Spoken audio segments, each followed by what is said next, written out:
This video is designed to help you relax or fall asleep. Before we begin, if you think you might fall asleep, please introduce yourself in the comments. Please also like the video and subscribe if you haven't already. As always, I'd love to know where you're watching from. So let us know in the comments and share what time it is where you are. Thank you once more for joining me. Get comfortable, grab a glass of water, make sure you've locked your door, and turn off the lights. Don't forget to say hello in the comments.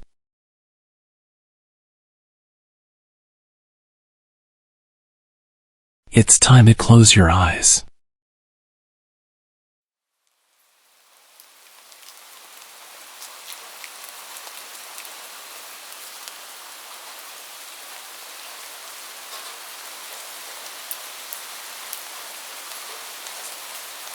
My dad passed away about 2 years ago, which left only my mom, my sister, and myself to help me cope with my father's passing.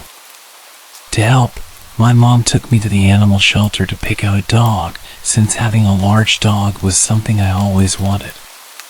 In one of the cages was a small shepherd husky cuddled in the corner that I immediately fell in love with. When this incident happened, he was about 1 year old, 90 pounds, and my best friend. My mom worked nights, and my older sister, taking advantage of the fact that my mom wasn't home, would constantly leave me alone. I didn't mind too much, because then she couldn't boss me around. When she was home, she would try to be mom, telling me what to do and when to go to bed. We live in a small, middle-class suburb with low crime, so I wasn't afraid to be home alone.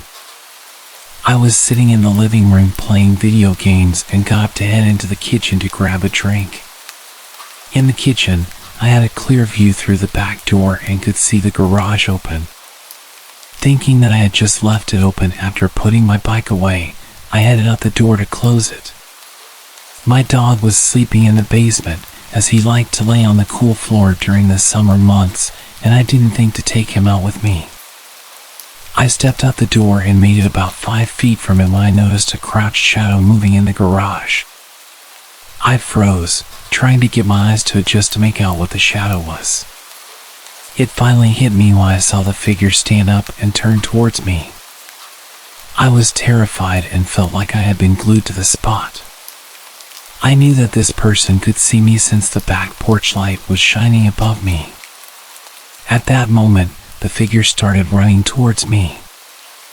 I was too scared to move and let out more of a yelp than a scream, but that was all it took for my dog to hear.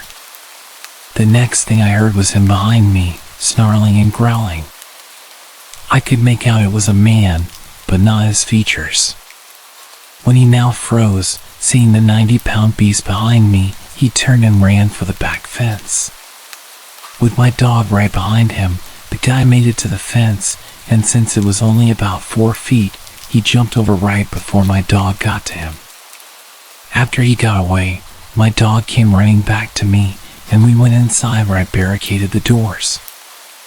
I don't know why, but I didn't call the police and never told my mom or sister what happened. One thing that bothered me was that he had to have known I was inside since the lights were on and the blinds open, so why take the risk to hit a house when someone was clearly home? The morning after, when my mom was home, I went outside to finally close the garage and notice what he had been going through, my dad's toolbox. I locked up the garage and never told anyone about what happened. I walked my dog to McDonald's and got him a burger and ice cream cone for being my hero.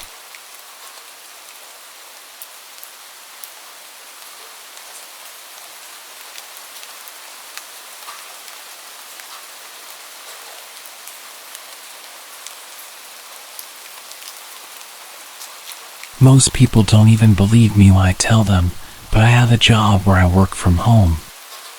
In my area, people mostly work with cars or in the medical industry. Thankfully, I was able to land a decent paying job that lets me work from my home office. It definitely comes with its struggles, but it is hands down the best job opportunity available to me right now. It isn't always perfect, it definitely comes with its pitfalls. Sometimes, you have to sit at your computer even when there isn't any work to be done. It's also very easy to get distracted. I think my biggest problem has to do with the house itself. It's kind of creepy. The house itself is an old Victorian, really old, we're talking mid-1800s. A family friend owned the house and sold it to me for a very fair price, basically gave it to me. I was super excited because it meant I got a nice big house to live in by myself, along with my girlfriend. I'm a natural loner and I don't really care for social interaction, so I had a nice big house all to myself and my girlfriend, and a job where I work from home with very minimal social interaction with other people. That was basically my ideal life, but the house's age meant that it was going to be scary at times. And I don't mean with ghosts or anything like that, but sometimes I hear the house settling or making noises that I can't explain. I've actually had quite a few instances where I'll be sitting down and doing some work, and then out of nowhere, I hear a noise that I just can't rationalize. I go exploring throughout the house only to find that nothing has changed. It's as ominous as it is frustrating. I did just about what anyone else in the world would do. I started to use background noise to drown out the disturbances. First, I tried those quiet instrumentals on YouTube, you know, the ones that last 5 hours and are supposed to put you at ease or something. It didn't really work for me because I couldn't get my computer to be loud enough to drown out all the noises. It was also not very good at keeping my attention. There was 1 week where my work was really slow, and there wasn't a whole lot to do. I still had to sit at my computer. There was an understanding that I was allowed to basically do anything I wanted as long as I was available to my coworkers if something came through that needed to be done. I didn't quite know what to do at this time and just started watching documentaries on YouTube. It was actually pretty fun.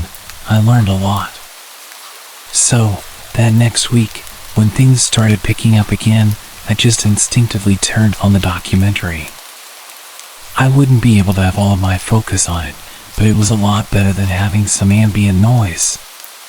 It actually helped distract me from the sounds of the house. I guess I just didn't have enough mental focused energy to notice any of the other sounds going on around me, if that makes any sense.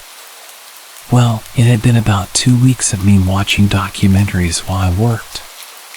Everything seemed to be good, and so one Friday morning, I started work at 8 o'clock, and this must have been around 10 o'clock.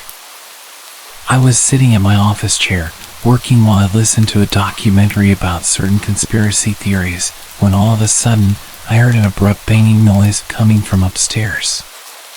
Like I had said, I hadn't been distracted by any noises for a while by this point, so the fact that I noticed this noise meant that it was probably serious. My fight or flight kicked in. You might laugh at me, but when I work, I keep a knife next to me. I ran upstairs with the knife and looked around for any suspicious noises. The banging had stopped, and I didn't know where it had come from. I knew what section of the house I heard it from, but there didn't seem to be anything out of place. I stood there for a few moments, and then I heard it again. It happened right on the other side of my door. I immediately braced myself for there to be some kind of animal or something trying to get in. I didn't really know what to expect. I opened my door to see that the screen door had not been properly closed. My girlfriend didn't close it all the way when she left for work that morning, and it was also pretty windy that day, so it was just going back and forth, causing a banging noise when the wind got bad. This was kind of a breaking point for me. I didn't want to live my life in constant paranoia and fear of some kind of attacker coming into my home. We live in a safe area. There's never been a serious threat, and I have run around my house with a knife way too many times now. I honestly felt kind of stupid, so I made a decision. I was no longer going to assume that someone was breaking in if and when I heard a sound. I put the knife in my dresser in my bedroom and decided that I was going to just be into work while I was working, except for my documentary, of course. So there I was. The next week, it happened on Wednesday. I was sitting in my office. I was working, ignoring the noises, and listening to a documentary. I remembered the exact part of the documentary I was on when I heard it. The sound was the loudest sound I had heard in the house up to that point. At first, I reassured myself that it was nothing and that I needed to fight against this paranoia. But the sound continued, and I couldn't take my mind off of it. After about 5 minutes of listening to what sounded like rummaging and walking, I went upstairs to check. Bear in mind, I didn't have any weapon on me, and I was expecting some kind of reasonable explanation. When I got to my kitchen, I saw that the front door was wide open, and the cabinets were all open, and there was a strange man rummaging through my stuff. I didn't notice until after the fact, but he had been eating something. I remember screaming at him. I don't remember what I said, but it was something to the effect of, "What are you doing in my house?" Obviously. And then he just ran off. He didn't say a single word. He took a loaf of bread with him, but I don't think he took anything else other than what I had eaten before I came upstairs. I reasoned with myself that he must have been some sort of homeless man or something. I don't know who would steal a loaf of bread from a very ordinary-looking house. And this was the worst thing that could have happened. On some instinctual level, it had proved all of my worst fears right.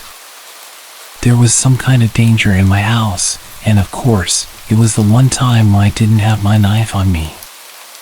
I lucked out that he didn't try to hurt me or anything, but it's still horrifying to see nonetheless. I just work at a local coffee shop now. It's honestly my only way to stay sane.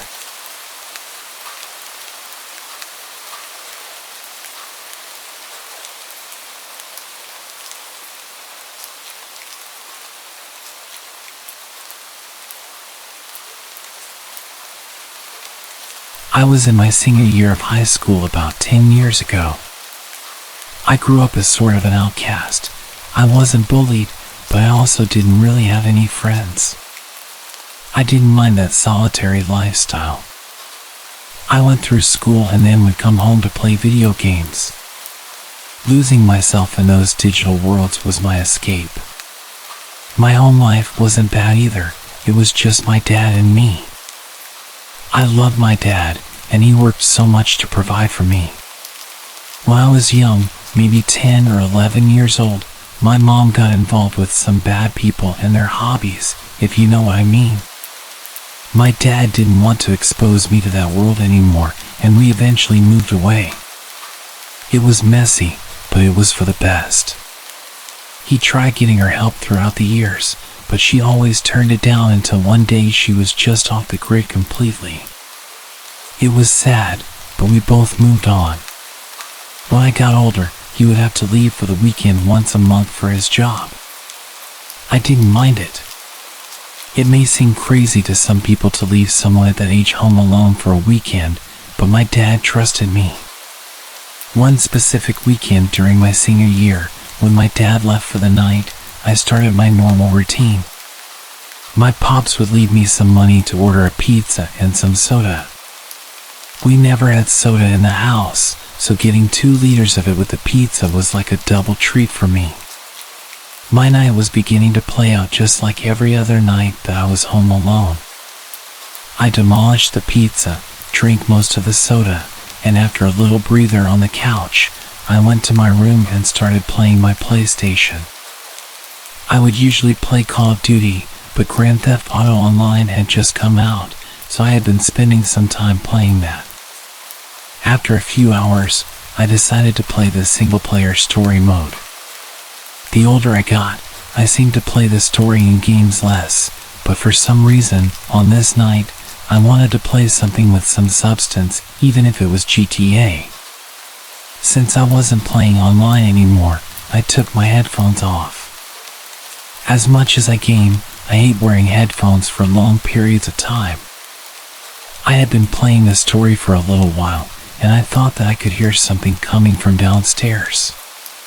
There weren't any loud or jarring noises. It was just these sort of small vibrations and little bumps. Now, I'd been home alone a ton of times, and I didn't remember ever feeling any of those vibrations or hearing any noises like that. But at the same time, the noises weren't alarming enough that I was actually freaked out. It was a little after 1 in the morning, and I think it's just subconscious to be a little on edge when you're home alone at that hour. Every few moments, I would hear a little scoffing noise. I paused the game and tried to listen intently. When I listened, I would mostly just hear silence and maybe an occasional little bump. Just because I was home alone, of course, the quick thought of an intruder crossed my mind. I'm even embarrassed to say that at one point, I even thought to myself, are ghosts real? But then I would immediately shoot the idea down. This little internal debate would continue for about 30 minutes. I finally paused the game and went over and sat in my computer chair to just straight up listen for a few minutes without trying to listen over the sound of gameplay. The sounds started to happen more regularly. The sounds of the little bumps that I initially blamed on cracking pipes or house noises started to happen more often. The little vibrations I could feel were now happening almost every second. It was like my dad might be downstairs. The only thing missing was hearing his voice. The thought of my dad coming home early even crossed my mind, but he would have called me or at least poked his head in the room to see if I was awake. I decided that I was just being paranoid and that I was getting myself all worked up for nothing. I decided I was going to go downstairs and check it out to prove to myself that nobody was in the house and that I was clearly just letting my imagination run away from me as the night ran on. I crept slowly down the upstairs hall and made my way to the top of the staircase. While I was slowly heading in that direction, the muffled sounds were much louder, and I started fearing the worst. The thought of calling the police crossed my mind right away, but I was actually too anxious at that moment. In my mind, I was thinking to myself, what if nobody's here, and I just waste the police's time? When I got to the bottom of the stairs, I saw a light illuminating the dark walls, coming from the other side of the house. It was the kitchen light. It's possible I left it on, but I'm fairly compulsive, and I was nearly 100% certain that I had shut the light off before heading upstairs. I was practically crawling to the kitchen. I was moving so slowly. When I was only a few feet away from the kitchen doorway, I could hear the sounds of rummaging, like someone was going through my cabinets in the kitchen, and that was accompanied by a soft humming voice. And that sound was so creepy. I was half expecting to see some big scary burglar, but the voice indicated something else. I peeked my head into the kitchen, and in the corner next to the sink was a very small woman. Her hair was wild, kind of flowing in every direction, and I had my phone in my hand, ready to call the police, but I think that situation just had me frozen in terror, but also incredible curiosity. Then I realized the melody the woman was singing. She was humming "I've Got No Strings to Hold Me Down" from the Disney Pinocchio movie, and I almost fainted right there because I knew who this person was. It was my mom. She would always sing that to me when I was very young, and it was one of the only memories of my mother that I actually had left. I couldn't move, and I must have been trembling because she had heard me turning around. A big smile lit up her face, and even though it was my mom, this was not the mother that I remembered. Her teeth looked rotten, and her eyes looked like they were sunken into her face, and a voice that should have been soothing but was somehow unnerving. She says, "There's my baby. What are you doing awake at this hour?"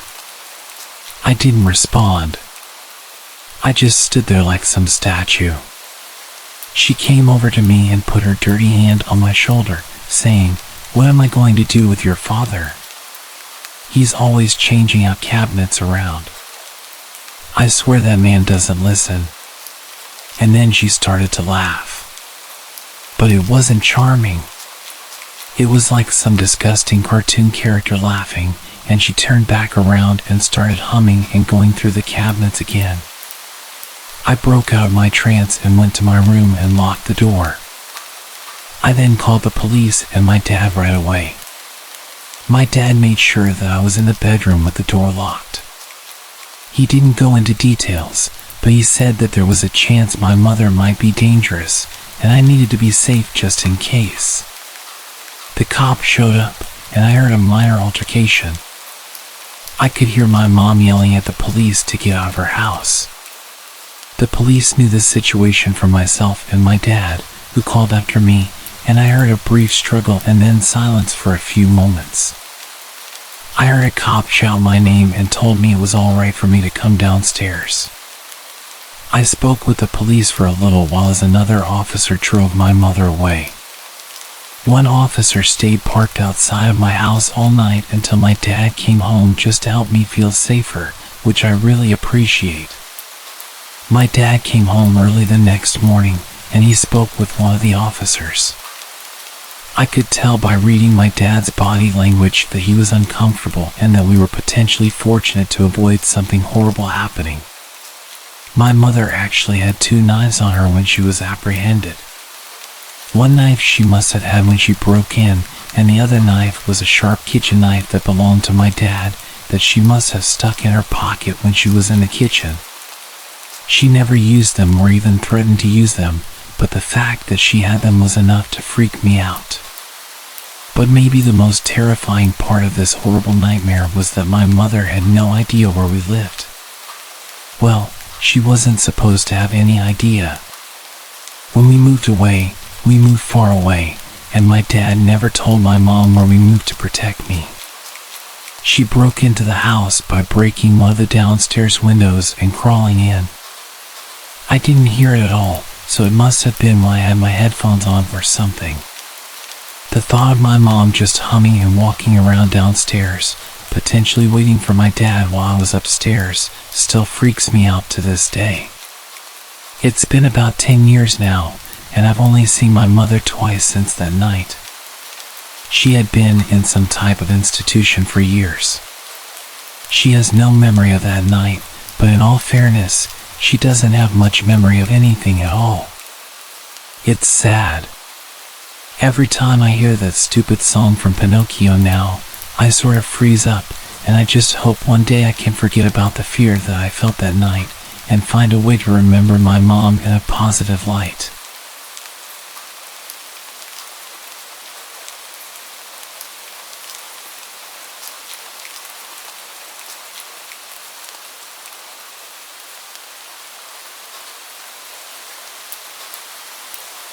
I grew up in a shotgun house in Louisiana. These homes are shaped like rectangles with doors at the short ends and are called shotgun houses because you can fire a shotgun through the front door and the pellets would fly out the back door. They were small homes built for low-income families, and my mom worked hard to purchase ours through a rent-to-buy scheme. However, her long hours meant that I grew up as an independent kid. Sometimes, I'd have to get myself to school in the morning because she was working crazy hours. Most of the time, when I got home, there'd be a hungry man frozen dinner in the freezer for me, along with a note saying when she'd be back. I didn't see her nearly as much as I wanted to, and I'm thankful for all the work she put into keeping us afloat.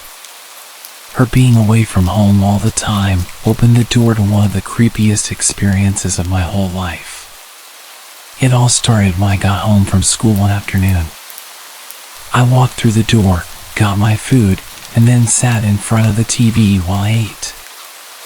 I was just sitting there, finishing off my hungry man, when I saw something moving in the corner of my eye, near the front window.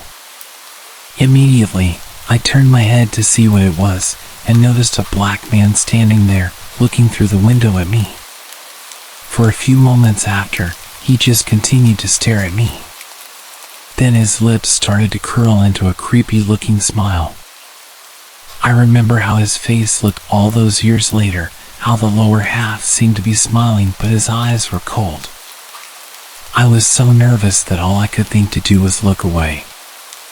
I was a shy kid and I still deal with a degree of social anxiety in my adult life, but back then, I barely engaged with anyone, let alone complete strangers. I just waited there, watching TV and trying to ignore the guy until finally, his face disappeared from view. I waited a few more minutes, too scared to close the curtains in case his face suddenly appeared again. Until eventually, I plucked up the courage to walk over and close them. I think I had been sitting down again for maybe 5 or 10 minutes, thinking I was rid of the guy, when I heard someone pressing the buzzer to our house. My mom always told me never to answer the door to anyone I didn't know, and that anyone that I did know would always announce themselves when they called over, so I knew it was safe. So, when I heard the buzzer but no one hollered, I just stayed there on the couch and carried on watching TV. The buzzer sounded a few more times, but I still didn't move. I remember praying that it wasn't the guy with the creepy smile at the door. But when I heard the voice that called out to me, I just knew that it was him somehow. The voice matched the face, and my skin crawled as the sound of it reached my ears. "Little girl, I know you're in there. I'm a friend of your mommy. Come and open the door because we need to have a little talk." I stayed still like a statue on that couch. I'd never seen that man before in my life, and to my knowledge, I knew most of my mom's friends, at least by their faces. I think if anyone else had said that, maybe even dropped my mom's name, I'd have opened the door to hear them out. But the guy's smile, the tone of his voice, even at such a young age, I knew that he didn't have good intentions. I was terrified, but I just kept quiet, didn't respond, and eventually, the buzzing stopped again. It took me a little while to settle down again, but when I did, I picked up my Hungry Man tray and walked into the kitchen to throw it in the trash. As I walked in, something once again moved in the corner of my eye, and this time, I just about jumped back and dropped my tray when I saw it. I ran over to the window and peered out into our small backyard. I didn't see anything, but that doesn't mean I didn't know something was there, and I strongly suspected it was the guy who had been trying to get me to open the door. Then, right as I was looking outside, I heard a low rattling then squeaking sound coming from the hallway. I backed up to try and spy where it was coming from, and it was definitely coming from the back door. I just couldn't figure out where, until one of the screws holding the door handle together fell out of its socket. I noticed as it fell and hit the wooden paneling, and then I watched as one of the other tiny screws started to turn, unwinding from its socket, loosening with every turn. Someone was trying to break into our home, and it was only a matter of time before they were inside. I just ran for the front door, bursting out into the streets and rushing towards a neighbor's place, the same neighbor that Mom had always told me to contact in case of an emergency. I started hammering on their door, praying they were home, and the whole time I was looking over my shoulder, expecting the creepy smile guy to appear from behind her house. To this day, I can still remember the rush of absolute terror as he suddenly appeared at the sidewalkway. That same grim smile curling his lips as he began to walk towards me. I started screaming, smashing my fists against the door of my neighbor's place, begging them to come to the door. I hear a voice on the other side just before it opened, and there stood my neighbor, a towel wrapped around them, asking me what I was crying for. I begged them to call the cops because a man was trying to get me. When they asked who was trying to get me, I turned, intent on pointing at the man with a creepy smile who just a few moments ago had been walking up the side of our house, but when I looked, pointing at the place that I'd spotted him, he was gone. When the cops showed up and my mom arrived home, they confirmed that someone had been trying to take the lock off of our back door. Mom was distraught and kept apologizing to me for not being there to protect me. After that, I always stayed with one of our neighbors until she got home from work. The man never showed up again, and I didn't see him around the neighborhood anymore, which was obviously a good thing, but I've always been haunted by the idea that he still thinks about the time he almost got a kid. And if I hadn't noticed what was happening to the back door, he was maybe just minutes away from being able to do whatever he wanted.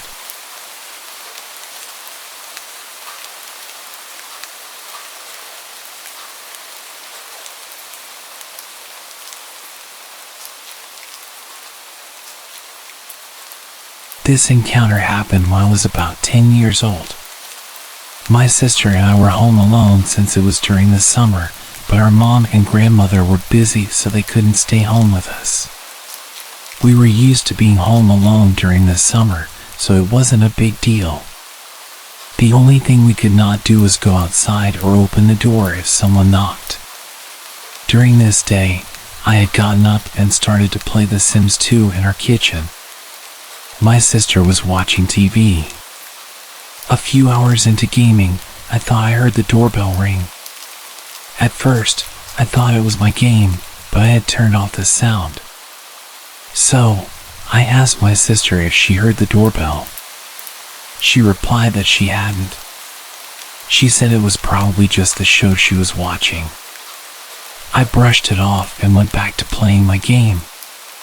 About 10 minutes later, I saw a reflection on my computer of a man in a suit, his hands cupped around his eyes, looking through the glass doors behind me. I turned around to be face to face with this strange man I'd never seen before. I had no idea how long he had been watching me. He waved at me like he knew me from somewhere. I called my sister's name, who had not noticed the man yet. She quickly grabbed the house phone, calling our grandmother. We had seen salespeople before, but none of them looked like this guy. He was wearing a full-on black suit that did not fit him. If not strange enough that this guy was wearing a suit in 99 degrees, he was also carrying a briefcase. All the salespeople I'd seen only ever had a clipboard or maybe a couple of flyers, but this man had a briefcase. The next flag came when this guy walked around our house to come to the back door, which during his little trip he would have seen there wasn't a car in the driveway, indicating no one was home. As I was getting up to hide, the man reached down and grabbed the doorknob, starting to jiggle it forcefully. Thankfully, the door was locked. He looks at me, smiling, and gestured at me to come and unlock the door for him. All the noise he'd been making had now set off our 75-pound lab mix, making her go berserk. No way she was going to let this guy get to us if he did get in. My sister tells me our grandmother is on the way, and she wanted us to hide in the back of the house in her room until she could get home. My sister hands me the phone, then runs into the kitchen to grab the biggest knife we have. I can hear her yelling at the guy that we called the cops. She comes back into the room with me, and we shut the door. She tells me after she lied to the guy about calling the cops, she said that he started laughing like she just told the funniest joke he ever heard. A little while later, we heard the door open and my grandmother calling us. We come out to meet her. She tells us she did not see a man anywhere in sight. She'd walked around the whole house before unlocking the door. She also thought it was weird if he was a salesperson, he would have left a note saying, "Sorry, we missed you." She ended up taking the rest of the day off to stay with us, also so she could watch to see if the man would come back around. It's been 11 years since this encounter, and I still don't want to know what was in his briefcase.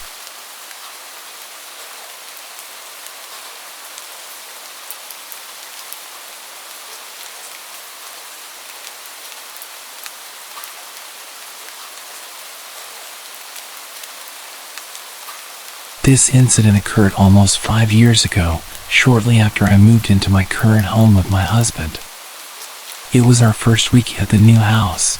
I had just graduated from grad school and was in the process of job hunting. Our house is modest but had 2 stories, with both bedrooms and a bathroom upstairs. It's a back house facing an alley, and our landlord and his wife live in the front house. One morning, as my husband was leaving for work, he abruptly came back inside.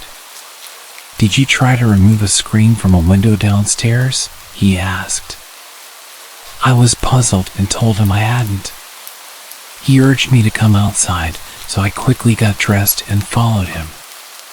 To our alarm, the screen covering a large window downstairs was bent at a sharp angle, as if someone had attempted to push it up from the bottom. The most unsettling part was the clear prominent handprint on the glass, suggesting that the would-be intruder had tried to push up and open the window. Fortunately, all our downstairs windows are secured with wooden rods wedged in the top half, effectively preventing them from being opened too much. Our analog security measures had unexpectedly saved us. Additionally, we noticed another window screen slightly cut open at the corner. We immediately called the police, who came and dusted for fingerprints on the handprint, but unfortunately, it didn't lead to any developments.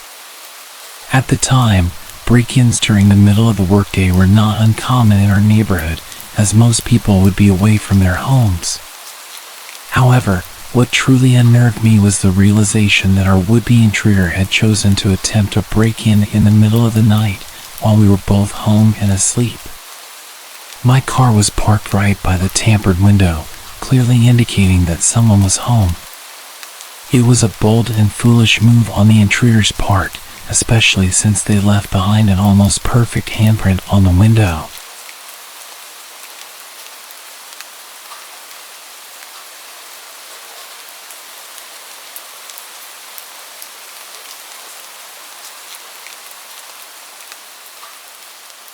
Although it might not seem like it, this incident happened quite a while back, probably over 10 years ago. I was in my later years of high school and was home alone. My parents were at a wedding that required them to stay at a hotel, and my brother worked the night shift at that time. My family lived in a very well-known East Coast city in a blue-collar neighborhood that was starting to take a nosedive. As a teenager, I was a bit of a loner. I wasn't a nerd or anything.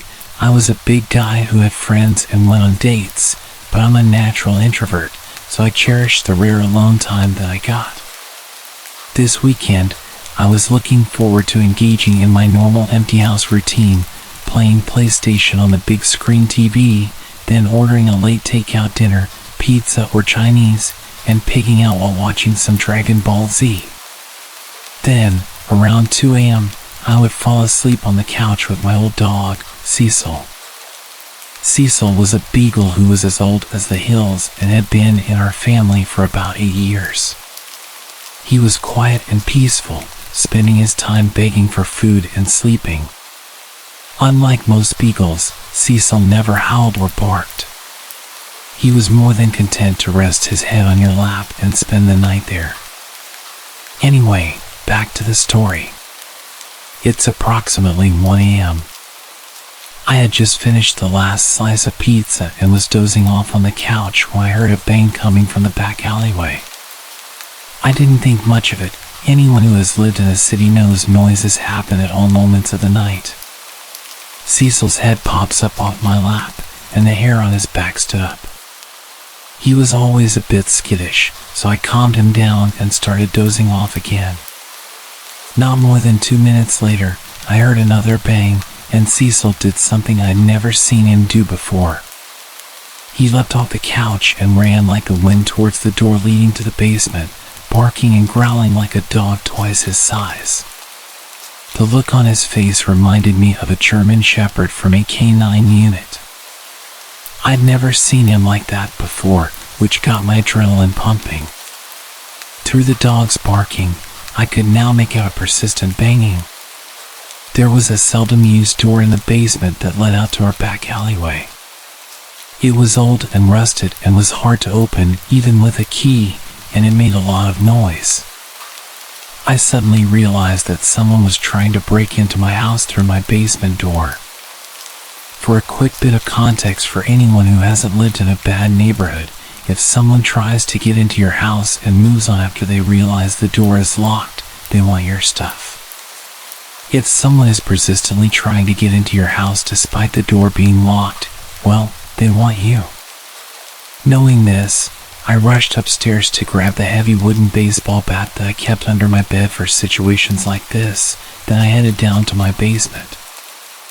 I probably should have run, but I was a macho teenager with a tough guy complex, and I also didn't have anywhere to go. While I was heading down the stairs to my basement, Cecil blew past me with the speed and aggression of a dog half his age. Suddenly, I heard a man's voice saying, "Oh," and the banging stopped. I didn't call the cops or anyone else, which was probably the dumbest thing I've ever done. I just sat up for the rest of the night with a bat in hand. My brother came home that morning, and I told him what had happened. We went to the basement door to take a look, and when we gave it a tug to open it, the whole door fell off. This psycho was one good shove away from getting into my house, but old Cecil scared him off. I'm pretty sure that fat, lazy old dog saved my life. When I tell people this story, they dismiss his actions as a dog doing what a dog does. But when I tell you that Cecil never barked or moved that fast in his life, you can take that to the bank. It was almost like he knew the urgency, like he knew that door was going to give. A few years back, we had to have him put down because he got too old and was in a lot of pain. Before the injection, I got a moment alone with him. I thanked him one last time for his friendship and for what he did that night.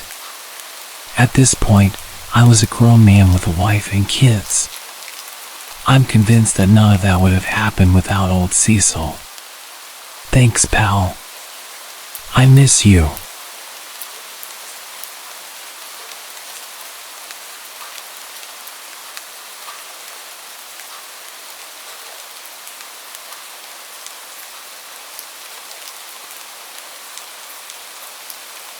This happened back in the 80s, so it was before we had cell phones.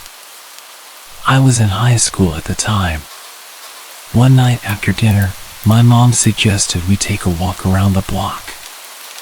My brother and dad were watching TV and opted to stay home, so it was just us girls. We lived on the fringes of the suburbs in a subdivision that was semi-rural. By that, I mean there were houses but no street lights or sidewalks. Everyone had septic tanks as there was no sewer service and that kind of thing. The houses were all set well back from the road and the lots were wooded. Anyway, we were walking around the block, which is about 1.5 miles in total, and we were almost back home. It was pitch black that night, there was no moon, and we had a flashlight to use as needed. Without it, you couldn't see much past a foot around you. We mainly used it as a signal if a car went by, but there wasn't really anyone around, so we had it switched off and were just walking and chatting. Just as we turned the corner onto our street, we suddenly heard footsteps behind us. This was a bit weird as we had just come from that way and hadn't seen or heard anyone walking on that street or coming down the driveways we passed. But we just figured it was some neighbor also out for a walk, and we hadn't noticed them in the dark. So I turned around to look and switched the flashlight on to see who it was. They immediately switched a flashlight on too, so I could only see their light and not the people holding it. They said nothing. We kept walking, but the footsteps behind us sped up. Now they sounded heavy, so we thought it was a man. We sped up. He sped up. I turned the flashlight back on, and he turned his on again in silence. We were too scared to call out, and now we were approaching our driveway. As we got there, I pushed my mom in front and told her to get up the driveway, which was steep and long. Once she had a start, I sprinted up after her. As I did, the footsteps veered away to the other side of the road and kept going. Nothing was ever said by this person, and normally people here wave and speak while walking or even driving by. When we got up to the house, my dad said it was probably just a neighbor, so my brother and I got into my car and drove down the road to see who it was. No one was there. We went all around the roads, and no one was walking on them. There wasn't time for him to leave the area either. It turns out it was a nasty neighbor getting off on scaring us and then ducking into a house. He bragged about it to some other neighbors who happened to be friends with my dad. We got revenge on him, but I can't say what we did exactly.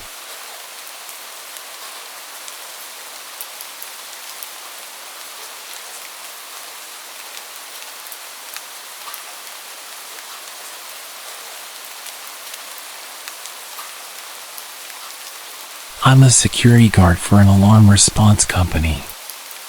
We answer alarms for businesses and private residences. 99% of the time it's a motion detector set off by a cat, or a restaurant forgot to disarm their stuff before the stock truck arrived to unload. In this case, I was called out to a house where the back door alarm was set off. Like it thought someone opened it. The owner was out of town, but she was alerted by her app and her mother met me there. We checked the door, it's locked. We figured maybe someone tried the door but it didn't budge, setting off the alarm. But there's a light on inside. The mom mentions this to her daughter on the phone. The daughter says she isn't sure if she left the light on or not. It's a good idea to make people think someone's home, but she just isn't sure. That gave me a bad tingle. The mother wanted to go inside to check. However, she didn't have a spare key. The neighbor did, but they were asleep and the mom didn't want to wake them. So, I fill out my papers and go back to my normal patrol routes. An hour later, the same home sends an alert out. I'm the only one in my city zone, so I answer it again. When I pull up, police and CSI are there already and they're talking to the mother and the now awake neighbor. They are reviewing video footage sent to them by the daughter. I look at the footage. There were 4 men that were armed wearing masks and hoodies.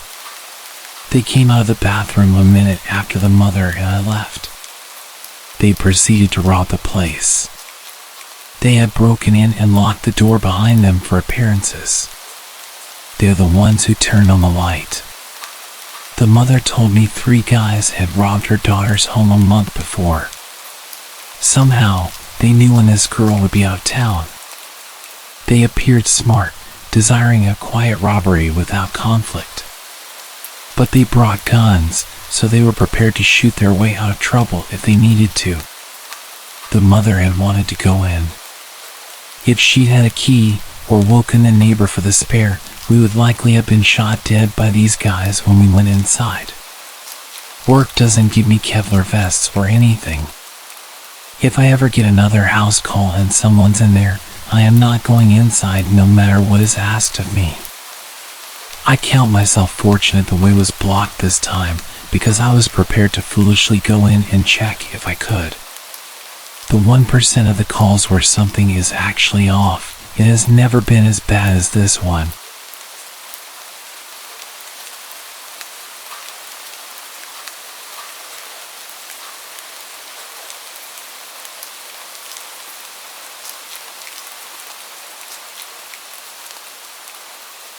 This just happened last night.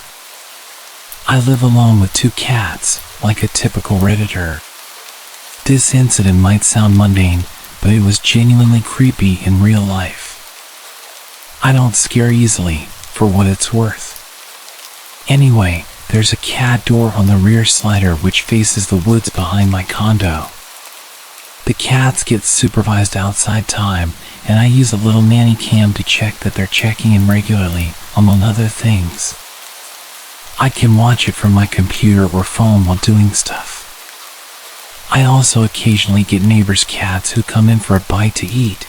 My male cat loves it, my female cat hates it. Anyway, this one gray cat comes around every few days, comes in, has a snack, I scoot him out, and it's no big deal. Well, he'd been coming around really late at night and pawing at the locked cat door. It scared me at first because it was a terrifying sound to hear in the middle of the night. I was able to figure this one out pretty easily just by listening, My cats would run to the rear slider, my female cat would hiss, the male would meow, and then I would hear something scamper away. I told myself it was just a neighbor cat coming for a midnight visit and probably just couldn't get in. Anyway, my nanny cam has automatic night vision which turns on when it's too dark. But I had the cats inside with me last night, so the cat door was locked shut, the patio light outside of the slider was turned off, and I was getting into bed just as I got under the covers. I heard the scratching, rattling sound at the locked cat door. I opened the app and definitely did not see a cat. It didn't help that the night vision makes everything look super creepy, but regardless, I was freaked out. There was a scraggly looking person hunched over on my patio, playing with the locked cat door. My female cat hissed, and he got up and laughed. I guess it could have been a she. I never saw a face and I only caught a few frames while my blood ran cold. It looked like they were wearing a loose t-shirt. I called the cops, and they had a cruiser nearby. He did a drive-through and walked the area out back. It was late, so I didn't give a statement or even meet with the officer, but I did see his flashlight as he walked the train line. Thankfully, that was the end of it. Although my cats refused to use their door for a few weeks afterwards, as if they could smell the strange intruder.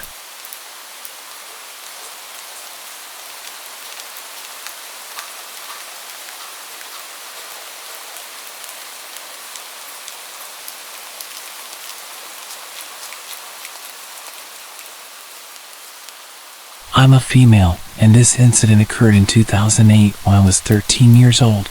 I'm now 27. I remember it as if it were yesterday. I lived in Cincinnati at the time, and it was January. My middle school had been called off due to a snowstorm the night before, and I was home alone because my dad and stepmom had to go to work, which meant my little sister was at daycare and my older brother had a dentist appointment. My dad worked in lawn care and sometimes came home for lunch if he was in the area. So, when I was awoken by noises coming from the basement, I thought it was just him, home for lunch, going through things in the basement. I didn't think much of it. When I got out of bed, I could still hear what I thought was my dad in the basement. But as I approached the stairs, something felt extremely off. I don't know what caused me to do this, but instead of yelling, I whispered, "Dad, is that you?" He didn't respond, so I quietly went to the front door, looked out through the tiny square window, and saw two men walking up the snow-covered hill to my backyard. I later found out that there was a third man, and he was the one who broke the basement window. I quickly realized that the noises I heard were actually from the basement window, directly under my bed, being broken. I ran to my bedroom, immediately hopped into my closet, and called my mom. When she answered, and I told her what was happening, she called my brother to see if he would come home because I had a history of being scared to be home alone. Neither of them actually believed that there were people in the house. Before my brother got there, and right after I got off the phone with my mom, I called the cops. I don't think the dispatcher believed me at first because she asked me several times if I was sure there were people trying to enter my house.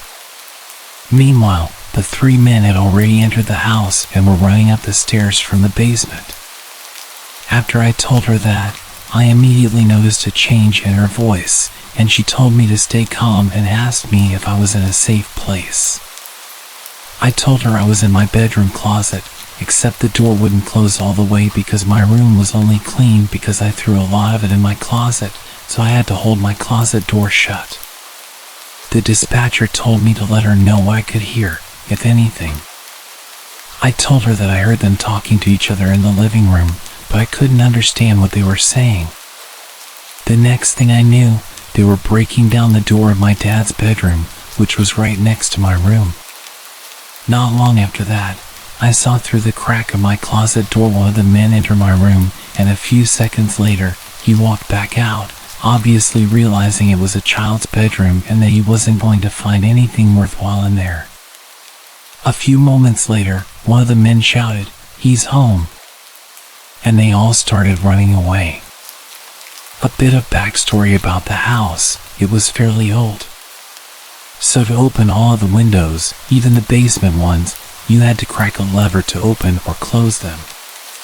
Unlike the glass block windows that can't be broken or seen through.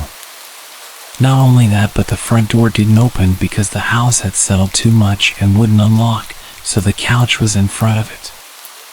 Because the front door didn't work, we used the side door to get in and out. I'm not sure why, but the side door had to be unlocked with a key from the inside of the house to be able to leave. Everybody had a key besides my little sister. That being said, the men had to leave the way they entered, with everything they were trying to steal, which was through the basement window. After the dispatcher informed me that the police had my house surrounded and it was safe to come out, it took me quite a while to leave my closet because I didn't truly know if they were gone. When I finally got the courage to get out, I grabbed my key and darted to the side door to let the police inside. I didn't see my brother anywhere, so I didn't know if something had happened to him or if it was even him who came. Not long after I let the police inside, my brother came walking into the dining room. I jumped up so fast and gave him the biggest hug I'd ever given him. When the police asked us to tell them what happened, I heard my brother tell them that when he got to the house, he walked up to the side door as he normally would, and when he was about to unlock it, he was met by one of the men through the window. He said the man cocked his gun, put it up to the glass, and said, "Hey."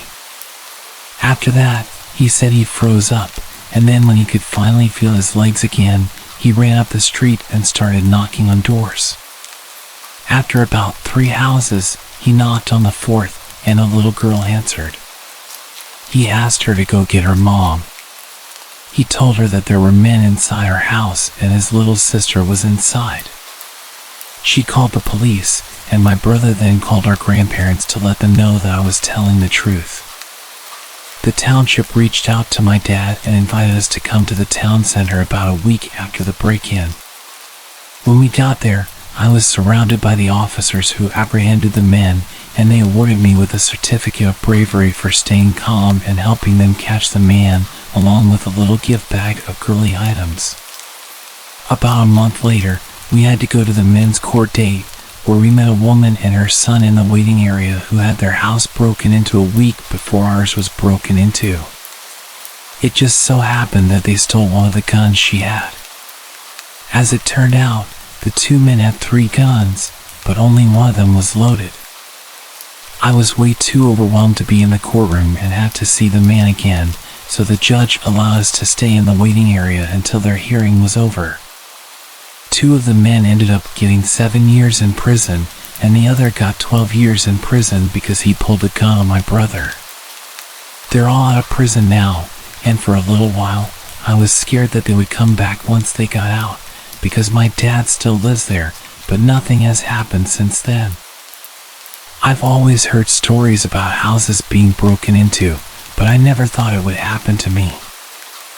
I'm really glad that I was old enough to know what to do in that situation and that the man never knew I was in the house with them until they were in court, because who knows what they would have done if they knew.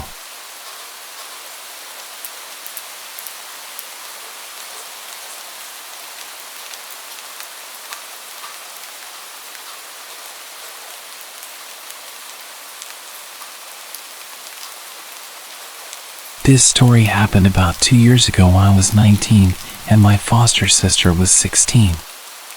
It was the summer before I was going to college, and I mostly lived with my mom and my sister except for every other weekend when I'd stay with my dad. Summers where I live can get really hot and humid, so we had a habit of walking the dogs around 7 p.m. when it would be cooler but still light outside. On this particular evening, Mom wasn't going to be home until late. She often participated in choirs, Bible studies, youth group events, and more, so it wasn't uncommon for my sister and I to be left home alone until 8 or 9 p.m. Therefore, it was up to us to walk the dogs by ourselves. Even though we lived in the countryside, we decided to drive 20 minutes to a park for a change of scenery. Let me explain the layout of the park for clarity. The park isn't very big, but it's popular because of its mile-long looping road with attractions like playgrounds, ponds, and a small country hall spaced out on the inner side. The outer side features just grass and trees with one playground at its end. It's common to pass people walking the loop at least twice if you're walking in opposite directions, but not if you're walking the same way. Any cars on this road can only drive in one direction because it's a one-way road. Everything about the walk started normally. We parked the car, leashed our dogs, and began walking the loop. Occasionally, we'd stop so I could take pictures of our dogs and my sister wrangling our larger dog, who pulls like his life depends on it and wants to smell everything. During one of these stops, a man in his 40s passed us walking in the same direction. He smiled at my sister, told us we had cute dogs, and continued walking. We thought nothing of it. After all, it's common to exchange greetings in the park. However, this man passed us again only 10 minutes later. This time directly across from where we'd first seen him. He greeted us again with a smile and a hi. This time, we both looked at each other, acknowledging the strange guy. It seemed odd that he had managed to loop back to us so quickly and that he had cut in front of us so closely, nearly touching my sister. Not even 5 minutes later, the same man passed us again, cutting even closer and greeting us once more. This was the moment I decided we needed to leave. It was abnormal to pass someone 3 times so quickly on this loop without them taking a shortcut or altering their path significantly. We hurried back to our car.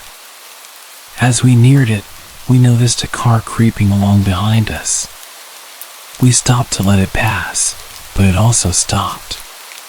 When another car approached, the first car sped away.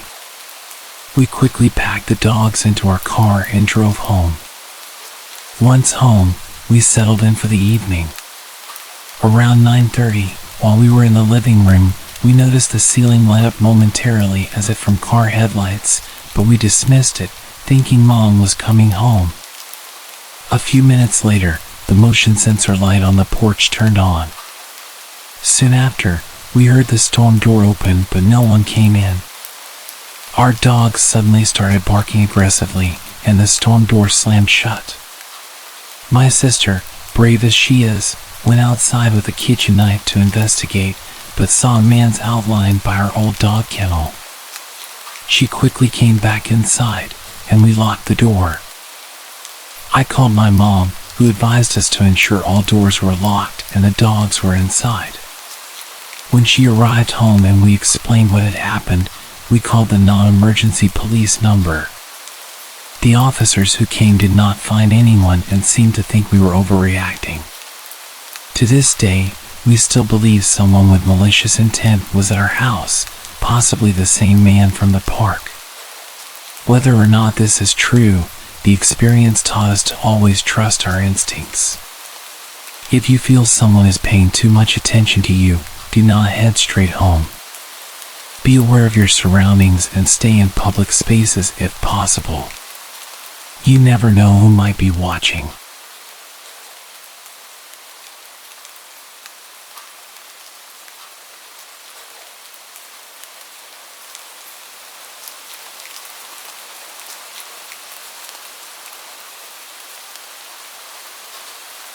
About 12 years ago, when I was 9 years old, I was home alone with my 12-year-old brother. We were supposed to go to my aunt's house to have lunch and wait for my mother there. We got up at 10:30 a.m. I took a shower, and then my brother took one after I was done. After that, we were both in the bathroom brushing our teeth and finishing up when we heard someone knock on our door.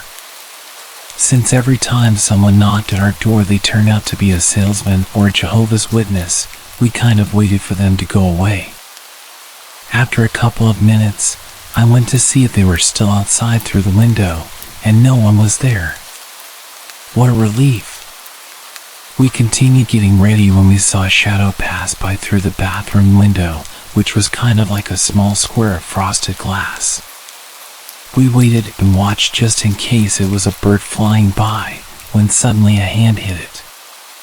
We got scared. We didn't know what to do. My brother had his cell phone, so we immediately called the police. While it was ringing, we heard a loud bang at the door. Someone was trying to break it down. I don't know if they were kicking or ramming it, but it was one of the most frightening things I've ever heard. My brother told me to lock the bathroom door, so I did. They took 5 bangs before the perpetrator finally bashed the door open. The police answered. I remember the exact thing my brother said. He was whispering, his voice barely audible. "Hello, there's someone in our house, and I think they're stealing. We're at 1249 Maple Street. I'm with my little brother locked in our bathroom. Please hurry." While all this was happening, I was sitting against the wall, hugging my knees. It was one of the most nerve-wracking experiences ever. I could hear the man going through all of our stuff, emptying drawers, going up and down the stairs, opening cabinets. He even broke a few cups and plates. Then I heard the sound my cell phone makes when it turns off, and I remembered leaving it on the kitchen table. I felt so stupid for leaving it there. Things continued for a couple of minutes when we heard him trying to open the door to the bathroom. My brother got a hold of a big metal rod we had lying around there. The man started kicking the door, shouting, "Who's there?" We said nothing. Another kick, then another. I felt I was about to have an anxiety attack. My chest started to ache, I had chills, and it was really hot. I tried to remain calm, but it was just too much. After that, he stopped. We heard the door opening and then silence. We waited for almost 10 minutes before going out of the bathroom. The living room was a total mess, lots of papers and books on the floor, cabinets open, cups and plates scattered on the floor. In our mother's bedroom, the nightstand and the closet were open, and everything inside them was all over the place. Upstairs in our room, it was the same thing. In about 5 minutes, the man had gone through everything we had and left a total mess. After that, my brother called my mom, and she ordered us to go to my aunt's house as soon as possible, so we did. When we got there, I was a little more relaxed. My aunt was waiting with us with ice cream, probably because my mom had told her everything and she wanted to calm us down a bit. We got back home at about 5 o'clock. My mom told her boss she had a home emergency, so she left early. She tidied up the house, cleaned up, and left everything the way it was before so we could be relaxed. I really appreciate her effort and my aunt's attempt to calm us down and do everything so we didn't have to think about it. According to my mom, the police got to our house after she arrived, about 3 to 4 hours after the incident. She explained everything, but because of a lack of evidence, nothing could be done. The man was never caught, and honestly, I don't think they even tried to search for him. The next few days, my mom was home with us. Now I tell the story as a funny anecdote. Luckily, no one was hurt, and he only took useless stuff, but at the time, I was really scared. To a 9-year-old, an experience like that can have serious repercussions. I'm lucky it never came to that, and I got over it after a couple of weeks.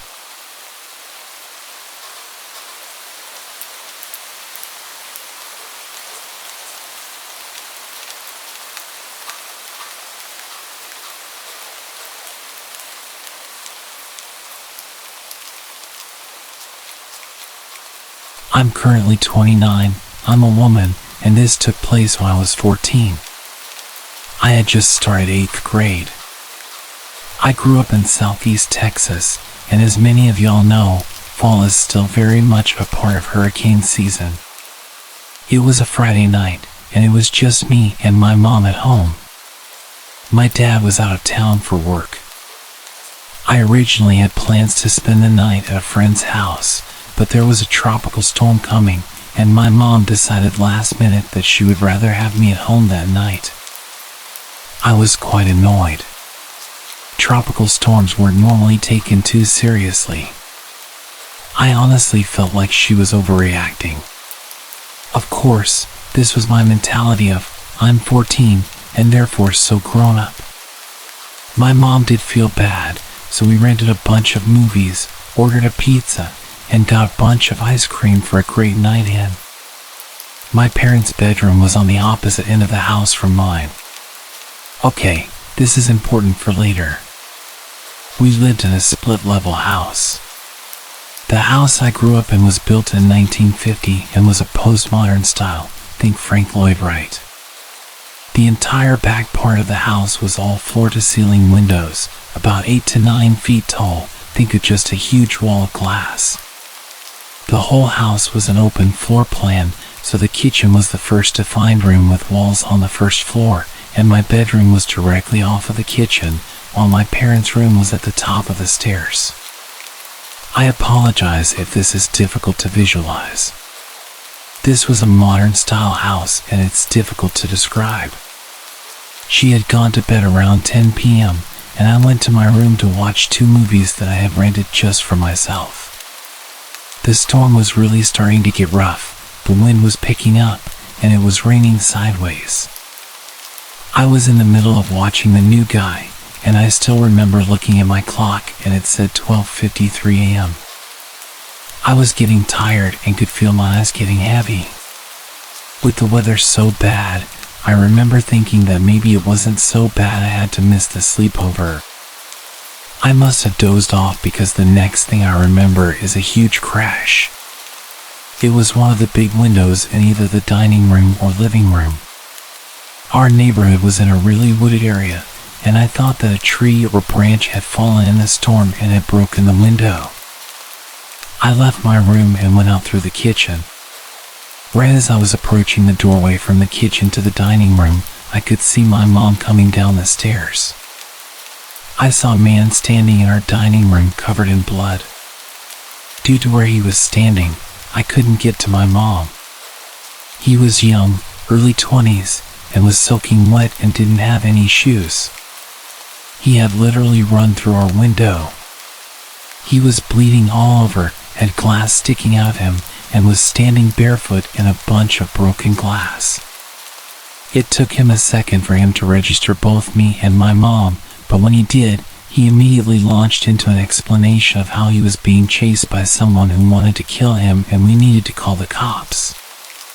My still fairly innocent 14-year-old brain didn't doubt this at all, but my mom was eyeing him suspiciously. We moved into the kitchen and my mom grabbed her purse and held my arm to keep me close. I had grabbed a kitchen towel to try and help his bleeding. My mom pulled out her cell phone and started calling our neighborhood patrol. I noticed this, and so I quietly went and called the cops on our landline. We both finished our calls, and now we were just waiting. The guy couldn't sit still and kept getting up and looking through our kitchen windows and pacing back and forth. He didn't seem to notice that he was all cut up and bleeding everywhere. He starts muttering under his breath. What happens next happens really fast and becomes blurry a bit. But the doorbell rings. It was our neighborhood patrol that my mom had called. The doorbell sent the guy into a panic. He jumps up and suddenly grabs a hold of me. He has me in a chokehold, and my mom is now screaming to please let me go. He starts looking around all frantic and is pulling me through the dining room and living room toward our stairs. At some point, the bell rings again. My mom is following, still begging to let me go. He has me at the stairs, and my mom has the choice now to go to the front door to open it or follow him up the stairs. She runs for the door just as he pulls me up the last of the stairs. I hear our alarm start blaring. Normally we arm it at night, so you would need to type in the code before opening a door. He pulls me into my parents' room, but as soon as we get into the room, he drops me and starts to freak out. It was apparently all the lights. He starts smashing lamps trying to get all the lights off, screaming that they were burning him. There's a small garden off my parents' bedroom, and they have garden lights they turn on at night. He takes a chair and throws it at the glass door, trying to smash it so he can get to those lights. At least that's what it looks like.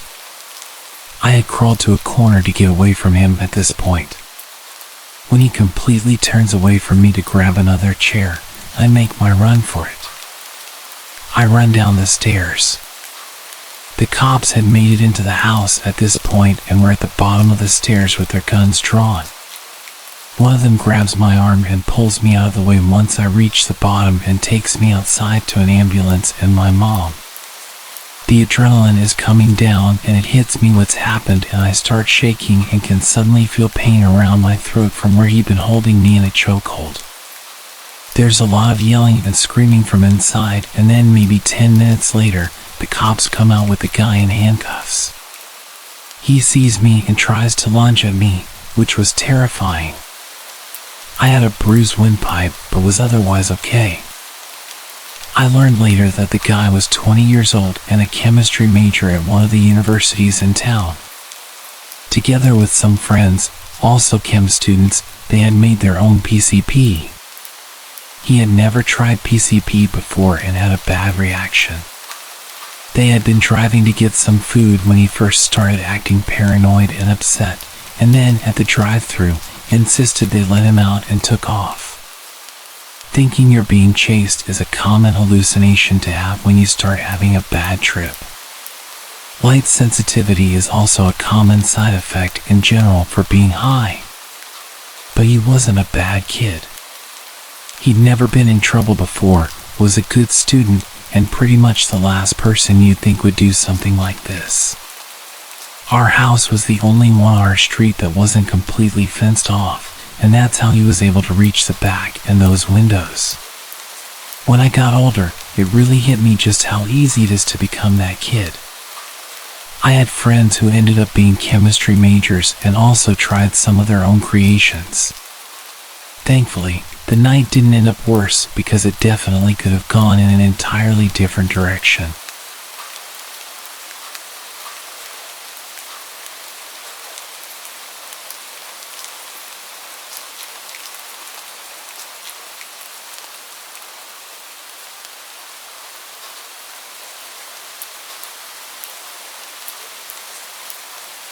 This happened when I was 11 years old. At the time, I was living in an apartment situated on a street with an ongoing construction. Needless to say, they often tapped into the electric supply and the power fluctuated quite a bit. Therefore, the street lights often served no real purpose, especially in the winters when evening dawned on us with pitch black darkness. That is relevant, so keep it in mind. From what I remember, it was a weekend I was supposed to spend at my friend's house. For an 11-year-old me, this was an exciting prospect, having been loaded with schoolwork the entire week. I was to spend what I believed to be Friday night sleeping over and spend the entirety of Saturday at her bungalow, to return home that very evening. What made it even better was the fact that her parents had an event they could not avoid and therefore trusted us to stay alone in their 2-floor house for the entirety of the 6 hours they were gone. Back then, the idea of spending a whole night alone with my friend was great, no interference and a whole 6 hours of games and movies on their huge TV. As it turns out, my friend had other ideas. I arrived at her house just short of 8 p.m. It was already pretty dark out and her parents had waited for me to arrive before telling us about emergency contacts, dinner, and such. They also reminded us to get their 4-year-old Labrador inside as the weather was acting up and his kennel had a few loose panels which leaked when it rained. This is also an important fact to be noted. After they left, we watched a few cartoons, had dinner, and were chilling in her living room playing cards. That's when my friend Sid had the ingenious idea of exploring a fenced plot of land a few hundred meters down the street that she resided on.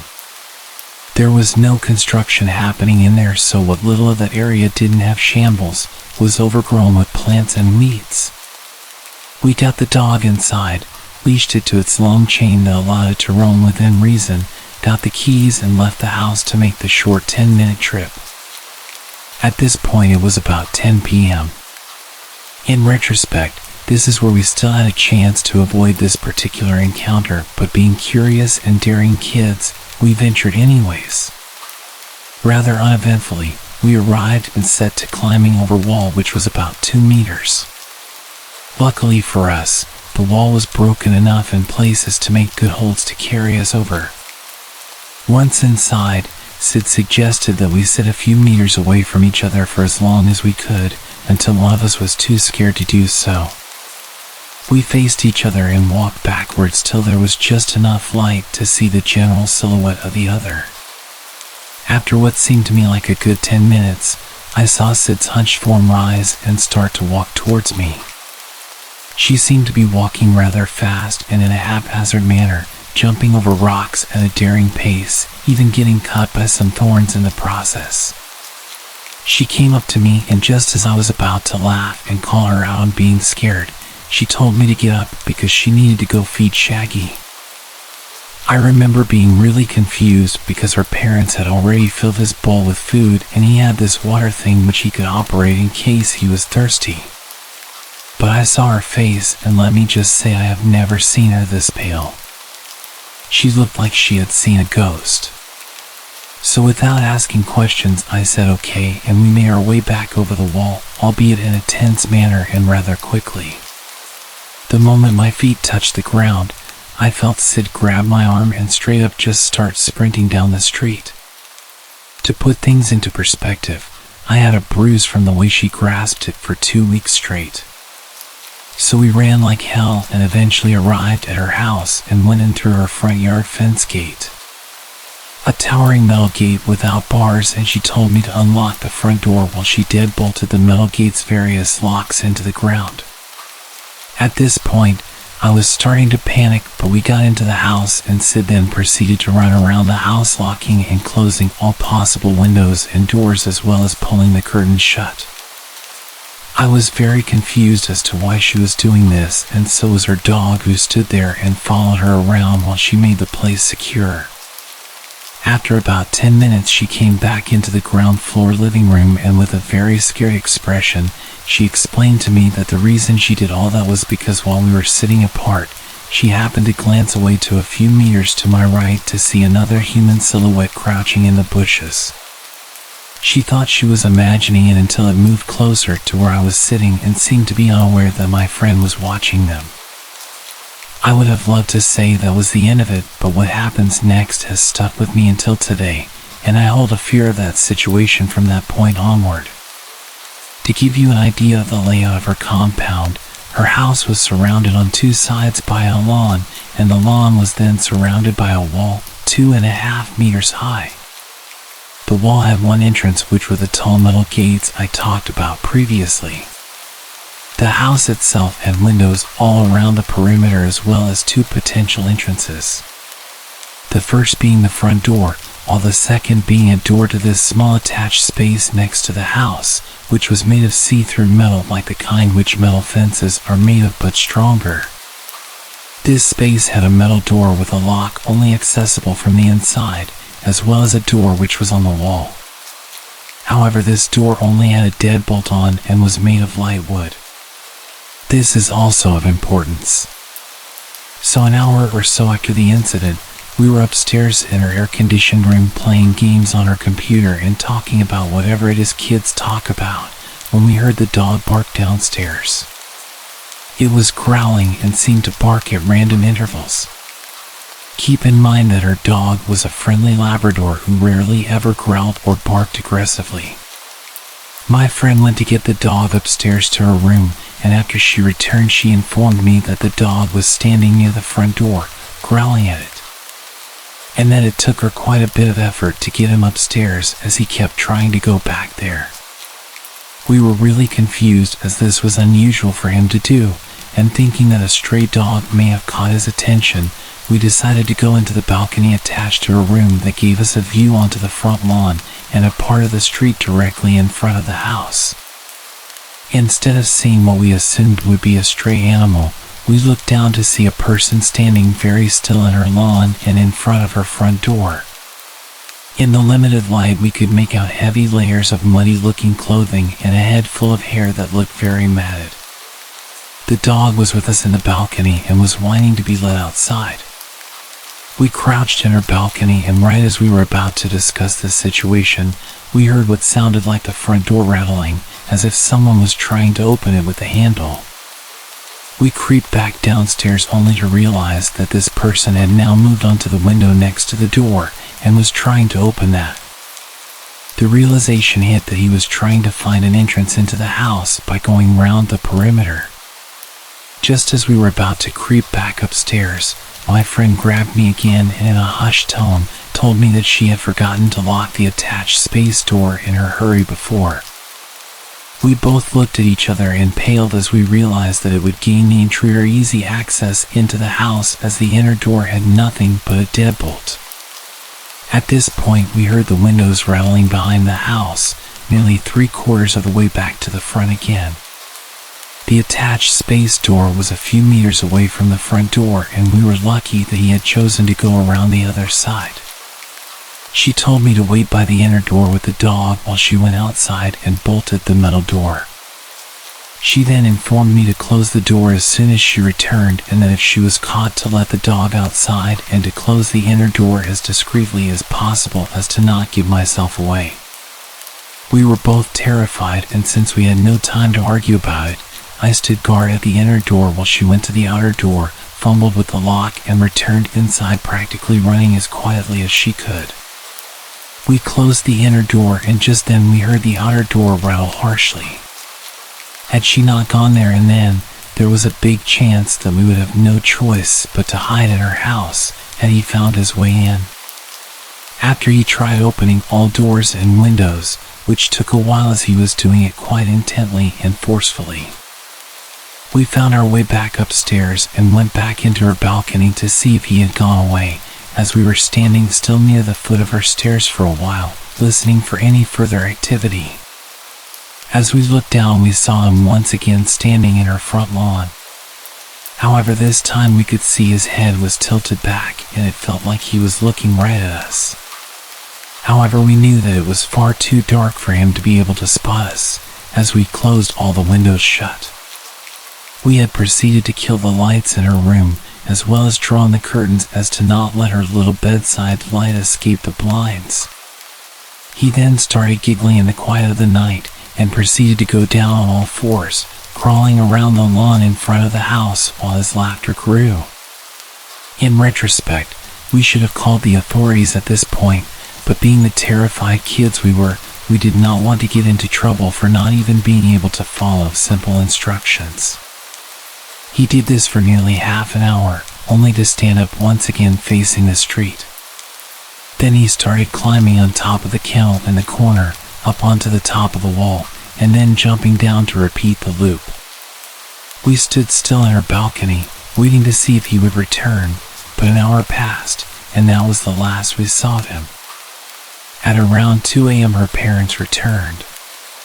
The next morning they were very confused as to why all the doors and windows were closed on such a pleasant night, and why there was mud on the front doorknob. We said we just wanted to play in the dark inside the house, lying about the actuality of the situation. To this day I do not think the man has been caught.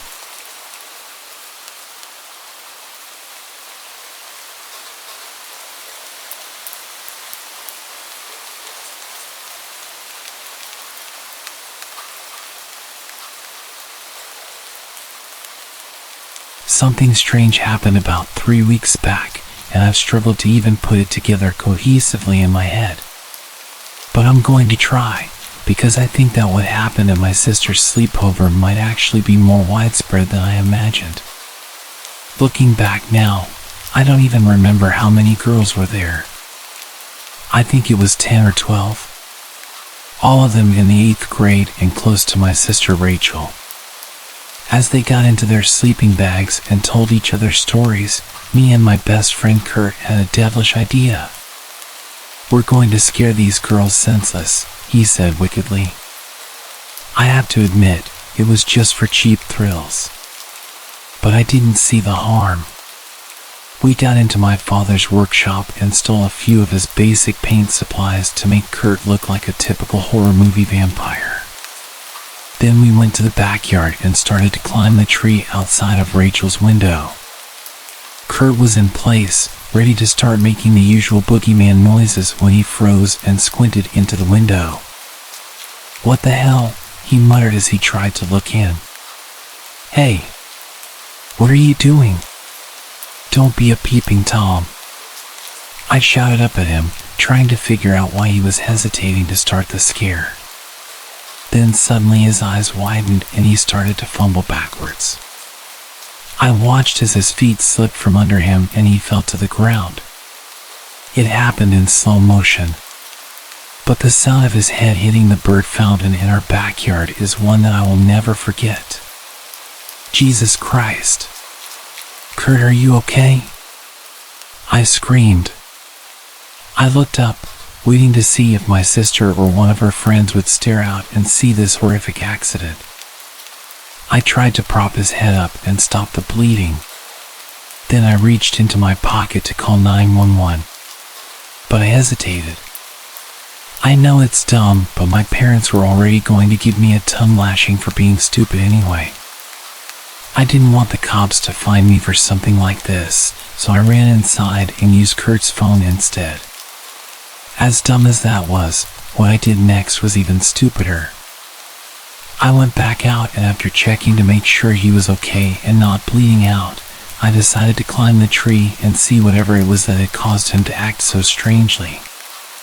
Slowly, I crawled up the branches and peered through the window to where my sister and her friends were sleeping. All except for one of them. It's been so long now and I still remember that ungodly sight. One of the girls was standing there, crouching over the other girls with a sharp knife, slashing wildly at the defenseless sleeping friends. I will never forget the look on her face as she swung that knife. That's when the girl looked straight at me. I nearly fell back like Kurt did. But instead, I stared her down across the darkness. She'd already seen me. What good would it do running away? She could never make it outside in time to catch me regardless. Suddenly, she started making her way to the door, and I could see that some of the other girls were moving. I scrambled to get out of there. I didn't even wait for paramedics to show up and help Kurt. I didn't want to be around if she was coming to get me. I ran for what felt like hours and ended up at my grandparents' house on the outskirts of my town. I frantically tried explaining to them what had happened. They called my parents and eventually they started putting the story together. Kurt was in the hospital with his head injury and apparently all the girls were fine. I went to see Kurt a while later to see what he remembered. Nothing. So now there's rumors that I attacked Kurt and put him in hospital and then ran away to avoid trouble. I tried talking to my sister about what I saw, but she denies that anything of the sort happened and treats me like I'm crazy.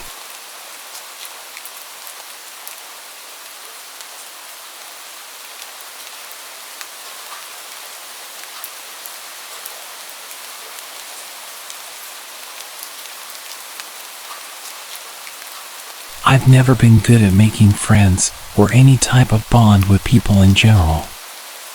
I'm not even close to most of my family members like I'm close to Jessie. Jessie is my best friend. I've known her only for a year and a half, but she's literally my world. She's the only person I can speak to, the only person who understands me. I've never slept over at anyone's house that isn't mine, and even when I'm supposed to be staying at a family member's house, I get anxious and they have to call my parents to collect me. This results in my parents having to cancel everything that they plan. My parents resent me. I'm a huge burden to them because of just how anxious I am. Jessie asked if I wanted to have a sleepover at her house. I'd never been to her house, or anyone else's house for that matter, and I'll admit I was ecstatic, but also hesitant in case I got anxious and ruined the sleepover and my friendship. I knew I was probably overthinking, but it still scared me. Jessie gave me some time to think, and I eventually agreed. I told my parents and they were pretty shocked, but decided to let me go because I had an actual shot at making a best friend for life. The car pulled up onto a large driveway, connected to an even larger house. It was huge, like mansion-sized. Probably the biggest house I'd ever laid eyes on. Me and my parents made our way over to the front door, which was about twice my dad's size, and he was 6'7". There was no doorbell. Instead, there was an abnormally large silver knocker in the middle of the door. I knocked. Jessie answered the door. When she saw me, her face seemed to light up and her smile grew larger. She instantly leaned in for a hug. Jessie's mother and father also approached the door and stood behind Jessie, also with a comforting smile on their face. Jessie's father was also tall like my own dad. He was your typical dad-looking person. It was the same with her mother. It was almost surreal. Jessie toured me around her huge house, which took about an hour in itself. Then we ventured off into Jessie's bedroom, which was huge and pink. Very pink. Like every object was pink. After staying in Jessie's room playing games and eating candy for a while, her mother walked into the room and placed a sheet of A4 paper on Jessie's bed. The way she walked was so elegant and graceful. I took my headphones and grabbed the sheet of paper.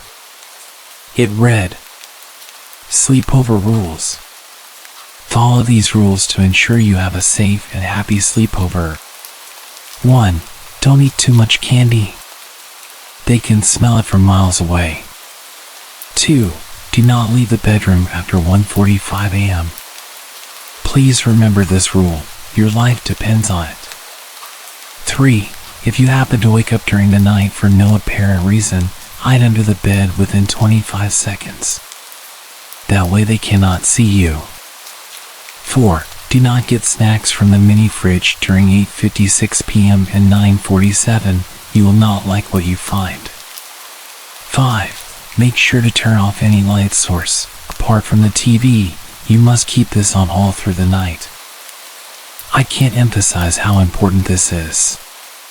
6. If you wake up randomly and see Jessie sitting upright, awake in her bed, you must run. Lock yourself in the bathroom and do not come out for the rest of the night. If Jessie knocks and says she hurt herself and needs help, ignore her and do not reply.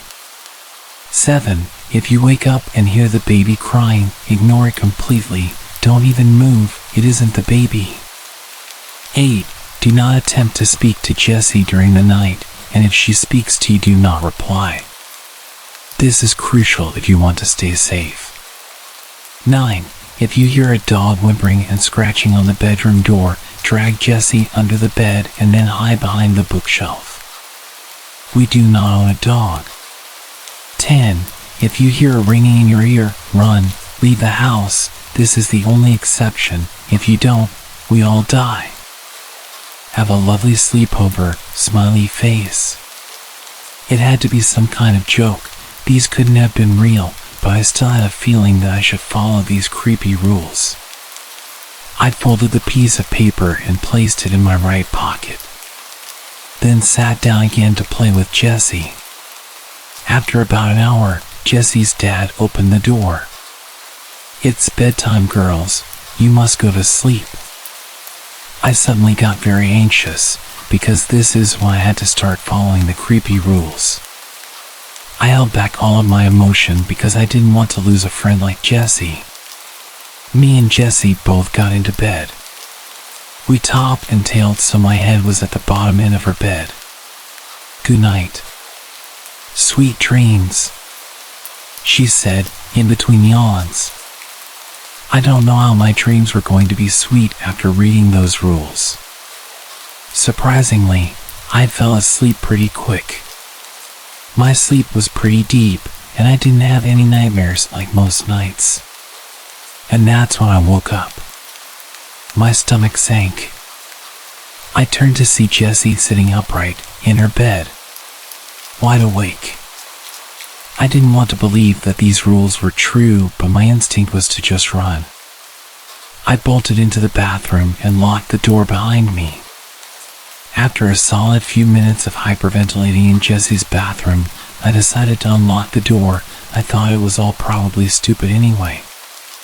Just before my hand reached the lock, someone knocked on the door. I froze. "Tina, help me." I've hurt my head and my vision's going blurry. I desperately wanted to open the door, but something in my head advised me against it. Jessie kept screaming for help. I slumped into the corner, shaking with every breath I took. She was screaming for hours. It was unbearable. Her voice got less human-like and more distorted with every screech. By the time she stopped, I was already half asleep, to put into perspective just how long her screaming went on. I woke up. The light from the sun outside made my eyes sting. My ears were still throbbing. I slowly got up from the corner of the bathroom and unlocked the door. Jessie was playing on her PS5. Everything was totally normal. "Hey Tina," she said in her usual jaunty tone. "I think your mom and dad are already outside waiting for you in their car." I couldn't take speaking. Everywhere in my body ached. I picked up my stuff and started walking downstairs. Jessie's parents waited at the bottom of the stairs. "Your parents are outside waiting for you," said her mother with a smile. "How did they get here so quickly?" It was only 9:15. I could see the open door and my parents' car outside. I was so relieved. I was gonna leave this place finally. Jessie's dad showed me out, and I hopped into my parents' car. I can't begin to explain how relieved I was to see my parents' smiling faces again. Jessie and her family waved at me as I drove away. "How was the sleepover, sweetie?" I was about to reply when I got a notification on my phone. It was a message from my mom. It said, "Hey, I was just messaging to ask what time you wanted me and your dad to pick you up from Jessie's house." I looked back up at my mom, who was driving, and then to my dad, who was smiling eerily at me. Shit. I forgot to leave on the TV. I felt sick to my stomach. "Forgot something?" my dad asked me.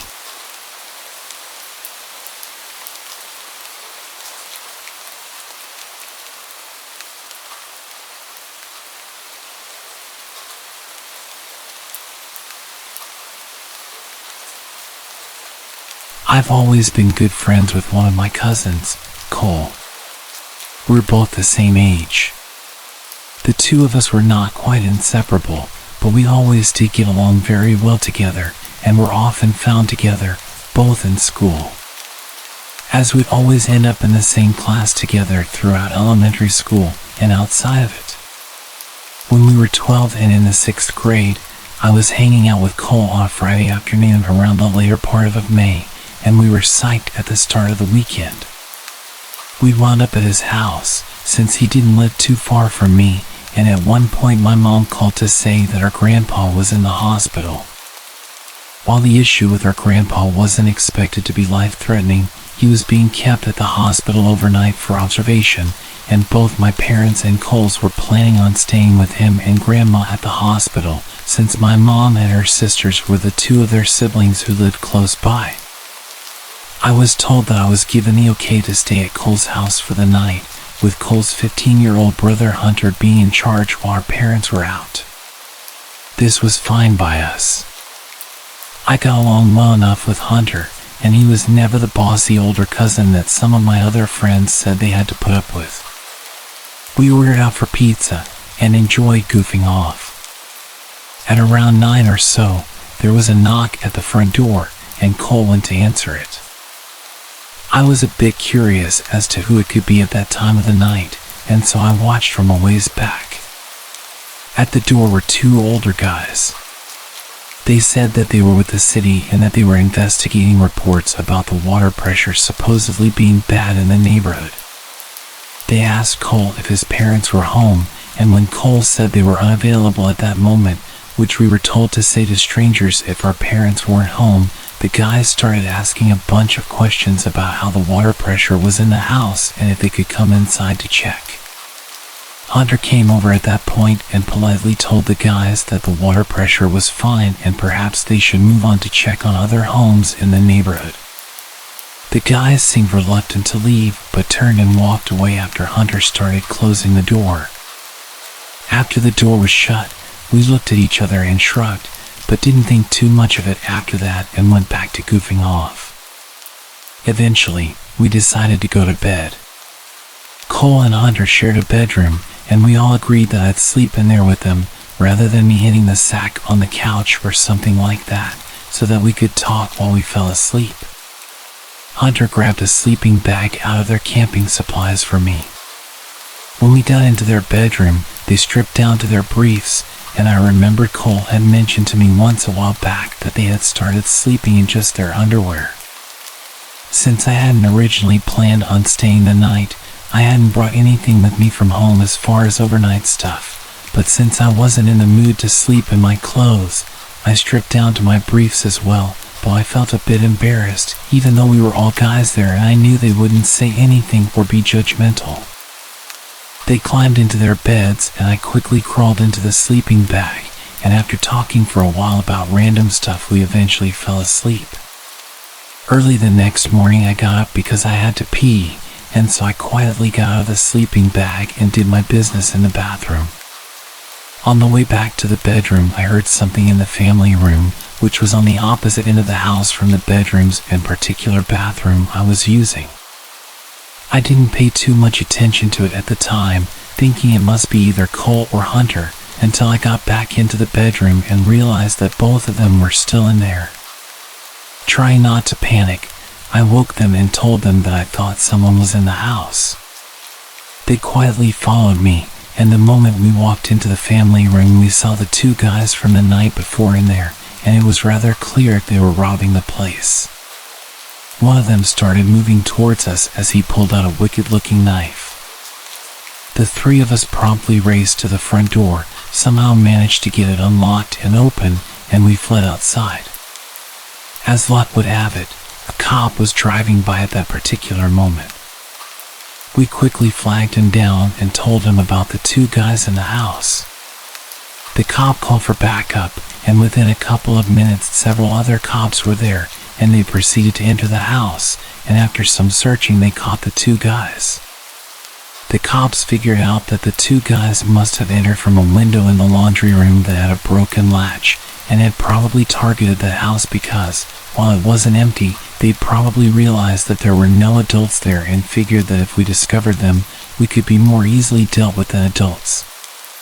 To add insult to injury, while we were waiting outside while the cops searched the house, some of the neighbors came out to see what the commotion was about. This included some kids who went to the same school as Cole and me, including a few who were in our 6th grade class with us. It was during that time that the three of us realized that we'd never had the chance to get dressed. So just like in the stereotypical nightmare, we had to stand outside in full view of everyone in just our briefs for what seemed like forever, before being allowed back inside. When we went back to school on Monday, we had to put up with more than a bit of snickering, stares, and mockery for the next few weeks until school ended for the summer.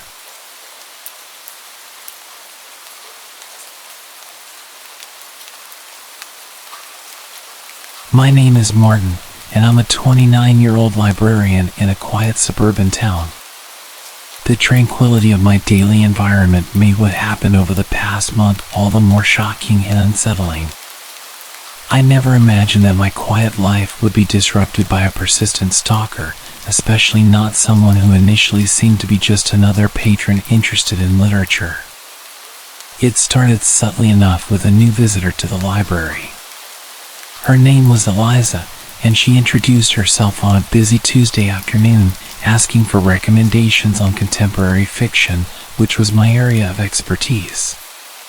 She was polite, enthusiastic about my suggestions, and seemingly just another lover of books. Over the next week, Eliza visited several times, and our interactions remained purely professional, centered around discussions of authors and book genres. However, things gradually started to change. Eliza began showing up at the library every day, timing her visits to when I started my shift. At first, I was flattered by her interest in my recommendations, but it soon became clear that her visits were not just about books. She started bringing me coffee, exactly how I liked it, without me ever having mentioned my preferences. Then, small gifts began appearing on my desk: bookmarks, a scarf, and even a paperback copy of a rare book I'd mentioned once in passing. I tried to set boundaries, explaining that while I appreciated her enthusiasm, the gifts were unnecessary and somewhat inappropriate given our librarian-patron relationship. Eliza seemed to take it well, or so I thought. Her behavior escalated quickly from there. She started waiting for me in the parking lot after my shifts, offering to walk me to my car, which I politely declined. One evening, I noticed her following me as I went to a nearby cafe after work. When I confronted her, she just laughed it off, saying it was a coincidence since she liked the cafe as well. The situation took a darker turn when I started receiving emails from her late at night. The messages were long, detailing how much she thought we had in common and how she felt we were meant to be great friends, if not more. I was firm in my response, asking her to stop emailing me and to maintain a professional distance while at the library. This confrontation led to a brief period of calm, and I hoped that would be the end of it. But it wasn't. One night, I found a letter tucked under the windshield wiper of my car. It was from Eliza, expressing her hurt over my rejections and her conviction that we were destined to be together. This was followed by more letters, each more intense than the last. She began showing up at places I frequented, a local bar, the gym, even a friend's birthday party I mentioned in passing during one of our early conversations at the library. I've since reported the situation to the local police, who are keeping an eye on my workplace and home. I've also installed security cameras at my house. The stress and constant vigilance are taking a toll on me. I'm more cautious, more suspicious, and I feel like I'm losing the peaceful life I once loved. This ongoing situation has shattered my sense of security and privacy. I never expected that my job, providing people with knowledge and resources, could lead to such a personal invasion.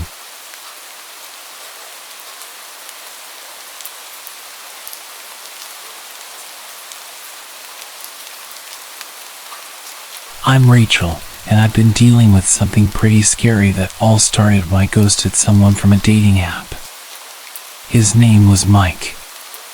At first, our chats were light and fun, but then he got intense real quick. He'd send long messages about how he felt we were meant to be and how he saw our future together. It was way too much for someone I hadn't even met, so I decided to stop responding and eventually blocked him. About a week after I blocked him, I was at my usual coffee spot, trying to get some work done. Out of the corner of my eye, I thought I saw someone who looked like Mike. I told myself it was just my imagination. After all, I had never met him in person, I only knew him from photos. But then, it happened again. I was shopping for groceries, and I saw someone from behind who looked just like him. I tried to dismiss it as coincidence. The town isn't that big, and it wouldn't be weird if we ran into each other occasionally. However, it started happening too often to ignore. I was at the gym and I saw him again. This time, he was much closer and there was no mistaking who it was. My stomach dropped. I had no idea how he would know I'd be there. I finished my workout early and left as soon as I could. The real shock came when I saw him outside my workplace. That was when I knew this wasn't random. He was following me everywhere. Each sighting made me more anxious. I couldn't understand how he found out where I would be. It was like he knew my schedule. After the incident near my work, I confronted him the next time I saw him at the coffee shop. I asked him outright if he was following me. He just smirked and said, "Isn't it funny how we keep running into each other?"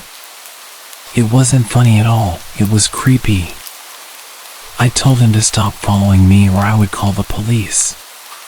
He just laughed and said, "See you around, Rachel." I reported him to the police after that. They took my statement but said they couldn't do much because he didn't break any laws. I started changing my routine, avoiding my usual places, and being more cautious about my privacy settings online. Despite all this, I still feel uneasy. I'm constantly looking over my shoulder, wondering if he's there. It's exhausting and scary. I'm trying to keep a record of everything for evidence in the future. It's been a wake-up call about how careful you need to be, even with seemingly harmless online interactions. My friend says that I'm partly to blame because I was leading him on, speaking to him for weeks and encouraging the deep conversations. But it's not my fault that I lost interest. Surely someone on a dating app shouldn't be surprised when I block them without explanation. It's not like we'd ever even met.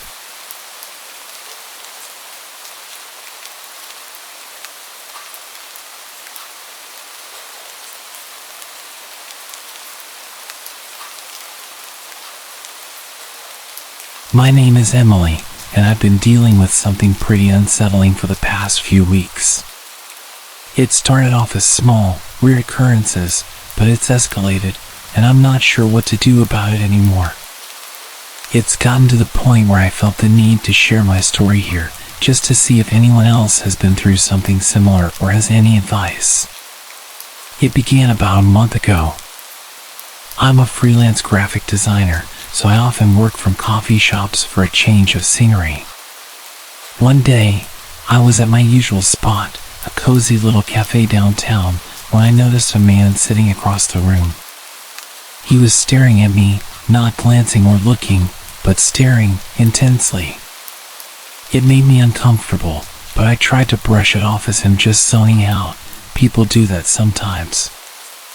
However, the next day, I saw him again, at a different coffee shop. This time, I was sure it wasn't a coincidence. He had that same intense gaze. I left shortly after arriving, feeling a cold prickle down my spine. Over the next few days, I started seeing him everywhere I went. Whether I was at the grocery store, the gym, or out with friends, he was always there, lurking a distance away.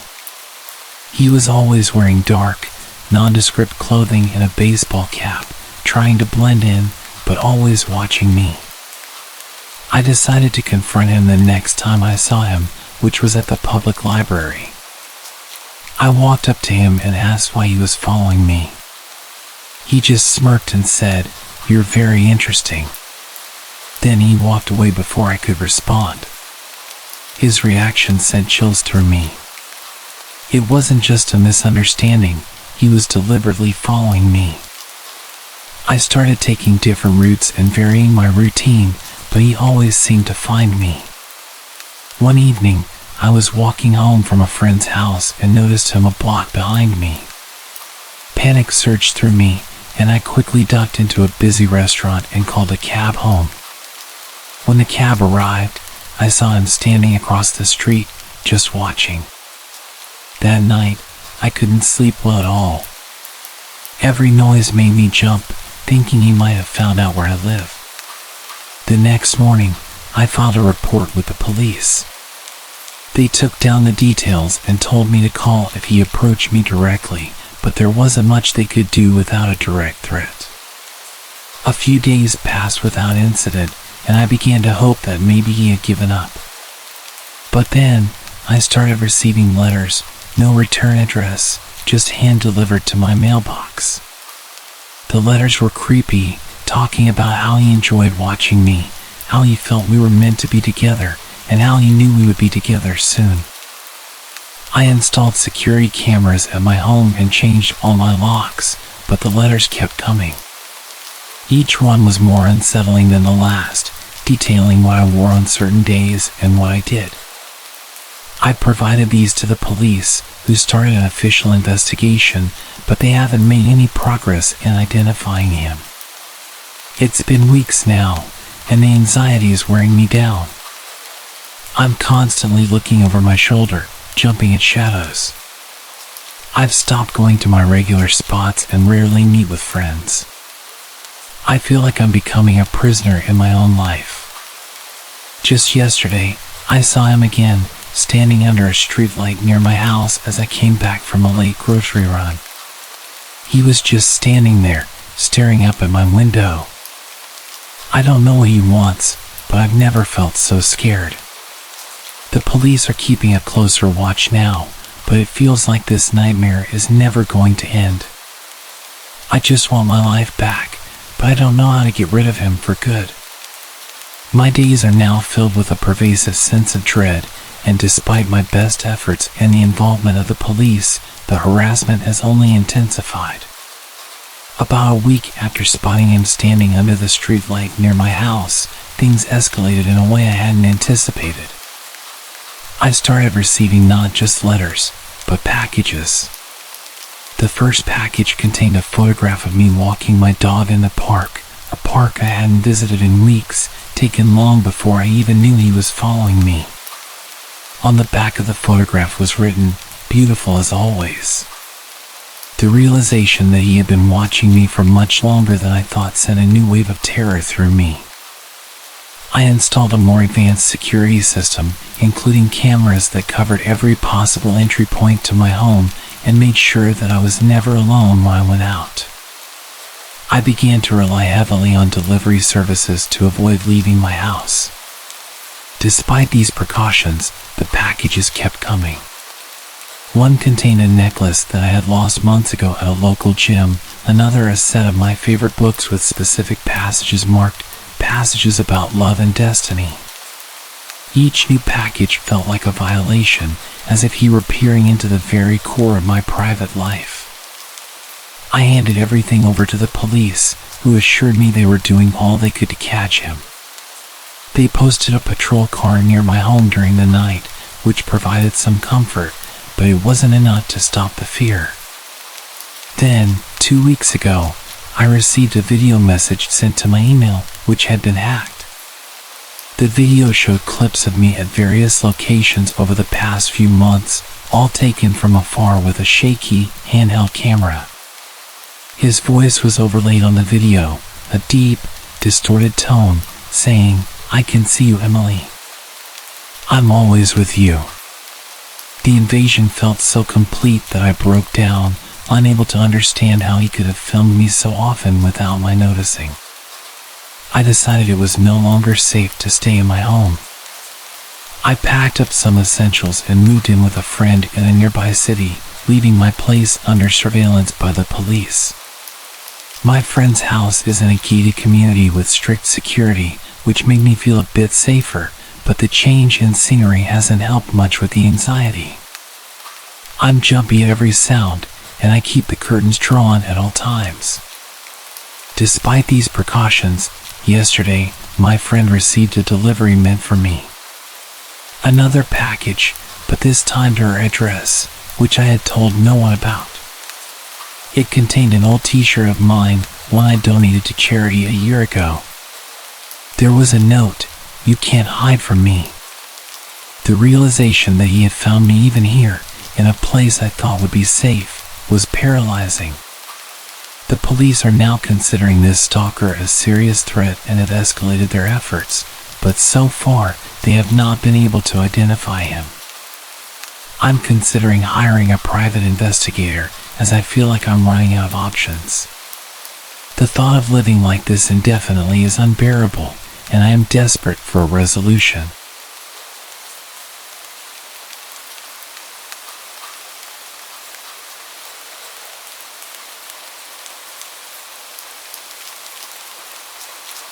My name's Alex, and I'm a 34-year-old software developer living in rural Virginia, commuting daily to a small office about 30 miles from my home.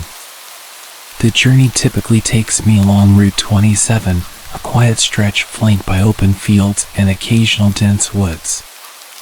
It's usually peaceful but somewhat eerie after sunset. Yesterday evening's drive started like any other, but it took a turn that left me rattled. I've been replaying the events, trying to make sense of them. As I was driving home around 6:30 p.m., the sun had just dipped below the horizon, casting the last of its orange glow. That's when I spotted a woman standing by the side of the road. She was thumbing for a ride, looking remarkably put together with a neat appearance and a small backpack slung over one shoulder. Normally, I adhere to a strict no hitchhiker policy, but something about her prompted me to pull over. Perhaps the way she seemed more like a stranded commuter than a typical hitchhiker. She introduced herself as Sarah as soon as she got in. She said she was headed to the next town over and was meeting friends. She seemed friendly enough at first, making small talk about the weather and local news. However, I noticed she deftly avoided any personal questions about where she was coming from or her reasons for being out here alone. It was strange, but I initially chalked it up to her being private.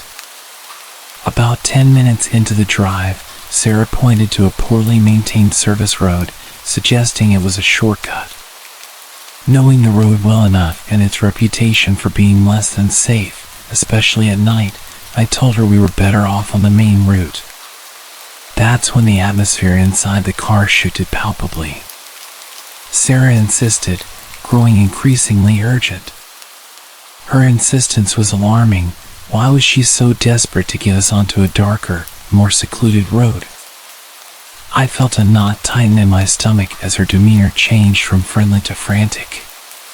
Despite her protests, I kept driving, trying to keep the conversation light, but she wasn't having it. Her agitation escalated quickly from there. She started raising her voice, her words tinged with panic, saying things like, "You don't understand, we need to go back." It didn't make any sense, and it was starting to scare me.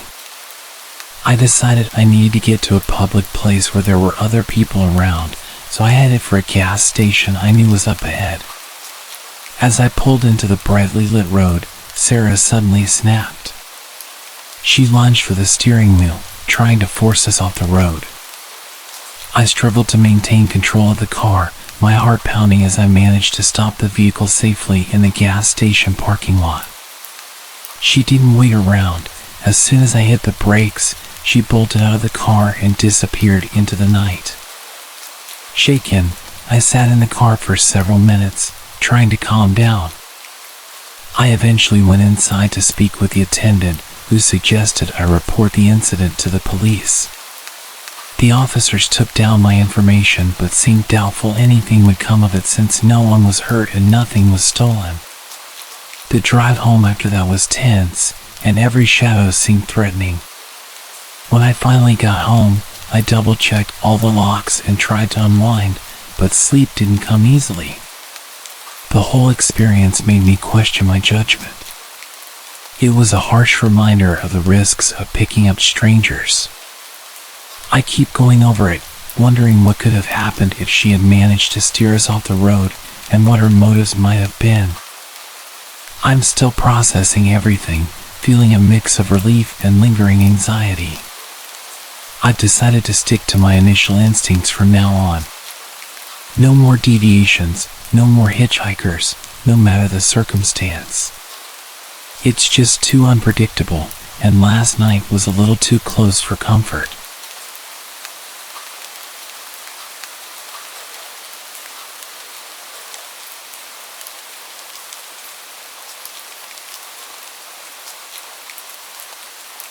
It was around 11 p.m. last night when I realized I was out of a few kitchen staples, milk, eggs, and some bread. So, despite the late hour, I decided to make a quick trip to the supermarket nearby. It's usually pretty empty at that time, which is how I like it. No lines, no waiting, just a quick in and out. When I got to the supermarket, the parking lot was nearly empty, just a few scattered cars that probably belonged to the night staff. Inside, the bright fluorescent lights buzzed overhead, and the usual pop music played softly through the store's speakers. I grabbed a basket and made my way to the dairy section first. As I turned into the aisle for milk, I noticed someone else further down the same aisle. He was a tall man, wearing a bulky jacket, which was odd given the mild weather we've been having. He wasn't looking at products on the shelves. Instead, he seemed to be just standing there, which struck me as odd. I tried not to pay too much attention and focused on finding the milk. After grabbing it, I headed over to the bread aisle. That's when I noticed the man again. This time, he was a few feet away, seemingly examining the bread, but as I approached, he didn't move or pick anything up. Instead, he just watched as I made my selection. A prickly feeling of unease crawled up my spine, but I brushed it off, telling myself he was probably just deciding on what to buy. I moved on to the eggs, and that's when things started to feel really off. I could see him again, out of the corner of my eye, now on the opposite end of the eggs aisle, just standing there, still not shopping. At this point, I couldn't ignore the sinking feeling in my gut that something was wrong. Was he following me?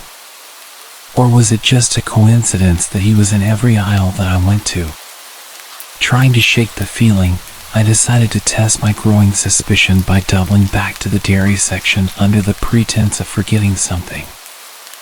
I peeked around the corner before entering the aisle, and sure enough, he quickly moved into the same aisle from the other end, still keeping his distance but unmistakably following me. Now genuinely worried, I decided to skip the rest of my shopping and head straight to the checkout. I walked quickly, glancing over my shoulder. He was still following, trailing a few aisles behind. When I reached the checkout, there was only one cashier working, and thankfully, no line. I placed my items on the belt and kept an eye on the entrance to the checkout area. As I was paying, I noticed the man had stopped at the end of an adjacent aisle and seemed to be watching me. My heart raced as I grabbed my bags and walked briskly towards the exit. I made sure to pull out my phone, pretending to make a call, thinking it might deter him from doing anything if he thought I was talking to someone. Once outside, I hurried to my car, locked the doors immediately, and started the engine. Just as I was pulling out, I glanced back at the store entrance. He was standing there, just outside the doors, watching me drive away. The drive home was nerve-wracking. Every set of headlights behind me made me jump, worried that he might be following me. When I finally got home, I checked all the locks on the doors and windows, ensuring everything was secure. I've been trying to rationalize the whole incident. Maybe he was just a socially awkward person who didn't realize how his behavior came across. But something about his demeanor and the way he was methodically moving through the store just doesn't sit right with me. I think I'll be avoiding late night shopping for a while, and maybe even look into getting some groceries delivered instead. The whole experience left me rattled, and I've been on edge since. There's a part of me that hopes I'm just being paranoid, but another part that's deeply unsettled by last night's encounter. If nothing else, it's a stark reminder that you can never be too careful.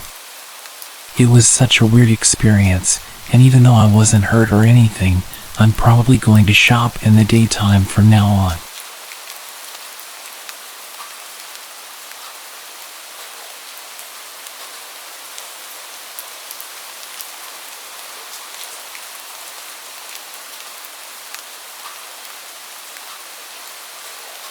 This happened just an hour ago, and I'm still on edge. I need to get this off my chest. I often hang out late with my buddy Mark, especially on weekends when his parents are away. Tonight, though, felt different from the start. We decided to explore the abandoned house at the edge of town.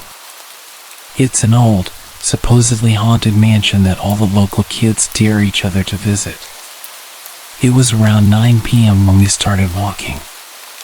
The air was unusually cold for a summer night, and a thick fog was rolling in, dimming the streetlights to mere halos in the mist. The old path to the house was overgrown, the branches clawing our clothes as we pushed our way through. We were halfway there when I heard it, a faint whisper. It was so soft I thought I'd imagine it, but when I looked at Mark, his face was pale, and he'd stopped dead in his tracks. "Did you hear that?" he asked, his voice barely a whisper. I nodded, and we listened.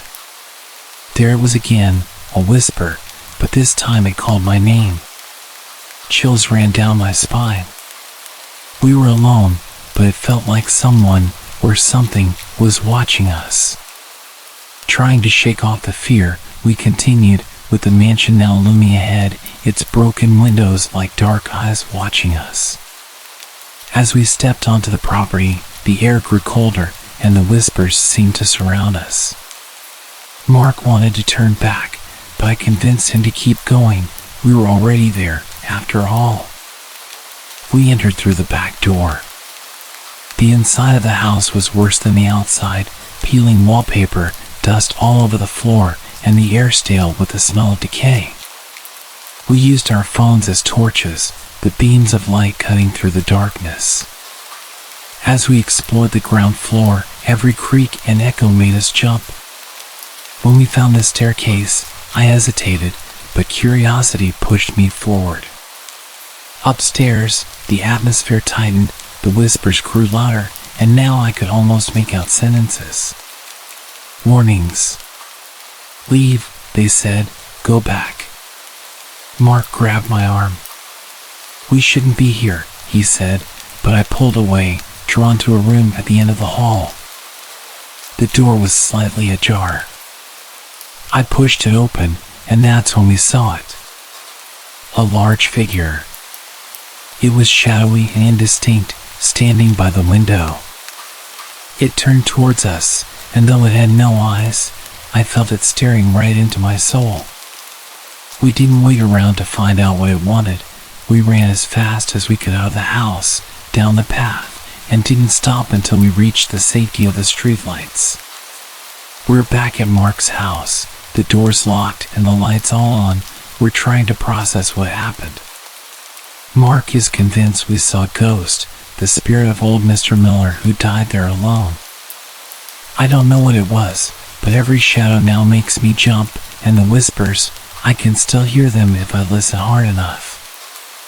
What did we see in the Miller house?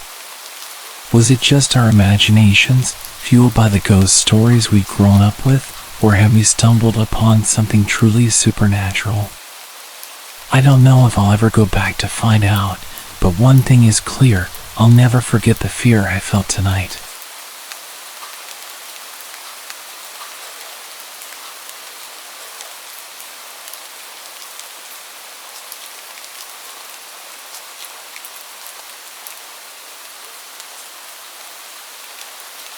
This happened to me several years back. I was living with a friend at the time and was en route back to my apartment from a night with my family. I was kind of in a foul mood and was out of cigarettes, so I stopped at a gas station on my way back home. This gas station was dingy. I mean, just absolutely run down. The sad thing is that it was built that way. It was built to be barely functional. The lights outside didn't always work, and the place always smelled of burnt rubber. It was kinda sketchy during the day, but at 10 o'clock at night, it took on a whole different air. However, I was seriously in need of cigarettes, so I stopped. I got out of my car, went inside, grabbed a bottle of Gatorade, and made my way to the counter, only to notice that there was no one standing there. I'd stopped by this gas station before and had the same thing happen, figuring they were either in the bathroom or at their house. The employees were all part of a family who lived on the premises, so I hung around for a few minutes. Soon enough, the door to the restroom flew open and out lumbered a rather angry-looking female. She rang me up for the Gatorade and gave me attitude when I said I wanted cigarettes, which I totally didn't understand. It's like, you never get business. So on the rare occasion that someone wants to buy something, you should be grateful. And with that awkward encounter, I was on my way. Total time that had elapsed from when I got out of my car to walking out of the door was maybe 5 minutes. I have a hanging light in my car that is always on when I'm driving. I was sure I'd left it on whilst I was in the store, but as I approached the car I noticed it was off. Not thinking much of it, I went to open my door and noticed that the car was unlocked. I never leave my car unlocked. But then again, I figured I was kind of in a hurry, so it was possible. I got in, started my car, lit a cigarette, and kind of blindly backed out while opening my Gatorade. I recapped the bottle, put it in the seat next to me, and was about to pull out onto the road when a hand reached out from the back seat.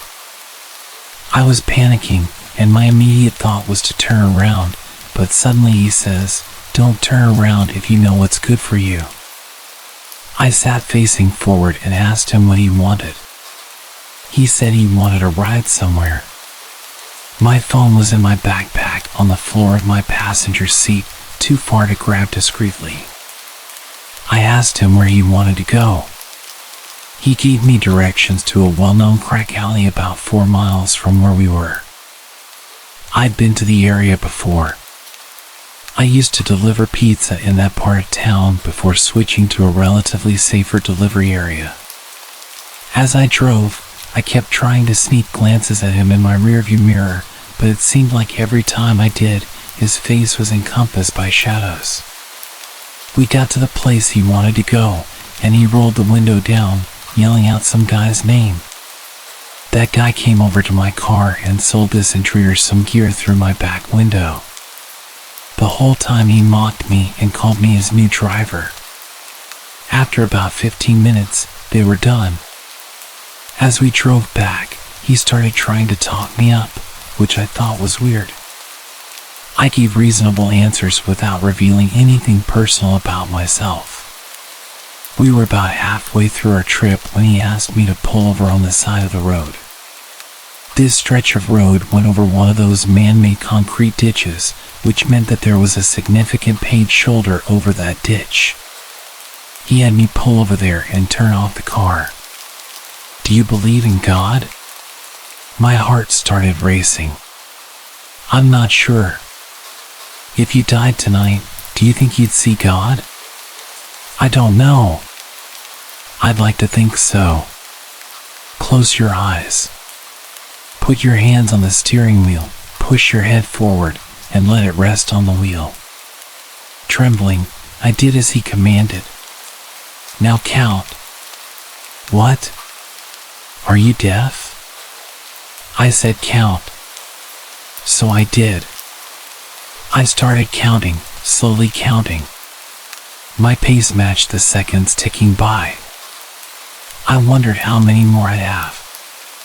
Once the dealer walked away, the man in the back seat told me to bring him back to the gas station where he had gotten into my car.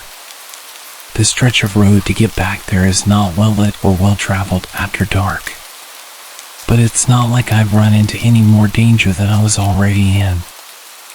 I just wanted him to get out of my car. I could tell he was shifting in the back seat. I thought I was about to die. Then he simply got out of the car and ran off. I kept counting. I counted to at least 1,000 before I felt it might be okay to look up. I didn't want to look up to him standing in front of my car waiting for me to disobey. When I did finally look up, he wasn't there.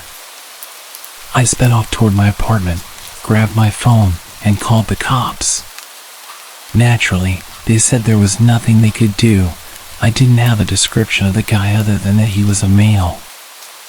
I thought he might be black because I think that was the color of the skin I saw when I initially started to turn around, but it was so fleeting that I couldn't be certain. He didn't take anything out of my car or leave anything. I learned a few things that day. 1. I never, ever leave my car unlocked. 2. I always check my car before I get into it. 3. I'm never stopping at that gas station again. I no longer live there, so that helps. 4. If someone still somehow manages to get into my car to try something like that again, I'm running full speed into the nearest light post. I'll be wearing a seatbelt, and I doubt that some hijacker would worry about putting their seatbelt on.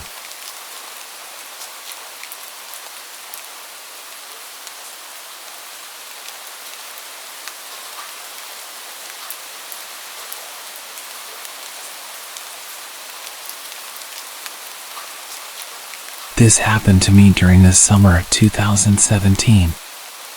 I was a 19-year-old girl at the time.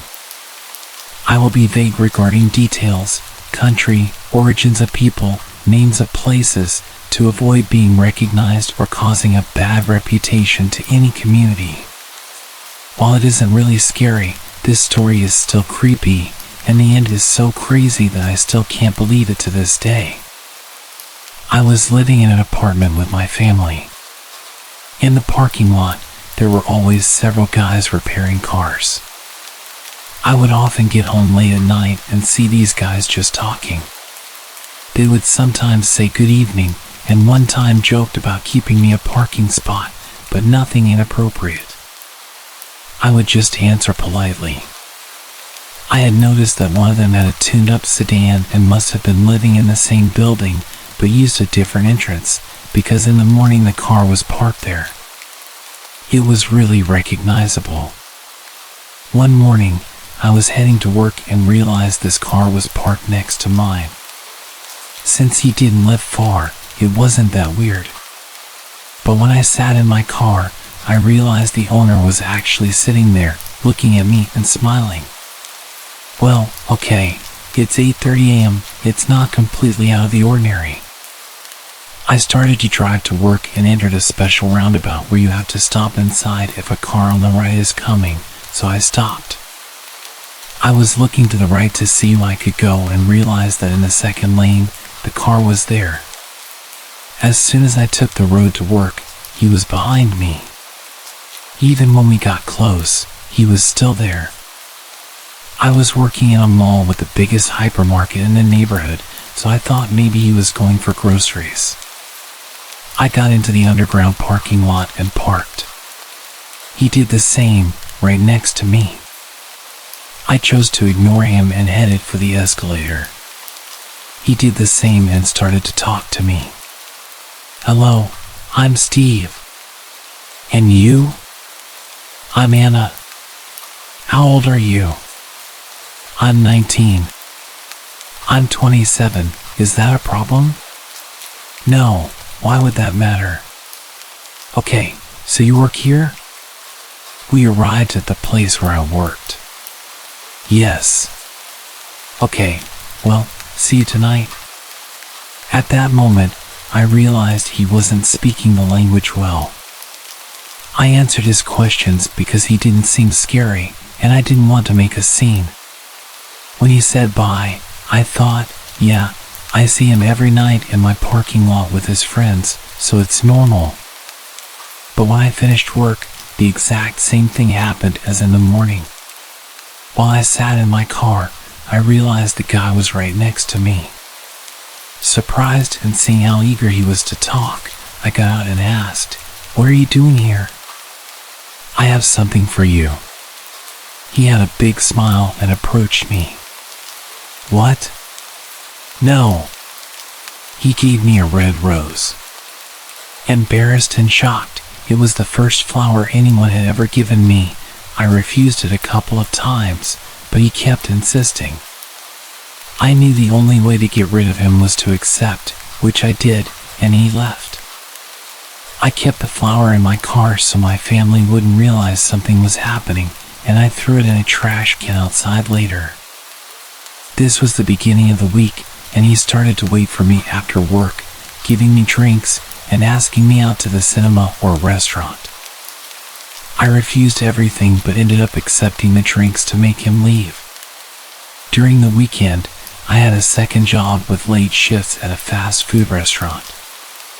On my first shift there, since everything happened, I was closing the restaurant with 3 other colleagues.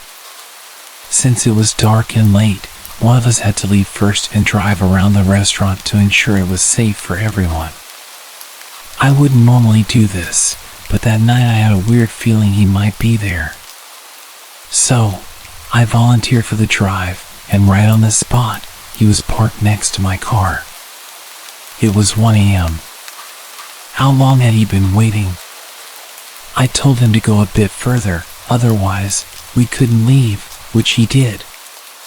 After my colleagues left, I stopped next to his car and opened the window to explain why I reacted that way. Not that I had to explain myself, but I thought maybe he'd follow me until I explained. Before I knew it, he opened his car door and got into my car. I just want to remind you that this man knew where I worked, where I lived, what my car looked like, and who my family was.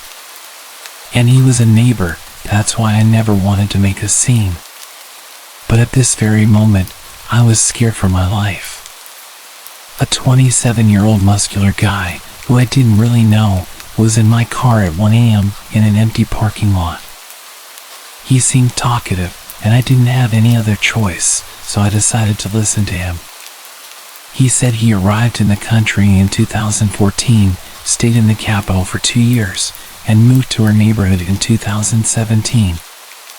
I did the math and realized a year was missing. I asked him about it. He answered, "I was in jail." Just imagine how scared I was. "Why were you in jail?" "Well, I didn't have papers, and I had a car accident." Okay, it wasn't that scary in the end, which did reassure me. The guy said goodnight and left. There were many times I checked the rearview mirror and saw he was right behind me. I wouldn't know since when, and even to this day, I check often to see if a car is following me. Once, during a late shift, I was washing dishes and texting friends, 2 guys, to let them know I was finishing so we could meet. I had to leave my phone, and maybe half an hour later, a colleague came to me and said, "Hey, your friend ordered at the drive-thru and asked for you." "Oh, yes," I told him I wanted to meet later. I took my phone and messaged my friends asking why they were asking for me at work. "What are you talking about?" At that moment, I realized that they weren't talking about the friends I had plans with. I rushed to my colleague and asked her to describe the guy and the car. It was Steve. There were so many instances of things like that happening. He followed me to my friends and would threaten to tell my dad that he'd seen me drinking with boys. Also, one of his friends, Carl, who I spotted in my parking lot, had also started following me. A friend who knew Carl told me he was married, had kids, and was 40 years old. I was so shocked. One evening, around 10 p.m., and it was already dark, I parked and saw a neighbor getting home. It had been a while since we talked, so he said he'd be back in 2 minutes so we could chat. While waiting, I was getting my stuff from the trunk. This is when the car parked behind me flashed its lights at me. I didn't have to turn around to guess who it was. I had been patient since nothing too crazy had happened, and I didn't want to scare or create problems for my family, but that night I was pretty pissed off, and it was happening right next to my place. I threw my stuff and rushed at the car. Both Steve and Carl were there. I told them to leave me and stop following me. Steve didn't say a word, and Carl just smiled and said good night. I didn't answer and left. It worked because they didn't bother me for months. Steve changed his car to a black one, which was still very recognizable. He followed me a few more times, and one day he tried to talk to me with a friend who could translate what he had to say. I explained to his friend that I wasn't interested, and that was the last time I talked to him. Months later, I saw a guy in my neighborhood, and I knew he lived in an apartment near where Steve lived. The whole thing was over, but it was always in the back of my mind. I didn't really know who the guy was, and didn't know if this would start again. I was curious, and you know how curiosity is a bad thing. I started to talk to him. "Hey, do you know the guy Steve that lives in your building?" "Oh yeah, the mechanic?" "No, the guy who owns the black car." "Oh, you mean my dad?" I froze. I have no idea how this conversation ended, since it is still a big shock even to this day. I know I didn't tell him anything about his dad's behavior. I had known this kid for so many years, and he was actually the son of this guy. And he had 4 brothers and sisters. Then I realized the guy had lied about his age because the kid was about 15, and I believed him like an idiot. This is not the end of the stunning discoveries. A few days later, I met a friend who knew about these events and told her that the kid was his son. She looked at me, shocked, and said, "All this time it was this guy?" "What? You know him?" "He left his country because he stole money from powerful people and joined his family here, but got jailed for suspicion of badly assaulting a woman." "What?" I remembered that when he followed me, he would stop when I drove in the direction of the police station. I thought it was because he still had issues with his papers. She kept talking and showed me a video.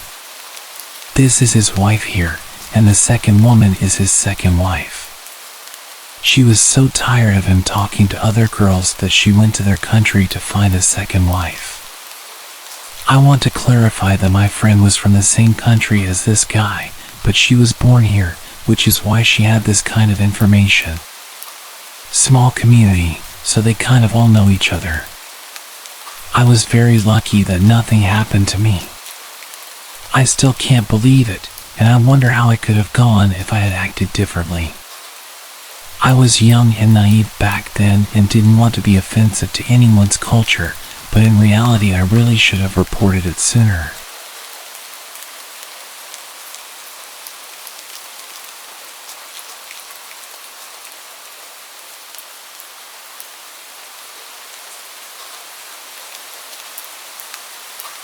The following story took place 20 years ago. The dialogue is paraphrased but accurately conveys what happened. Every year during March, my family would drive roughly 2 hours into the city from our rural town to enjoy a college basketball tournament. We routinely stayed at a large reputable hotel, and we were no strangers to the city. However, this year was different. There had been a rash of violent muggings, leaving many severely injured.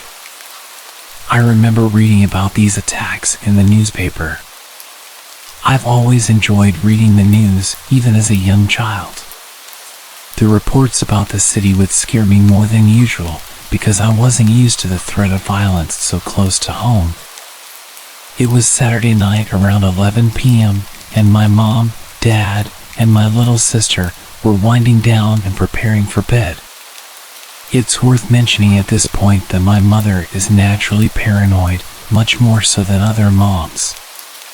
While it can be annoying at times, it often leaves us prepared for bad situations. Tonight would be one of those times. I was sitting on the second of 2 beds, furthest from the entrance to the room, when there was a knock at the door. "Room service," a voice called out. My parents glanced at each other, and my mom motioned for my dad to look through the peephole in the door. "We didn't order anything," said my dad, as he sized up the short, stocky male standing outside our door. He had with him a trolley with what appeared to be a meal on it and was wearing a green hotel uniform. "Are you sure?" he responded. "I've got an order here for room 4109. The guy at the door didn't sound pushy or out of place at all. In fact, if it wasn't for the recent violence in the city, we probably wouldn't have had our guard up in the first place. However, that night my parents were certainly cautious, and my father firmly told the man at the door that we didn't order any food. He left politely, without incident. We had little reason to be suspicious, and my dad wanted to chalk it up to a mistake on the hotel's behalf and get to bed. However, my mother eventually persuaded him to call the front desk to check that everything was legit. 15 minutes or so after the man had left our door, my dad got off the phone with the front desk. They have no record of us ordering food, and their room service staff were white, not green, he said grimly. I noticed my mother's face whiten and my sister looked scared. The hotel immediately sent security up to our floor to see if the intruder was still around. They checked on us and then went about searching the floor. Security came back to our room a few minutes later, telling us they had found an empty trolley in the stairwell, but there was no one to be found. With that, they departed, and we triple-checked the locks on the door before eventually sleeping. The next morning I was the first one awake. I didn't want to turn on the TV and wake my family, and there was no newspaper in the room, so I booted up my dad's laptop and checked the local newspaper's website. The first headline immediately made my stomach twist. Man stabbed outside City Hotel. Apparently, at roughly 11:30 the previous night, right after we had turned away the fake hotel employee, a pedestrian had been attacked outside our hotel in the middle of the sidewalk. He had been stabbed twice and then badly beaten in plain sight, yet his wallet wasn't stolen. The article went on to say that there was no apparent motive for the mugging, it was pure violence for violence's sake. It also mused as to why the pedestrian had been stabbed to the point where he couldn't fight back, but then beaten by hand. I woke my parents up right away and showed them the article. My mother became very nervous, while my dad looked very angry and reached for the phone. Naturally, we contacted the police and told them our story about the previous night. We provided as much information about the man at our door as possible, thinking he may have been responsible for the assault, but no one was ever caught. Thankfully, we had several inches of locked door between us and the fake employee. It may have just saved our lives.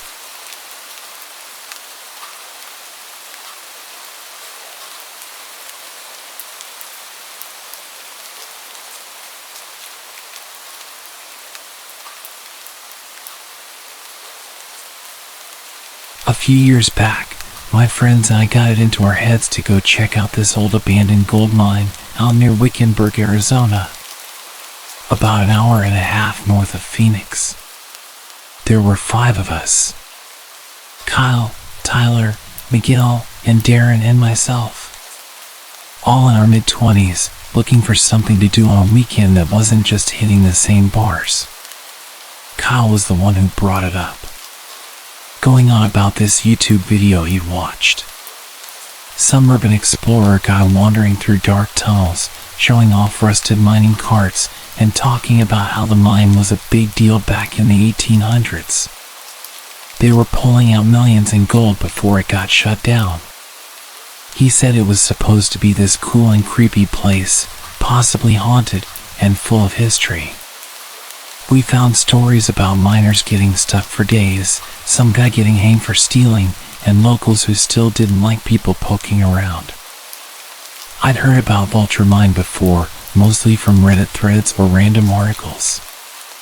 It was one of the biggest gold mines in Arizona. Now it was just sitting there, falling apart, with tunnels that weren't safe to walk in. People online said Wickenburg, the town nearby, was weird about outsiders. They were real protective, maybe because of the mine, maybe because they just didn't like city kids showing up. There were stories about locals running off tourists, putting up signs, even slashing tires once or twice. We laughed it off. We figured it was just small-town talk, nothing serious. Kyle kept saying it'd be an adventure, something we'd talk about for years. And we were dumb enough to believe him. That morning, we piled into Darren's dad's Suburban, all 5 of us, leaving Phoenix right around 6 o'clock. It was this old SUV. Kind of beat up. Smelled like engine oil mixed with one of those Pine air fresheners hanging from the rearview mirror. I was stuck in the back seat, wedged between Tyler and Miguel. My knees were pressed up against the seat in front of me. I had a bag of Doritos sitting in my lap. Crumbs were already spilling all over my jeans because I wasn't paying attention. Kyle was up in the front, riding shotgun. He was messing around with his phone, blasting loud punk music that nobody else really liked. He was the guy who got us all hyped up for this trip. Always the loud one, always pushing for the next big thing. Like the time he convinced us to drive to Vegas at midnight, and we ended up broke by morning. He kept saying this mine trip was going to be awesome. We'd explore some tunnels, maybe camp out, and have a story we'd be telling everyone for years. Tyler was slouched next to me. His hoodie was pulled up. He was scrolling on his phone, throwing out sarcastic comments. He said, "Oh yeah, Kyle, let's all go get stuck in a mine shaft. That sounds like a great time." He's the guy who acts like he's too cool for everything. Always got a joke, but he still shows up. Miguel was driving. He was keeping it steady, just watching the road, staying chill like he always does. He's the one who keeps us from killing each other when Kyle and Tyler start arguing. Darren was in the middle row.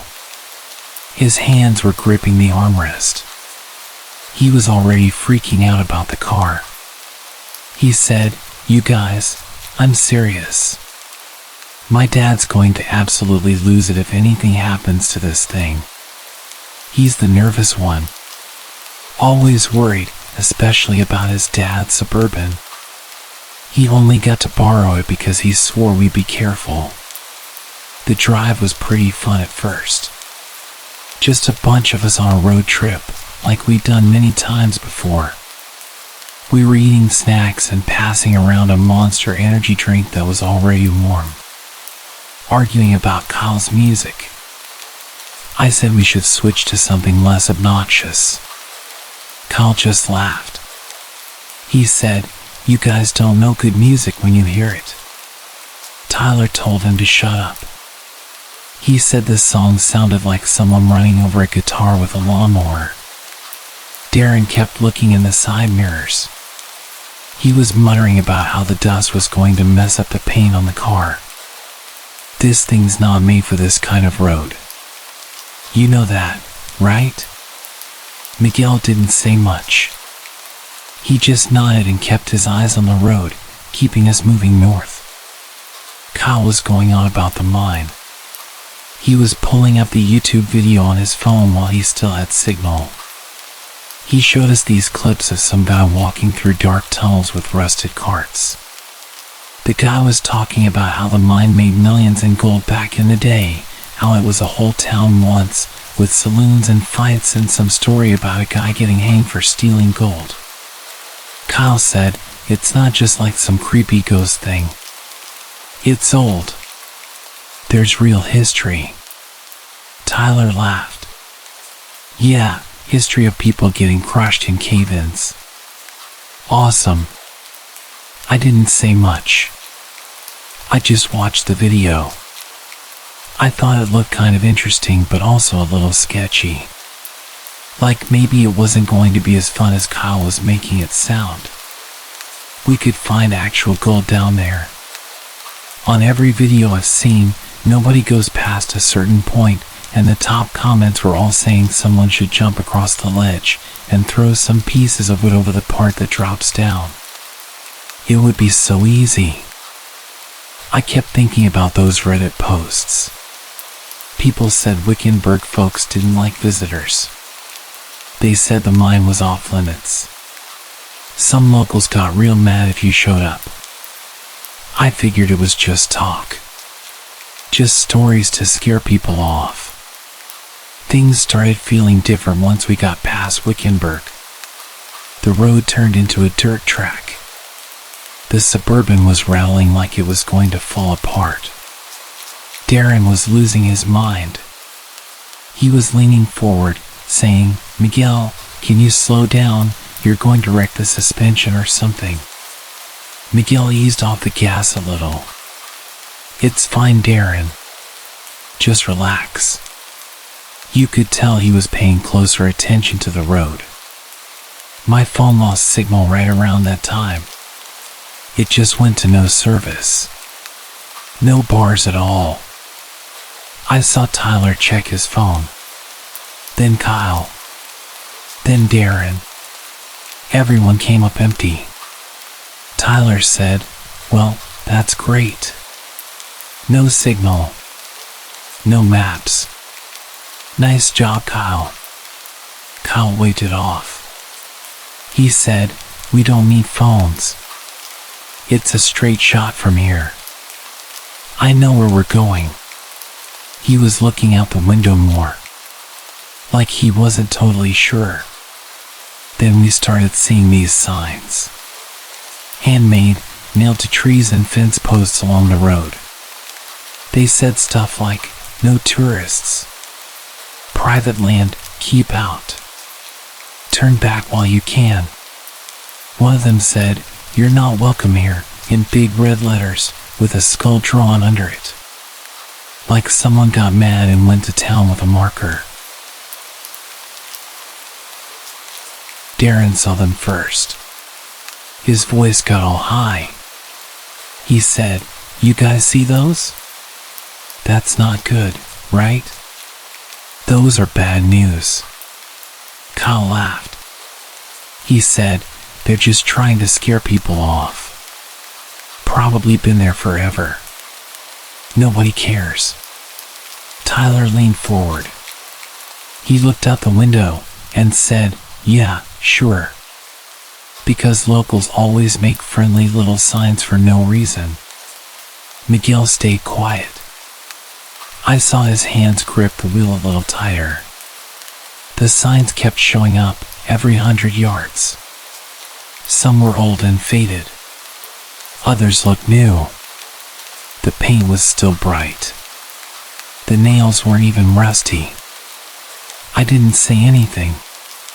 Just watched them go by.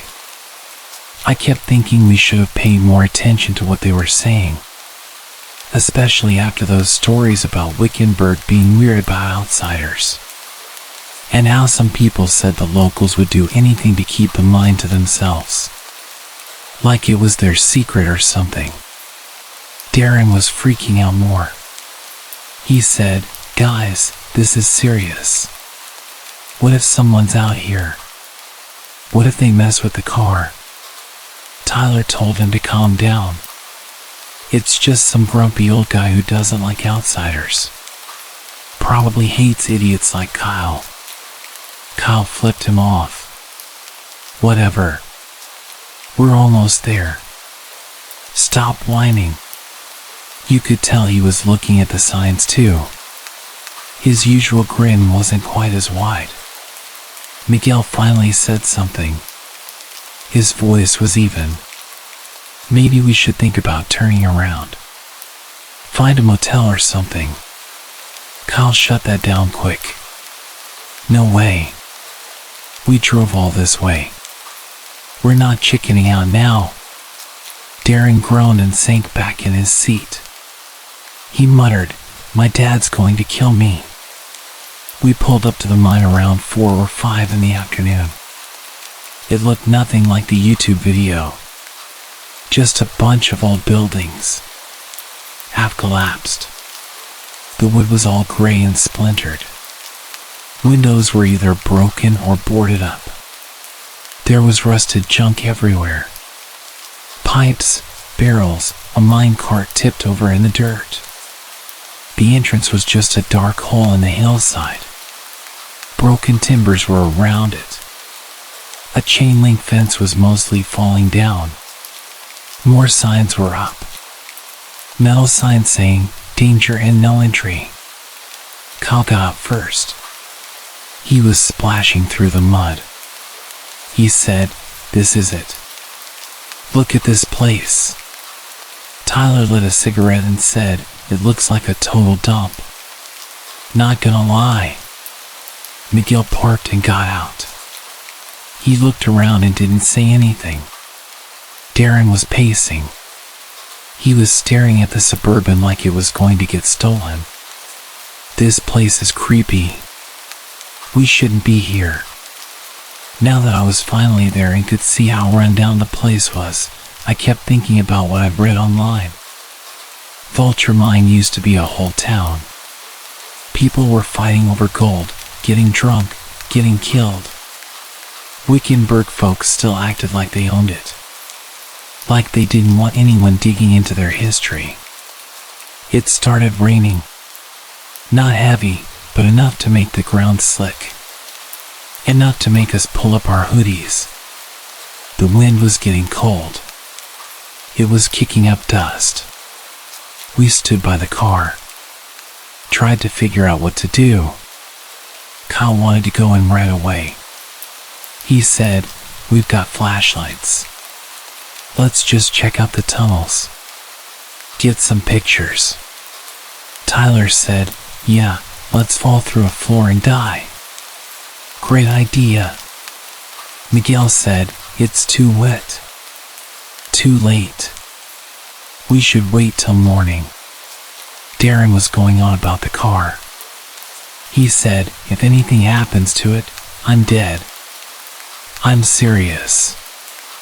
I looked at the mine. The signs. The rain. I didn't say much. It felt off. Like we weren't supposed to be there. Like those signs and those Wickenburg stories shouldn't have been ignored. The rain got worse. Miguel made the call. He said, "We're sleeping in the car tonight. We'll figure it out tomorrow." Kyle groaned. "That's lame, but whatever." Tyler shrugged. "Better than getting soaked out there." Darren nodded. He looked relieved. Like the car was the only thing keeping him sane. We climbed back in. All of us were wet. The seats were getting damp. The air smelled like muddy shoes and beef jerky. We ate some snacks. Passed around a bag of chips and some soda. Nobody was talking much. The rain was hitting the roof hard. The mine was just a dark shape through the foggy windows. We tried to play music. The speaker wouldn't connect. Phones were still dead. No signal. Darren was curled up in the middle row, muttering about his dad. Tyler was trying to sleep. His hoodie was over his face. Kyle was still hyped. "Tomorrow's going to be awesome. You'll see." Right as I was starting to doze off, I heard something. A laugh, not real close but not far either. Like maybe some kids were messing around out in the rain. I sat up and said, "Did you guys hear that?" Tyler pulled his hoodie down. "Just relax." Darren's head popped up. His eyes were wide. "What was that?" "I told you guys, this place is bad." Kyle laughed it off. "It's just an echo or something. Chill out." He was looking out the window. I could tell he wasn't as sure as he sounded. I stared out into the dark. I saw nothing but rain and shadows. I figured it was probably nothing. Just kids. Just the wind. I kept thinking about those signs. about Wickenburg, about the stories of locals who didn't mess around. We were all stuffed into Darren's dad's Suburban, trying to get comfortable, but it was pretty much impossible. The seats were hard. The air was thick and stuffy. With 5 of us packed in there, it felt like we were fighting for every bit of space. I was in the back, my knees jammed against the middle row. My head was resting on the window, which was cold and fogging up from all our breathing. Kyle was up front in the passenger seat. He was slouched down, messing with his phone even though it had no signal, just scrolling through old pictures or something to pass the time. Tyler was next to me, his hoodie pulled tight. He was trying to stretch out, but his elbow kept digging into my ribs. Miguel was behind the wheel. Not driving, but just sitting there. His hands were still on the steering wheel, like he was ready to hit the gas if we needed to. Darren was in the middle row, curled up with his jacket over his head. He was muttering about how we were going to ruin the car just by being out here. The rain was coming down light but steady, tapping on the roof. We had the windows cracked a little for air, which just made everything inside feel damp and sticky. I remember thinking it was going to be a long night. I had no idea how long it would actually be. We tried to settle in, passing around a bag of beef jerky and some warm soda cans. Nobody was really hungry, but we were eating most of the food anyway, because there wasn't much else to do. Kyle was still trying to keep things light. He said, "This is gonna be so cool tomorrow. We'll get some awesome pictures in the mine." Tyler snorted. He said, "Yeah, sure. If we don't die of boredom in this car first." Darren didn't laugh. He just kept going on about the car. He said, "You guys, I'm serious. If something happens with this thing, my dad's gonna kill me. Like, actually kill me. I keep hearing something outside. I think there's people out there. We should just go back." Miguel told him to calm down. His voice was steady. "Nobody's out here, Darren. It's just us in the rain." I didn't say anything. I just chewed on the jerky, which was too tough and salty. I stared out the window, trying to see the mine through the fogged glass. It was just a dark shape, barely there, in the rain. That laugh we heard earlier was still on my mind. That faint, high-pitched sound, like kids messing around. I kept waiting to hear it again. For a while, it was just the rain. Just the wind. Just us, arguing about who got to stretch out their legs. Then, maybe an hour later, it happened again. That same laugh, but louder this time. Closer. It was coming from somewhere deeper in the trees. Not right by us, but not far either. I sat up. My heart was beating faster. I said, "You guys hear that? That's not just the wind, right?" Tyler pulled his hoodie down, looked out the window, and he said, "It's probably just some dumb kids. Don't worry about it." Kyle nodded. He said, "Yeah, locals, whatever. They're just screwing around." Darren was already freaking out. He sat up straight. "No, that's not cool. What if they're out there? What if they're watching us?" Miguel turned around. His voice was calm but firm. "Darren, just relax. Nobody's coming out in this rain to mess with us." I wanted to believe him. I was looking out the window, trying to see something, anything. It was just dark. Just rain. Just shadows. Then there was a loud slap against the side of the car. like something hit it hard. We all froze.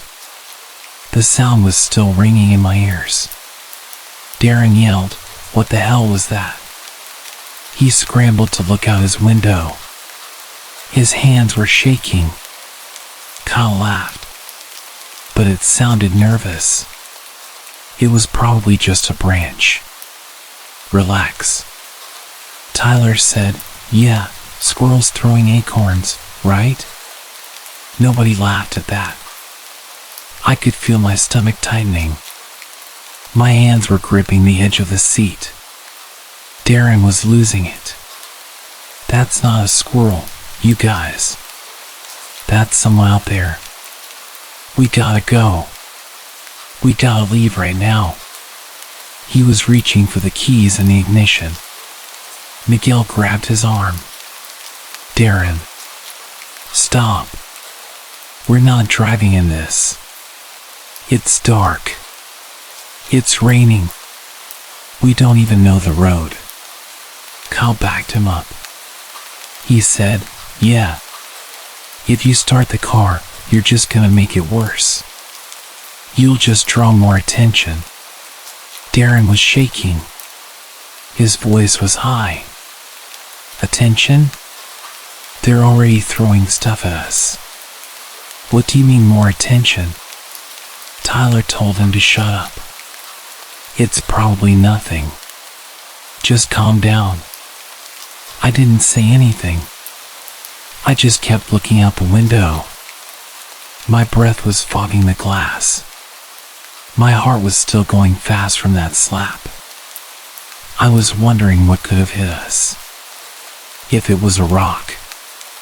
If it was something else.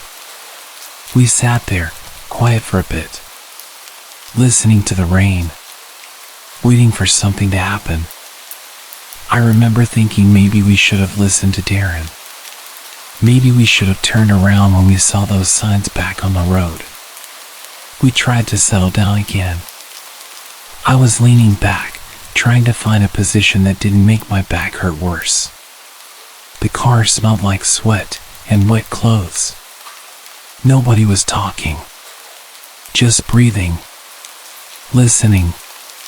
Maybe half an hour later, it got worse. Something hit the hood, hard. Like a brick or a big rock.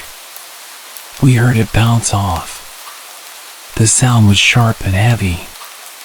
No mistaking it. Darren screamed. "That's it, I'm done." He threw open the door and jumped out into the rain. His phone flashlight was on, shining at the hood. We all yelled at him to get back in. He was already out there, pacing. He said, "There's a dent. There's a freaking dent." I leaned forward. I could see it. A fresh mark on the hood. Not huge, but clear. Like something heavy had hit it. Miguel got out and pulled Darren back.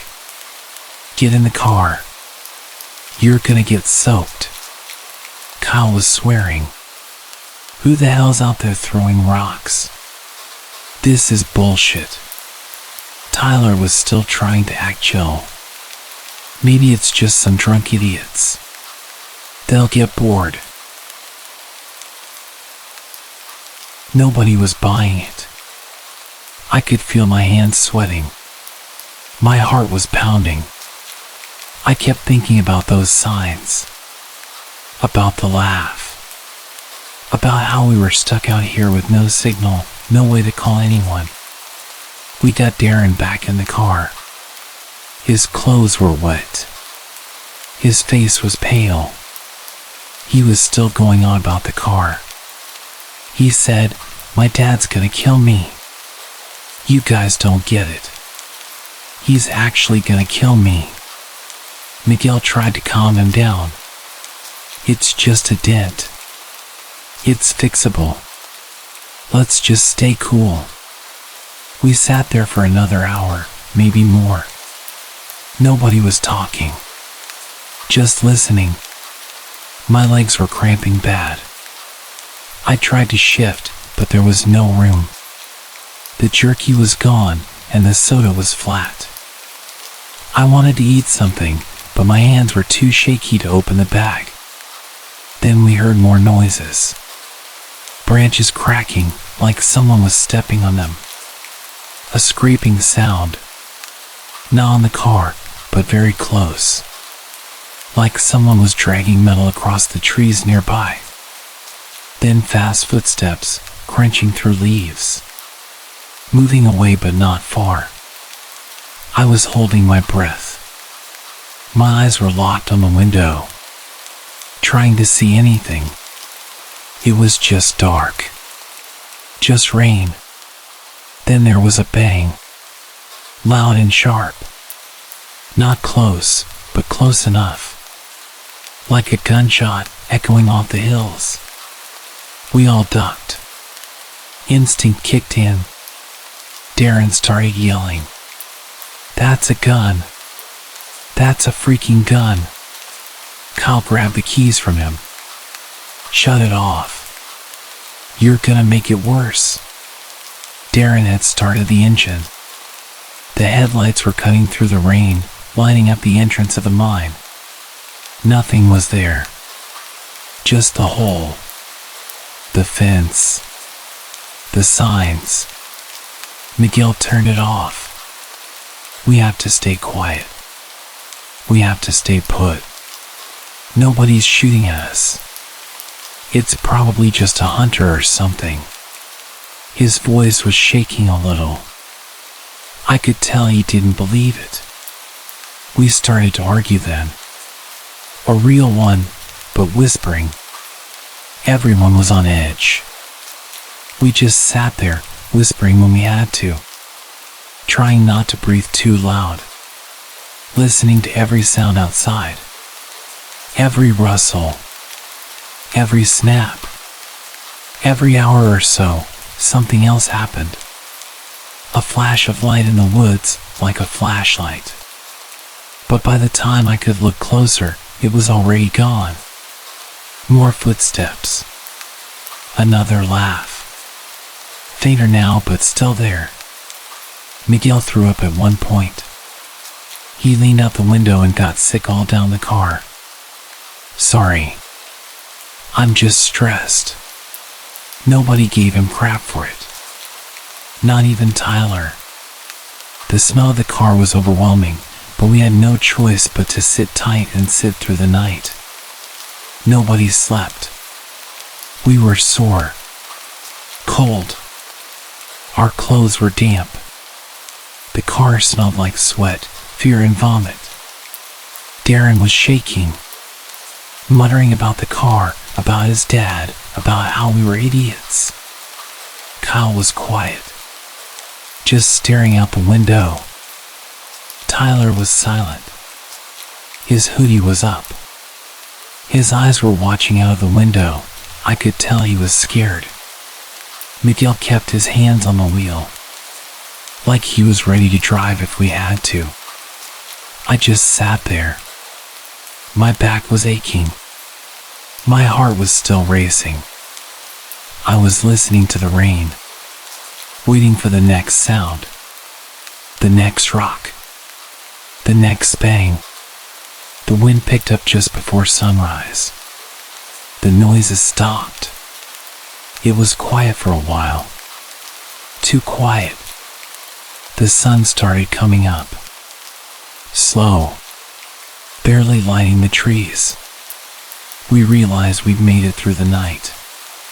It didn't feel like a win. Not with the dent. Not with the fear. Not with the feeling that someone had been out there watching us. The sun was barely up. It was just a faint light creeping through the trees. Not enough to really see the entrance to the mine. We were all still inside. Nobody was talking. We were just sitting there, sore and stiff from trying to sleep in seats that weren't made for it. My back was killing me. My neck was locked up from leaning against the window all night. My legs were cramped, like I'd been folded in half for hours. Kyle was in the front passenger seat. He was slouched down, his head tilted back. His eyes were half open, staring at the ceiling like he was too tired to move. Tyler was next to me in the back. His hoodie was pulled up. His face was pale and tired, like he hadn't closed his eyes the entire night. Miguel was in the driver's seat. His hands were still gripping the wheel. His knuckles were white, like he was ready to drive out the second we said go. Darren was in the middle row. He was curled up with his jacket over his head. I could tell he wasn't asleep, just hiding. He was probably still freaking out about the car, about the dent we'd heard, about the noises that kept us up all night. Laughter, rocks, and that bang that sounded like a gunshot. The rain had stopped. It was dead quiet outside. Too quiet. Like the whole place was waiting for us to make another dumb move. Nobody said a word for a while. We were just sitting there, breathing, listening to the silence, waiting for someone to take charge. I remember thinking we should just start the car and get the hell out of there. I didn't want to say it. I didn't want to be the one to admit how shaken I was after last night. After the rocks hitting the car. After that bang that sounded like a gunshot. Finally, Miguel spoke up. His voice was low and tired. He said, "We need to check outside. See what's going on. Then we're leaving." Kyle nodded. He didn't argue for once. He just pushed his door open, climbed out. His boots splashed in the wet mud. Tyler followed. He muttered, "Yeah, let's see how bad this got." Darren stayed put at first. His jacket was still over his head. Then he let out this big sigh, like he was giving up. He got out, saying, "If there's one more mark on this car, you guys, I swear I'm done." I got out last. My legs were stiff. My hands were cold. My stomach was tight from not eating anything decent since the jerky last night. The air was colder than I expected. It was sharp. The ground was all muddy, sticking to my boots as we walked around the Suburban. The mine was right there, maybe 50 yards away. Its entrance was dark. The chain link fence was sagging like it was yesterday. Something was different. Tyler saw it first. He pointed with his cigarette. Said, "Hold up. You see that? That wasn't there when we got here." The entrance was covered up. Not just with the old broken timbers. There were new boards with fresh wood, still rough and splintered at the edges. They were nailed up tight across the hole. They definitely weren't there yesterday. I was sure of it. I could see the nails shining. No rust. Like someone had hammered them in just a few hours ago. Miguel walked over. His boots were sinking into the mud. He said, "That's new. Check the dirt." There were prints all around the entrance.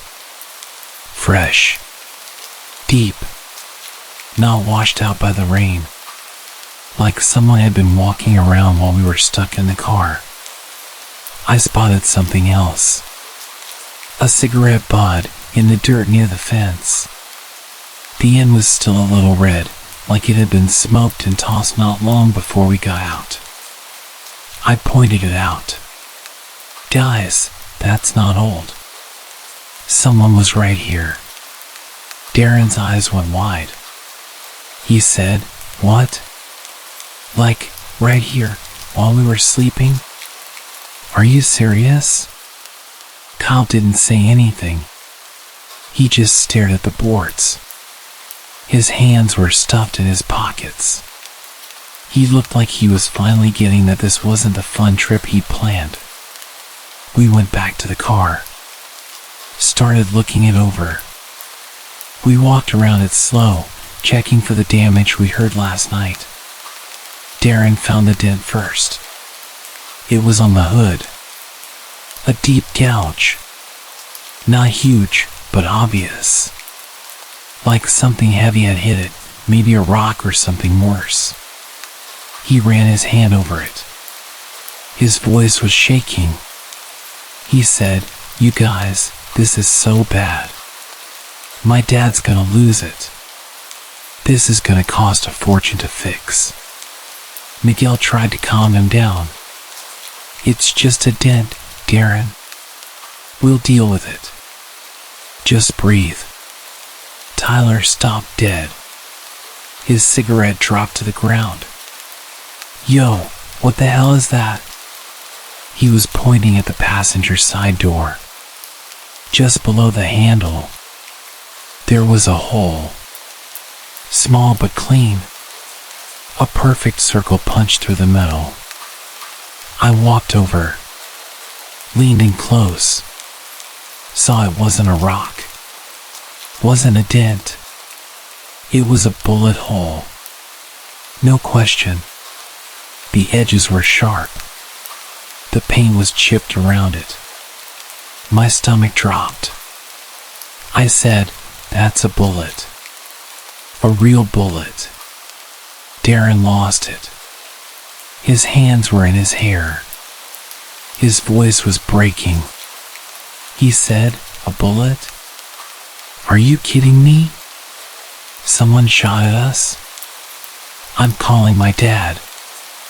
I don't care if there's no signal. This is insane." He was fumbling with his phone. His hands were shaking so bad he dropped it in the mud. Miguel grabbed his arm. "Darren, stop. You're not calling anyone right now. We need to go." Kyle was staring at the bullet hole. His face was pale. He didn't look like his usual cocky self. Then he shook his head and said, "No way. We came all this way. We're not leaving with nothing." He turned toward the mine, started walking, his boots crunching in the mud. "I'm checking out that mine. Those boards aren't stopping us." Miguel stepped in front of him. "Kyle, don't.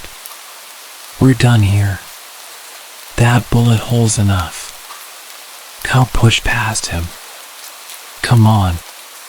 We drove hours for this. I'm not bailing because of some dumb locals." He grabbed a rusted metal pipe from the ground, started heading for the mine entrance. Darren was freaking out. He said, "Kyle, are you crazy? You're gonna get us killed.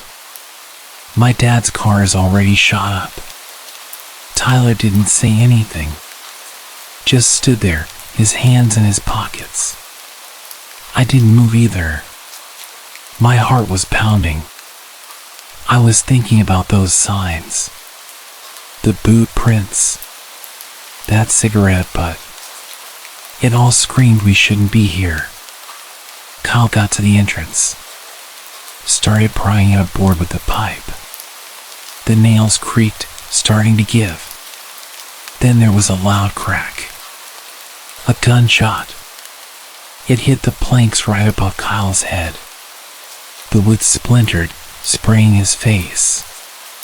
We all dropped to the ground. Darren screamed, "Holy shit." Then we heard shouting. Slurred, thick, like the guy was drunk or had a heavy country accent. "Get gone, you damn kids. Ain't no place for you here." Another shot rang out. Hit the dirt near the fence. Kicked up mud. A third shot followed, echoing off the hills. We scrambled back to the car, half crawling, our hearts racing. Kyle dropped the pipe. His face was white. No more cocky grin. We piled into the Suburban. Nobody was talking. We were just shaking, trying to catch our breath. Darren was in the middle row. His hands were covering his face. He was saying, "They shot at us. They actually shot at us." Miguel grabbed the keys. "We're leaving. Right now. Stay down." Kyle didn't argue. Just nodded. I got him last. My hands were trembling. My mind was stuck on that bullet hole in the door. On the gunshot that hit the planks. On that slurred voice yelling at us. Someone had been out there. Close enough to shoot. Close enough to board up the mine while we were sitting there like idiots. Miguel started the engine. The Suburban roared to life. The headlights cut through the morning haze. We pulled out. The tires slipped in the mud for a second before they caught. The dirt road was slick. The ruts were deeper from the rain. Miguel drove slow. Careful. Nobody said a word. Nobody complained about the bumps. Darren was in the middle row. His hands were on his knees. He was staring straight ahead. Not even muttering about his dad anymore.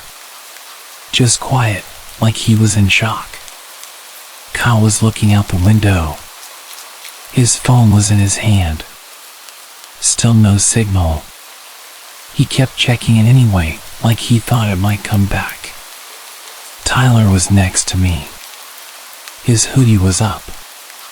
His face was set. No jokes. No sarcasm. Just staring at the floor. I sat there. My back was pressed against the seat. My legs were still sore. I was watching the mine fade in the side mirror. Those signs we'd ignored. No tourists. Turn back while you can. Seeing them again made me question why we ignored them. After what we experienced, it was so obvious in hindsight that it was a bad idea. We hit the paved road about 20 minutes later. The ride smoothed out. The signal started coming back. First one bar, then some more. Then a buzz of notifications. Kyle's phone went off first. Texts and missed calls from his roommates. A group chat asking where the hell he'd been. Miguel kept driving. His eyes were locked on the road. Darren shook his head and said, "I'm never borrowing the car again. You guys can walk next time." Tyler didn't laugh. Just nodded. "Yeah, I'm done with this shit." The drive back to Phoenix was mostly quiet. Not the good kind of quiet. More like we were all too tired, too exhausted and scared to talk. About halfway there, Kyle tried to lighten the mood. He said, "Hey, at least Darren didn't get shot. Right?" Nobody answered. He didn't push it. Just went back to staring out the window. The drive back felt almost as long as the night of hell. We went straight to Darren's house and it was as bad as he thought. His dad came out and already knew about the car after Darren called him on the way back. He saw the damage, but he didn't yell. He just looked at Darren and said, "You're done. You hear me? You are completely done." We all made our way home from there, and from what I remember, I slept for about 2 days when I finally got back. We didn't talk about it much after that. Not as a group. The group chat went dead for a while.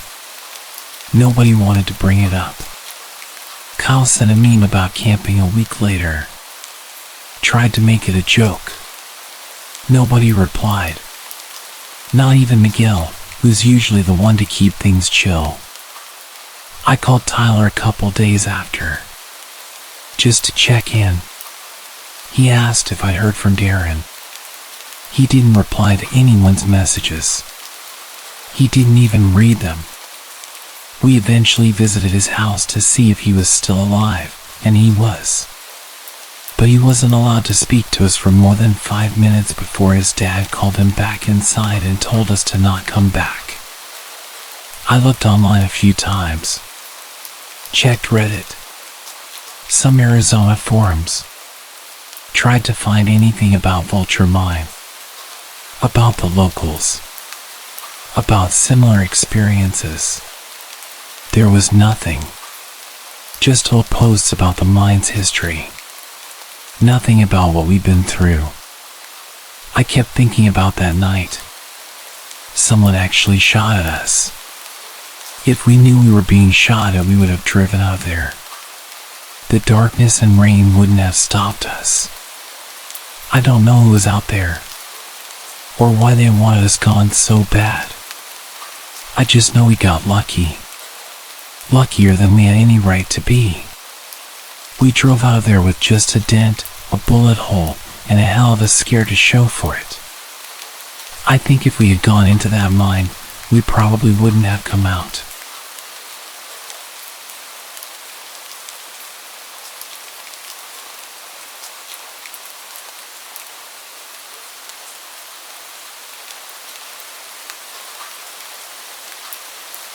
This all happened just recently, in summer this year. I'd been living with my parents until I had a good enough job to move out. About 9 months ago, I was finally ready to leave the nest. The place I found wasn't the nicest neighborhood, but it wasn't too bad. Some of my neighbors actually came over to welcome me and gave me some food. There was one neighbor though, the guy who lived to the right of me, who wasn't exactly welcoming, but immediately comfortable with me like we'd known each other for a long time. He'd see me leaving for work in the morning and run out of his house to tell me random stories, like how the last neighbor used to always turn the bathroom light on at 3 a.m. and leave it on all night. Or that they would sunbathe in the garden for 5 hours sometimes. It was all very random, boring facts, and I'd barely get a chance to react to his stories before he was asking me intrusive questions. Like, why did you leave for 83 minutes last night? It's worth noting that his voice was a bit odd. He spoke with a very particular inflection every time he'd say something. Like an enthusiastic nerd, if that makes sense. Sometimes it made his statements sound like accusations, and sometimes it made them sound like questions, but my response to his comments were never really met with conversation. I would kind of laugh it off and just give him a short answer, like, I had to grab some groceries for tomorrow. But he'd be really quick to interrupt and remind me that the last neighbor never took 83 minutes to grab groceries. And he'd say it with an almost accusatory tone. Like what I was saying was ridiculous. I assumed he was just a bit odd and didn't call him out on his intrusive questions too much. This continued for weeks. He either ran out to come and question me about my day-to-day activity, or he'd come knocking at random hours to tell me facts about my life. He would tell me that he noticed that I left at 8:33 this morning instead of the usual 8:26. I had different ways of reacting to this, sometimes thanking him for letting me know, sometimes being rather dismissive, but always friendly. He was never interested in any other kind of conversation. He'd tell me his observations and then leave. The months went by, and his behavior continued. Almost every day he'd stop me in the morning, or come knocking to tell me something about his observations. He seemed harmless, so I just let him do his thing. One evening while I was going for drinks across the road, I asked my neighbor if she ever had any issues with him. She paused almost immediately and looked at me with a serious expression. What happened? She seemed really worried when she asked me. I explained to her that he would approach me constantly to tell me that he'd seen me turning on specific lights in the house at night, or that he'd point out changes in my usual routine. Nothing terrifying, but still creepy. At this point, she turned the music off and put her glass down. You need to be careful around him. She seemed disturbed, like I'd triggered a repressed memory. The people who lived in that house before you were so sweet. I can't prove it, but I know that they're gone because of him. Gone? What did she mean gone? I pushed her to tell me more, but she apologized and turned the music back on and changed the subject, ending the conversation. She did stop at one point to just make sure I locked my doors and not to invite him at any point. That night, as I made my way back home, I watched his house closely as I crossed the road. It was noticeably dark. I never really paid it much attention, but I don't think I ever saw his lights after dark. Whereas every other house on the street had at least a few lights in different rooms. I got to my door and paused. I looked towards his house one more time. I saw exactly what I was hoping not to. A glimpse of light. He was peeking at me. How long had he been watching the neighbor's house to know that I was over there? Was this all he did? Watch me? I went inside and remembered what my neighbors said. How often did I not even think about locking the door? Honestly, I think most nights I wouldn't even check. I clicked the lock and made my way to the back door. I took the key from the side and made sure it was locked. I put the key back in its usual place and made my way upstairs. As I dressed down into my underwear and made my way under my covers, I reached over it and turned off the lamp. It had been a long night, so I started to drift off quite fast. Did I hear that? Was that knocking?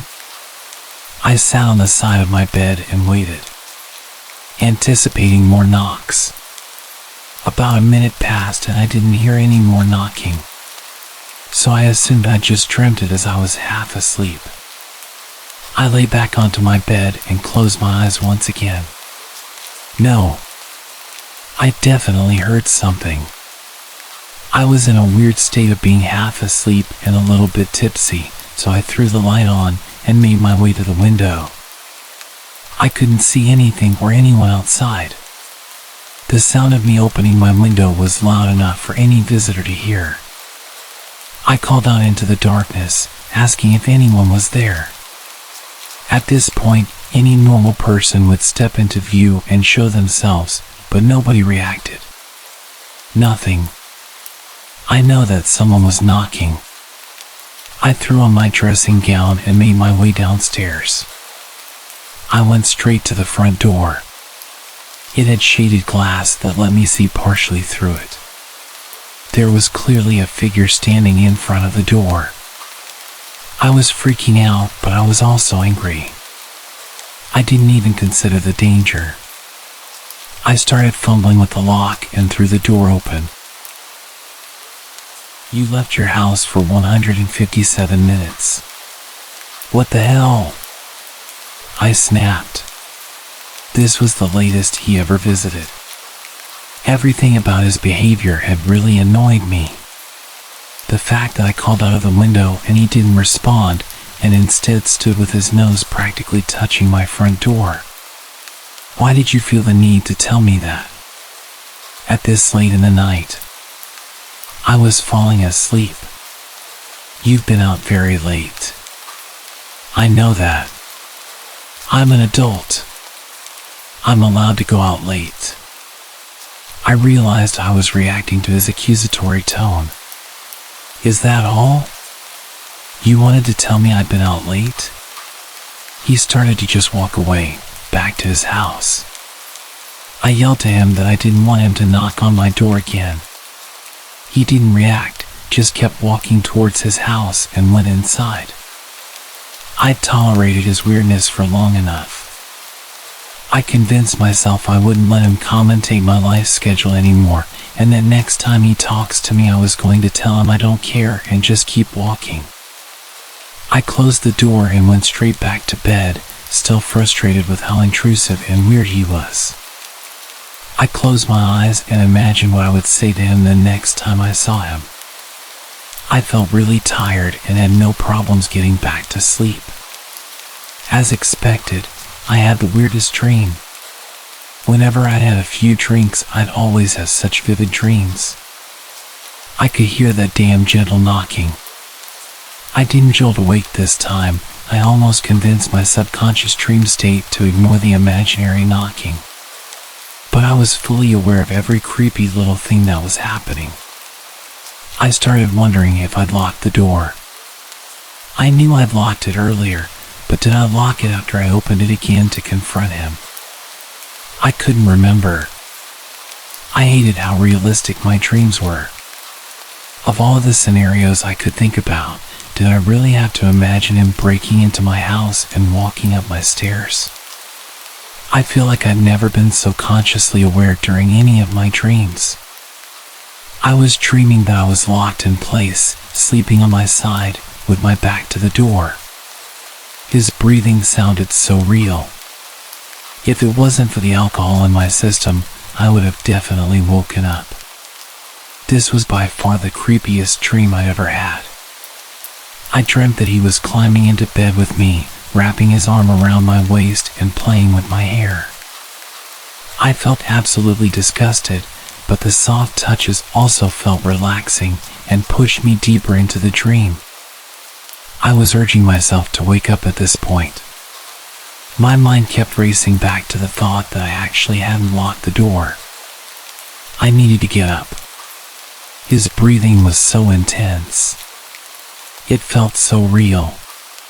His touch felt real. This was unlike any dream I'd ever had. I was urging myself to wake up. I felt paralyzed. Wake up. Wake the hell up. My eyes finally opened and I could still feel his touch. Why didn't you lock the door? I jumped up. His voice immediately jolted me awake. He was in my bed. I screamed and ran straight down the stairs and out into the night. I was still screaming as I ran across the road and started banging on my neighbor's door. I was freezing, only wearing my underwear and completely barefoot. I banged aggressively on her door and shouted her name until she came down. She opened the door in a daze and I pushed my way in. I frantically explained what had happened whilst begging her to lock the door and call the police. We watched out of the window. My front door was wide open, just as I'd left it. The cops were on their way and my friend was comforting me as I got into some of her clothes and told her all of the details. Minutes passed as we stared out of that window. My friend asked if I was sure he was there and it wasn't just a bad dream. I started to doubt myself when we didn't see him leaving. I wasn't the sensitive type. I wouldn't make up that whole scenario out of fear. I had a vivid memory of him lying in bed with me and touching me and talking to me. It was real. I know it was. The cops showed up after about 15 minutes and started to enter the house, guns drawn. We watched intently, waiting for them to bring him out in cuffs. They were in there for quite a while and I started to think that he'd locked himself in my room or something.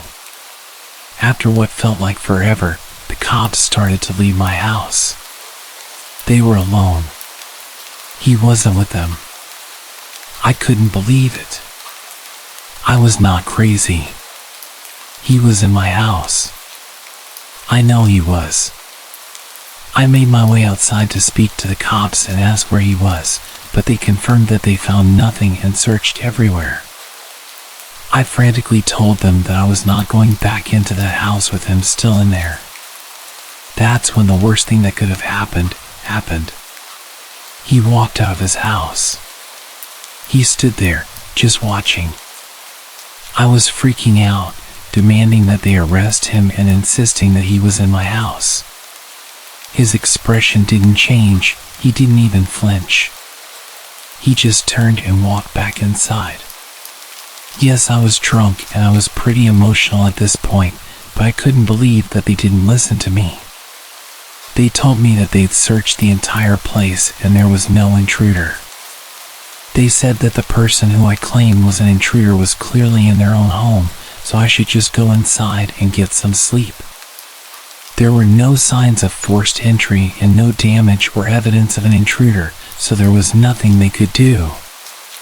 After a while of me practically begging them to at least go and interview him, one officer did go over and speak to him, but it seemed like a very short conversation.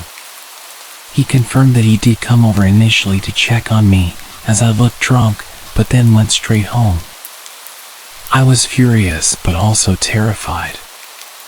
I eventually went back inside and searched the house for any evidence that he was there. I was almost starting to doubt myself until I checked the back door. It was unlocked, and the key was still in the door. I never left the key in the door, ever. He'd left through the back whilst I was hiding across the street. He'd been in my house and there was nothing I could do about it. I made my way upstairs after properly locking every door. The sick freak had made my bed. It was perfectly tidy and the covers and pillows were placed perfectly. He didn't even rush out after I woke up. He just tidied my bed and then left through the back door. I climbed in and tried to fall asleep, but there was an overwhelming musky smell. His unwashed body had tainted my covers and his odor lingered all over my room. It took me hours to replace all of my bedding and finally get to sleep. The next morning I couldn't shake the feeling of being violated, but I also doubted the whole night. The police had been inside my house, a bunch of men in heavy uniform. That could explain the smell. The key being in the back door, maybe they were checking to see if it was the right key for that lock, confirming that nobody had stolen it. Even the tiny pillows had an explanation. I told them he was in my bed. So it makes sense that they'd throw my bedding onto the floor if they were looking for him, and then maybe one of them just put it back and tidied it up for me. I followed my usual morning routine, and then at 8:30 as I approached my front door, I took a deep breath, anticipating his presence.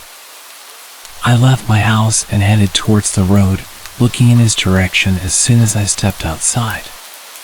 There he was, walking out of his house to greet me. Like clockwork. I froze and tensed up, ready to scream or punch him if he got too close. You're running 3 minutes later than usual. Did you remember to lock your door this time?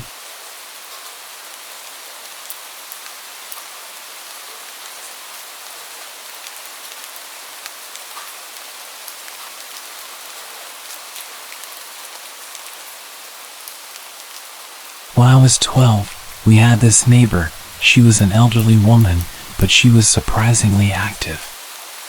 We'd always see her around, carrying weeks' worth of groceries up the hill like it was no big deal. She was outside doing her gardening almost every day. She was a tough old lady. The unfortunate thing was that she was the opposite of friendly. If you said hello to her, she'd tell you to run into the road. She hated people and was a very bad neighbor. She would complain about every little thing and show up late at night to tell you that you're too loud and threaten to call the cops. Our family got into quite a few arguments with her. Whenever she would come over to complain, she would aggressively insult all of us. My parents got sick of this and just started insulting her back, telling her she was old and miserable and she would die alone. I didn't like it, but I figured it was just adults letting off some steam. I'm sure I even caught her smiling on her way back home after shouting with my parents. She had quite a reputation around town for being a witch. There were all sorts of rumors about her being hundreds of years old and having the stamina and strength of a 20-year-old man. They were not wrong about that.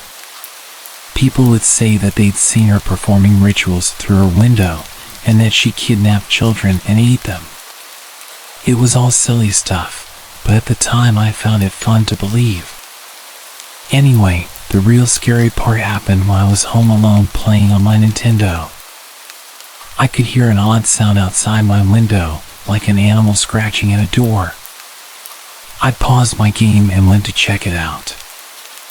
I couldn't believe my eyes when I saw it. She was in our backyard, clawing at a window with a screwdriver, trying to get into the house. I opened the window and told her that I'd called the cops. She didn't hesitate to run back home. It was still so strange seeing this old woman running back at such speed.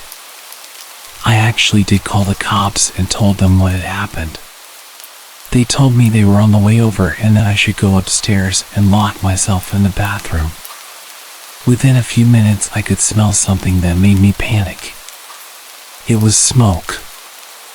I immediately assumed she'd set the house on fire. I ran to open the bathroom window, and that's when I realized what had happened. The smoke wasn't coming from my house. It was coming from next door. For whatever reason, her house had set on fire and she was still inside. Before the fire department could arrive, the whole place had gone up in flames. They announced that she died in that fire, and we even went to her funeral. There weren't many people there. The last scary thing about all of this was that it only fueled the stories about her being a witch, and that after I caught her trying to kidnap me, she had to burn it all down and move elsewhere to conceal her identity.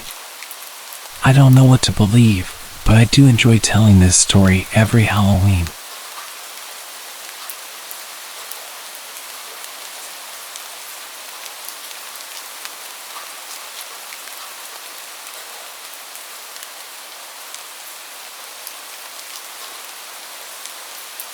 My neighbor is very weird. He never waves and has a permanent sneer on his face. When we moved in, we were told that he was on a certain bad list and that we should call the cops if we see him with kids. One day, he randomly knocked on our door. I'd never spoken to him before, and without even introducing himself properly, he proceeds to launch into his explanation of the reason that he's on the registry. Basically, he claims that he accidentally hurt some kid in a locker room while they both happened to not be wearing any clothes. He says it was plain old vanilla assault where both parties just happened to be in their birthday suits. He repeated multiple times that he is absolutely not into children. Then he left without even letting me talk. That was literally my first introduction to him, other than the notification about him when we first arrived. And that wasn't even the creepiest thing about him. At some point, he started building a sign in front of his house. Not like a little poster. It's professionally printed on metal and mounted on two huge posts, like the ones you see outside a store or along the highway. The sign is a picture of a puppy and a long rambling story about how someone ran over his dog on this road 10 years ago. But it's written in a way where he seems to accuse the neighborhood of murdering his dog. Next to this sign, covering his entire fence, is an enormous banner saying, "We miss you." I don't know why it says that, since he lives alone. And finally, an even larger picture of the puppy, which isn't necessary, because directly in front of the banner, sitting on a folding card table, is the actual puppy. He must have had the dog stuffed when it was ran over. I could see from my window that he would hide behind his fence for literally hours, peeking at the puppy on the table, as if he were waiting for someone to mess with it. He did this for days, until finally bringing the stuffed animal inside. The puppy and the banner disappeared, but the metal sign was permanent. It stayed up for years, until a storm ripped it down. I always wondered what he does with the dog. Did it stay in a closet, or does he keep it out in his house? Well, one day I got my answer. I have a friend who does construction, and funnily enough, he was hired by the creepy neighbor to build a shed. Without even asking, he tells me that the guy keeps an ugly stuffed puppy in the living room like a piece of furniture, and then he talks to it constantly. There were plenty of other creepy things, but the big puppy shrine was the most notable. I never did see him with any children, but I'm constantly on the lookout.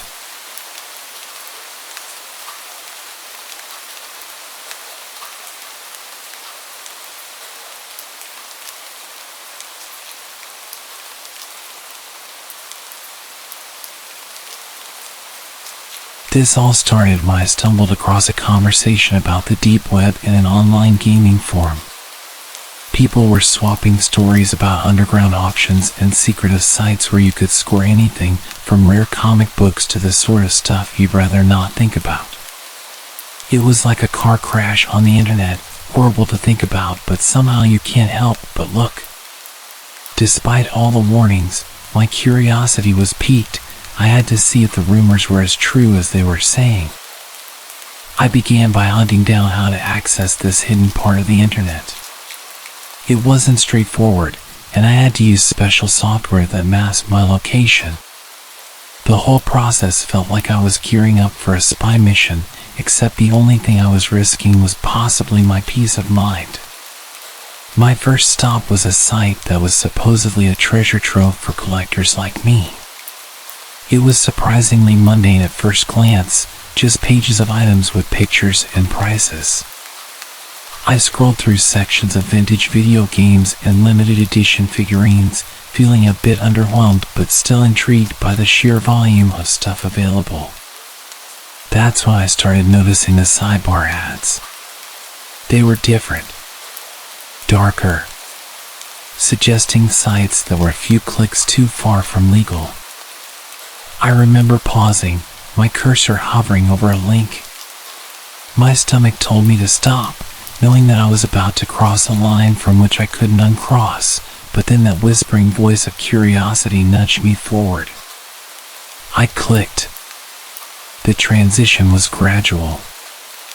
I went from a site selling stolen artwork to another, auctioning items that seemed to come straight out of crime scenes or horror movies. I remember one particular item, a dusty, old doll and a description that claimed it was haunted. It was creepy, sure, but then I read the comments.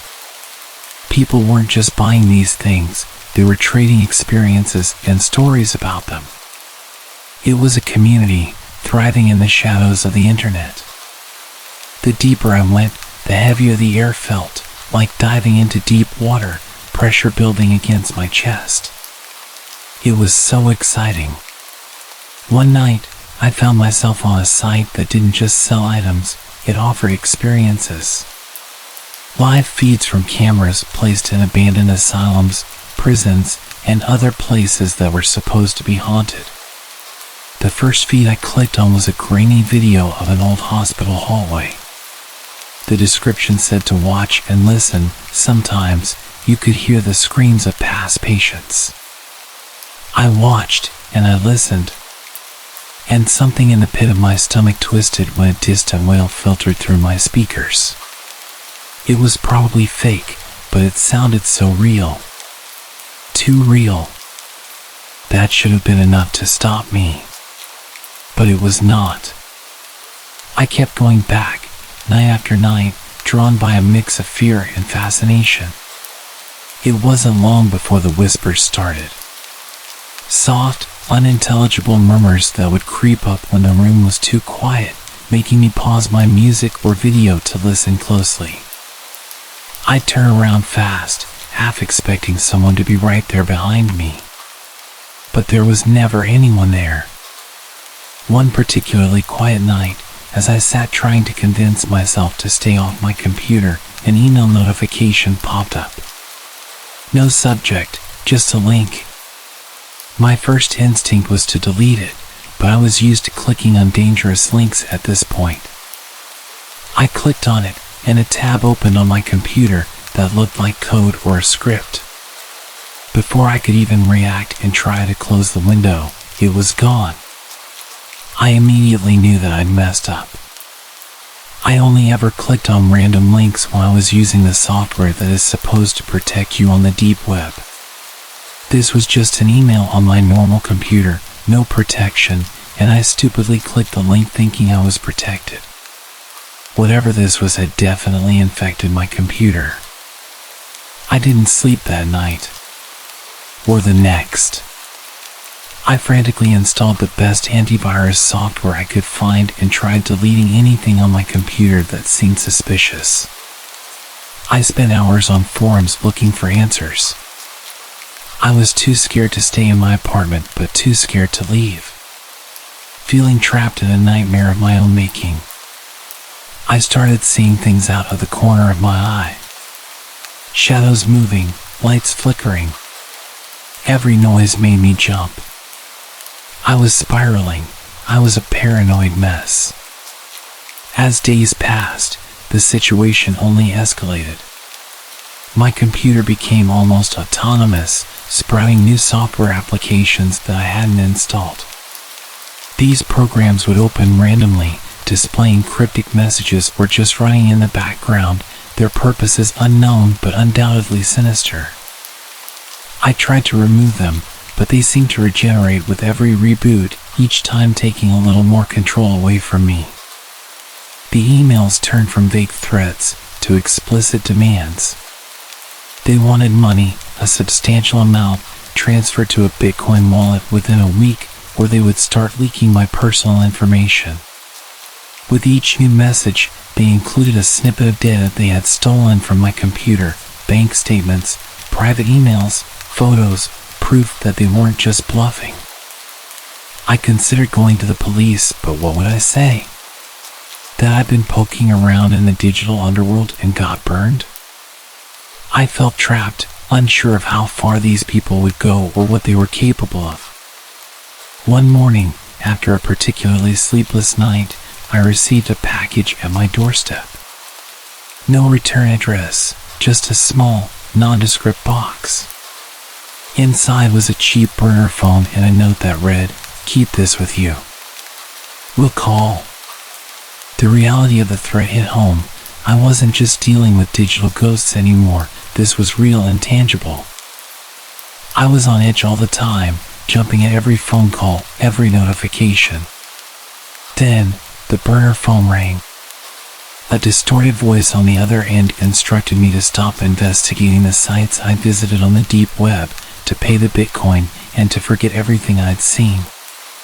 The voice warned that if I didn't comply, the consequences would reach beyond just me. It was clear they knew enough about my life to make good on that threat. I had to make a choice, and I had to make it quickly. Could I really pay these people? The amount they wanted was more than the deposit I had saved for my house. They'd seen how much I had in my bank account. They expected me to take out huge loans and detailed in the emails how I could claim I was a victim of fraud so that I wouldn't have to pay the loans back. What was to stop them from coming back for more? I realized then that I couldn't keep living in fear, jumping at shadows, waiting for the next email, the next call. I decided to leave, at least for a while, to get away from the reach of my home, the hacked devices, the constant surveillance I felt. Even if it was just paranoia, it was consuming me. I packed a bag with essentials and left the house, planning to stay at a motel out of town. But as I was leaving, my phone pinged with an email notification. It was another link, this time with a simple message. "Watch before you go." Against my better judgment, I clicked. It was a video of my own house. It was a video of me walking out. Someone was watching me in real time, and they wanted me to know it. I felt anger, and I realized that running wouldn't solve anything. They could still reach me, wherever I went. I needed help. I drove straight to the police station. I told them everything, from the deep web browsing to the emails and the video. It was out of my hands now, but the response was disheartening. They took my statements and evidence, but warned me that cybercrimes, especially those routed through the dark web, were notoriously difficult to trace and prosecute. Their resources were limited, and without immediate threats to my physical safety, they could only offer surveillance tips and monitor my case from a distance. I tried explaining to them that there must be someone literally sitting outside my house all the time watching, but they really weren't interested in investigating. Fearing for my safety and mental well-being, I decided to consult a cybersecurity expert. The expert confirmed my worst fears. My system was deeply compromised and my personal data was probably being sold on the dark web. The advice was drastic but clear. I needed to wipe all my devices, change all my passwords, and essentially start my digital life over. Even with these measures, I would likely have issues for the rest of my life and would never be able to get alone. I followed the advice, wiping every device and securing my accounts, but the damage was done. Every email notification and every phone call brought a wave of anxiety. I started receiving small packages at my home, no return address, sometimes just a small piece of tech or a cryptic note. It was a psychological game, a way to remind me that I was being watched. One night, as I tried to salvage some semblance of normalcy, an email arrived with a link. This time, I didn't click it. Instead, I forwarded it to the cybersecurity expert. They analyzed the link in a secure environment and reported back with chilling news. It was a live feed, a video of the front of my house, timestamped just minutes before. That was the final straw. Realizing that the threats had transcended the digital realm and could potentially endanger my physical safety, I decided I couldn't stay in my home any longer. I packed a bag with essentials, secured my house as best I could, and left to stay with a friend in another city, hoping distance might offer some protection. Now, living in this temporary haven, I spend my days looking over my shoulder, jumping at shadows, wondering if every stranger might be connected to the dark web ring that upended my life. The police haven't been able to make any arrests, their updates sparse and unhelpful. They tell me they're doing what they can, but their reassurances do little to mitigate my fear. Every day is a battle against the anxiety that they might find me again, that the next link sent to my email or phone won't just be a video but a real and final threat. The deep web had seemed like a distant, abstract danger, but I just had to keep digging deeper. My life is completely ruined. I don't know how I'll survive.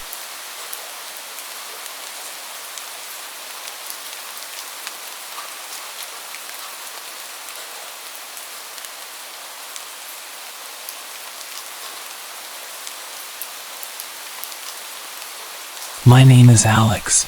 I'm a 28-year-old accountant living in Austin, Texas. About 3 years ago, while I was still settling into what I hoped would be a breezy life, my curiosity about the dark corners of the internet led me down a path I now regret stepping onto. I had heard of the deep web during my college days. I knew it was full of illegal stuff, but I had no idea just how bad things actually were. I began my journey into the deep web mostly out of boredom and a pinch of naivety. At the time, I was living alone, my days filled with work and the occasional video game during weekends. My experience with computers made me confident. I knew my way around the internet better than most, and I thought I could navigate the deep web without getting in over my head. One night, while digging through online forums about data security, I stumbled upon a thread discussing the deep web. The users talked about it as a kind of digital Wild West, a place without rules where anonymity was king. My interest was piqued. I thought, what harm could a little exploration do? I set up a VPN, downloaded the necessary browser, and jumped in. The first site I visited was relatively mundane. An online marketplace selling rare books. The interface was clunky, like websites from the early 2000s, and I scrolled through pages of old texts and manuscripts, amused that such a normal activity was considered part of the dark internet. This innocuous start made me bolder. I began visiting more sites, clicking through forums and black markets, intrigued by how vast this hidden part of the internet was. But as I went deeper, the content wasn't so innocent. It became darker. I stumbled upon a site auctioning off items that clearly shouldn't have been for sale, personal data, hacked accounts, and more sinister listings. The reality of what I was doing started to sink in. I remember pausing over a listing for a genuine haunted relic, complete with supposed proof in the form of eerie, blurred photos and testimonials from previous buyers. My rational mind told me it was all scams and theatrical flair, but a part of me couldn't help but feel inert. My descent didn't stop there. I found myself on a site that offered live videos. That night, I stumbled upon a site that was nothing like the usual fare of rare collectibles or black market tech. It streamed live surgeries being performed, not for educational purposes, but for an audience that seemed to get off on it. The first video I clicked on was a live surgery being conducted in what looked like a rundown clinic. Definitely not up to any health or safety standards I knew. The room was dimly lit, the walls stained, and the equipment outdated. A man, presumably a doctor, though he wore no identifying scrubs, was bent over a patient lying on a bare metal table. There was no anesthesia from what I could tell. The patient was unnervingly still, perhaps sedated by less conventional means. The doctor worked with a calm precision that belied the grim setting he was in, removing an organ with an unsettling nonchalance. The scene was gruesome, and yet I couldn't look away. The stream had a chat feature, and the comments rolled in. Viewers were placing bets, discussing the condition of the extracted organ, some even praising the doctor's technique. Driven by a mix of horror and intrigue, I found myself returning to the site night after night. The surgeries varied, from amputations to more invasive procedures. And with each visit, my initial disgust battled with a growing morbid curiosity. I started paying for access to specific streams that promised unprecedented surgeries, telling myself it was just curiosity, that this was just another type of extreme content readily available on the dark web. Weeks passed, and my nocturnal viewings became a habit. But then, things took a sinister turn. One evening, as I stepped out for a late-night store run, I noticed a van parked across the street from my apartment. It was nondescript, but something about it felt off. When I returned, the van was still there, and I could see figures inside, their faces obscured. A chill ran down my spine, but I brushed off the paranoia and headed inside. The next night, after watching another disturbing surgery, I heard noises outside my apartment. Peering through the blinds, I saw the same van, and this time, I could make out the figures moving towards the building's entrance. Panic set in as I realized that the interest in these streams might have attracted the wrong kind of attention, perhaps from those involved in the broadcasts. I grabbed my keys and phone and slipped out through the back door, just as I heard the front door of my building slam. I sprinted down the alley, my heart pounding in my chest. As I glanced back, I caught a glimpse of the men following me. Their accents were distinctly Brazilian, shouting to each other as they searched. I didn't stop running until I reached a more populated area, my breath ragged, my mind racing. It dawned on me just how dangerous my viewing habits could have been. The realization that I could have been their next patient if I hadn't escaped was sobering. After that night, I wiped my computer, ditched my old email accounts, and moved to a new apartment in a different part of the city. The deep web had shown me a world that was too dark, too real, and too dangerous to ever revisit. My curiosity had nearly cost me more than I could bear to think about.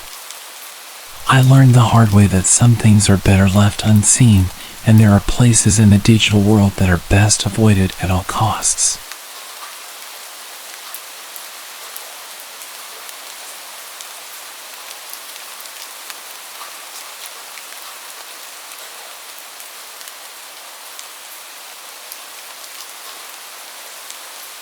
Alright, so here's the whole saga of how a seemingly innocent dive into my family history turned into an absolute disaster, thanks to a sketchy dark web service. It's a bit of a journey, so buckle up. It all started when I hit a brick wall with my family tree research on those popular and expensive ancestry websites. You know the ones, they lure you in with the promise of free trials, only to clamp down with hefty fees the moment you actually want to dig deeper. Frustrated and a bit strapped for cash, I vented to a friend about how I wished I could uncover more about my heritage without going broke. That's when he half-jokingly suggested looking into alternatives on the dark web. Cheaper and deeper, he claimed. I laughed it off initially, but the seed was planted. A few nights later, fueled by curiosity and a stubborn reluctance to pay those exorbitant ancestry site fees, I started poking around online. It wasn't long before I stumbled upon a forum thread filled with people praising these underground ancestry services.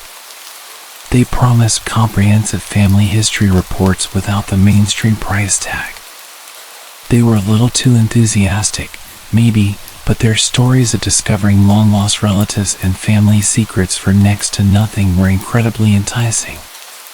Driven by a mix of skepticism and excitement, I ventured deeper. I found a service that boasted access to exclusive databases, claiming they could trace lineage back centuries. The catch?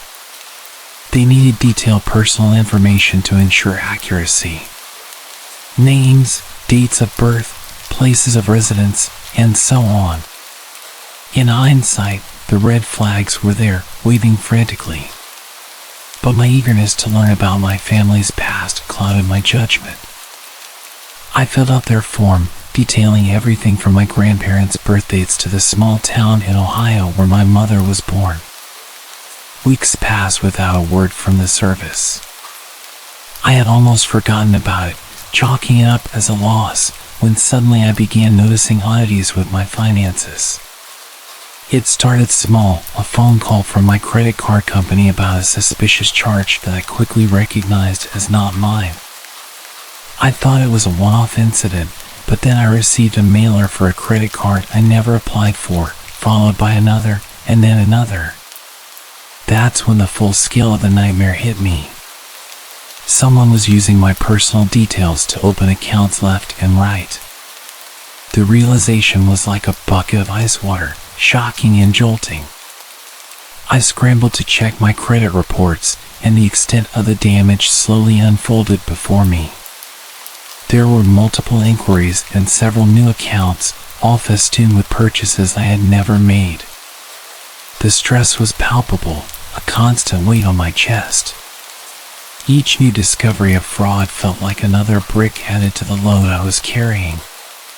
Dealing with the aftermath was a drawn-out affair. Contacting credit bureaus became a daily routine.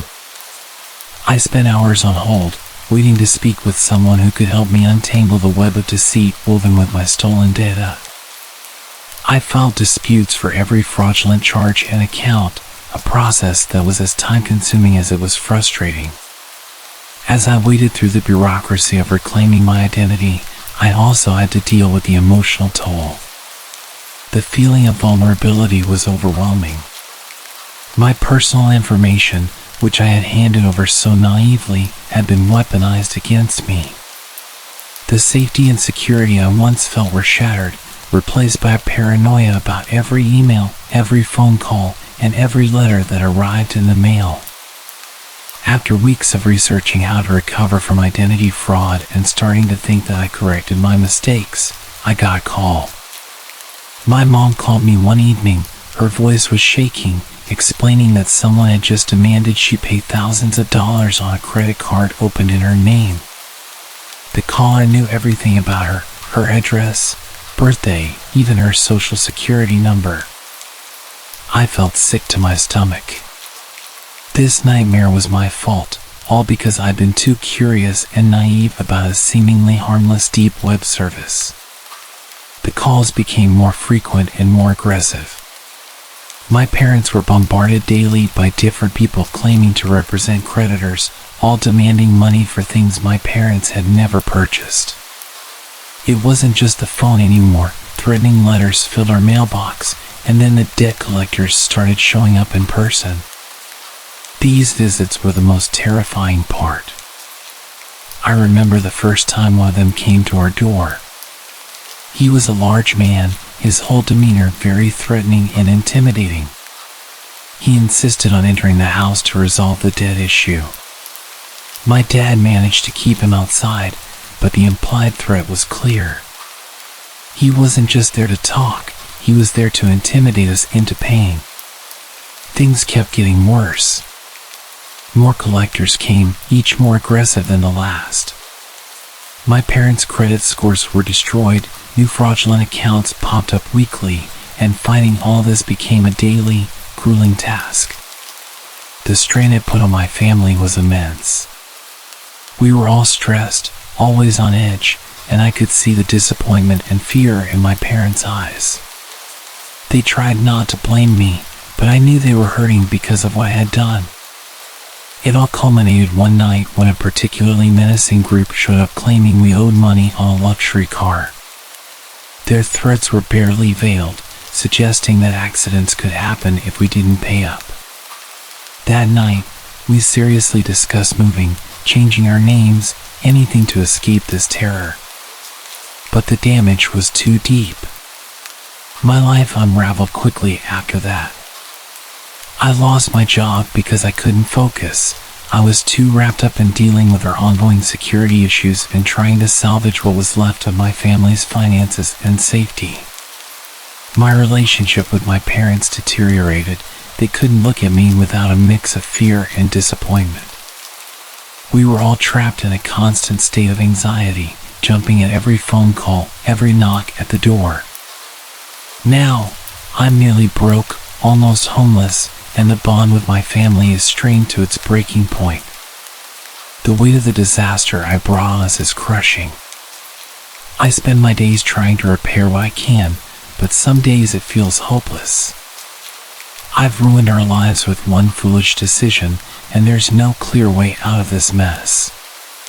The dark web isn't just a place for anonymous browsing, it's a dangerous world that has bled into mine, tearing everything apart. If you're thinking of going there, just don't.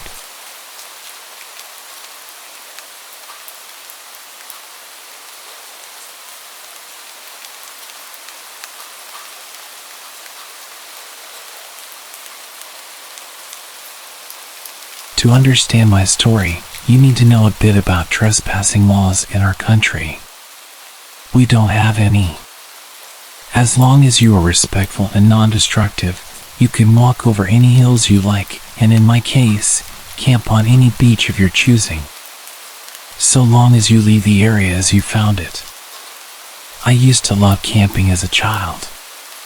Our family would go multiple times a year with a large group of my parents' friends and their kids. On average, there were maybe 10 of us at a time, which was a bit of a logistical challenge since we always headed out to this one really remote beach on the coast. Actually, we weren't the only ones. There were always yachts bobbing just off the shore with people in them, and other campers lining up the beach. Most of them also had children or teenagers, so it wasn't a wild party scene. It was very much an informal family holiday spot. There was even a small building with toilets and showers installed nearby, even though this was the middle of nowhere.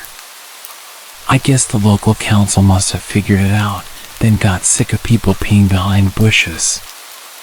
We took a trip up in spring 2011. I remember this because I got my dog in winter 2010 after picking her out that November. I got her from the shelter as a birthday gift to myself, since I paid her adoption fee. She will be very important to the story later on. Let me tell you a little about Parmesan. Parmesan came to me as a 6-month-old puppy who had been rescued from a dog fighting situation. We're not entirely sure what breed she is, but my best guess is a Lurcher Staffy mix. She is a wonderfully well-tempered dog with people and most dogs, but you absolutely do not threaten her. By the time of this camping trip, I had Parmesan for a few months. She'd never come camping with us before, but as far as my family is concerned, dogs go on camping trips, so we all piled into the car, and she came with us. Unusually, none of the family friends could make it, so it was only me, my sister, my dad, and my mom. I didn't mind. I wasn't that attached to the other kids. I'd rather play with my dog, and I'd still have my sister. The drive took the best part of 6 hours, and because we left a bit later than normal, although I don't remember why, we arrived at sunset, not a good time to be building a tent. But we expected to arrive to other campers already set up, the beach illuminated by campfires. The beach was empty. In spite of this, my parents started taking stuff out and trying to build the tent. They asked us to fetch some of the lighter bags from the boot of the car while they sat, pointing a flashlight at the sand to see properly. I rolled down the window of the car for Parmesan before getting out. It was pretty hot for that time of year, and I wanted her to have air. I always got to be looking out for my furry little homie. As we fumbled about in the dark on a beach in the middle of nowhere, it was pretty spooky. The one road that led to this beach was circular and had a bridge over the water, meaning you could basically circle around the beach like a big O shape if you felt like it. I wasn't really paying any attention to the road. I was complaining I was tired, as kids do. But my mom was. After maybe 15 minutes of my dad trying to nail the tent into the sand, my mom asked him if he had seen that car drive around. It's been a few times. My dad kind of shrugged her off. He's sort of like that. I don't know if he said anything back to her, but after a few more minutes, a car pulled up next to ours on the road, and someone got out. It was maybe 15 or 20 feet from the cars to where we were, and the light was pretty low except for the torches. We weren't expecting to see anyone else out here at this point, and I think my mom said it must be security. I don't know why a random beach would have security, and I think what she meant was the Wildlife Trust or something, as they do occasionally come down to do their work. The guy was walking pretty unevenly. He must have been drunk or high because he had that stagger jam. There was absolutely no way this guy was sober. Cool, a junkie. Not an unusual find, but it's rare to see them in the wild. As he walked into the flashlight range, we realized he was carrying a large knife, maybe 15 inches, although I was small at the time, so maybe my sense of scale was off. I don't like my dad, but credit to him, once he saw this, he got up immediately, holding onto the camping mallet, and put us all behind him. The man began to shout wildly at us that we can't camp here, and he was just letting us know. My dad tried to initially be a bit friendly with the guy and told him that was fine, we'd leave, but this didn't work. He kept coming closer to us, so my dad started shouting, and the man kept shouting back. My sister and I were crying. I remember shaking. I was utterly terrified, as I'm sure anyone would be in that situation. It really did seem like this guy and my dad were going to fight, and I'm going to be honest, I didn't fancy my dad's chances. While it's grim to consider, I'm absolutely convinced he would have killed my dad and possibly us as well once he was done, as I don't think my mother would have had the common sense to run with us.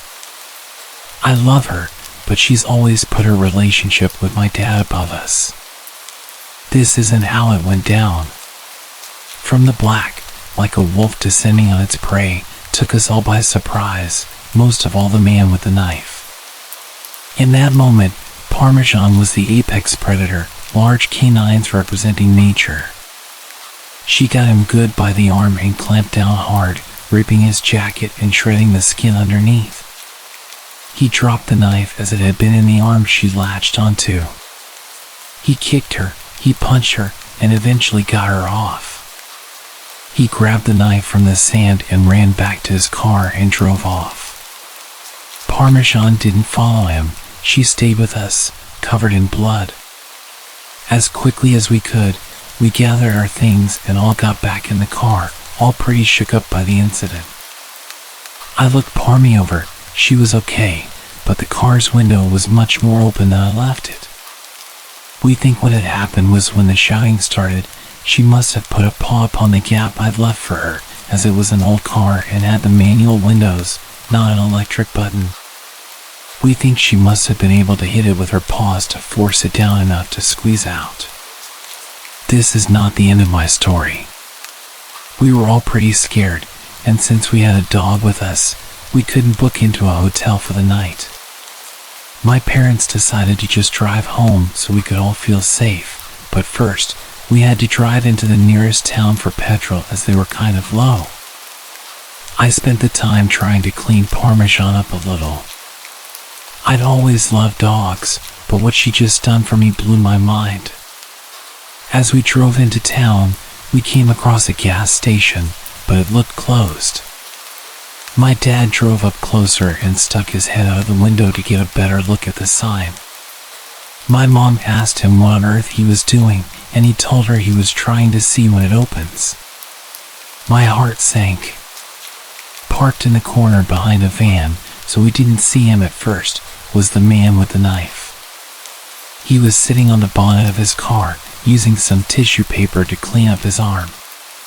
It looked pretty bad. Without stopping to refuel or look anywhere else in town, my dad drove right out of there. He decided to go to the next town over, but this was too remote. The next town over was 60 miles away. He didn't have that much petrol. We realized as we began driving, we were going to break down. That's fine, Dad said. We had a cover. They'd come to his home, or at least somewhere acceptable for the night, better than staying in the last town. After driving for maybe 5 minutes, lights flashed from behind. Another car. The same car the man had been driving. It was him, following us. He must have realized we were low on petrol. The next half hour was one of the worst half hours of my life. I had a complete and utter breakdown, as did everyone really. I could tell my parents were trying to keep it under wraps so it wouldn't upset us, but we weren't really little kids. We were both double digits. We knew how dangerous this situation was. Dad turned off the radio to conserve petrol, and the man followed us for 55 miles before he peeled away onto another road. Our fuel meter was on the big red E for empty for the last 10 miles. We were driving on fumes.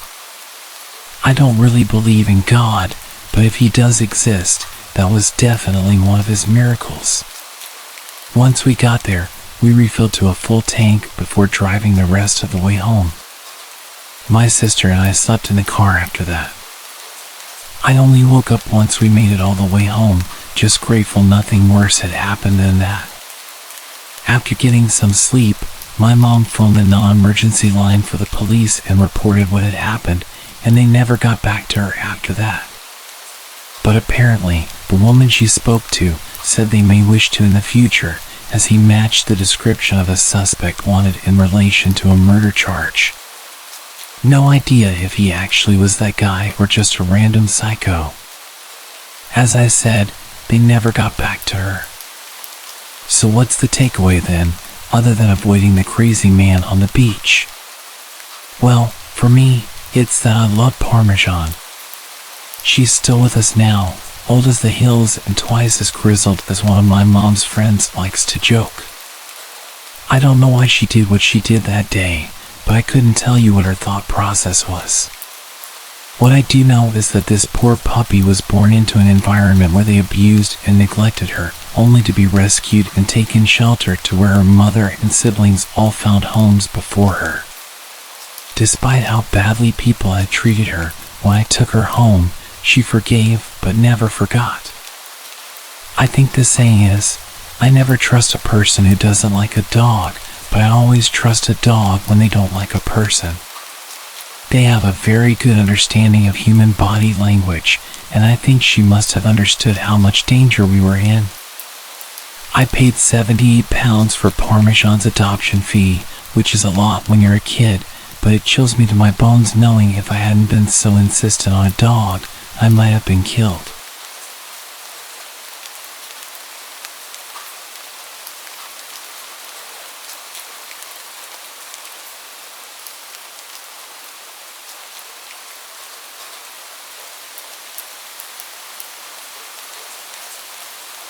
I would like to state that this story might read like the plot of a 1980s horror movie and is going to be very long. However, this entire story is true. If not for being 5 miles from cell reception and the way the story ends, there would be a police report for verification. I tried to camp with my buddy twice a month, now that I have a vehicle that can be trusted to get me to some of the more remote areas of our state. We planned a camping trip for the past weekend. We chose a fairly remote location that we'd been to the previous weekend. The previous weekend, we were the only people we'd seen within 1 mile of our camp spot. Friday night, we got there and set up. This story takes place Saturday night. It's about 9 p.m., so the sun is long gone and the moon hasn't quite risen yet.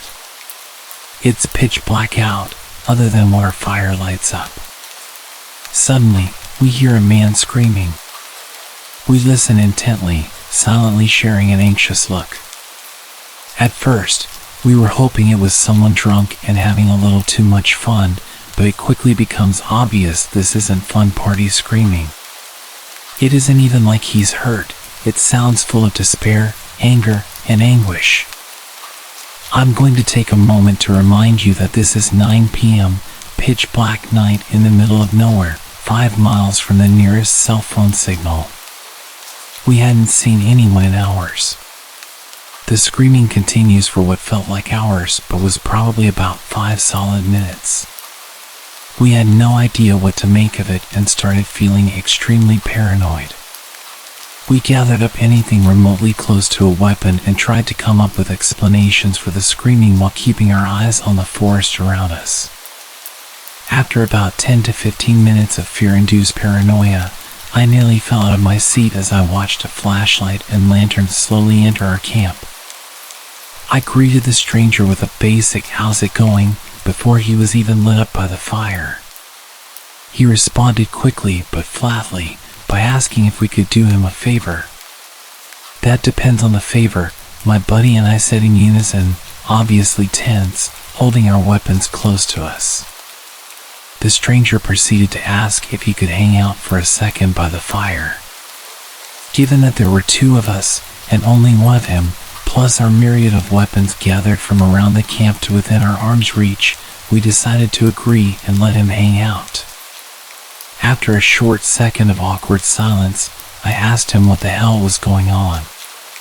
He proceeds to tell us that he was camping down the trail with his buddy and that his buddy had snapped and tried to kill him. "Wait, what?" I said before the thought even finished processing in my head. "Is that the screaming we heard earlier?" The man slowly nods, staring blankly into the fire, and begins his story. "We were just hanging out. We came up earlier today and my buddy just freaked out. He started screaming and just wouldn't stop. Then he attacked me. He lunged at me, and I told him to just back off and chill. Well, he kept coming after me and it started getting pretty violent, and I'm pretty sure he was going to kill me. So, I grabbed my car keys, the light, and I ran.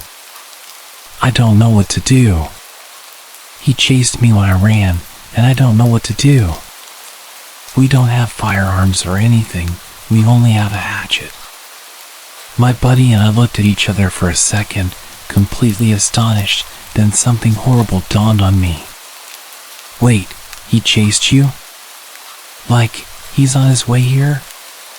The man just slowly nods in reply, and right on cue, like some terrible horror movie come to life, we hear screaming from maybe 30 to 40 feet from our camp down on the main trail.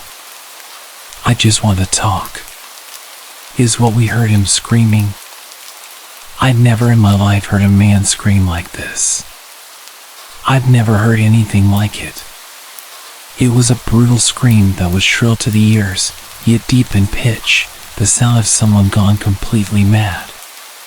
And the way he said the stranger's name would switch erratically from long and melodic to short punches of sound. We killed our lights, became silent, and listened. By some miracle, the madman did not notice our camp and continued walking down the trail, screaming the whole way. We ended up chatting with this scary guy for hours, listening to the screaming getting further and further away. We'd come to find out they had taken 4.5 to 5 grams of mushrooms each, and Gary's buddy was a coworker of his and was fine for 3 hours, then suddenly snapped. It seemed as though he thought he could kill Gary and steal his good trip. We hear the screamings getting further and further for over 2 hours. By this time, it's 11 p.m., the moon is starting to come out, and it's below 30 degrees Fahrenheit. He had no jacket or flashlight, according to Gary. My buddy and I are way too drunk to drive out camp to get cell service, as it was snowy and icy and required 2 to 3 miles of highway driving after getting off the trail. Gary was still lightly feeling the effects of mushrooms, so he couldn't drive back either. We had to make the decision to let the guy wander, hoping he sobered up and could find his way back. And he did, right into our camp. We hear yelling after about an hour of no screams, maybe 30 to 50 feet from camp again. "Hey, help, please help me." We tell Gary to hide, just in case, and we greet the man, with me carrying my 12-gauge shotgun, holstered, my buddy carrying his rifle, and also with our flashlights on their brightest settings in his face. He was about 6 feet 2 inches and approximately 300 pounds. We talked to him, decided he was calm enough to talk with, and walked him back to his camp. He seemed really remorseful, said he blacked out and didn't remember anything, that he had a falling out with his buddy. We escorted him back to his camp down the trail, returned, and told Gary that he seemed cool, and if anything else happens to scream and come running, we would come out and help him out. It ended up being a happy ending. We made friends with Gary, and I got his phone number to make sure the next day that he got back into town safely, back to his wife and kid. And we're actually planning on a camping trip with him soon. But the other guy, who wandered screaming like a deranged maniac in the forest, potentially wielding a hatchet to murder his friend, was not invited.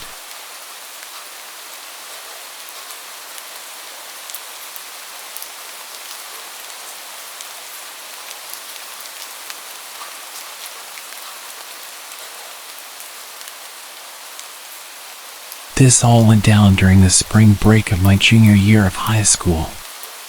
My school was in a pretty small Iowa town with a district spanning several smaller hamlets. During the summer of 2014, a few friends of mine put together a film club that would make short films and compete in national film festivals against other schools.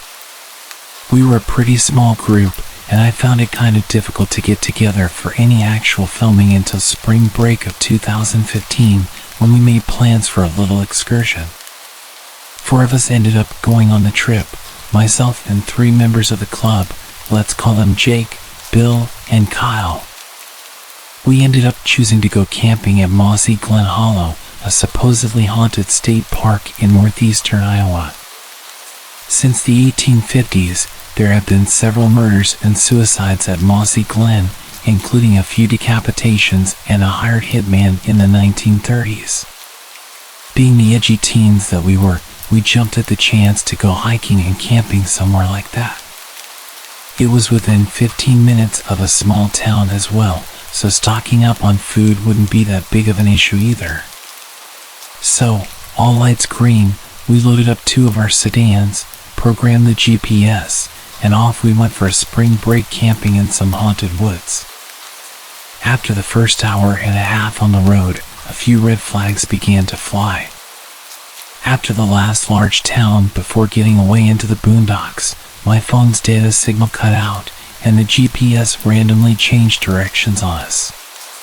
Since none of us had any idea where the hell we were at, or where Mossy Glen was supposed to be, we didn't have much choice but to blindly follow the new route. Once we were firmly in the middle of nowhere, our GPS took us off the paved highways and onto gravel roads. At this point, you typically would see the usual brown Iowa DNR signs designating that you were near a state park, but there were none. There weren't even any tree clumps to indicate that you were near some sort of forest. Another 10 minutes or so into the drive, and the gravel road soon turns into a dirt road, then a low maintenance road, then a Class B minimum maintenance road. With Iowa's dedication to road preservation, this basically means that somebody probably came by and took a peek in the 90s and then promptly forgot about its existence. As we came around the last hilly bend that the GPS shows on our route, we see a farmhouse with a large machine shed with no lights or activity around either and no cars in the driveway. A bit weirded out that a house would be right next to a state park, we slow down and keep rolling. To our dismay, however, the road dissolves into a mess of washed tractor tire gouges from last fall's harvest. We stop the cars as far down as we can pass without getting hung up on a frozen rut and unpack some of our equipment. The road gradually narrows, snakes down the middle of a field, and turns down into a small but very thick clump of woods at the bottom of a wide ravine. We get out and hike down the gradually steepening slope and take in the scenery. At first, everything looks like a pretty damn cool set to a film. There are several limestone outcrops hanging off the hillside, a footpath with some picturesque tree overhang, and even a few birds out that made an unseasonal return from wintering down south. We can all hear some water running but can't identify a source from the trail. Looking off in any direction, all we could see was a seemingly endless sea of trees. At the bottom of the hill was a small pond in the middle of a grassy clearing with a fence. As we approached the fence, we noticed a sign, "Private Property. Keep out." Bill checks his watch and realizes that it's almost time for dinner, so we trek back to our vehicles and hook up the GPS. The nearest town over was a little place called Edgewood that had several diners and a gas station to load up on supplies for the week. We brought some canned food, but not much beyond that. As we got to town, we realized that Edgewood was a lot smaller than we'd expected, less than 900 people, it would turn out. Everyone knows everyone in these small towns, so we got several weird looks when 4 strangers rolled up with plates from the other side of the state. Kyle asked the cashier and a few people at the gas station about Mossy Glen Hollow and why the only route was through some dude's field on a busted outdoor road. To our surprise, nobody had even heard of a place called Mossy Glen, nor could they figure out why the hell 4 high schoolers suddenly rolled into town looking for the place. We shrugged it off as just a few crazy locals and took back down the dirt trail. As we rounded the corner back near the farmhouse, we noticed that all the lights were still off and nobody seemed to be home. I suggested that we leave some sort of note on the house door that we were going to be parking on the side of the road near their place, just to be safe. It was starting to get late in the day, and being this far out in the country, it wouldn't be unheard of to come face to face with a shotgun when the homeowners found our cars. Since the road was impassable from that point on anyway, parking there wouldn't realistically block anybody off the road and would still technically be on public land. We hiked back down the wooded trail and started scouting for a place to set up camp for the night, making sure to be on the public side of the fence pond area. We discovered that the sea of trees that we saw earlier was actually quite a bit thinner when seen from below. In fact, the dirt path led to a decently sized clearing with a creek and small waterfall cutting through the limestone deposits. None of us could believe that we had missed such a thing a few hours earlier. When Bill comes to the realization, he disappeared around the corner back into the trees and emerges at the top of the trail a few minutes later. Though we could plainly see him, the trees lined up just right so that he could not see anything beyond the rocks below the path ledge. Continuing further up the creek, we noticed that there are conveniently placed rocks about the perfect distance apart to step over without disturbing the water or surrounding rocks. One could walk almost silently down the creek while the sound of the water masked the steps. Not thinking much of it, we take some pictures of the large moss-covered boulders all around and get some pretty nice scenic shots. We find a place to make camp, and everything is going great until we approach the waterfall. Just before the waterfall, set a clearing without any large boulders or rocks, and an odd arrangement of logs. One set horizontal, supported at each end by two piles of rocks. There was a crude stone circle with a pile of burnt logs inside, a fire pit with a bench. Although a bit surprised at first, we shrugged it off as some weekend project that the people of the house put together. After all, with such a cool place just a short walk from home, why not? I have a similar fire pit set up at home, so I'm not too concerned. Hey, what the hell is this? Kyle yells from a boulder a few yards ahead. There was an orange beanie, a single gardening glove, an empty can of beer, and a stick of deodorant that had seen some serious wear. Looking closer at the beer can, we realized that it must have been opened fairly recently. Foam is still fresh in the bottom of the can, and it still had a fumey smell. Bewildered by what the hell we just found, Jake starts looking around the side of the boulders upstream of the items. "There's a cave over here," he shouts back to us. Later, he told us that the cave was large enough to comfortably fit a person inside, and, more disturbingly, he saw some red fabric inside as well. Before he can get a good look around, Kyle calls all three of us back over to him with a sense of urgency. He speaks very quietly to us and indicates that we shouldn't shout back. "Shampoo," he whispers, pointing urgently down at his feet. Sure enough, in the mud and the leaves, there's a blue bottle of Suave shampoo right next to the creek. At this point, we're all adequately freaked out and ready to call our little soiree quits. Bill remains pretty sure that this is just junk left behind by the people of the house after a weekend of a few too many drinks, but things just didn't add up to me. There's one detail that I've been leading up to this point. The day before, this part of Iowa caught some heavy rain, which contributed to the mud situation on the road and on the trail.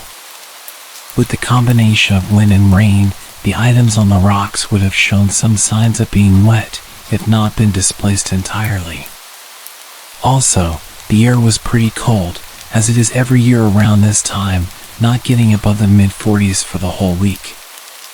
Then, everything starts to click for me. Whoever drank the beer and left the shampoo, hat, glove, and deodorant must have done so this morning. The fire pit also had fresh char marks on the rocks, and the wood had not been wet for a while, meaning that it must have been lit last night, at the earliest. The small cave would have provided enough shelter from the rain to stay dry. With the freezing temps all throughout the day, whoever was using shampoo out here must have had little other choice to do so. If it was the homeowners, they would have had to be serious masochists, debating the shallow freezing rocky creek rather than at home. If it wasn't them, then we likely weren't alone right now. Whoever left these things out left in a hurry, and if they were here 4 hours ago, they would have been able to see us on the trail cliff long before we even knew they were down here. Remembering the arrangement of rocks on the stream, they could have even been leaving their camp just as we were coming down the dirt trail. As I processed this, I started to look around at my surroundings and realized that the small area was bordered by the thick trees on the trail side, several sets of huge boulders on the pond side, and limestone cliffs everywhere else. Due to the tree, rock, and hill cover, you could light a fire in the pit at night, and nobody around would ever know. If you were wearing brown or green, you could easily see down from the rocks on top to the camp below while blending in with the trees above. Coming to these realizations, I noticed something else, something more sinister. The birds and small animals that we previously heard were now quiet. Aside from the soft babble of the creek, the entire place was completely silent. As I started to explain this to the rest of the group, I saw the wheels turning in their heads as well. Jake starts to head back to the small cave when something rustling up on the limestone ridgeline catches our attention. Something large was shifting around up there, something that apparently didn't want Jake to see what was in the cave. We all look up, and whatever made the noise starts shuffling down the ridge toward the makeshift camp. Because of the high cliff, the only way down to us would be by going all the way back down to the pond and then doubling back up the stream. Realizing this almost by ourselves, and how open we were, we booked it back up the stream, up the dirt path, across the field, and back to our cars. On the drive back to Edgewood, we all tried to process what just happened. I take a look at the satellite map, and the only really accessible way to the cliff where we heard the noise would be to walk up there from the pond. It was too craggy to approach from the adjacent field to the east. Whatever made that noise would have had to be large too, and a deer getting up there wouldn't necessarily be out of the question. It would have had some incredible timing to have started moving just as Jake started looking at the cave and whatever red fabric was inside. Kyle found a report of an escaped convict from a local prison a few weeks ago and was convinced that it was his camp that we found, but we were all doubtful at best of this idea. To satisfy his concerns, we agreed to report the strange things we found to the police anonymously, since we all wanted to really get home at this point. None of us followed up on them, and I doubt anything came out of it. A small town police department gets a report of strange sightings from some stranger, and the same day, some high schoolers roll up and park outside a farmer's house for a few hours. Doesn't exactly spell high-threat criminal activity to me. Still, things just don't seem to add up. Whoever came running down that cliff, if indeed it was a who, wanted to keep whatever was inside the cave hidden, but not enough to actually fight some teenagers. We figured he just wanted to scare us off since the noises seemed to stop once we reached the dirt path. I thought it odd that someone living out in the woods with something seemingly to hide would set up shop in a state park. That is until I checked my GPS again. That little route that it took us on was an old entrance to the park that had been cut off by the purchase of the lake area. The map records used for Google's navigation were updated and we couldn't see that. The place we were at was still public land, for sure, but not quite what we pictured.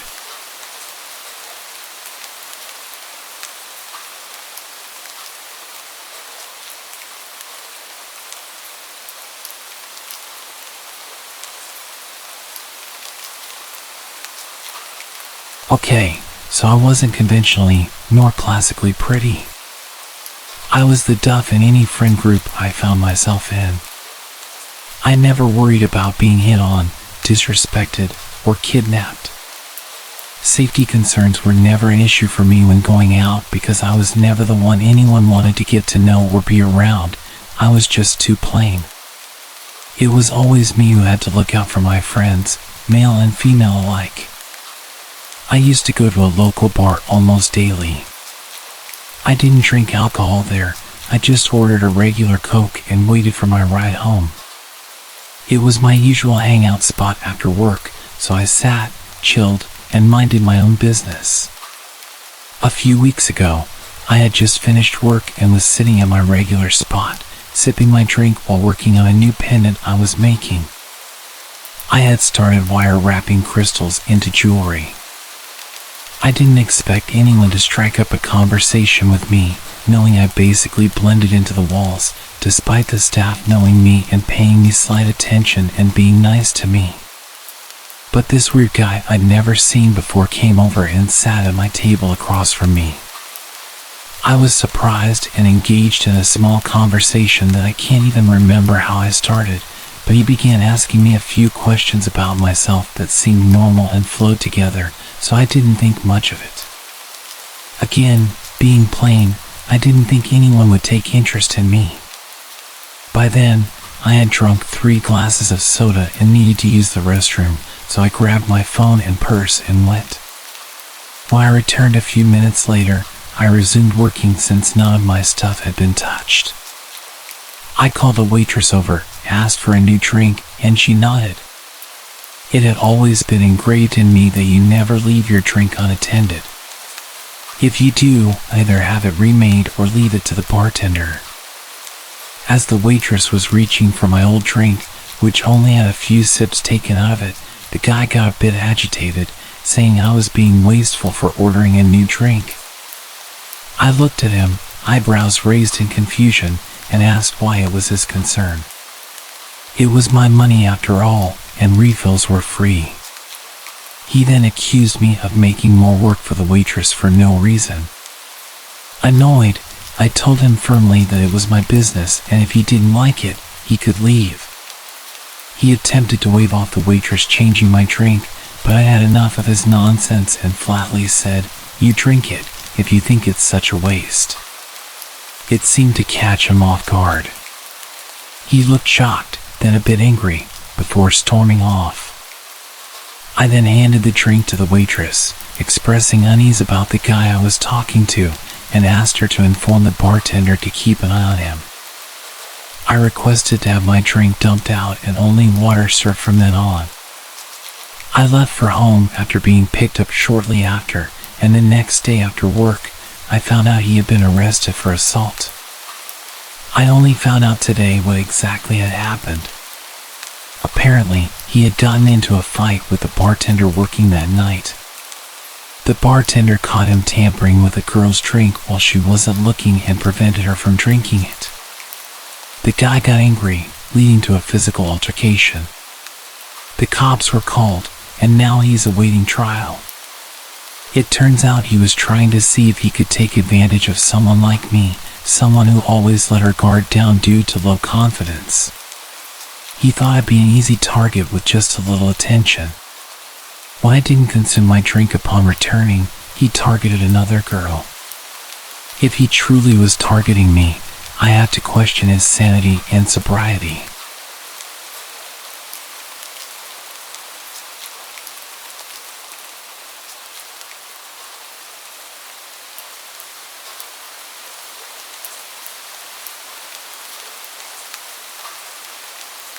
I used to work in a residential care facility, and for a number of years, I worked with a woman named Kajiri.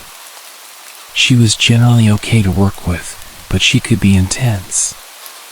The sort of joking flirtation that often found its way into high-pressure environments was common throughout the whole team, but when she directed it at me, it didn't seem so jokey.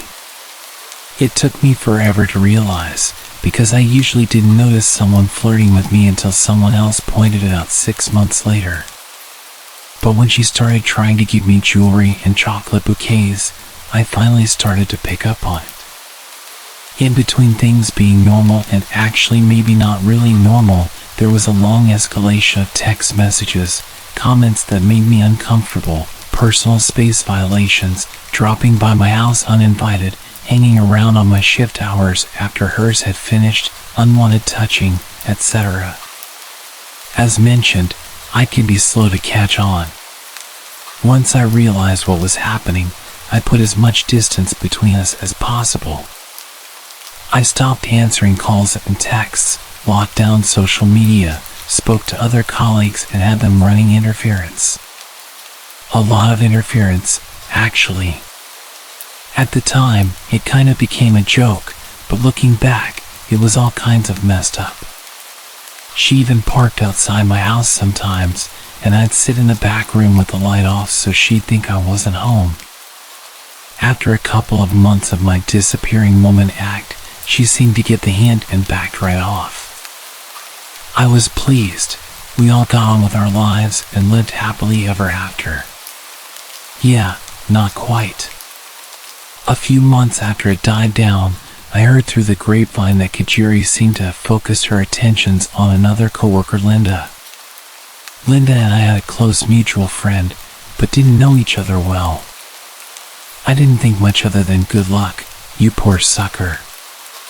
A few months later again, and I got a call out of the blue from a mutual friend. Without preamble, he asked, "Were you dating Kajiri?" No, I don't swing that way. I was shocked.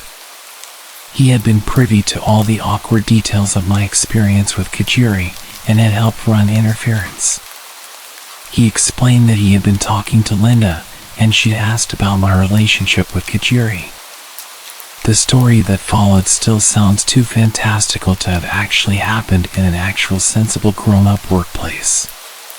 Kajiri had been catfishing her own best friend Amanda, posing as Linda. In a string of emails, fake Linda and Amanda had discussed Kajiri's drug problem, her abusive and dangerous ex, none other than yours truly. There was a story about fake Linda coming out to her family after her brother caught her in bed with Kajiri, and more. The jig was up when Linda got a second job, coincidentally with Amanda's husband, who mentioned how great it was to finally meet Kajiri's girlfriend. Which was a complete shock to Linda when she learned about herself, that she was no longer a straight woman and had a girlfriend. So essentially, Kajiri moved on from me, found a new target, started emailing Amanda from a fake account, pretending to be Linda. She told all these stories about being with Kajiri, about how I was an abusive ex, and how Linda was caught by her family being with a woman and all the drama that it caused. She made up a bunch of insane stories to justify her creepy obsessive fantasies and was telling them to Amanda and other people from a fake email to make it sound like the stories were from the fake girlfriend and Kajiri couldn't be accused of making it up.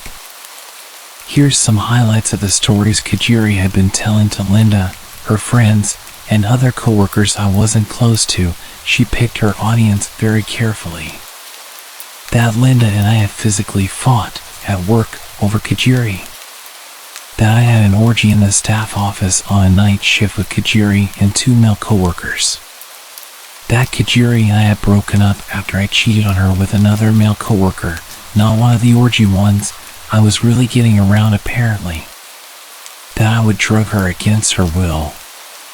That we had planned to have children using a sperm donor, but that I couldn't decide who would have the baby. This woman had been living out a full-on soap opera and using her coworkers and friends as characters. Linda and I reported her to management, and she was immediately suspended, pending investigation. She quit 2 days later. Unfortunately, HR decided they needed to continue their investigation of the allegation that I had an orgy at work. Because that was totally plausible and not at all made up by a crazy woman. They put me through hell investigating this imaginary story about me and 2 men and another woman. Even though the only men in our department are twice my age and happily married. It made me never want to trust HR again. I left that job a month later myself, and when I interviewed for my current job, she had interviewed half an hour before me. And they were looking to hire 2 people. She didn't get the job, but there have been 2 other openings since, and she applied for both of them. I'm terrified of meeting her again. It turned out she has a history of inpatient psych treatment for delusional behavior and was known to be obsessive about people she took a liking to. According to Facebook, her current girlfriend has a similar first name as me and shares more than a few physical similarities. She still knows where I live. So I'm pretty sure that the current situation is that she's still telling people that I'm her girlfriend, all while she's desperately applying for any job she can get at my new workplace.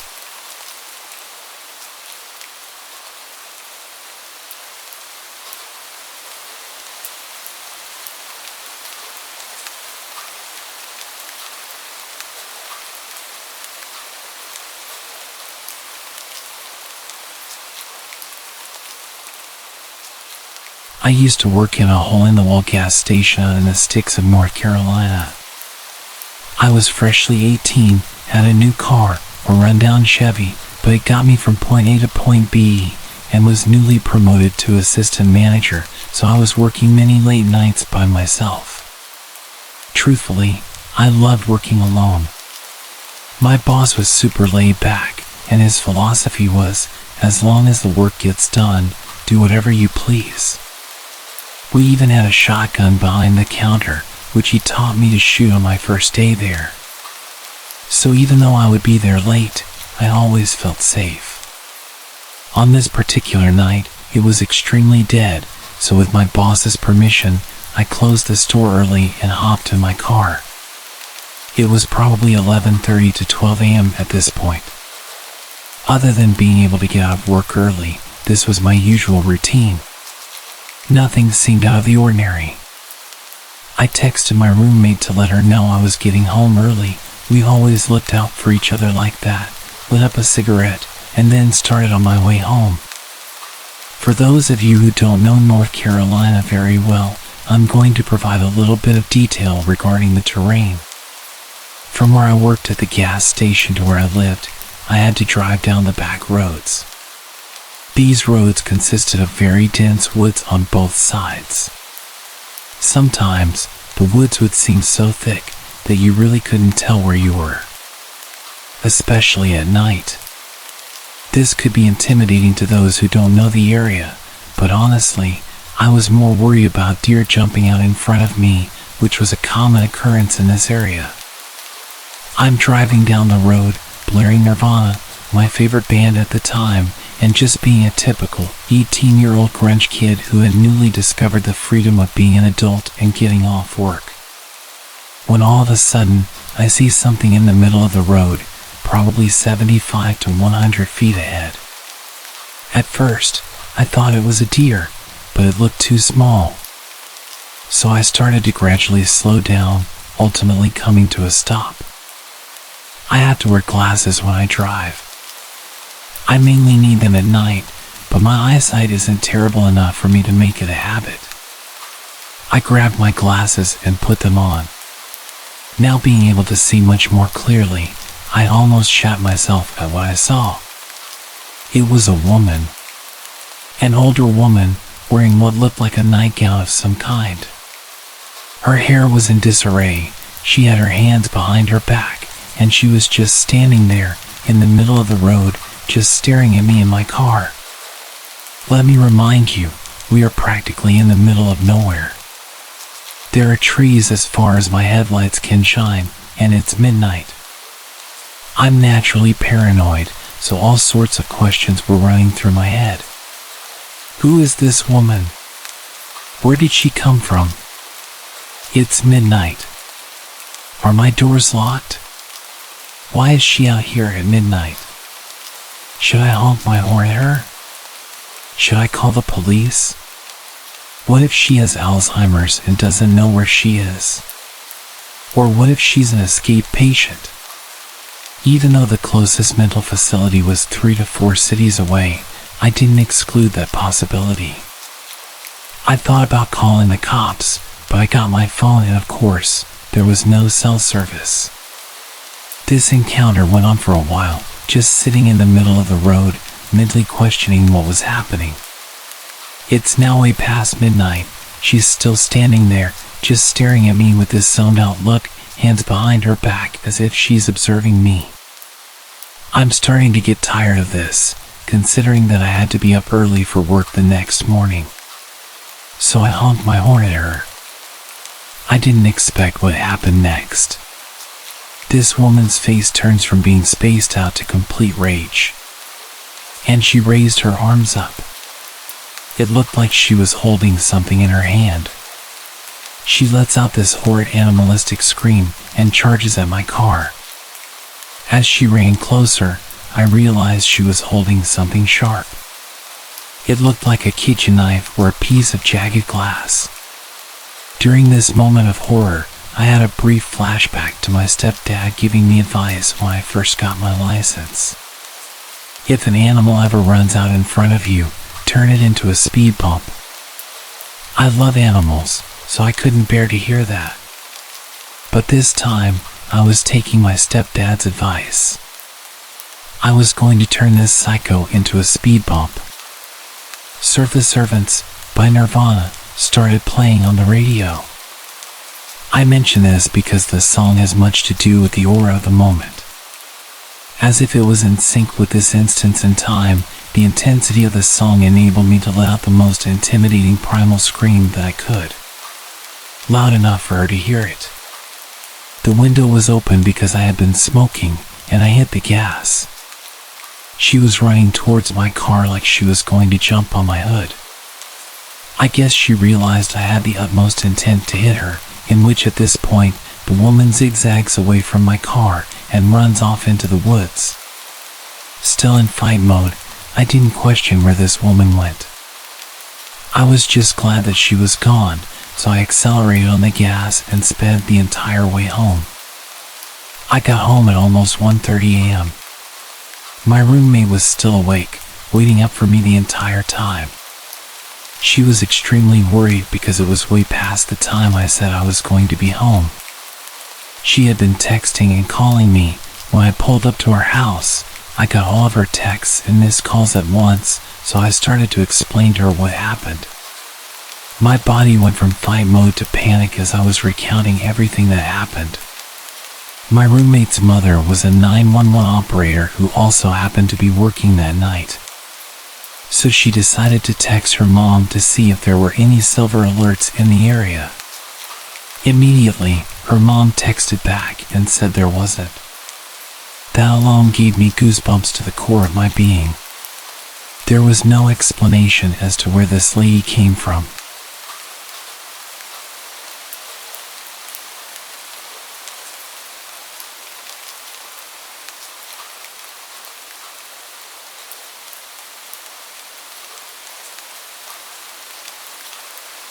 So, a quick backstory. I used to live in a very small town, predominantly safe for kids, with only some drug issues. My house was located in a small upscale part of the town. Most people who lived there were families. A small pond with lots of greenery in the neighborhood was about a 5-minute walk from my house. To get to the pond, you had to go down a grass hill. Neighborhood kids, including myself, would always go down to the pond for hours to catch frogs, skip rocks, and enjoy nature. Now, onto the story. On this particular day, it was rainy and pretty cold, so there were no other kids at the pond. My best friend, her brother, who was 1 year older than us, and myself, decided to head down to the pond for a bit. After about half an hour, we saw a minivan pull up at the top of the hill. We thought nothing of it, assuming it was probably someone stopping at the neighborhood mailbox. A man, probably in his 60s, got out. In our small town, everyone knew everyone, or at least recognized each other. I found it strange that I had never seen this man before in town or the neighborhood. He just stared at the three of us for what seemed like forever. Suddenly, he yelled at us, saying, "It's not safe down there, you kids better come up here." My best friend and her brother looked terrified, and I had this gut feeling that something wasn't right. We didn't respond, but he kept repeating that phrase. "It's not safe down there. You kids better come up here." Our fight or flight reaction kicked in, and we all sprinted up the other side of the hill, just a few meters away from him and the minivan. As soon as he saw us running, he got into his minivan and started driving slowly behind us, literally following us until we reached my house. Fortunately, my garage door was open and my parents' cars were parked inside. We hid behind one of my parents' cars and watched as he pulled to the side of my house and parked. My parents were inside, unaware of what was happening. He stayed parked in front of my house for a couple of minutes until my dad came outside to take out the trash and saw the three of us hiding. I guess the man saw my dad and drove away, but as soon as he left, we told my parents everything. Even now, 12 years later, my parents still think we were being overdramatic and that the man was genuinely concerned for our safety because of the weather. Nonetheless, we weren't allowed to go back to the pond anymore. I understand why they think this. The three of us tended to exaggerate things and be dramatic. However, I knew from the strange feeling I had when I first saw him at the top of the hill that something was off. To this day, I still believe he was planning something, but maybe it was just my childish imagination.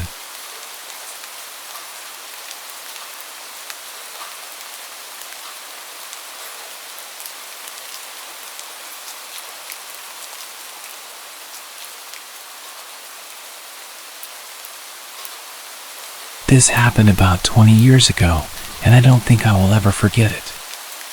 Back in those days, I was an apprentice hairdresser for one of the top 5 ranked stylists in Japan.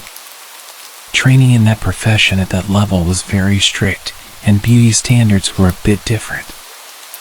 You probably don't need me telling you that, but it's probably worth keeping in mind.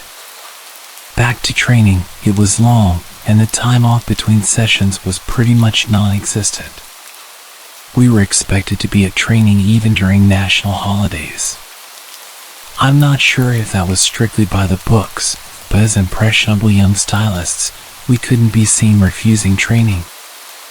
I think I had about 3 or 4 days off for summer. I took them all at once, and a lot of my friends and coworkers used the time to head back to their hometowns and see families. Since I lived really close to where I was studying, I didn't want to use my time off just hanging around at home. I could do that any time. So, I accepted an offer from one of my seniors to visit his hometown. It was really late by the time I finished work, and we managed to get to my senior's hometown at around 2 a.m. The satellite navigation system told me that we were about 15 minutes away from arrival. The roads were dark and empty. We were the only ones on the road that late. He lived in the middle of nowhere, so that could have been a reason. I remember seeing empty fields on either side of the road. I kind of regretted coming already. I mean, what the hell were we going to do here? He should have probably mentioned that he lived in the rural countryside. I just watched the road and tried to stay awake. I should say that I was driving. I felt like driving since I didn't get to drive much. I might have changed my mind if I had known it was going to be that far to get to his family home. Then suddenly, something appeared out of the darkness in front of the car. A woman with no clothes came running down the opposite lane of the road towards us. I slammed on the brakes because I thought that I just witnessed the paranormal. She ran past us. I looked in the rearview mirror to see a woman between the ages of about 18 to 20 years old. She kept running, then she turned around and ran towards our car. I looked at my friend, and he had a look of disbelief on his face, and I guessed that I didn't have that much of a different look. I think the reality of the situation was we both didn't know what to do. I said to him, "Is that a ghost?" "I don't know. Shall we just keep going?" he replied. We slowly pulled away. I was very skeptical because I thought she looked so real. I made sure I kept to a low speed, and I kept checking the mirrors. The woman got closer, and I stopped the car and said to him, "That's not a ghost. Come on, we have to stop and see if she's okay." He agreed and said he would call out to her. It was so creepy to see someone running around in the middle of nowhere, even creepier if you haven't been to that place before. She kept on running past our car, so I tried to match her speed as my friend rolled down the window and tried to speak to her. "Hey, you shouldn't be running around on the roads like that, this late at night. Maybe you should head home," he said something like that. It wasn't very well put together or that sympathetic, I remember that much. She didn't even turn to face the car, she just said, "Hey, don't worry, I'm fine." It feels so good. I could see her a little closer now and guessed her age to be around 18 or 19 years old. "Why are you like this? Have you been kidnapped? Has someone done something to you? It's really dangerous to be out here with no clothes and alone. We have to get you home," I said to her. She stopped running and looked down at the floor as if in thought, and then replied, "I ran away from home.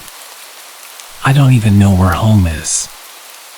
I noticed at that point that she was actually wearing socks and shoes, so at least her feet weren't too bad.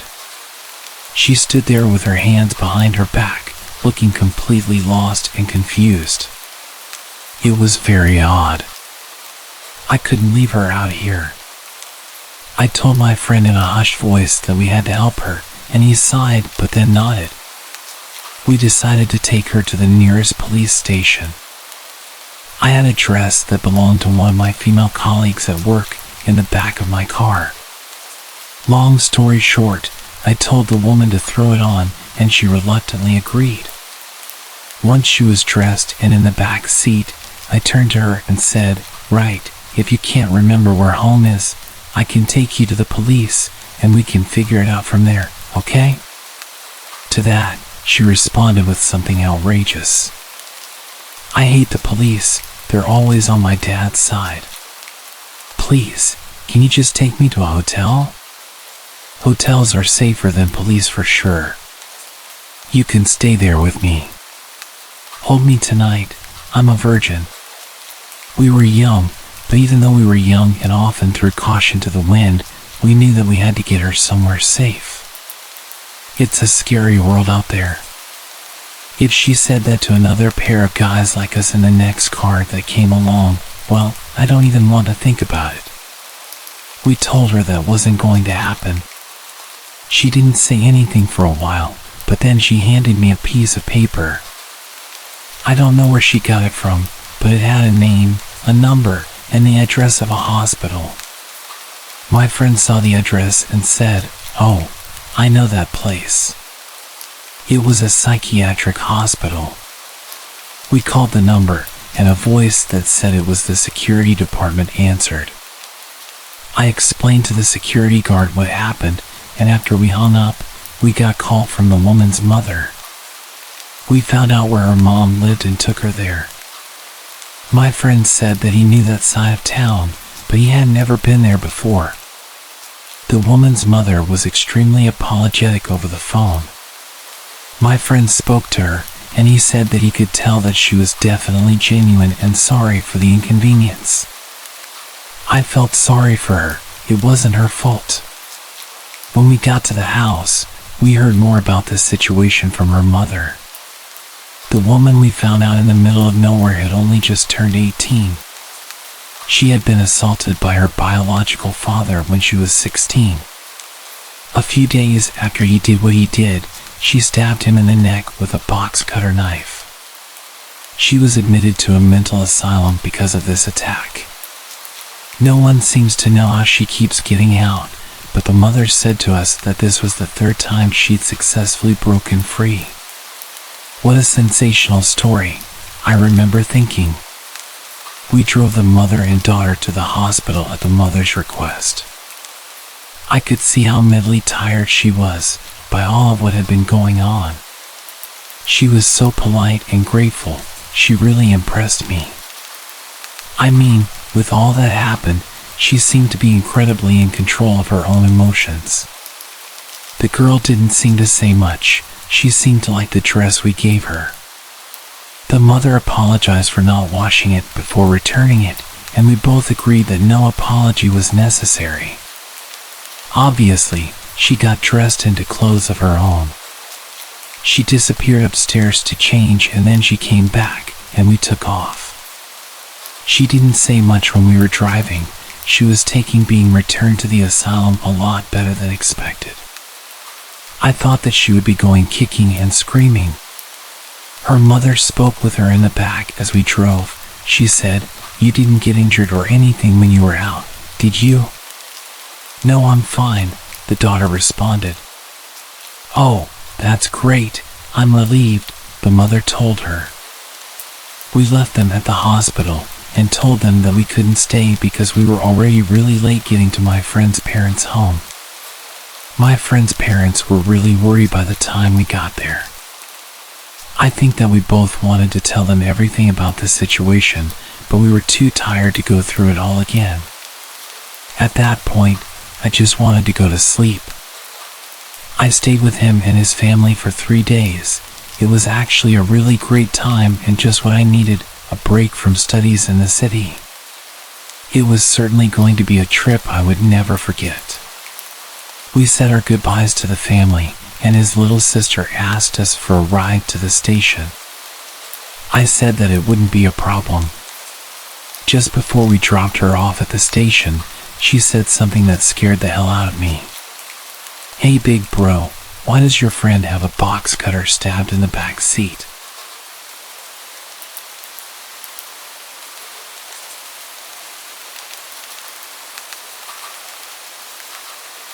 I've worked a few random jobs in my life. My first one was a summer job at 16 during summer break at a dairy farm. I absolutely hated it there, and it made it harder for me to find the motivation to even try finding work again when the time came. I don't really remember how I was first referred to the job, but the following summer, I ended up working as an office assistant for a self-employed photographer. My parents knew her because she used to be a member of their church, and my sister attended her 4-H program when she had it. By that time, her health had begun to take a hit, as she claimed it was a mixture of things from chronic Lyme to fibromyalgia. I had also been warned by my parents that she was a little off. She was very religious and claimed to have had real encounters with demons, even participated in some exorcisms. I'm an atheist and a skeptic, so I never took her stories seriously. Aside from the weird things she would tell me, she was mostly harmless, and working for her was not very hard. The job basically required me to do a lot of data entry, as well as help prep her photos with some minor editing. She would also make me add her company watermark before uploading them. They'd end up on a site where her customers could browse them and then pick which ones they wanted to order. She primarily photographed horse events, dressage, stadium and cross-country jumping, etc. And for the first several months my job was in her living room, which was basically my office space at the time. Eventually, I was talked into tagging along at shows where she trained me as a photographer, and soon I was shooting at the events along with her. It was boring work, I won't lie. I'm not a horse person. But things didn't get weird until a year later when I learned the hard way it was not her that I needed to worry about. She had 2 sons. One who was out of state, the other who was in the Navy. The latter of the two, a guy called Nathan, I had only heard small things about. He was somewhere on the autism spectrum, but she was never clear on what exactly his diagnosis was. When he finally returned home and I met him for the first time while working in her living room, he seemed like a nice guy. A little odd, but not concerning. He was obsessed with movies, and being a bit of a movie buff myself, whenever he would venture to the living room to strike up a conversation, it would almost always be about whatever movies we were into or were excited to watch. I should point out here that I was 18 and he was in his mid-30s. At some point, he got it in his head that I was interested in him, though he never said anything directly to me. I had to find out about it from my parents. My mom worked as the secretary at the church, and Nathan somehow found out. I can only guess my boss had told him. One afternoon, Nathan showed up at my mom's desk and started gushing about his feelings. He talked about how much fun I was, how he loved talking to me, how he was planning to take me to the movies and take me to his church, and all these other plans he had for me. My mom was beyond uncomfortable, as was the pastor who happened to overhear it. And when I got home that night, she told me what had happened and suggested I make sure not to lead him on. I was completely baffled because I hadn't done anything. We'd never even discussed the possibility of doing anything together. I got even more uncomfortable around him over the next few weeks. I made an effort to acknowledge him less when he was around and keep the conversation short while stressing I had to do work. Eventually he got his own place and moved out of his parents' house, so I figured the problem had solved itself. A couple years later, I had moved out, my boss's company had closed, and I was working somewhere else. I was friends with both my boss and Nathan on Facebook, and around that time I was finally coming out as an atheist, something I couldn't do while I was still living at home. One night, my old boss messaged me, asking about a ring I had on my finger. It was a black ring with a white solid star in the middle of a black circle. Already knowing where she was going with this, I told her it was just a ring. She started accusing me of wearing a pentagram because she didn't know what a pentacle was and that I was promoting Satan. I tried several times to explain to her that not only was it not that symbol, but that also paganism has nothing to do with the devil anyways, but she refused to listen, so I just ignored her. It was typical behavior of her and not worth the argument. The next morning, I had a message from Nathan telling me I needed to come to his church with him. I told him no, and the messages I received back gradually grew angrier and angrier. He went from asking to demanding I go with him. He told me I was lost and that I would not find the answers I needed by living the life I was. Eventually he outright said he thought the fact that I was wearing a pentagram was disgusting and that I was opening myself up for possession. Knowing there would be even less of a point in arguing with him than there was with his mother, I went ahead and blocked both of them, deciding I was done with it all. Then he started showing up at my workplace. He would always search through the store until he found me, and then once he did, he would corner me and not stop talking to me no matter how many times I tried to dodge him or tell him I needed to get back to work. Eventually the managers caught on and started intercepting him whenever he showed up. I wasn't making enough to pay the rent with that job, so I had to take up a second one. Within a week of working my second job, which was in a different town, he started showing up there. This time I told the managers who he was, and after that, every time he showed up, I was allowed to hide in the back room behind a locked door while they sped his order along and got him out. One of those many encounters, while I was hiding in the back, one of the managers was back there with me, inputting employee time punches into the computer when the both of us heard Nathan shout in our direction. "I know you remember me." That was the last straw for them, and they told him his business was no longer welcome there. He stopped showing up at my other job as well for a while. Fast forward to a few years later, I was getting used to not having to look over my shoulder every shift or check the parking lot for his truck. Then one day, he reappeared. He was browsing a section I was walking past when he spotted me and got this deer in the headlights look. I made a beeline to the break room because just seeing him made me scared. After that, he started showing up regularly. I would always find ways to dodge and avoid him, but he would still eventually spot me and know I was still there. I was debating whether or not to tell the managers, because at this point it had been a while since he had done anything, and saying something just because I was nervous didn't feel right. Call me a coward or an idiot, but that was my thought process. What happened next made me regret not speaking up. It was bound to happen eventually, but one night he managed to catch me while I was at the customer service desk. He approached me and said hi, and I immediately started to look for someone to signal over so I could make a break for it. But before I could say a word, he said something that made me feel sick. "How's your little girl doing?" "She's 3, right?" I looked at him, horrified. I had him completely blocked from all of my social media. I had his number blocked. I was living at a new address, and I had not seen or spoken to his mother since she confronted me about my ring. I had not told either of them I was a parent now, or that I was married, and I was not friends with anyone who knew them. "How's your husband doing?" "He's good." "He's a good man," I said, trying to reinforce the idea that I was not available to him and that I had no desire to have anything to do with him. "Really? Where does he work?" At this point, I felt like I was going to pass out. Thankfully, another employee approached, and I got the hell out of there. As I was leaving, he called up behind me. "I'll see you again. We'll talk. We'll go out and do something together." "We will." I reported him to the managers, telling them everything about the encounter, including all the information that he should not have had.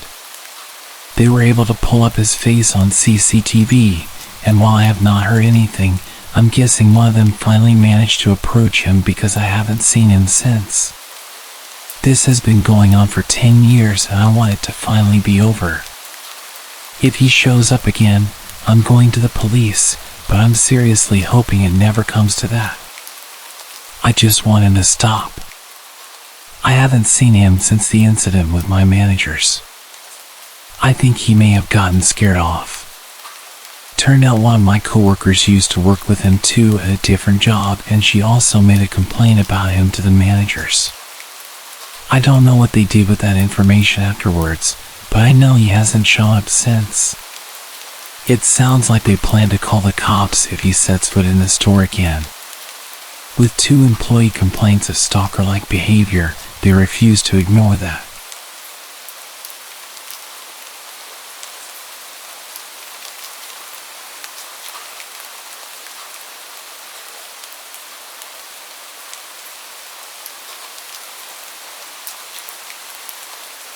In 2002, I was 14 years old, starting freshman year.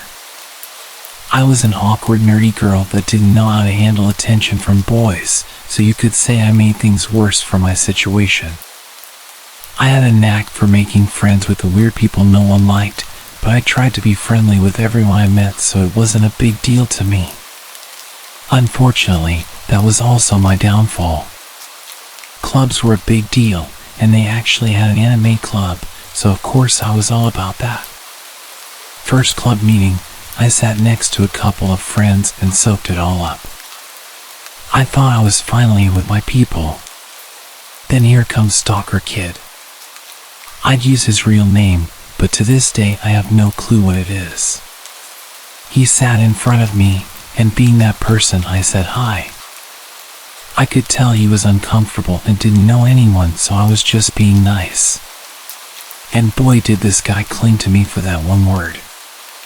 At first, he would just find me during lunch and just stand there mumbling things to me. He had such a soft voice, high-pitched, mousy little guy, that you just felt unnerved when he spoke to you. The way he would look at you as he spoke, I could never look him in the eyes. After a while, it became more asking about my personal life and what I was into. Me being dumb and naive, I tried to be friendly and chat while feeling incredibly uncomfortable. After a while, me and my friends would move to different tables, benches, even hallways to avoid him, but he always found me. After about a year of this, my best friend finally told me that if I didn't tell him to F off, he would. I really didn't want him around anymore, so, sure, go ahead. So one day during lunch, here comes Stalker Kid with his signature greeting. Barely above a whisper. Hey Nancy. My buddy just goes, dude, she's not interested, F off. Looking hurt, he shuffled away. I was like, man, you didn't have to be so hard on him, but thanks. I didn't see him much around school after that except for club days where he would just sit across the room and stare at me while my best friend glared at him. Cut to me being 16 and now driving to school. Minus the awkward club days, I didn't really notice anything from him. That is until an old gray beat-up car started parking next to me, extremely close. One day after school, he was waiting for me in that car. He started asking me how I'd been, talking about prom and all that stuff. I was trying to rack my brain on how he knew that was my car, unless he had been watching me before and after school. I started getting there later and leaving later to avoid him because he was like clockwork. Finally, a boy I used to be friends with in elementary school was walking out with me and made a comment about how that guy is always next to my car and asked if he was my boyfriend. I immediately said no, and he's always following me around, and I hated it. It was really starting to freak me out. Bless this guy, because he walked right up to him and scared him off, threatening if he ever parked near me again he would kick his ass. I figured maybe that was enough to keep him away. So again, there was a small space where I would hear nothing of him except for my friends who had classes with him telling me how creepy he was. One friend had art class with him and said he would draw naked women constantly in his books. Junior year is wrapping up, and I started giving my best friend Jack lifts to school. He was on my way, so I figured why not. At some point, Jack started noticing that little gray car was always heading the same way after school and made a joke about stalker kid living next to him. Small world, right? I could only be so lucky. One day, as per usual, little gray car was following us, so we took a detour. Sure enough, he was with us every step of the way, and it was no longer a joke. We both started freaking out. I pushed the gas pedal as hard as my foot could push it and got the hell out of sight. A few other things happened. In order to get into prom, he had to ask someone from my year. So he asked some random girl from my softball team and then dumped her as soon as he got in. He then followed me all night. This includes to the after prom, where I had to avoid him the whole time. Our high school had a TV channel for kids to run, and during prom they would record the whole night. It took one of my friends to point it out, but throughout the whole video, it showed him behind me and following and staring at me all night. I didn't even realize. And the one that still creeps me out to this day is graduation for his class. I was scanning the crowd to see my friends who were graduating when I saw a hand wave as I passed by. I looked back, and of course it was Stalker Kid waving at me. How he picked me out of a crowd of thousands I will never know. 2006 senior year was great, no signs of creepy Stalker Kid, to the point where I kind of forget about him. I graduate, I choose a college in town, get a job at a local retail store and move on. Life was beginning to be normal. I work the gaming department, so you get the weird guys once in a while. One that I saw a lot was this little Mexican guy with glasses who never purchased anything but would just walk around from time to time. Then, Stalker Kid comes strolling in the doors and walks into gaming and just talks. I ask how he knew I worked here. He says his friends saw me and knew we were friends.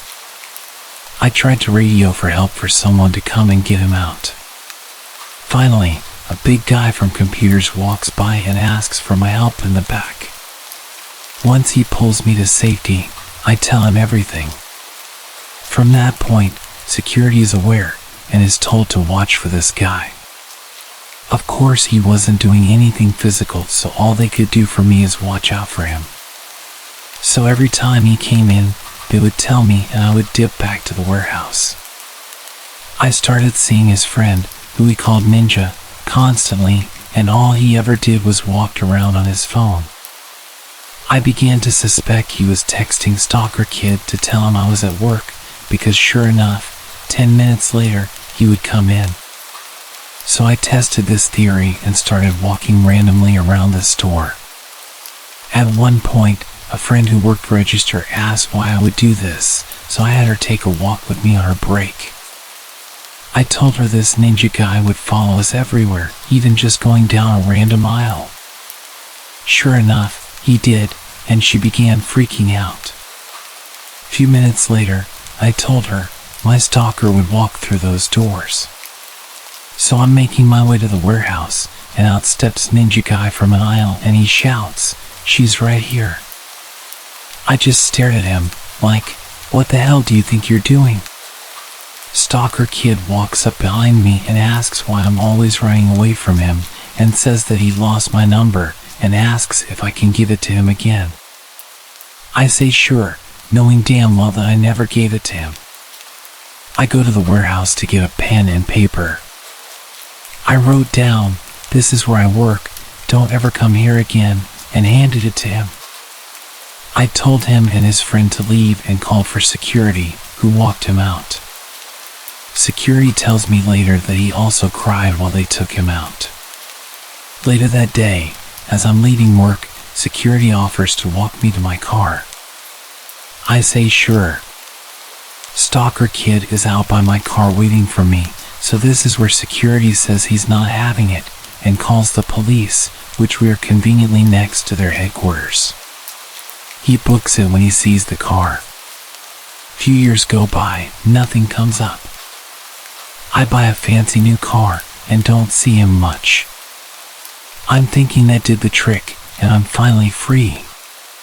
2012, my buddies and I are leaving work, ready to hit the night at the bar, per usual. We are all walking out the door, where we all have to stand and wait to hear the alarm sound to verify it's armed. As we are walking out, I hear it. That awful sound. Hey Nancy. I cringe, grab my friend's arm and turn. There he is leaning on his car, waiting. My friend recognizes him and asks what he wants. Guy says he just wants to talk to me. He said he didn't ever see my car, so he didn't think I worked here anymore. His other friend is sitting in the back seat of his car just staring at me blankly. I start to think the worst. If my friends leave me here, something tells me I'm not coming into work the next day. Or ever. I'm terrified that he's had years of time to think about our last encounter where I wrote my number down and made him cry. I grab my friend's arm tighter. My friend kicks off, pretends to be my boyfriend and rips into him. My friend is about 2 feet taller and much bigger. They get into it, and I'm just standing in the parking lot and I'm just begging for my friend to kick his ass.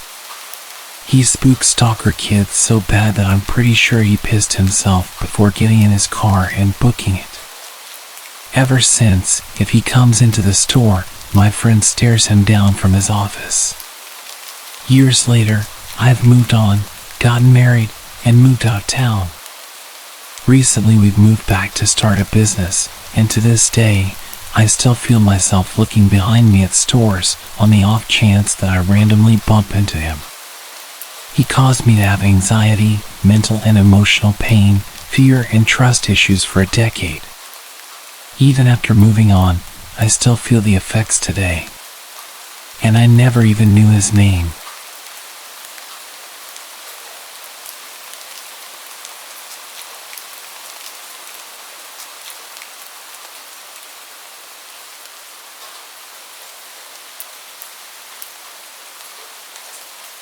I'll begin by giving a little background.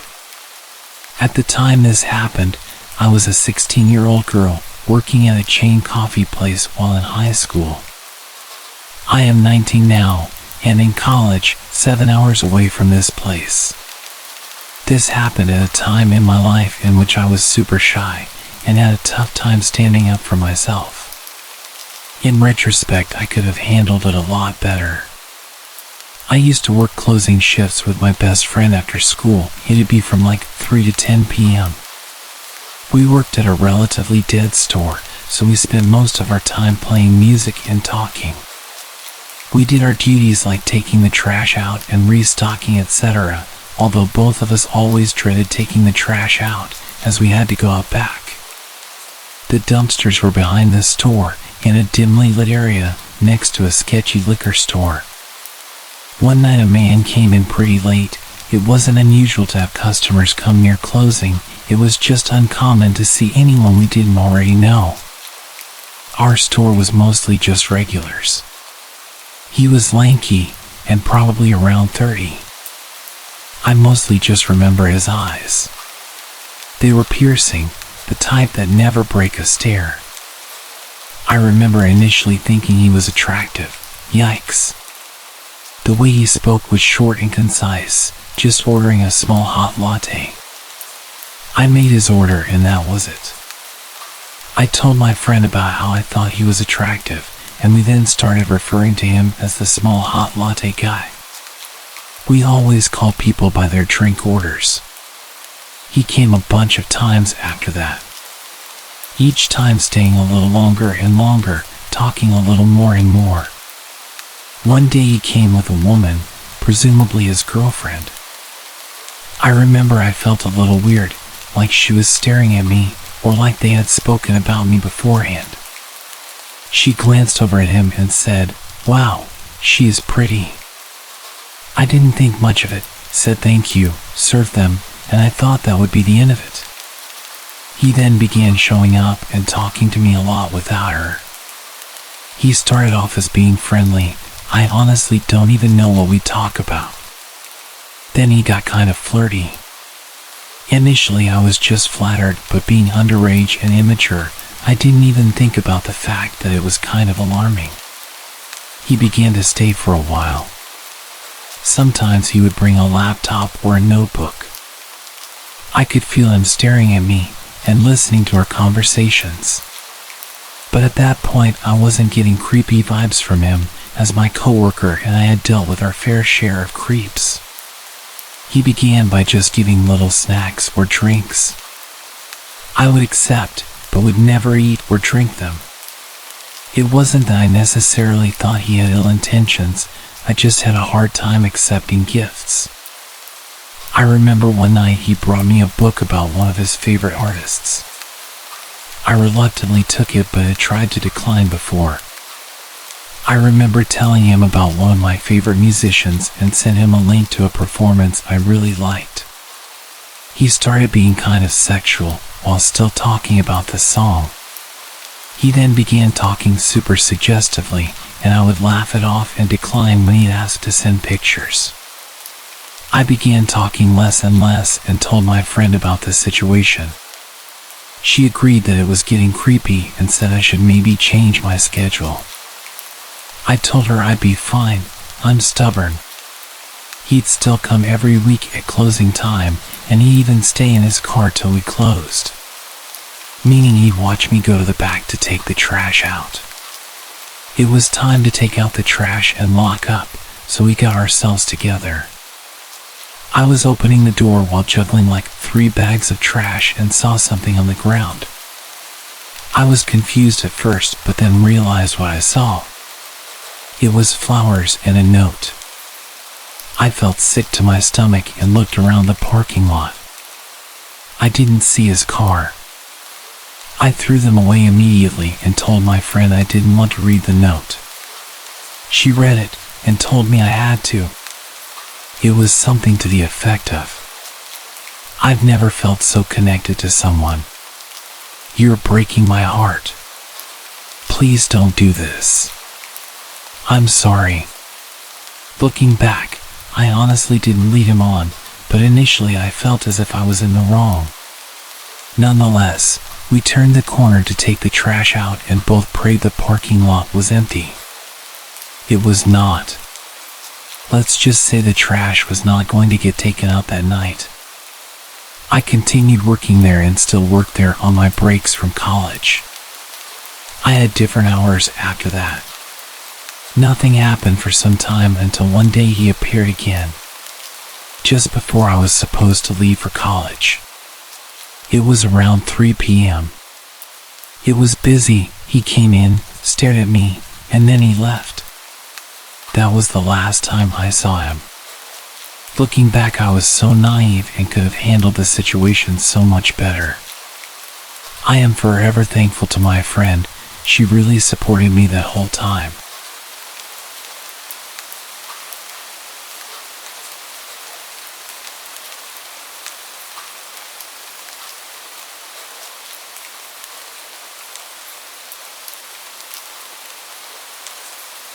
A year ago, I used to post my entire life to Snapchat.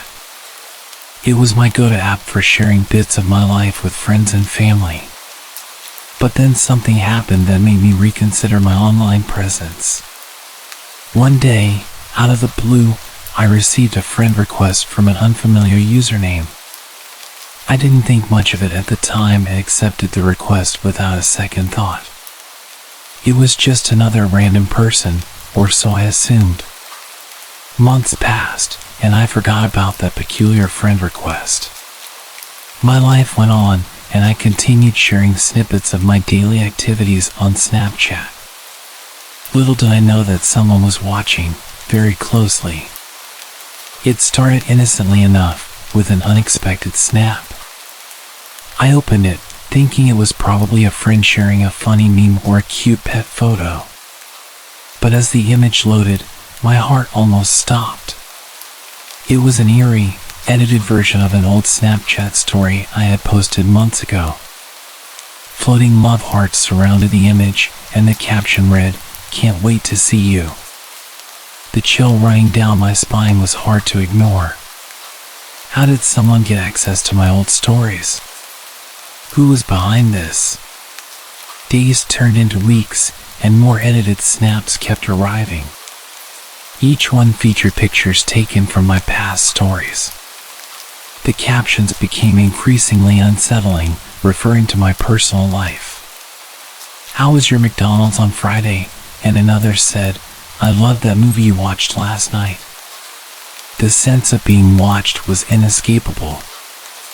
I felt exposed and vulnerable, as though a stranger had invaded my privacy. It wasn't long before I decided to check Snap Maps, the feature that lets you see the real-time locations of your friends. My heart raced as I zoomed in on the map. There it was, a bit too close for comfort, the location of this creep. He was nearby, and the thought sent shivers down my spine. I couldn't shake the feeling that this was no ordinary prank or trolling. It felt personal, like someone was playing mind games with me. Fear gripped me as I realized the mysterious friend was getting closer to my location. I knew I had to act fast. I began taking screenshots of the disturbing snaps for evidence. Then, I contacted the local authorities and reported the unsettling situation. The investigation that followed uncovered the identity of the creep. To my shock, it turned out to be someone I met at a party months ago. I'd been warned about how creepy and weird he was. He would just invite himself to parties and nobody wanted to be rude and kick him out, so we just tolerated him. To be fair, I had no issue with him and spoke with him a little bit throughout the night, but didn't see much of him. I guess being nice to the social outcast when everyone else kept him at arm's length was enough for him to become obsessed with me. They didn't end up charging him with anything, but they told him to leave me alone and explained to me that I could get a restraining order, but I didn't see the point.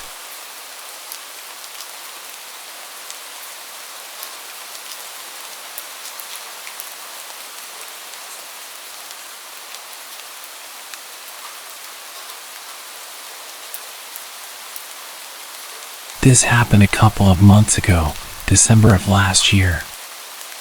I started working a new job in the mall and had to work for most of Boxing Day. I was done at 10 and transit seemed to have ended at 7. I'm a student who didn't go home for the holidays due to this job and never had to deal with holiday transit hours. I decided to call an Uber and the driver picked me up right in front of the mall. We had a casual conversation during the drive back, and he learned about where I worked and how I'm living on my own for the time being since my roommates went to their hometowns. Fast forward to the next day at work, around 6 p.m. This driver walks into the store and tries to strike a conversation with me, but I told him I had to get back to work. He also asked if we could hang out later, to which I said no, and he left. At the end of that shift, I walked out of the store, planning to take transit. As soon as I stepped out of the store, the driver immediately pulled up next to me and offered to give me a free ride back home. After going back and forth with me declining and him saying it's free, I decided to walk away and caught a bus home. I was pretty overwhelmed by the fact that he showed up to my workplace and waited 3 hours until I was done with work to offer me a ride home. I've reported this to Uber and they've notified me that they suspended this driver, provided me with a full refund and gave me a link to provide to the police if I plan on filing a report. Silly of me to give away information like that to a stranger, but I hope to never meet that driver again. He was about twice my age, he knows where my home is, and my name. Lesson learned.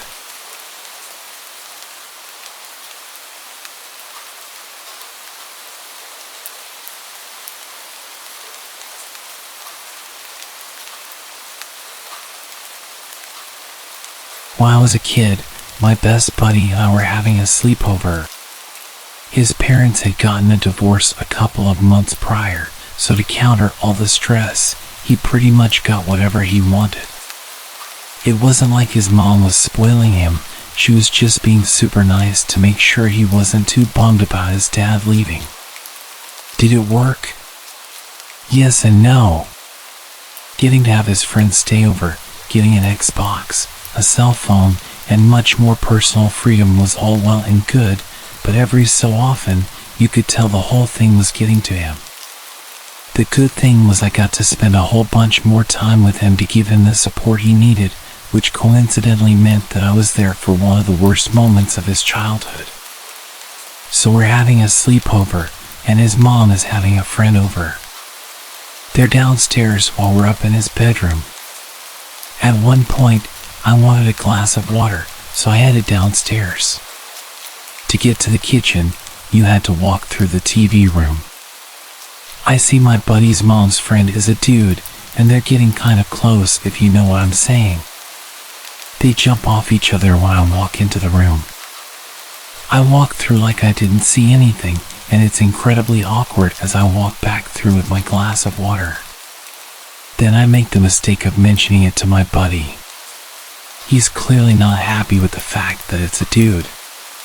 We're 9th graders at this point, so we're pretty savvy.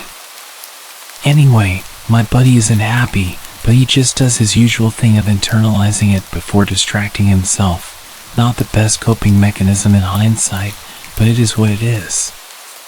Then remember that cell phone I mentioned? Well, his mom bought it for him so he could keep in touch with his dad, which he then does. And guess what's the first thing he tells him? That there's a strange dude over at his house. I totally blame myself in the moment. It sucked so hard. When my buddy hung up, turned to me with a smug grin, and said, "Dad's on his way over," I just knew something bad was going to happen. I kind of wanted to leave, but at the same time, my whole reason for being there was to be a good friend to Ryan. I had a really healthy family life at home. My parents were a loving and dedicated couple right up until the day my dad passed, and I'd like to think they raised good kids. But Ryan, his parents were total morons, and good God, did that make me feel bad for him? So I stuck around. I knew something horrible was going to happen, but I had zero clue how bad it would really get. My buddy's bedroom window overlooked his driveway, so when his dad finally did show up, we could see and hear almost everything that happened down there. His dad, and I'm not embellishing here, hurtled up the driveway at like 40 miles an hour, screeched to a stop, and didn't even shut his door when he climbed out of his car. Ryan watched him, looking at him like his dad was a knight in shining armor for a few seconds, right up until he said, "Oh crap, I think my dad has a gun." Hearing that final word sent this razor-sharp icicle running right through my guts. I knew there would probably be shouting and fighting, but not shooting. He started banging on the door until his mom answered and then demanded to know where her guy friend was. Ryan's mom was all like, "I don't know what you're talking about," but then Ryan's dad goes from 0 to 100 in a second flat. "Don't lie to me. Tell me where he is."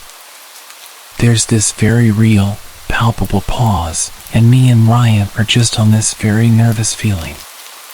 Then his mom asks him how he knows about any man. Again, a shiver of ice through my stomach because I'm basically the one who told. In that moment, I told myself that whatever was about to happen was completely my fault. Ryan's dad exploded at the admission. "You're a freaking liar. Now get out of my way." We could hear Ryan's mom screaming for a second, then we heard another voice. Only this one was definitely inside the house, the guy friend. He was screaming at Ryan's dad to get off him. I heard the guy start to shout something at Ryan's dad, then he just went totally silent, and all you could hear were feet beating against the floorboards downstairs. And then bam! 3 distinct gunshots echoed around the house. Me and Ryan are just bawling at this point because we could still hear his mom screaming, and we had no idea if she'd been shot. What if the boyfriend was dead, if the boyfriend had a gun and fired at Ryan's dad? The whole situation was traumatic enough, but the not knowing, that was just the worst. I had to grab Ryan's cell phone off of him to call the cops. He just totally shut down from the stress. He had a rough enough few months with the whole divorce thing, and now he had to deal with potentially losing a parent. I don't blame him, honestly. It was bad enough for me, and it wasn't even any of my parents. The 3 shots were all we heard, and before the cops showed up, the only sounds we could hear were Ryan's mom crying downstairs. We should have gone to check on her, I know we should have, but the dispatcher told us both to stay put because we didn't know if there was still an active shooter, so we did as we were told. Thankfully, everyone turned out to be okay, and no one was even shot. Ryan's dad had aimed the gun at his mom's friend as soon as he'd laid eyes on him, but the guy was quick and just bolted out the back of the house. As Ryan's dad pursued, he fired 3 shots, but it was basically just to scare the guy away at that point, and I heard none of the bullets even went near him. But still, it was terrifying, and Ryan's dad ended up going back to prison for a long time because of it.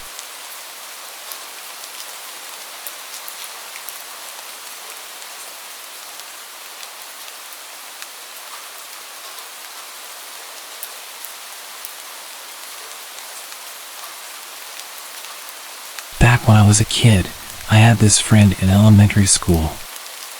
We were super close, sat next to each other in class, and hung out every recess and lunch. At one point, we planned a little sleepover. My parents' place was kind of small at the time, but she lived in this big old house with her grandparents. So it was arranged that we'd have the sleepover there instead. I never found out why she lived with her grandparents or where her parents were, but I distinctly remember my mom and dad telling me not to ask her questions about them. The reasons were obvious in hindsight. The only thing was, my friend seemed really set on having the sleepover at my place. I mean, to the point where when we had no choice but to have it at her grandparents' place, she seemed to not want to have the sleepover anymore. I had to convince her to have it at her place just because I was so excited about the idea of having the sleepover in general. Anyway, it comes to the night of the sleepover. I go over to her grandparents' place, and it's every bit as fun as I imagined. We watched movies up in her room, had pizza delivered, ate ice cream right out of the tub, and her grandparents seemed really sweet and nice. Then, I think it was around 9 p.m., her grandpa knocks on the door, pokes his head in, and tells us that he and my friend's grandma are headed to bed, so we're to keep the noise down. He goes to bed, and we carry on with our night. A little while later, I head over to the door, telling my friend I needed to use the bathroom.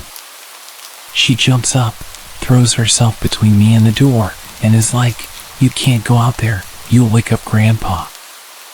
I tell her not to worry, and then I creep down the hall on tiptoes so as not to wake him, but my friend still refuses to let me leave the room. I think she's actually playing around for a second. I try to get past her, but she actually shoves me back away from the door with this angry look on her face. I didn't want to start a fight with her. After all, the whole objective was to keep as quiet as possible. But still, I needed to use the bathroom, so I asked her where I'm going to go. And get this, she reaches under her bed and pulls out one of those plastic stationery trays. She points at this plastic tray and tells me to just use it. Again, I think she might be playing a cruel trick on me, but she's deadly serious. She actually wanted me to pee in that stationery tray. So I did. It was super gross, but I did it, and instantly the mood is just destroyed. I had nothing to clean myself up with. I'm pretty sure I peed a little on my nightgown. It was just all kinds of disgusting, but still, my friend wouldn't let me go use the bathroom to wash up. The weirdest thing was she acted like it was normal. She never did anything like that at my house, and she definitely didn't seem like that kind of kid. She wasn't known as the stinky kid in school. The whole thing just kind of blew my mind, and although I didn't let it affect our relationship, I definitely didn't like to stay over at her house again. We stayed close for a long time after, but ended up going to different high schools because she moved in with her aunt over in St. Paul. We kept in touch using MySpace back when that was still a thing, but I never got to the bottom of her weird nocturnal bathroom habits. Not until well after her grandpa passed away. My friend's grandpa had attacked her multiple times in the night. It was a little more complicated than typical abuse. He was a veteran and suffered heavily from post-traumatic stress. Every few nights he'd be found patrolling the house, apparently sleepwalking or having a mental episode. There were a few times when my friend would go to use the bathroom and he would physically tackle her and accuse her of being the enemy. He would apparently interrogate her and inflict pain on her to make her talk. It was all really tragic because he was a great guy if you met him. When he died, she seemed to take it really badly. When I called her, she broke down crying so much that she had to hang up, and she wouldn't return any of my texts no matter how much I begged her to get in touch. In the end, me and my mom looked up her aunt's home phone number and called ahead before we drove over. The aunt seemed more than happy to talk to us, but with the caveat that she had something very, very serious to tell us. That was why her mom wasn't around, and it completely ruined her life. She was too young to understand why he would do that to her, and thought he was just abusive. There wasn't much awareness about his condition back then, so everyone involved just thought he was terrible towards his daughter. She ended up with an addiction problem, which is why she wasn't in the picture. She insisted on not letting the judge give the grandparents custody, but the judge ignored her because she was obviously an addict. I think they were just so terrified of him that they just couldn't talk about it ever, and it was only after he died that it all came spilling out in various forms. The aunt that she was living with was her mom's cousin, so obviously wasn't around for what was happening when they were kids.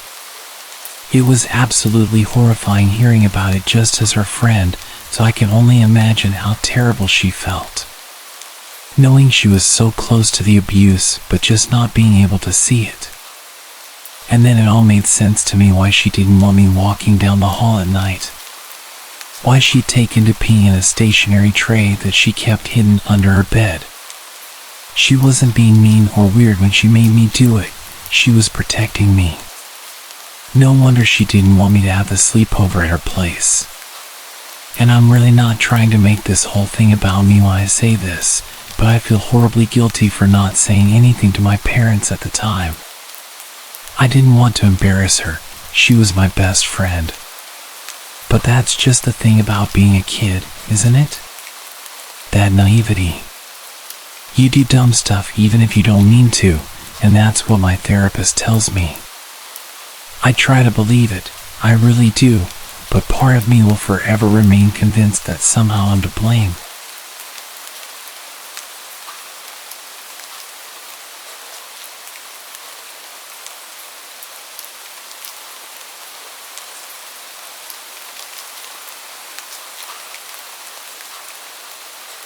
This story is genuinely still one of the weirdest experiences I've had with a friend. It's a huge factor in me having trust issues with friends to this day. I'm 18 now, but at the time of the story, I was about 13. I had just become very close friends with this girl from my school. For this story, I'll call her Sasha. Sasha and I had met through mutual friends, and we grew much closer because we hung out in a group with my absolute best childhood friend at the time. After a while, we started spending time by ourselves. She had just moved, and I would spend a lot of time having sleepovers at her new house. We would all hang out at the local playground with another boy in our grade. For the sake of the story, I'll call him Dylan. At the time, I was in a flirty relationship with Dylan. Sasha knew this and kept trying to get us to spend more time together by going to the playground and such. When she proposed we all take a little time away to go to her aunt's mansion, we were all really excited. Sasha's mom had confirmed beforehand that we were all allowed to go and told us that we'd basically be house sitting for free while getting to stay at a lovely place. It was just a town over, so my mom wasn't worried about how far it'd be. Once we got to the house, it was absolutely huge. They had 2 big dogs, a huge finished basement, a water garden, a gym, and a trampoline. At the time, I was just so overwhelmed with everything they had. But after a while, Sasha started saying how bored she was. From previously hanging out with Sasha, I had known her to be quite dramatic. She would switch up the things she'd say depending on who she was with and would completely lie for seemingly no reason. But I was young and hadn't completely figured out the extent to which a person could take those red flags. Her boredom was a bit weird to me, seeing our surroundings, but when she suggested we do something, I reluctantly agreed and asked what she had in mind. Sasha then told me that she wanted to take a mall trip so we'd have cute clothes for the upcoming county fair. She took her phone into the other room to call her mom and ask for some money for the shopping trip. I heard the whole conversation from the room over. I heard Sasha's mom word for word say that her aunt and uncle were being charitable and wanted to thank us for house sitting by giving us some money for shopping. Sasha's mom then said to Sasha to take some more money from the drawer in the closet in the bathroom, which is where I was standing. They both seemed so genuine.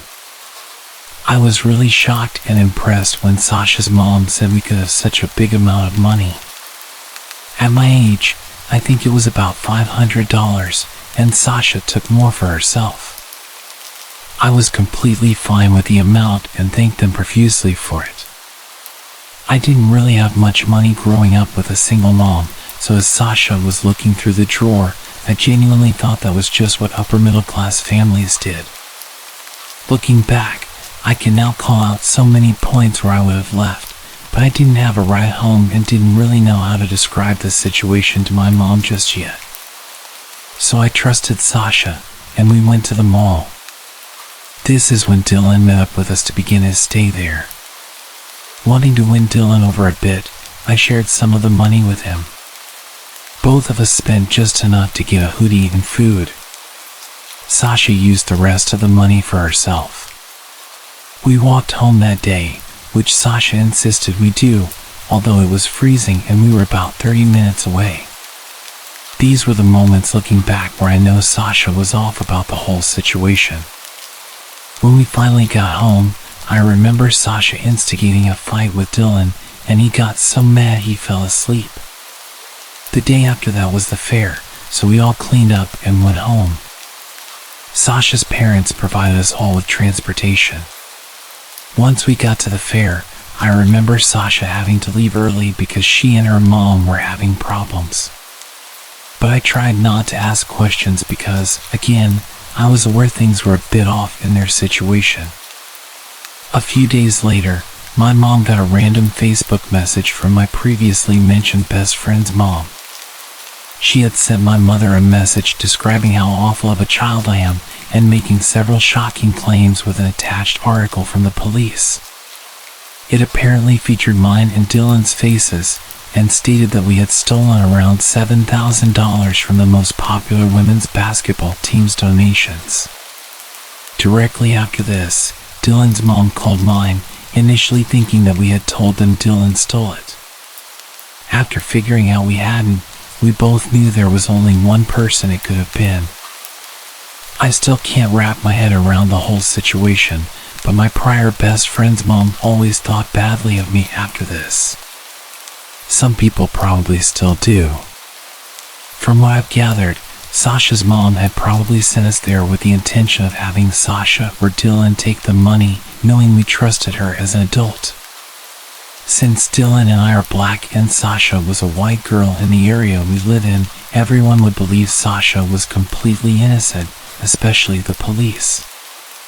Unfortunately, situations like this happen a lot, and kids like us are always blamed, even by the people I trusted, like my best friend's mom. Luckily, my own mom immediately believed me. The police and basketball team ended up dismissing everything they said, as Sasha's mom presumably confessed everything to her sister and brother, who owned the house and basketball team.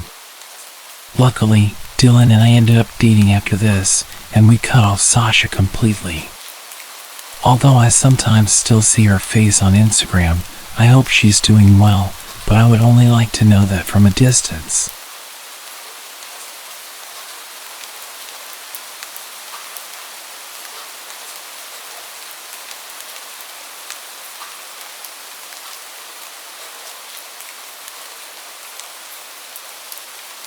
This happened during August this year.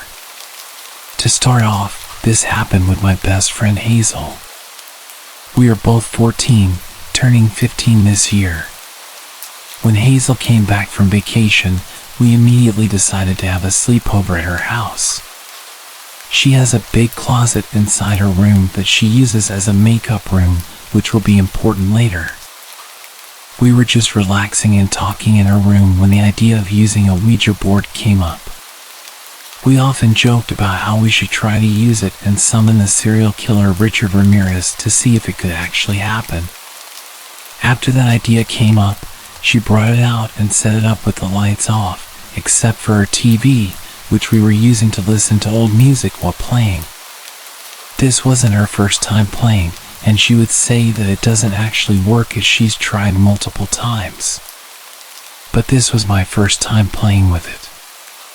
We would always talk about the Ouija board in her house because creepier stuff always seemed to happen there. She also has an old house built in 1935 with creaky floors. For example, something that happened there to me 3 years ago was when I was trying to sleep around 4 a.m. and I felt something touching my foot for a few seconds. I thought it was her cat and said, "Hazel, why is your cat playing with my foot?" She said, "My cat isn't here right now, he's outside the door." That's when it hit me, and my heart dropped. Her door was fully closed, and her cat was still outside the door. Neither one of us wanted to look or even move after that. We also stopped talking and just tried to fall asleep faster, but it was very hard for me. I couldn't move at all and felt stuck, starting to sweat from how scared I was. Anyway, we had our fingers already on the Ouija board, and it wasn't working for the first few minutes. But when we asked, "What's your name?" it finally spelled out Richard Ramirez. I thought Hazel was joking around and moving it herself, until she then promised that it wasn't her. She also took off her finger and let me do it myself to show me that it wasn't her moving it. When she did, it was still moving my finger.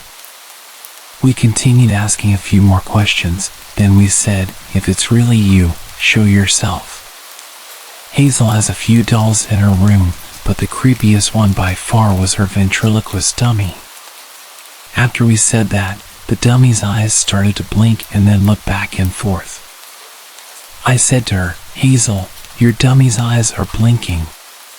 When she saw it herself, she completely freaked out, screamed, and jumped onto me, holding me really tight. It stayed like that for a while until she finally got off, but the dummy started blinking again. That's when I looked at her makeup closet from the bed and saw her mirror in there.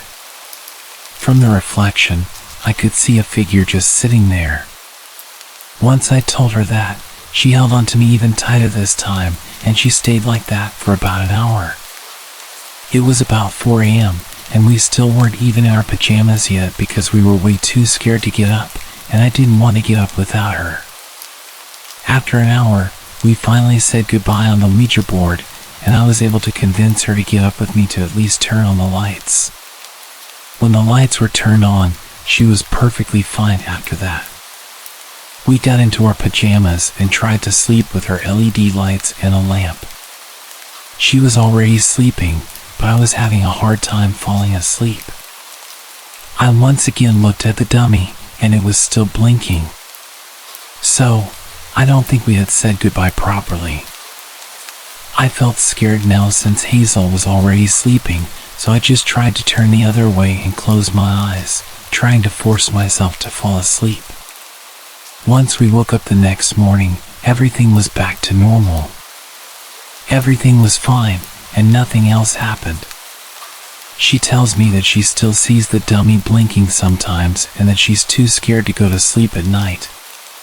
She sleeps with the lights on.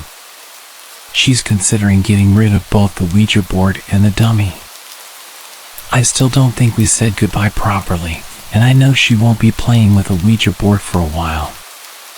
I never believed Ouija boards worked or were real until this experience. You should truly be careful when you're playing with stuff like this. You never know who you're actually talking to or what can happen. Especially watch what you say to the Ouija board because it can end badly very quickly. I still don't know if we were actually talking to Richard Ramirez or who it actually was. All I know is that it's real, and it actually works, and I don't think I'll ever mess with one again.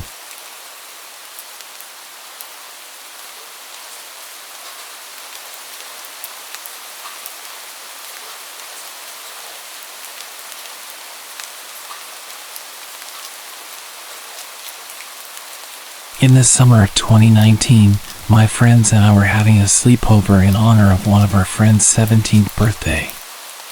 Rihanna had invited our friends to come over to swim in her pool and have some drinks and hang out with some boys and sleep in her trailer so we didn't wake up her parents. We would sleep in the trailer on her driveway. There were 4 beds, a bunk bed in the left corner, a single bed directly beside it, and another bed as you walked in. After hours of fun, throwing up, and tons of teenage drama, we decided to head over to the trailer so we didn't wake the neighbors or Rihanna's parents. It was about 3 a.m. when things began to settle down. About 10 minutes later, Reese was still wide awake, and her drunk self decided to look out the window on the top bunk where she and I were sharing.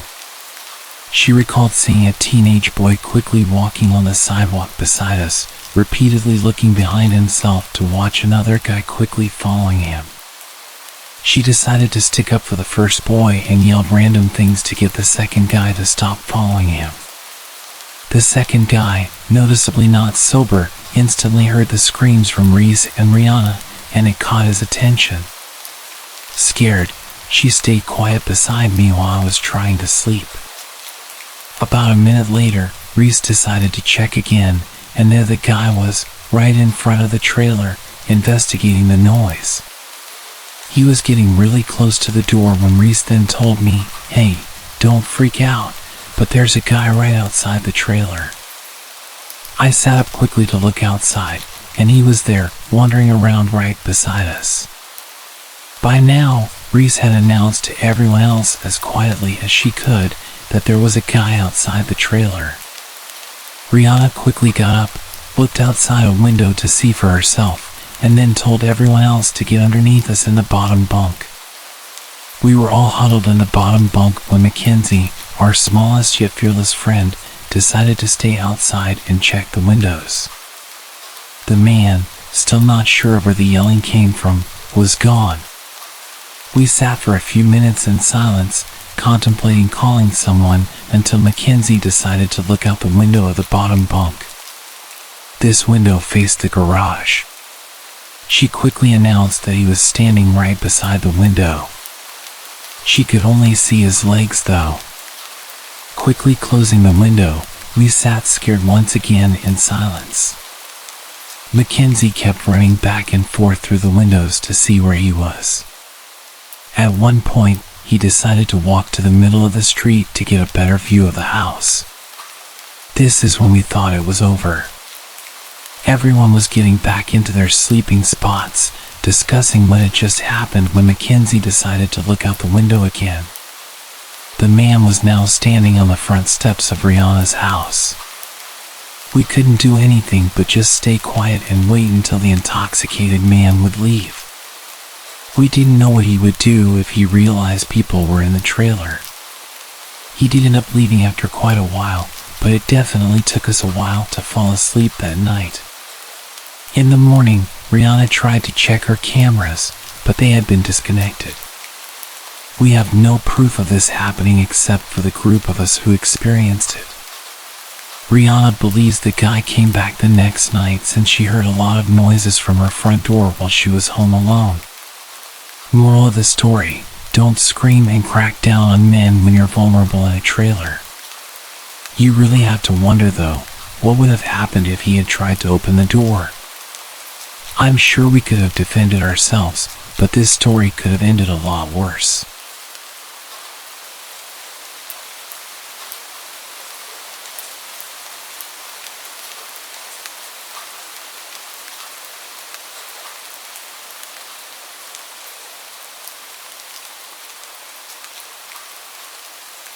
I was 10 years old and had just started 5th grade.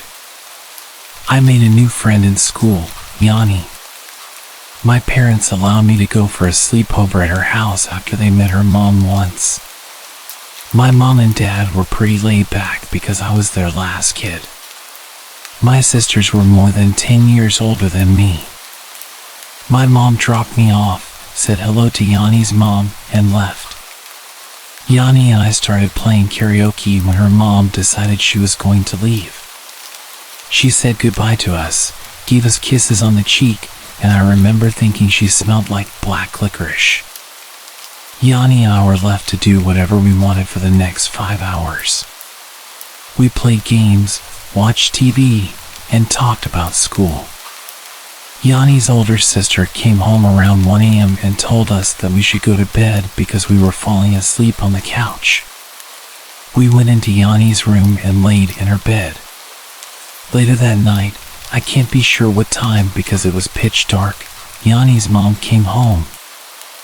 I woke up to a pounding sound on Yanni's bedroom door. I started yelling in fear when I felt a hand over my mouth.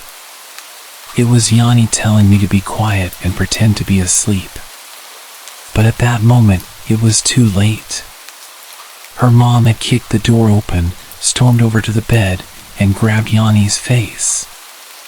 She began screaming at Yanni because we had accidentally left the TV on.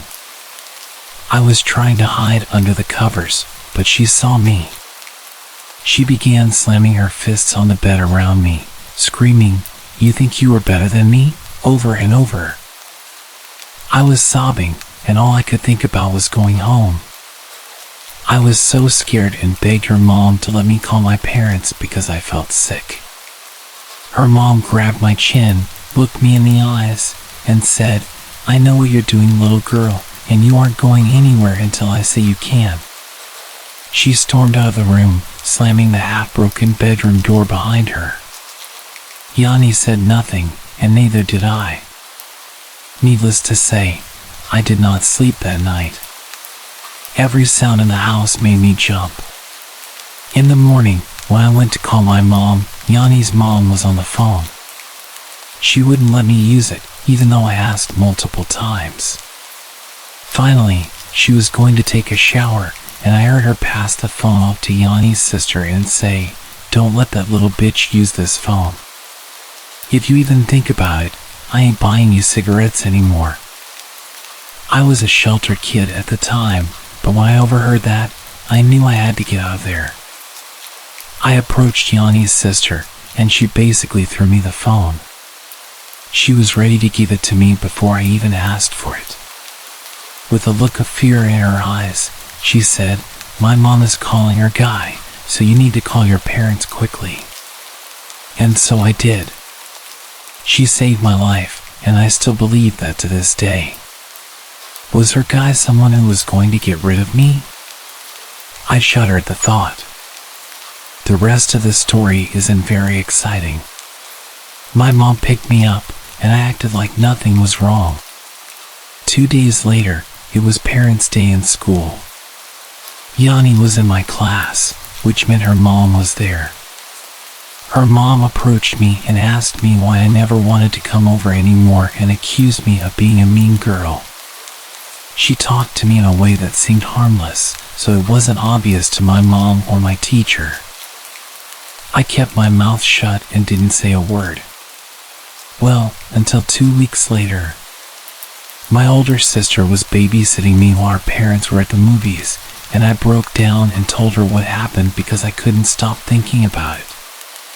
She comforted me and told our parents. We hugged each other and cried. A couple of weeks later, Yanni stopped coming to school. My classmates wondered what happened, and so did I. I didn't want to ask my parents what happened. 15 years later, I heard from Yanni on Facebook. There was no life-changing conversation, but we exchanged pleasantries. That's life sometimes.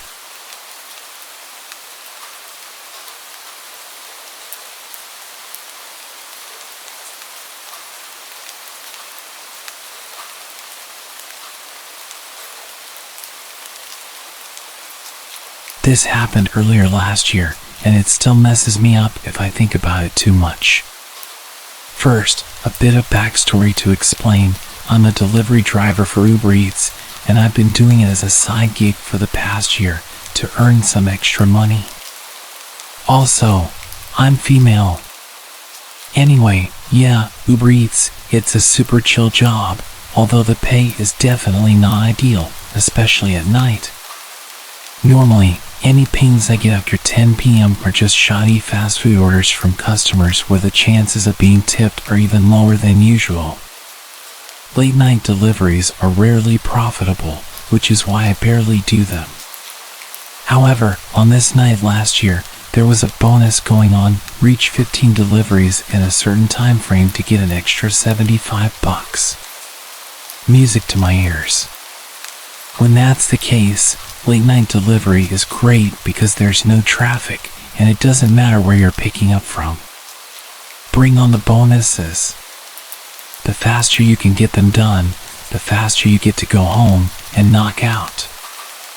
I was on a roll and I finished my last McDonald's run at 2:30 in the morning, cashed my bonus, and called it a night. For context, this took place in downtown San Diego. Downtown San Diego has fun restaurants and clubs at the core, but as you branch out, it gets more sketchy. Once you get past 16th Street, it gets really sketchy, lots of homeless camps, the works. I actively try to avoid that area, but in order to get back home and on the freeway, I had to pass through that neighborhood. And one other piece of information. I drive a 2002 shitty Ford Focus, and nothing's automatic. In order to roll the windows up or down, you have to reach over and crank the lever. Because it's a hassle to roll them down manually each time, when I usually do deliveries, I just keep both my windows rolled down because it's easier to pick up and deliver through the windows. This night, I had my windows down as usual. I was planning to roll them up before I passed 16th Street where the homeless camp was, but I didn't get that far. As I turned down a side street heading towards the main drag up ahead, I saw a man in one of those orange reflective construction vests standing on the side of the road. There's always some sort of construction going on downtown, and it's pretty common for it to happen at night, so I didn't really pay much attention. As I got closer though, the man ran into the middle of the street, waving his arms, signaling me to stop. I started to slow down, thinking he was going to direct traffic or reroute me or something. I braked to 10 miles an hour, then 5, leaving distance, trying to figure out what I was supposed to do. He broke out into a jog towards my car and stopped directly in front of it, blocking me and my car from moving forward. I immediately felt uneasy. This is weird. I'm wishing my windows were rolled up. It's 3 a.m. on a dark road, and there's not a soul around except for me and this man. People talk about fight or flight, and I've always wondered how I would react in a situation that warranted a similar response. Now I know, my reaction is to freeze. Because, as I was slowing down, it hit me 5 seconds later than it should have. This guy is not a construction worker. He has a hard hat and a vest and the creepiest smile I've ever seen in my life. At first, I thought he was just smiling to be friendly, but smiling to acknowledge someone longer than a few seconds is super unnerving. Try it right now. Count to 5 in your head while grinning, and you'll see what I mean. That's what this guy was doing. Now that he's in front of me, I can tell he's homeless, or just, I don't know, he was an older guy. I would guess around 60s, but homelessness has a way of making everyone look old, so who knows really? He's just staring at me, wild-eyed and smiley, all teeth. Honestly, his smile and mannerisms, the best way I can describe is Twisty from American Horror Story. This guy looked insane. I obviously should have reversed, but my brain was panicking and I didn't think that fast. I'm frozen in my car, thinking this is how I die. The whole time, he's not saying anything, just leering. And then, like a ninja, he jumps onto the hood of my car and slams his fist against my hood. I am frozen in terror, just watching this guy. He starts pounding on the hood of my car, crawling around on his hands and knees, not saying anything, just crawling and staring at me. That was the most terrifying part. He never broke eye contact once during all of this, and he never stopped grinning. The thought of my windows being open made me want to throw up, but at the same time, looking away and moving to roll them up felt scarier, like if I made any sudden moves or looked away, he would try to get inside my car. He never said a word. I think it would have been less scary if he said something. But he just pounded his fists on the car and stared. In reality, this whole encounter probably lasted all of 15 seconds, but it felt like days. I am freaking out, and before I can gain the sense to do anything remotely intelligent, I see headlights in my rearview mirror coming up behind me from down the street. This man sees them too, and in an instant, he jumps off of my car and breaks off into a run behind me, heading towards the new car. Jesus Christ.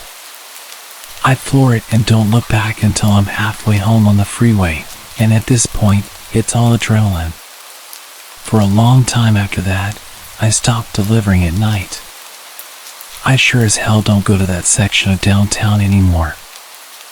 I take the longer route home, and I don't drive with the windows down at night if it's in an area even remotely run down. What I've realized from this is how naive I can be to just automatically trust and obey someone just because they have a uniform on. I didn't even question slowing down at first, even though the situation was clearly sketchy. In my mind, I was comforted by the fact that somebody trustworthy was on the road. My subconscious thoughts were like, oh, nice, a public servant doesn't want me to take a wrong turn. By the time I stopped, it would have been already too late if this guy wanted to attack me. I shudder thinking about it. I calm myself down eventually by reassuring myself that this man was probably using something, and he meant no harm, which, hopefully, that's the case. And for my own peace of mind, I'm going to believe that. But what got to me is the fact that this guy was dressed as a road worker on the road and deliberately behaving at first in a way that led me to believe that he was a real worker. Why else would that get up, and why are you trying to pull cars over? I don't know the answer, and I'm glad I didn't find out what it was that he wanted from me.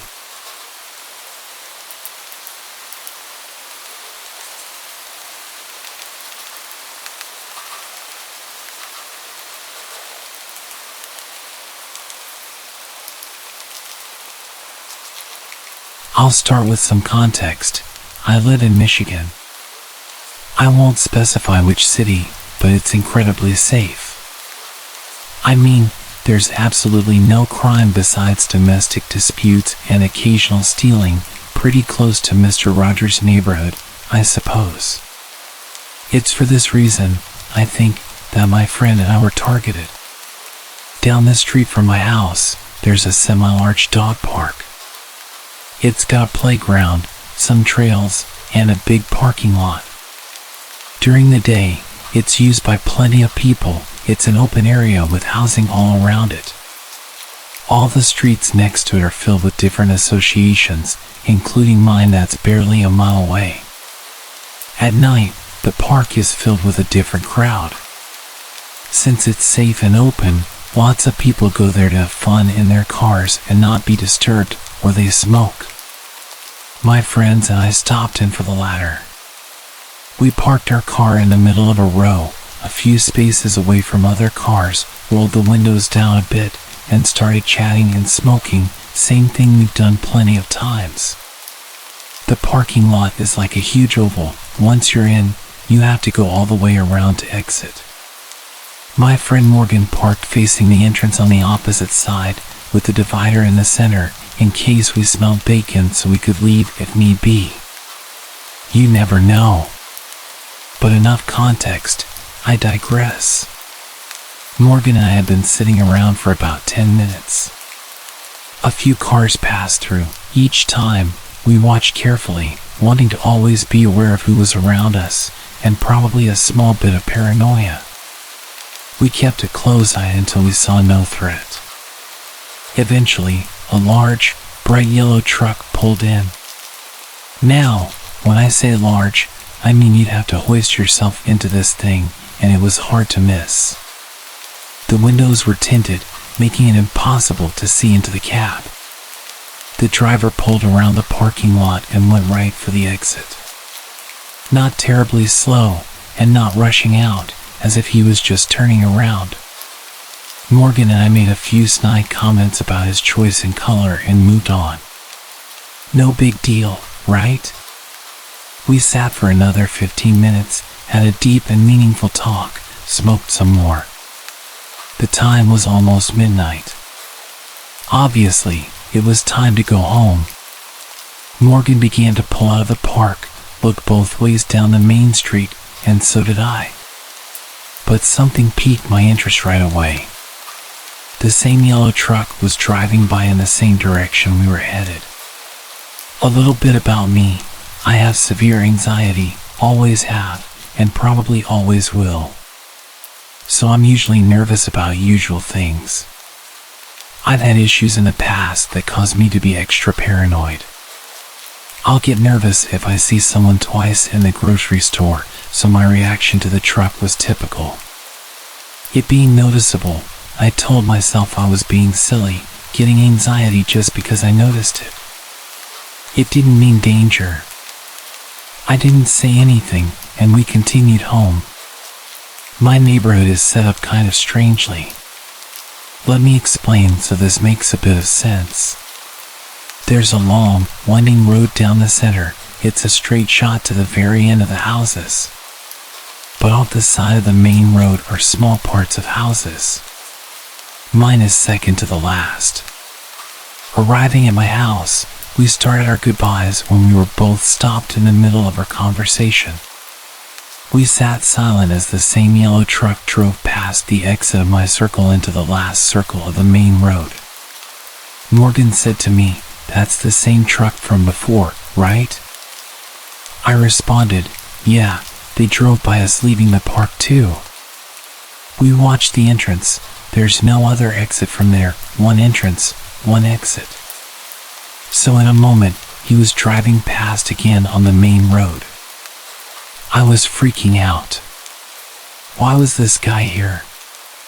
This truck's never been here. It's too obvious to miss. It couldn't possibly be a coincidence. I started begging Morgan to come inside, telling her to just wait a few more minutes, making sure he leaves and doesn't follow her home.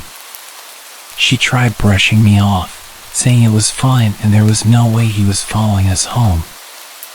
As we argued in the car, the truck pulled into the first entrance of my circle. He automatically pulled into a spot and turned off the car. My anxiety was screaming to run. There's no way this person wasn't following us. Morgan screamed, "Screw this, get inside." We shot out of the car. I dug through my purse, fumbling to get my keys, begging any god or any demon that would listen to me to let my key work and get us inside. Now, I don't live alone. My younger sister lives with me, and my grandparents were visiting. They would be right inside. The only thing I could think about was the fact that my hard-ass West Virginia redneck grandfather was sitting downstairs with his rifle next to his chair, and he would know what to do. With Morgan right behind me, I flung the door open on the first twist of my key. Thank God. We ran in, slamming the door behind us, shaking violently. I scrambled down to where my grandfather was, screaming his name out of panic. He jumped up and started calming me and Morgan. After telling him what happened, we began to realize how stupid we must have sounded.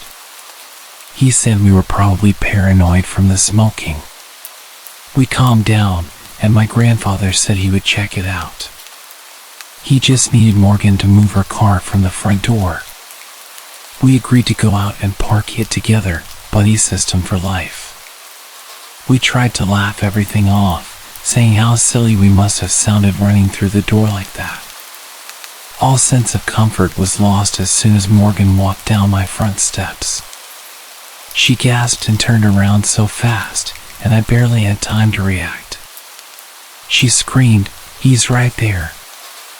Apparently, when she looked around the corner, the truck was driving directly towards us, a few feet away. We clambered inside, and as I closed the door, I saw the truck peel off past my door. We ran back into the house and into the kitchen, which looks into the circle where my family was staring out the windows. They watched the truck pull around the main road, back to my house, over and over. It felt like being stalked in my own home. I felt like I was going to puke. I could barely keep from crying. Once again, the truck pulled out, and my grandfather wanted to take action. With gun in hand, he got ready to leave. He asked if I wanted to go along. I felt compelled to find out what this creep's problem was. We hopped in his car and pulled out to the main road. Almost as soon as we pulled out, we saw the truck pull out of another circle. I started to flip. I kept yelling. My grandpa told me to calm down and pay attention. The person in the truck hadn't seen this car and didn't know it was us. We watched as he pulled around into a circle past my house and then to the exit, the same exact exit our car was approaching. My stomach was in my throat. My shaking got worse as we began to drive towards him. Just as the truck tried to pass next to us, my grandfather pulled the front of his car directly in front of the truck, flashing his high beams into the cab. There was an older man driving the truck. He had wire-rimmed glasses, a balding head with a white t-shirt. You couldn't get more ordinary. I saw him yell, "Oh," before reversing and doing a full 180 towards the other exit of the circle, back to the main road. My grandfather wanted this guy to get the hell out of Dodge. He slammed on the gas and sped right behind this dude, navigating through the winding road 80 miles per hour in a 25-mile-per-hour zone. And that was nothing short of a heart attack. We chased him out of my complex and down the street. Unfortunately, other cars got in the way, and he sped off on the highway. I kept it together until we finally turned around to go home. After trying to look for the truck, I broke down and started crying. The man I saw seriously resembled my estranged abusive father, who was supposed to be states away. I asked my grandfather if he saw what I saw, and in return, he simply rubbed my back and told me it would be okay. Returning home, we told the rest of the family. They'd seen us pull away and chase after the car, but there's not much visibility from my porch. We called the police and made a report. When first asked our address, the operator responded, "Are you sure you guys don't get crime out there?" It gave me a good laugh. Nothing came from the report, No one reported the truck in the area doing anything, and we never got a license plate. No explanation as to who or what this person wanted. A sort of side note, my sister and I had a weird moment before everything. She told me, once everything calmed down, that right before I burst through the door, she had a feeling something was off. She was thinking to herself, wondering if I was okay. Maybe just intuition, but I like to think it was more. Anyway, creepy bald dude who likes to stalk pretty young girls, you better hope we don't meet again. My grandfather is waiting.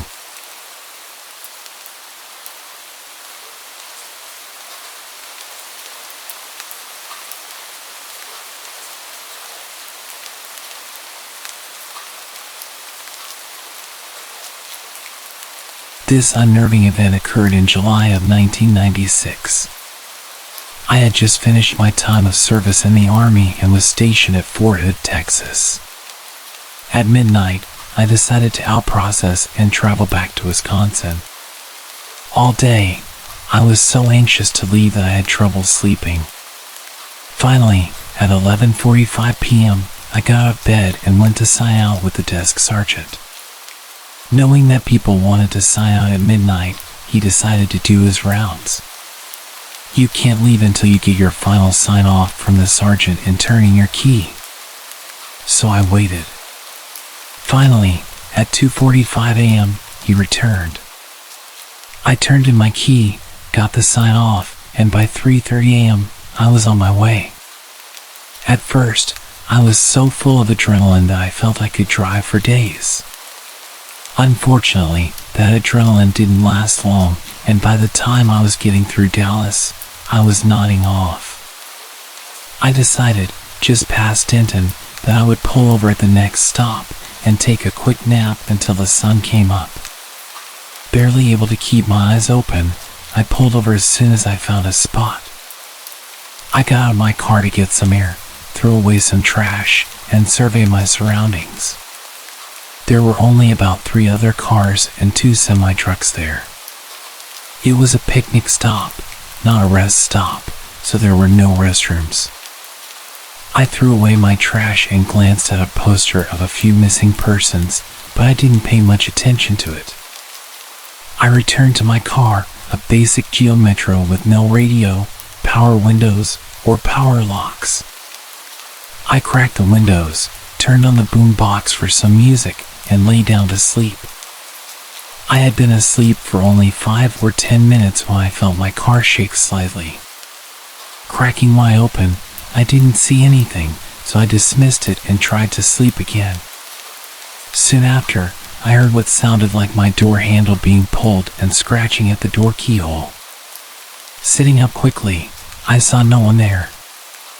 I checked all the windows but didn't see anyone, so I shrugged it off as fatigue, lay back down, and turned off the radio.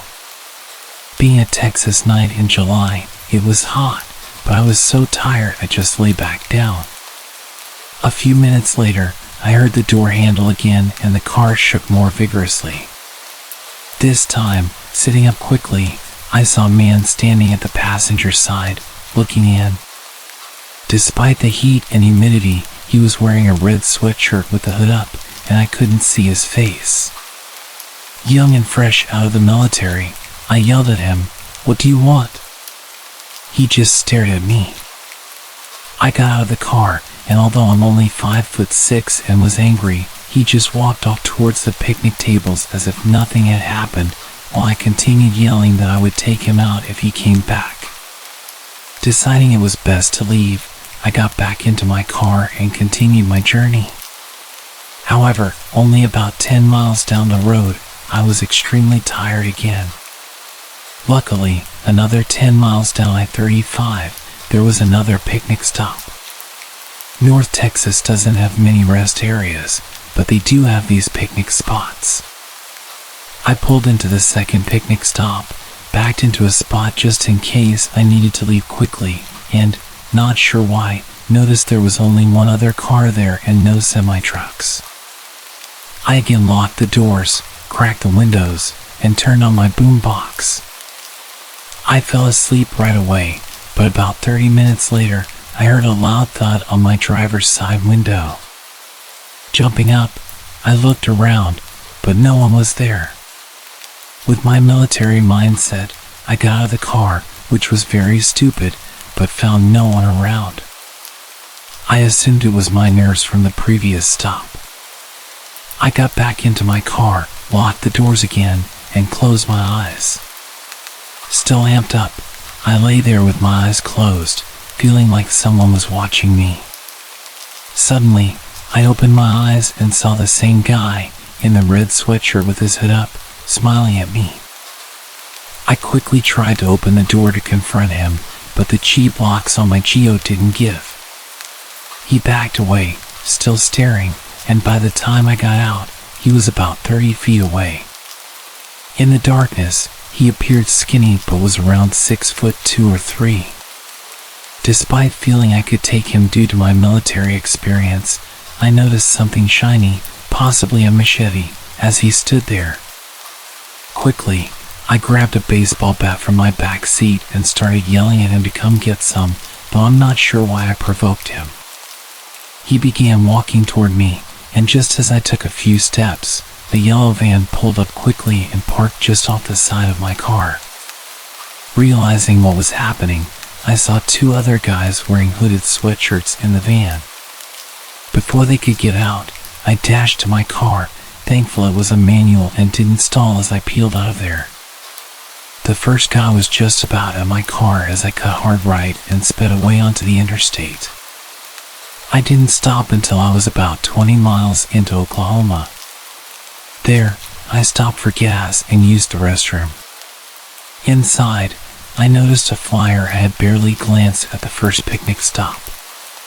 It had several missing persons on it and warned people not to stop for long periods at rest areas.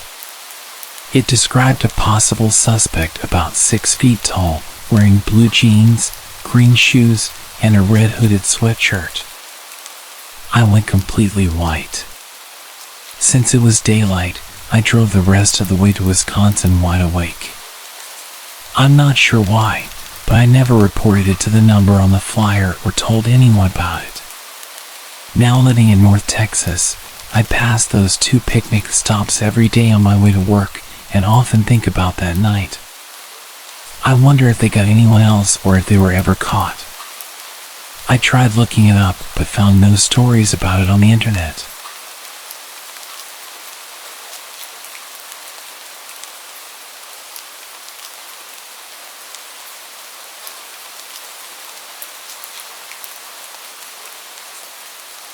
When I was 19, I was a Marine and had stupidly used my military perks to get a home loan and bought my first house. I moved a barracks room worth of stuff into this place that seemed to me like a palace. Of course, I went out and bought some bar stools, a futon to sleep on until I got a bed, and some used coffee tables for my TV. I also had my dog with me. As I unpacked my meager belongings in the living room, I noticed a car had pulled into my drive and blocked me in. I walked out, and there stood a man offering to sell me a home security system. The man was dressed in khakis and a polo with a name tag that I can't recall, and the car didn't have a logo on it. It should have been a red flag for me, but I figured that some people on the job didn't drive company vehicles. He gave me his card, but I don't even remember the name of the company he told me he was representing. Cue the friendly salesman, giving me his pitch about needing a system and all the perks that would come with being able to watch the exterior of my house at any time. As a low-ranking military member, I knew I couldn't afford yet another thing, so my mind was working to try to get this man to go away. I even considered ninja chopping him or whatever it is that we Marines do in hand-to-hand just to get him to leave. But I'm a sort of passive person. I'm too nice. Nah, let's call it polite. I won't be rude to someone doing their job. I've been in customer service. I can relate. I tried politely declining his offer after he had tried to show me some stuff on his iPad, but you know how persistent these types are. I'll admit to my own stupidity when answering his questions, like giving out too much information. Do you live alone? No, I live here with my wife and our 3 large dogs. At least I added in the large part. Her and her dogs hadn't actually moved in yet, and hers were just fat, though they were more vicious than my own good boy. But 2 women living together probably seemed like easier targets. I also mentioned being a Marine when he asked. He seemed a bit shocked, but wouldn't be deterred. What kind of security system do you have? My dogs and me.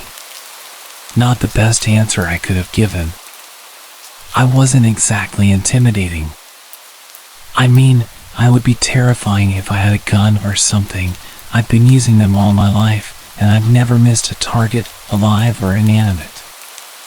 If you would invite me in, I can show you the best places to set up cameras, he mentioned more than a few times. Each time made me more and more creeped out, thinking that he was wanting to potentially rob me, not that there was much to take.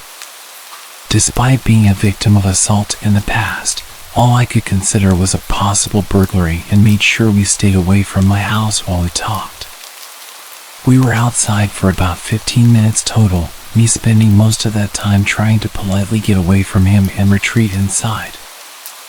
I was losing my mind with the social niceties and just walked away, leaving him standing alone in my front yard. I walked into my house and locked the door. He got into his car and left. I thought nothing more of it. After some unpacking, I couldn't do much.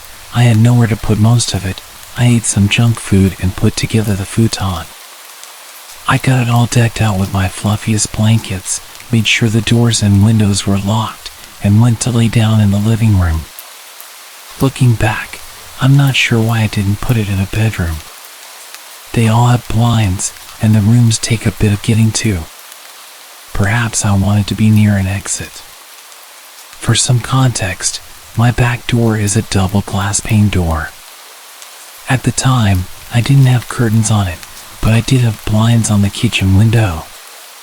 My kitchen, living room, and dining room are all connected, but there's a wall in the living room that I strategically situated my futon against so it couldn't be seen by the back doors or the front door window. Call me paranoid. I had been laying down for a few hours, and at about 11, my dog got off the futon and went to the back doors. My dog is large and looks like a Rottweiler, but he's never hurt anything in his life.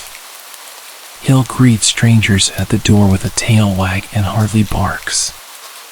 He stood back there for a bit and whined a few times. I ignored him, it was probably a squirrel. But then he started growling, a sound that I'll never forget. It sent terror straight through me as I sat alone in the dark. I had only ever felt that fear once, when a mountain lion screamed, and I realized I was powerless against nature. The point is, these sounds are designed to scare you. And it petrified me. I was frozen and wanted to wimp out, to hide, to call the cops, but I realized if someone was out there, they'd for sure see my phone light and know where I was. So while my dog stayed stationed at the back door, I talked myself up just enough to move off the couch and investigate, still scared out of my mind. I slunk to the kitchen and grabbed a kitchen knife, one of the only utensils I had, and crept to the kitchen window. I was squatting amongst the cabinets so that I couldn't be seen from any windows, trying to gear up to peel back the blinds. My brain was telling me irrational things, horror stories that I had read come to life. To be real, I was ready to punk out. I'm not a brave person. I was in communications for God's sake. Pretty far from any life-threatening situation, while not one that involves people at my house. In the one space that I should consider safe. My hideout, my protection from anything outside walking in. I've always been afraid of home invasion. It stems from an incident when I was younger that isn't really worth mentioning further. Point is, if someone dares enter my safe place, it's not safe anymore. I thought I couldn't get more scared in that moment, but then I saw a male figure in my backyard, and my heart jumped out of my chest. He wasn't very far from the window I was looking out of. He was bold enough to not wear anything over his head, and I saw the blonde hair in the moonlight. It only took me a few seconds to recognize the security salesman in the dark. He was on the edge of my porch, watching my back door, watching my dog. I jumped up quickly, climbed over the bar counter, and turned on the lights as I went towards the back door to let my still growling dog out in hopes that he'd at least get rid of the man, if not injure him. No dice. As soon as the lights came on, he had just enough time to go jump the low part of the fence to safety before my dog even got off the porch. I didn't sleep that night. My dog sat on the futon with me, calm as could be, having done his job. The next morning, I filed a police report, but I couldn't tell them his name or what company he was with, having lost the car he gave me. They sent some patrols through the area, and I found out that all legit salesmen should have an ID upon request. That night, I had 2 friends stay with me, ready for him to come back. We thought he might have set the whole thing up to scare me into buying home security. He didn't come back, and I haven't seen him since.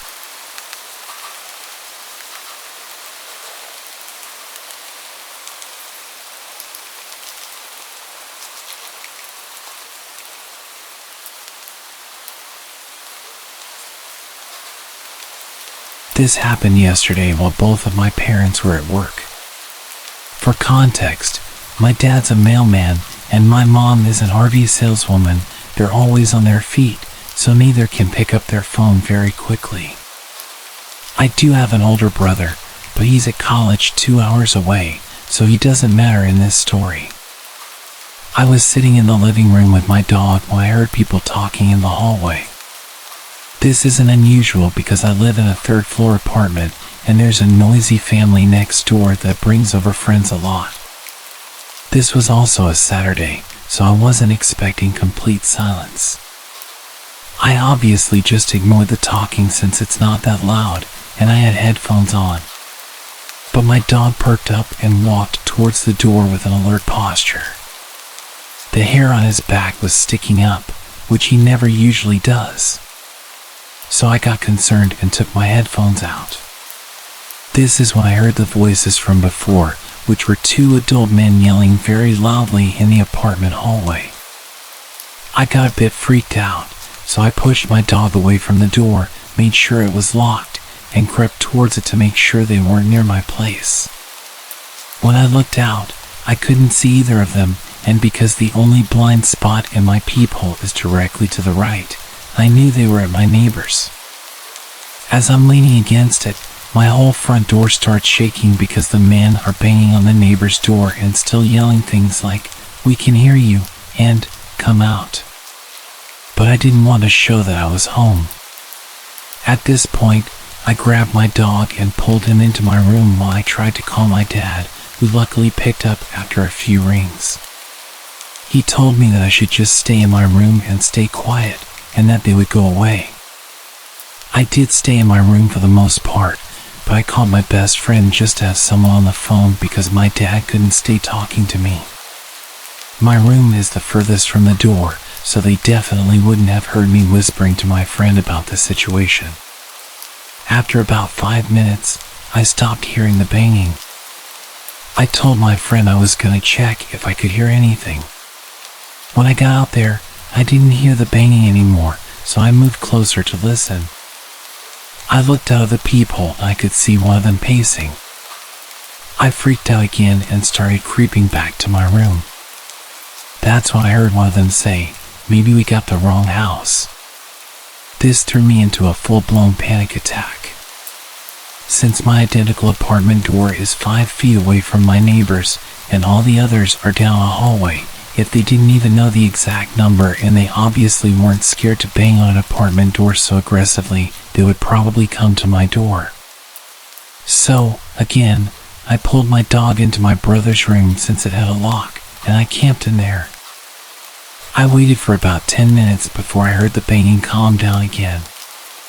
I couldn't hear any talking from my position.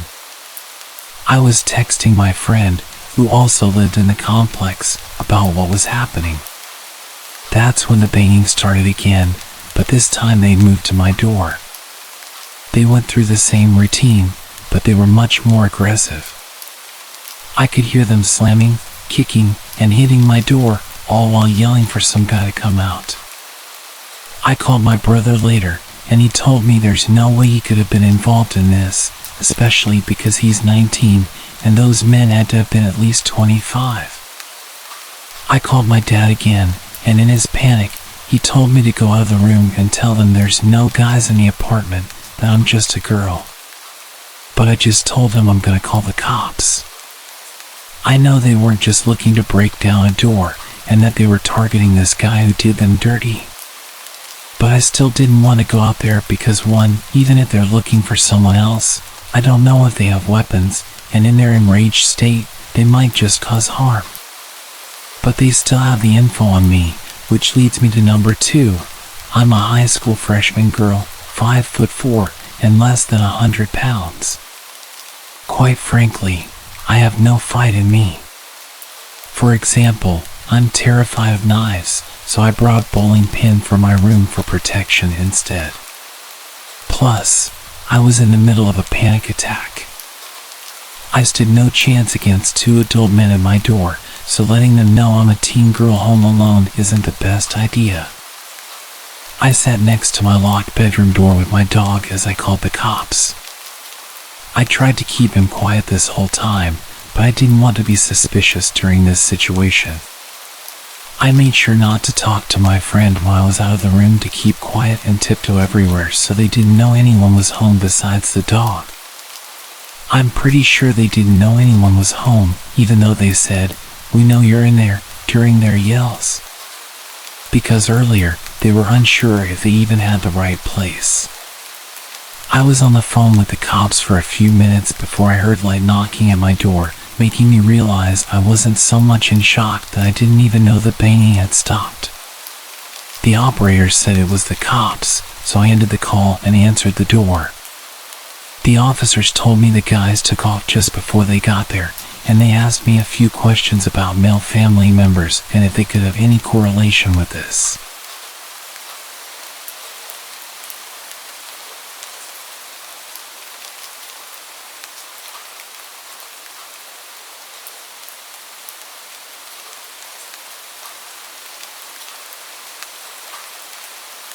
I want to share a story about the time my family's house got broken into.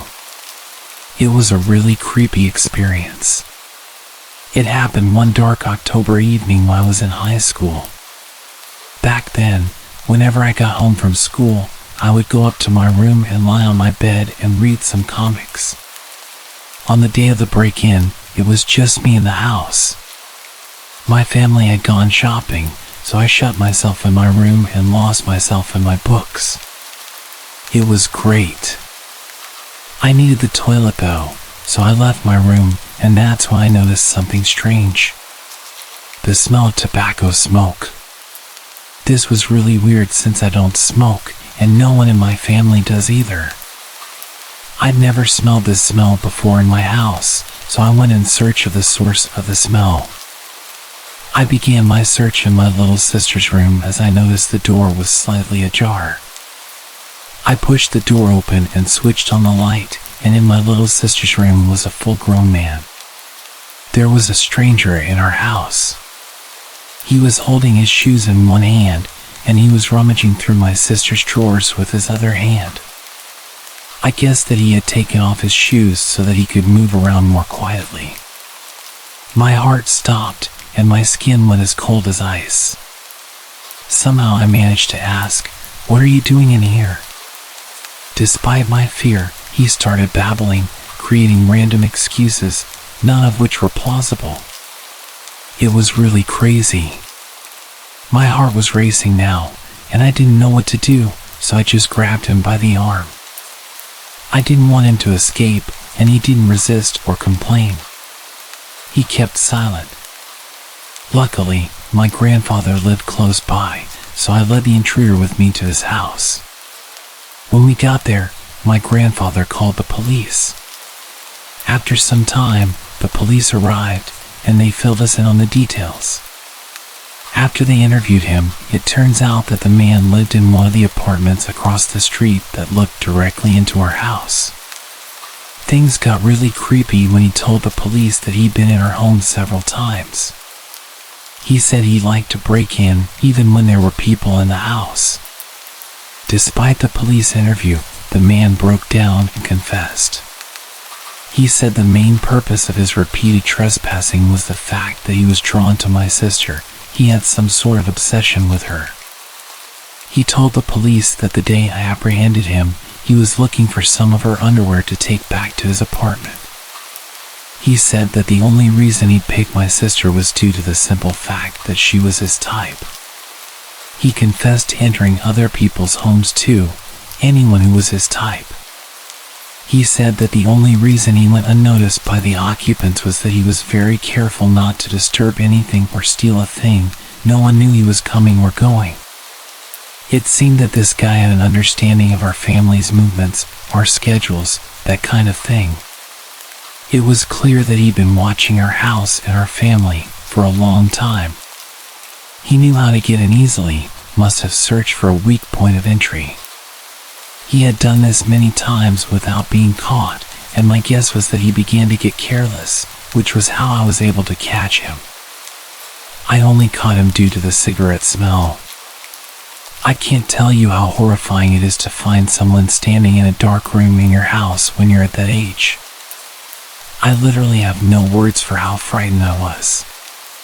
Of course, we threw away all of my sister's underwear. We decided to get her new clothes. I mean, how could she feel comfortable wearing anything that man had touched?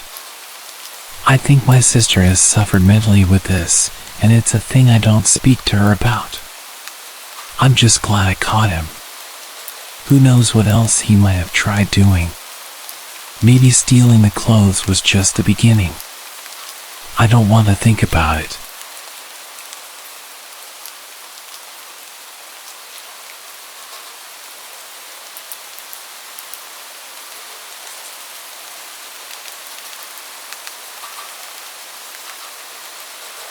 My roommate was out of the house for the week, so I had the place to myself. It was spring break, so my college classes were out. I had no plans and really nothing I needed to do. On Monday, I was basically trapped inside due to a huge storm blowing through our city. This was common around this time of year, but it still always seemed worse every time. The trees looked like they were going to blow away, and the house would shake and creak non-stop. Knowing I wouldn't be able to sleep, I decided to just stay up. I turned on the Xbox and started up one of my video games and played for well over an hour, probably until 11 o'clock when the doorbell rang. I paused the game and got up, but then I remembered the fact there was a storm happening. Who would be outside right now? I went over to the front door and looked through the peephole, but nothing. I opened the door. The wind and rain hit me right away, but when I looked around, I didn't see anyone. I closed the door and thought maybe the wind had somehow rung the doorbell. I don't know, it sounds dumb now, but what was I supposed to think? I went back to my game, but only a couple minutes later, I heard a huge crash in the backyard. It sounded like stuff tumbling over and breaking. I immediately knew it was our patio furniture and ran over to the back door. Everything was scattered around the yard, blowing around in the wind. I quickly put on my shoes and went outside, pushing each piece of furniture up against the back of the house. The wind was so heavy it would even hurt sometimes when the water would hit my face. I was rushing, going as fast as I could until I saw someone. They were standing at the edge of the backyard, watching me. I looked back at them for a moment, but then grabbed the last piece of furniture and ran inside to escape the rain. I looked at the back door as I dried off, but the person was gone. Between that and the doorbell ringing, I was a little bit nervous. I sat in the living room this time, just scrolling on my phone because I was tired of being interrupted. After a while, I struggled to keep my eyes open. I got a blanket and laid down on the couch. I didn't feel like going upstairs, and the storm was much louder up there. It took a while, but eventually, I drifted off to sleep. A few hours later, still well into the night, I woke up from a sudden burst of heavy wind outside shaking the house. I pulled the blanket to the side and sat up, moving my feet to the floor as I prepared to go check if the furniture outside was still there. But just when my feet touched the floor, they were soaked. It woke me up immediately. I looked down and saw a puddle on the ground right next to the couch. Then I saw another and another, leading in a line across the floor. Inside the puddles were faint muddy shoe prints. I stood up and ran to the corner of the room, heart beating rapidly in my chest. After a minute of hearing nothing but the wind outside, I slowly followed the shoe prints. They led all throughout the house, upstairs and downstairs, but I could clearly tell that they entered through the back door, which I had stupidly forgotten to lock in the rush of getting out of the rain. I locked it and pulled my phone out to call 911, but then the thought crept into my mind, what if they're still inside? I stayed quiet and moved into the corner of the house where I felt the most hidden and called. I waited in silence for them to arrive. When they did, they took a look around, seeing everything I saw, but nothing more. They told me it seems like a personal attack because nothing was missing, and they were clearly focused on my house in particular. However, they walked right up to me while I was sleeping and seemingly did nothing but watch me, which is super creepy but doesn't make much sense. If they wanted to do something to me, they would have at that moment. After some thought, this had led me to believe that whoever it was had actually come from my roommates. They saw me, then looked around the whole house, and then left, doing absolutely nothing. So if this was a personal attack and my roommate was there, I think things may have gone a lot worse than they had.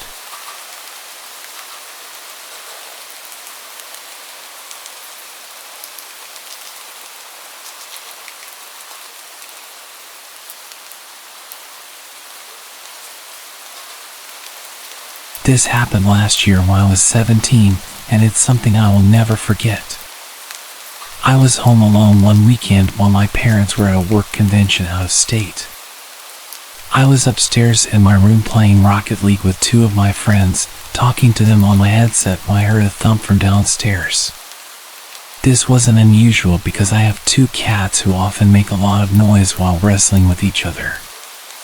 So, I resumed my game while turning down the TV slightly to check if the noise persisted. About 2 minutes later, I heard another thump, followed by what sounded like a grunt. I told my friends about the thumps, and they urged me to check it out, so I did.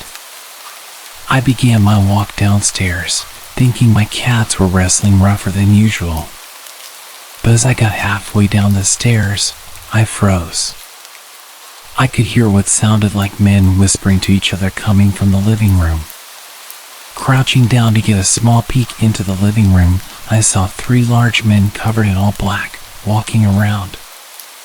I can't describe the feeling in my chest when I saw this.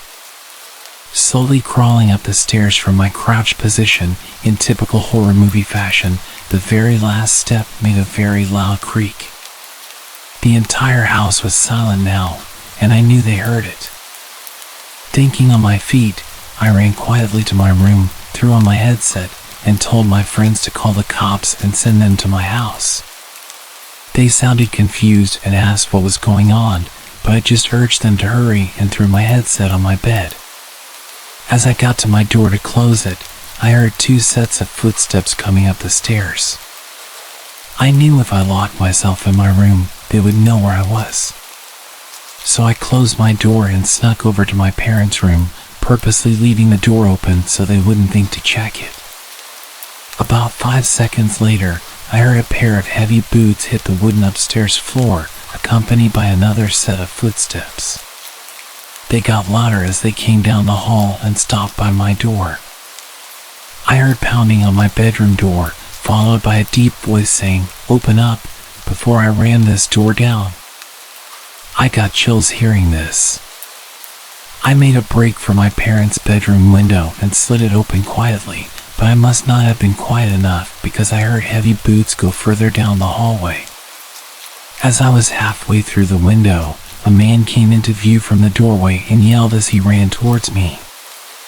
At this point, I jumped out the window, and the man grabbed my ankles, trying to lift me back up. Luckily, I wiggled my feet enough to slip out of my shoes and onto the small roof above my back door. The man followed me out the window as the other man came to the window. I panicked and jumped off the roof, landing awkwardly on my left ankle.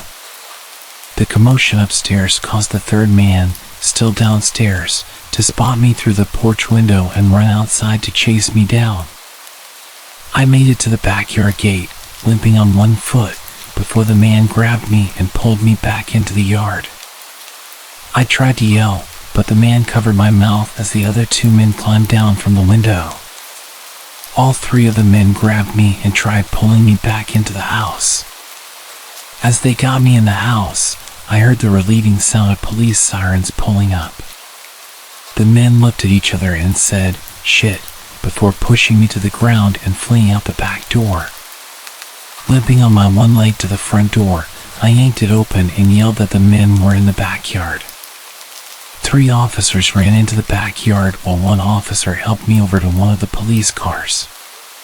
They only caught one of the men, while the other 2 escaped over the fence. They threw the man into the other car as the officers came to question me. Shortly after, my 2 friends, whom I was playing with, pulled into the driveway on their bikes and rushed over to me to see if I was all right. I told them I was okay and thanked them for calling the police, potentially saving my life. The man that was caught was charged with burglary and attempted kidnapping. It turns out the men broke in through the basement window. I was thankful to escape with my life and only a sprained ankle that night. My lesson to all is to always follow your gut and never ignore any sound you hear while home alone.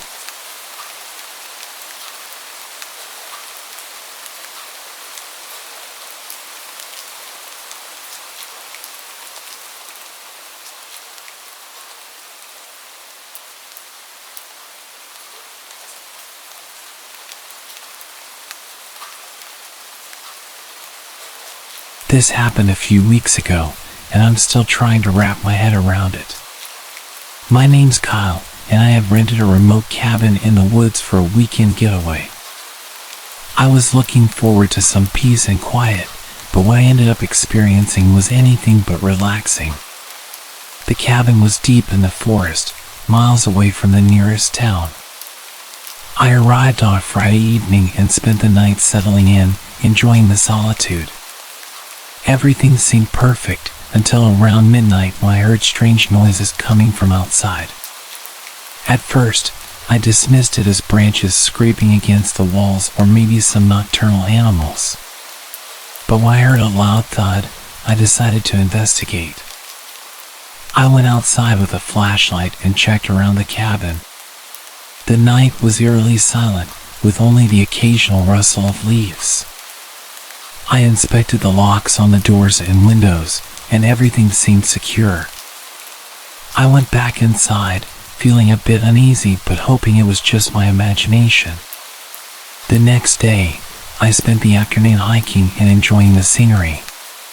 When I returned, I noticed that the lock on the back door looked tampered with. My heart sank. I was certain I'd locked it before heading out. I checked the cabin thoroughly but found nothing out of place. I tried to call the rental agency, but there was no cell service. I felt increasingly uneasy but decided to stay put and make the best of it. That night, I took extra precautions. I set up makeshift alarms with cans tied to strings around the cabin and checked the locks repeatedly. I went to bed, but sleep was elusive. Archer, my German shepherd, was unusually restless, pacing and growling intermittently. Around 3 a.m., I was jolted awake by a loud crash. My instincts kicked in, and I grabbed a large kitchen knife before heading into the living room. To my horror, the back door was wide open. Archer was barking furiously, and I could hear footsteps moving quickly outside. My heart was pounding as I stepped outside, clutching the knife.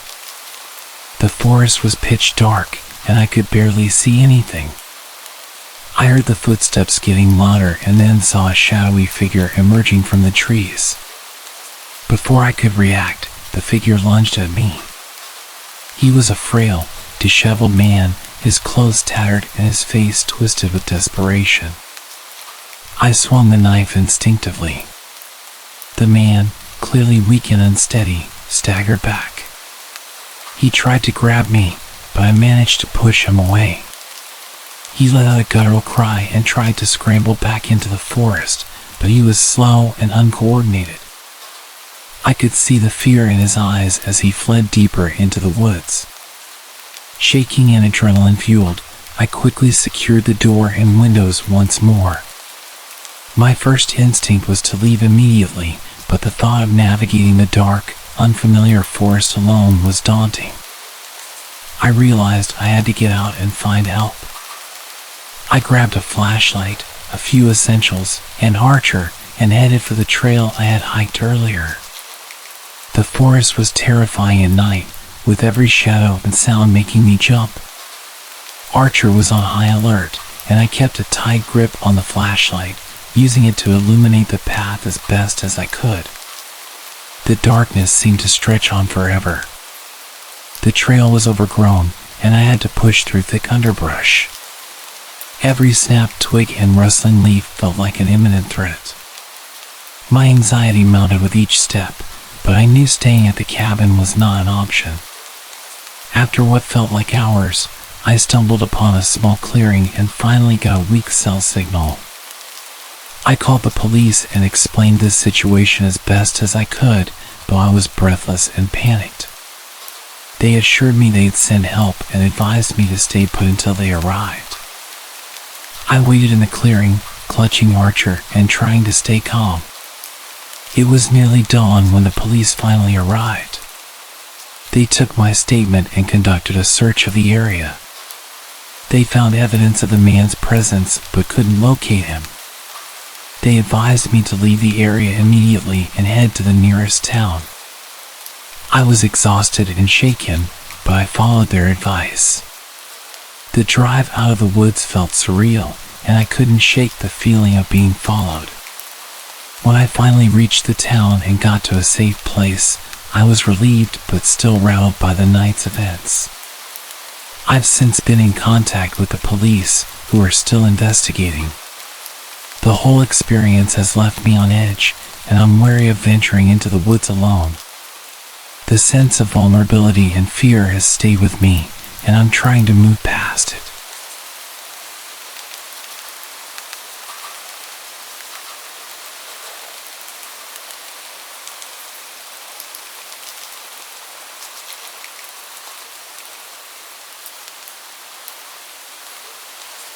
This happened just a few weeks ago, and it's left me feeling very paranoid.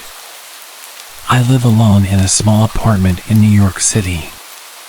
My name's Lucas, and I'm used to the hustle and bustle of city life. I've always felt safe in my apartment, but that changed dramatically a few nights ago. I was alone at home for the weekend. My friends had all gone out of town, and my girlfriend was staying with her family for a few days. I spent Friday evening just relaxing, catching up on some TV shows, and ordering takeout. Everything seemed normal. By 11 p.m., I was ready for bed, so I locked the front door and double-checked the windows. I live on the 10th floor of a high-rise, and my apartment has a decent view of the city. The streets below are usually bustling, but at night, it's quieter. I turned off the lights and was in bed by midnight. I had just started drifting off when I heard a faint scratching noise. It was coming from the living room. At first, I thought it might be the sound of something from the building settling or maybe a stray cat on the windowsill. I decided to ignore it and tried to go back to sleep. But the scratching sound continued, and then I heard what sounded like a muffled thud. Now fully awake, I got up and grabbed a flashlight from the kitchen drawer. I tiptoed out of the bedroom and into the living room, scanning the room with the flashlight. The apartment was empty, and nothing seemed out of place. I checked the front door, which was still locked, and the windows, which were securely shut. I tried to convince myself that it was probably just the building's old pipes or some other city noise. Just as I was about to head back to bed, I heard the scratching noise again, this time coming from the kitchen. My heart started racing as I slowly approached the kitchen door. I took a deep breath, turned the handle, and flicked on the light. Nothing seemed out of place in the kitchen either. I decided to check the small utility closet, where I kept some cleaning supplies. As I opened the door, the scratching sound grew louder. The closet was empty except for a few mops and cleaning products. I turned around, feeling increasingly anxious, and noticed the back window was slightly ajar. I was certain I had closed it before bed. I immediately closed and locked the window, but my sense of unease only grew. I called the building's security to see if they could do a quick check of the hallways and exterior. They assured me they'd send someone up right away. While waiting for security, I decided to take a quick look around the apartment once more. That's when I noticed something chilling. The window to the fire escape was open. I was sure it had been closed earlier, but now it was wide open. My stomach dropped as I realized that someone could have easily climbed up from the fire escape and entered my apartment. Just then, the security guard from the building arrived. He did a thorough check of the apartment and the fire escape, but he didn't find anything unusual. He assured me that the fire escape was secure now and suggested I stay alert, as there had been a few reports of petty thefts in the building recently. After the security guard left, I struggled to get back to sleep. I kept the lights on and stayed in the living room, listening for any unusual noises. I didn't hear anything else that night, but the sense of vulnerability lingered. The next day, I went to check the locks and security measures on all the windows and doors. I had a locksmith come over to install more secure locks on the windows and the escape door. I also signed up for a new security system with cameras, just to be safe. I'm still shaken by what happened. It's disconcerting to think that someone could have been trying to get into my apartment or that the building might have security issues I wasn't aware of. I've become much more cautious and check the locks on my doors and windows more frequently. One final thing I thought I should add. I've not been able to find 2 of my knives for the past month. I had a set of 5 large knives that were always either in the sink or on the stand, and I can't find them anywhere. They weren't exactly expensive, so I don't see why anyone would take them, but there's no way I've just misplaced them.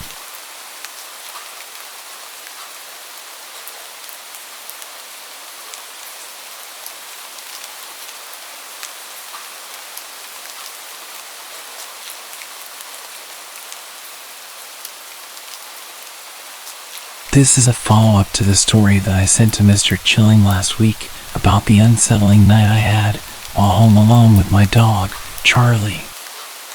I wish I could say it was just a figment of my imagination, but it turns out there was something far more sinister going on. I'm sharing this because I need to make sense of it all and warn others. After that night, I was still on edge, and I'd been extra vigilant about locking doors and windows. I decided to have a security system installed just to be safe. The following Monday, a technician came over to set it up. While he was installing the cameras and sensors, I mentioned the strange noises and Charlie's odd behavior. He listened carefully and assured me that having a security system was a good move. A few days later, I received a notification on my phone from the security system app. It was a motion alert from a camera in the hallway. I was at work, so I opened the app to see the live feed. I nearly dropped my phone when I saw what was on the screen. A person, dressed in dark clothing, moving around my living room. They were clearly trying to be stealthy, but the camera captured their every move. I immediately called the police and told them what was going on. I was frantic, trying to get them to understand the urgency of the situation. They told me they'd send someone over right away and instructed me to stay put and not return home until they gave the all clear. It felt like hours before the police arrived at my house, though it was only about 20 minutes. They checked the footage and then went inside to investigate. I was waiting outside, pacing nervously and trying to keep my mind occupied. When the officers came back out, they had some troubling news. The intruder had indeed been inside. They had accessed several rooms, including the kitchen and the living room, where they had moved a few things around. They didn't seem to have taken anything significant, which was puzzling. The police found no signs of forced entry, and it appeared that the intruder had either entered through a window that wasn't properly locked or had found another way inside. The police collected fingerprints and took a detailed statement from me. They also checked the entire house for any potential security breaches or overlooked evidence. They advised me to review the security footage carefully to see if I could identify anything that might help them catch the person responsible. The footage showed the intruder moving through the house, but their face was obscured by a hood and mask. They seemed to be methodical, checking various rooms as if looking for something specific. The most chilling part was seeing them approach the door to my bedroom while Charlie was asleep on the other side. Fortunately, they didn't enter the bedroom, but the fact that they were so close to where I was sleeping made my skin crawl. In the days that followed, the police didn't have any new leads. They continued to investigate, but there were no further updates. I installed additional security measures, including better locks and motion sensor lights around the property. I've also made sure to keep in touch with the police regularly to check if there are any new developments. Charlie and I are still adjusting to the new normal. The sense of safety I once had in my home is gone, replaced by a constant awareness of our surroundings. I try to stay as vigilant as possible, and Charlie seems to be more on edge than before, likely sensing the residual tension. If there's any lesson I've learned, it's not to underestimate the importance of security and awareness. I'm grateful for the security system and the police response, but I can't help but feel unsettled, knowing that someone was in my home without my knowledge. If anyone has experienced something similar or has advice on staying safe after an intruder has been in your home, I'd appreciate hearing from you.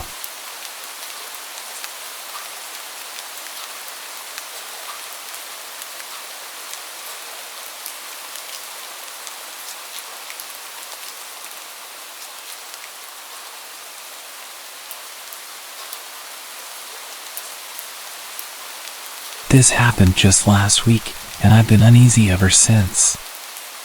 I'm sharing this here because I can't shake the feeling of dread that night left me with. My name is Sarah, and I live alone with my dog, Charlie. He's a large, friendly Labrador who's usually my constant companion. Last Friday night, I was home alone and winding down after a long day. I'd spent the evening watching TV and reading a book, and around 9 p.m., I decided to get an early night. Charlie and I headed to bed, and he curled up beside me as usual. Everything seemed normal until around 11 p.m. when Charlie suddenly started growling. It was a low, angry growl, and it got louder and more intense. I tried to calm him down, but he wouldn't stop. He was staring intently at the door to the hallway. I got up and went to check, but everything seemed quiet. I assumed Charlie was just being protective, so I tried to reassure him and went back to bed. I figured it was probably just some noise outside that had startled him. But Charlie was restless. He kept pacing around the room, occasionally letting out low growls. Around midnight, I heard a faint noise that made me freeze. It sounded like someone was moving around in the house. I tried to convince myself it was just the house settling or maybe the wind. But then Charlie's growling turned into barking. I could hear him scratching at the door, desperate to get out. I grabbed a flashlight and went into the hallway. The house was silent again, but the feeling of unease was growing stronger. I checked the front and back doors to make sure they were locked. Everything seemed secure. I then looked through the windows, but there was nothing unusual outside, just the darkness of the night. Back in my bedroom, Charlie was now whining and pawing at the door. I let him out of the room and followed him, trying to figure out what was wrong. As we walked through the house, I noticed a few small things that were out of place, a chair that had been moved in the kitchen, and a picture frame that had fallen off the wall. It didn't make sense, but I tried to convince myself it was just my imagination. Charlie led me to the living room, where he started sniffing around the couch and growling again. The room was dark, and the only light came from the flashlight I was holding. I scanned the room, but there was nothing obvious. The feeling of being watched was overwhelming, and my skin was crawling. I decided to stay in the living room with Charlie. I turned on all the lights and sat on the couch, trying to stay calm. Charlie eventually settled down next to me, but he kept his head up, watching the door intently. The rest of the night was tense. I couldn't shake the feeling that something was off, and every creak or shift in the house made me jump. Eventually, the noises and Charlie's agitation subsided, and I managed to get a few hours of restless sleep on the couch with Charlie beside me.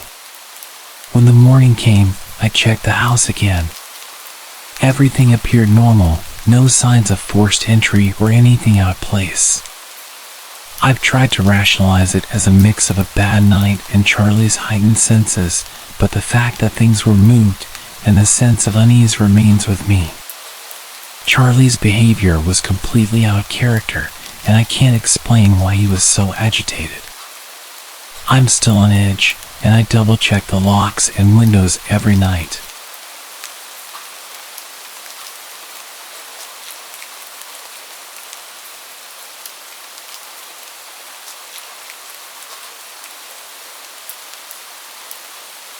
This happened just a few days ago, and I can't stop thinking about it. I'm sharing this because I need to get it out there. My name's Emily, and my older brother, Matt, and I were home alone last Friday night. My parents had gone out for dinner and a movie, and since Matt was in town for a few days, we decided to take advantage of the quiet house. It was around 7 p.m. when they left, and we were both excited to have some time to ourselves. We decided to order pizza and watch movies, something we hadn't done in a while. We set up in the living room with blankets and snacks, just enjoying the peace and quiet. The night started off perfectly. We watched a couple of action movies, joked around, and ate way too much pizza. Around 10 p.m., we heard a strange noise from the kitchen. It sounded like something metallic had fallen. We both looked at each other, confused, and Matt went to check it out. He came back a minute later, saying he found nothing and that it was probably just a pan falling from the hook or something. We laughed it off and continued our movie marathon, but the noise from earlier kept nagging at me. The feeling of being watched crept in, but I told myself I was just being paranoid. As the night went on, the atmosphere in the house started to feel different, almost oppressive. The air seemed heavier, and the usual creaks of the old house seemed louder. By 11 p.m., Matt was getting tired and decided to head to bed. I stayed up to finish the movie. It was around midnight when the TV suddenly went black. I thought it was a power outage at first, but then I noticed that all the lights in the house flickered and went out. I grabbed my phone to use the flashlight and went to check the fuse box. It was odd because the fuse box was fine. There was no sign of any problem. As I walked back to the living room, I heard the front door creak open. I froze. Our front door is always locked, and my parents had told me repeatedly to make sure it stayed locked when they weren't home. I felt my heart pound in my chest as I crept toward the door. When I reached it, I saw it was slightly ajar, but no one was outside. I pulled the door shut, locked it, and checked the back door just to be sure. Everything seemed okay. I went back to the living room and tried to call Matt to see if he was awake, but he didn't answer. I figured he was asleep and just ignored my calls. I decided to call my parents, but my phone suddenly died. It was odd because it had been fully charged earlier. With no way to contact anyone, I decided to wait in the living room. I tried to stay calm, but every little sound made me jump. The silence was unnerving. I sat there for what felt like hours until I heard footsteps coming from upstairs. My heart raced again. I knew Matt was in bed, but these footsteps sounded heavier, like they were coming from someone else. I grabbed a flashlight and went upstairs, feeling every step as if it might be my last. The house felt colder, and the shadows seemed to stretch out in every direction. I reached Matt's room and found him asleep, completely unaware of what was going on downstairs. I shook him awake and told him about the door and the noises.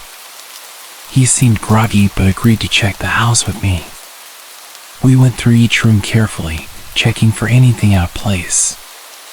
We found nothing unusual, but the feeling of dread was still there. We locked all the doors and decided to stay in Matt's room until our parents came home. We set up a makeshift bed on the floor and tried to sleep, but neither of us got much rest. When my parents finally got home at 1 a.m., they were confused about why the house was so dark. We told them everything that happened, and they checked the house thoroughly. They couldn't find anything amiss and reassured us that it was probably just a series of coincidences. They suggested it might have been a faulty fuse. Since then, I've been feeling uneasy every time I'm home alone. The whole experience left me on edge, and I can't shake the feeling that something was off that night. I'm hoping it was just our minds playing tricks on us, but I can't deny how strange and unsettling it all was. If anyone has any ideas about what might have happened, I'd appreciate hearing them.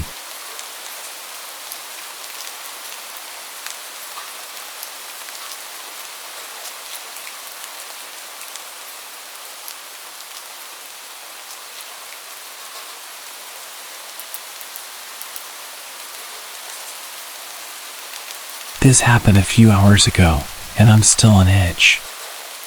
I want to share what happened because I need to get it off my chest. I was home alone with my best friend Jake. It's a common thing when he visits. We end up spending time together while my parents are out. We usually head to the woods behind my house for some lighthearted fun, but tonight, things went sideways. It was around 4:30 p.m. when we decided to head out. The sun was still up, but the clouds were thick, and the air had a chill to it. We walked down the familiar path from my house to the woods. The leaves rustled under our feet, and the smell of pine filled the air. As we made our way, we joked around and talked about school. The path was usually easy to navigate, but today it felt different, like the woods were somehow denser, as if they were closing in around us. We reached the edge of the forest and pushed through the underbrush. We had this routine: we'd find some rocks, throw them into the creek, and break some sticks for fun. Everything seemed normal until we started walking deeper into the woods. The sky was getting darker, faster than usual, and the trees seemed taller and thicker, blocking out more light. About 15 minutes into our walk, we heard something odd. It was a strange scratching noise coming from behind us. We stopped and looked around, but there was nothing there. We shrugged it off as an animal and continued. But the feeling of unease started to sink in. As we went further in, the usual sounds of birds and critters seemed to vanish. It was oddly silent, and the only noise was the crunch of leaves under our feet. Jake and I both noticed it, but neither of us said anything. We just kept walking, trying to shake off the discomfort.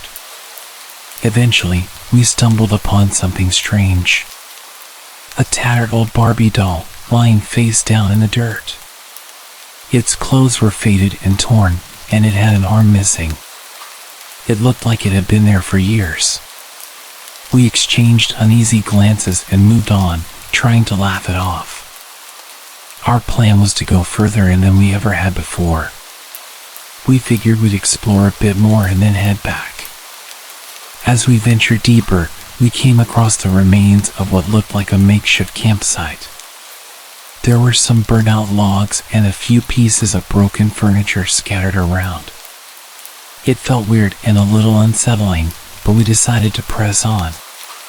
After walking for a while, we reached a spot I recognized, a bridge made from a fallen log that spanned a narrow river. It was the farthest I'd ever been in the woods. I'd seen it before, but tonight it looked different. There was something small and white on top of the bridge. As we approached, we saw it was a deer skull, perfectly clean and eerily out of place. We both felt a shiver. The skull was positioned in the middle of the bridge, as if it was placed there deliberately. Jake suggested we turn back, but I wanted to keep going. I figured we were almost done with our adventure. On the other side of the river, there was a big hill with a small house on top. It looked abandoned, with broken windows and a roof full of holes. While we were looking at the house, we heard a loud creak coming from that direction. It sounded like it came from inside the house or somewhere nearby. The noise was sharp and unsettling. We both froze, and then Jake whispered that he thought he saw a shadow move inside the house. That's when we both decided it was time to leave. We ran as fast as we could, back toward the edge of the woods. My heart was racing, and I could hear Jake behind me, breathing heavily. I also heard him scream suddenly. When I stopped to check on him, he told me he heard footsteps right next to him. It was like someone was walking beside him, but when he looked, no one was there. We finally reached the road and sprinted back to my house. As we approached, we noticed the garage door was open. We had no idea if we'd left it like that or if something else was going on. We hurried inside, locked the door, and checked the whole house. I turned on the alarm and made sure all the windows and doors were secure. It's been almost 2 hours since we got home, and we're still feeling on edge. I keep thinking about the deer skull and the noises from the house on the hill. I'm hoping this is just a weird memory, but the fear from tonight is hard to shake. If anyone has any idea what could have caused that strange feeling or those noises, please let me know. I just hope we never have to go back there again.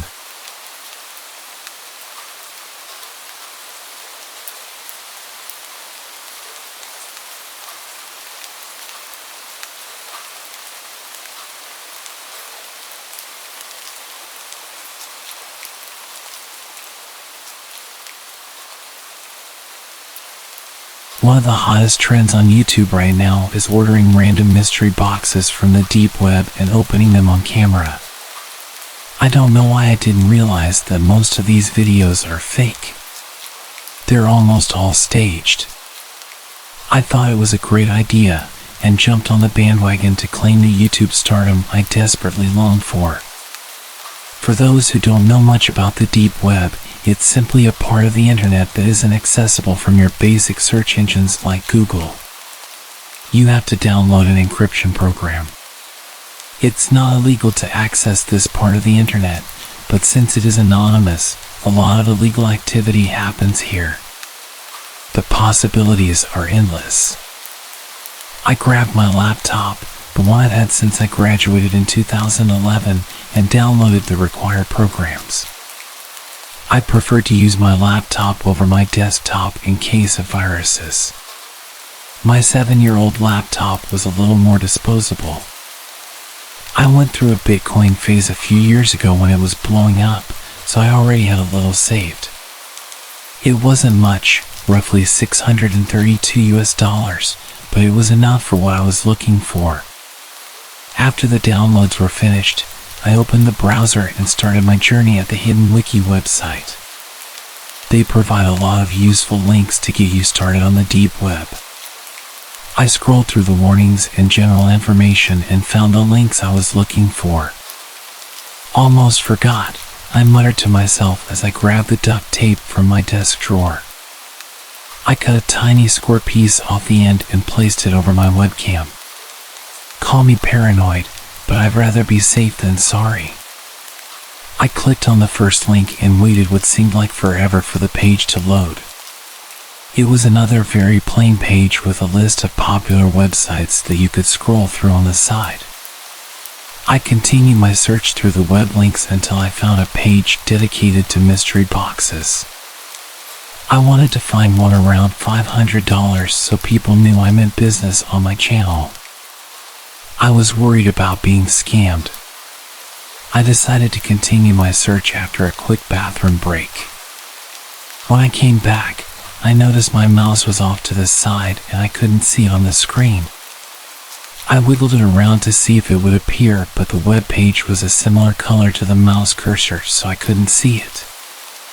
I clicked a few times to see if my mouse was working and accidentally clicked a link. I was taken to a pitch black page with small white text near the top. I'm selling one random package to anyone brave enough to receive it for only $400 or best offer. I thought to myself and decided I'll take my shot. I hit the small payment button and was asked how much I'd like to spend. I entered $300 with my fingers crossed. The payment went through without any hesitation, and I was instantly met with a chat box asking where I'd like my package sent. I know this wasn't a good idea, and I regret it to this day, but I assumed the other YouTube channels used their own addresses often, so I thought nothing of it. Without much consideration, I gave them my full name and address. I waited over a month for the box to arrive. 36 days to be exact. It came directly to my front porch. It was wrapped numerous times in tape and looked really suspicious. I set my camera on the tripod and adjusted it to show the box on a small wooden table. I draped a sheet in the background to make it look a little more professional. I collected some gloves and scissors so I could film the video in one go. Hey everybody, welcome to tonight's vlog. I continued my monologue, mentioning how I got the box and how much I paid. Without wasting further time, let's open this deep web mystery box. I grabbed the scissors and cut along the red tape. I made sure my gloves were on tight and I ripped the box open. My brow furrowed as I saw just one book. Without saying a word, I took the book out of the box. I was pretty pissed that I'd spent $300 on a book. Well, looks like we got a dud. These pages better be made of gold. The outside of the book was old and tattered, and it smelled of mildew and mold. I cracked the book open to the first page and glanced over the contents. It's an old photo album. Smells like rot. Let's look at these pictures. I showed the camera a view of the page's contents. It had 4 pictures on the first page, all labeled by days. The pictures were taken with an old Polaroid camera. There were pictures of airplanes, random suitcases, a couple of taxis, and some pretty shady motels. Looks like someone's old travel photos. I continued flipping through the pages. Every day was a different photo of nature, cars, or trains. Day 18 held the oddest photo yet. It was just a mask, handcuffs, a gag, and a bottle of some sort of drug. "These people had one hell of a party," I said to the camera, trying to keep the video interesting. I zoomed in on the picture with the camera so everyone could see it. Around day 30, things started getting weird. There was a picture of a house, but not just any house. It was my parents' home. I covered my mouth with my hand as I gasped for air. How is this possible? I was unable to form a sentence. I was at a loss for words. These were undeniably personal photos. Day 33, I turned the page and there was a woman handcuffed and gagged. I immediately vomited as I saw my own mom scared and crying. And then I noticed that my dad was also in the photo, face first in a pile of what looked like black tar. Day 34, this photo was taken inside what looked like a vehicle. I focused my gaze on the dashboard where a small photo was barely visible. It was an old school photo of me. They were in my dad's truck. Day 35, another house, but this one much smaller. The photo was too blurry to make out the details. My hands were trembling and all I could hear was my heartbeat pounding in my ears. I flipped to the last page. I immediately threw the book to the ground and ran to the window. I jiggled the hatch frantically and threw it open. Without hesitation, I jumped out and ran to the neighbors. As I was running, I turned around for a brief second. What I saw haunts me to this day. A tall hooded figure stood in my room, looking at me through the window. He stood motionless before lifting his hand and waving. I screamed for my neighbor, who hurried me inside and called the cops. I sat and just cried. I cried out of fear for my life. I cried for my parents. I cried because it was all my fault. My lack of common sense got my parents killed, and I will have to live with that forever. If you access the deep web, do not release any personal information. Even if people on YouTube do it. Most of it's not real. And always check your boxes. It would have saved me a lot of trouble if I had noticed it had no tracking sticker on it. It was hand delivered.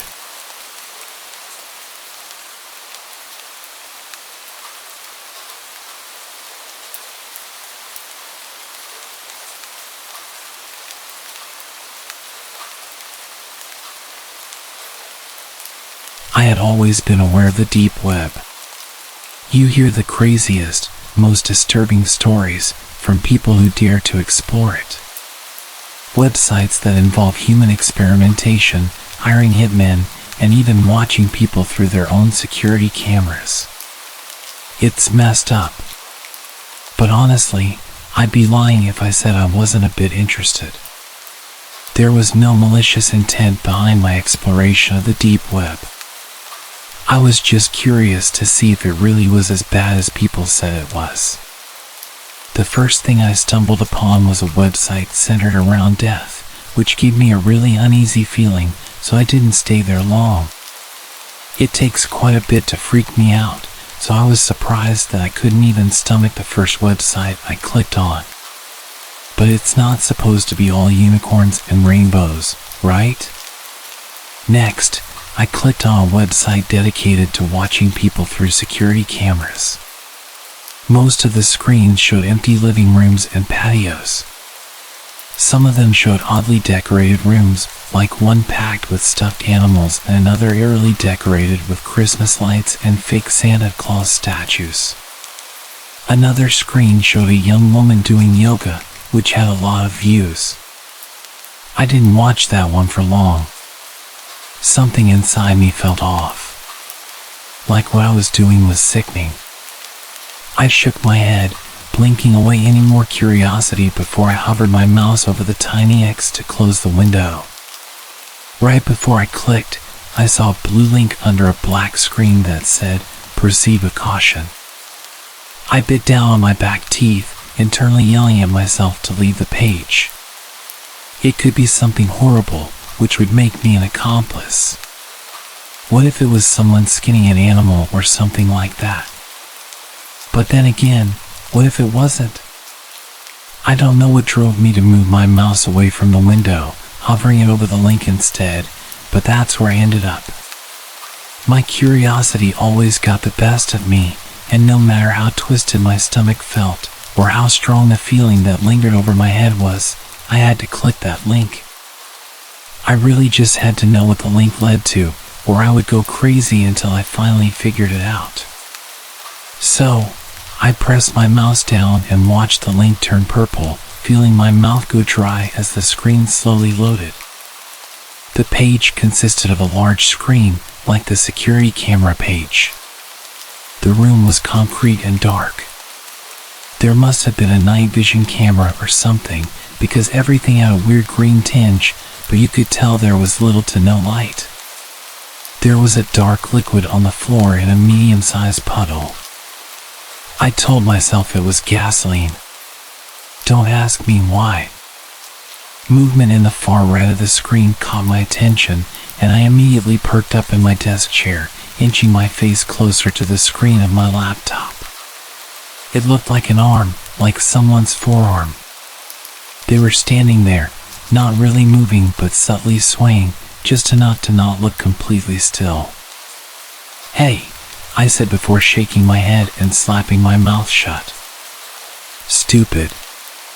Then, the person walked over towards the left of the screen. I felt my stomach knot, felt my throat tingle and tighten, and felt bile rising in the back of my throat. I knew my mouth was open, gaping, and my eyes were wide, my face twisted in an expression of pure disgust. It was a young woman. She couldn't be older than 25 or so. Long, dark, and dirty hair was in tangles, like she'd been pulling at it. Her leg was dragging, her other skinny leg doing most of the work as she limped around. Suddenly, the woman raised her head, and it looked like it weighed a ton on her tiny body. I hadn't noticed it before, only able to barely make out her side profile, but now it was clear as day. She looked around, eyes watering with tears and black makeup streaming down her face. Small strands of bloody thread were intertwined in her lips, messily tied, locking them together. Dark blood stained her chin, probably from where she tried desperately to open her mouth, to scream. Her dainty fingers were stained as well, the same color as the puddle on the concrete. My whole body felt weak.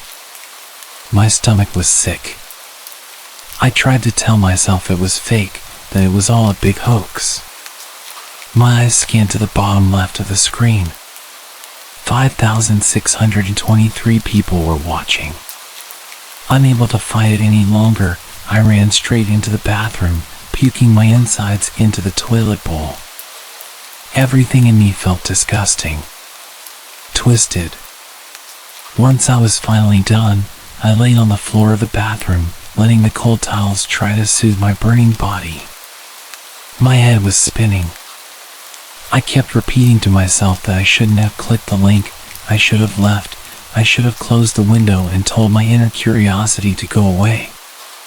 Instead, I was lying on the floor, with the bathroom reeking of vomit, and my mind a complete mess over what the hell I just watched. Should I get the link and send it to the police? My first instinct was to copy the link, just in case, then call the police and inform them of what was happening. Maybe they could trace the IP address or something. Maybe they would recognize the girl and know where to start looking. Maybe I could save her life. I'd feel really dumb if this was all fake just to get viewers, but I wasn't about to gamble. Not with what was at stake. I tried to ignore the dizzy feeling that was flooding my head as I started to pace around my room.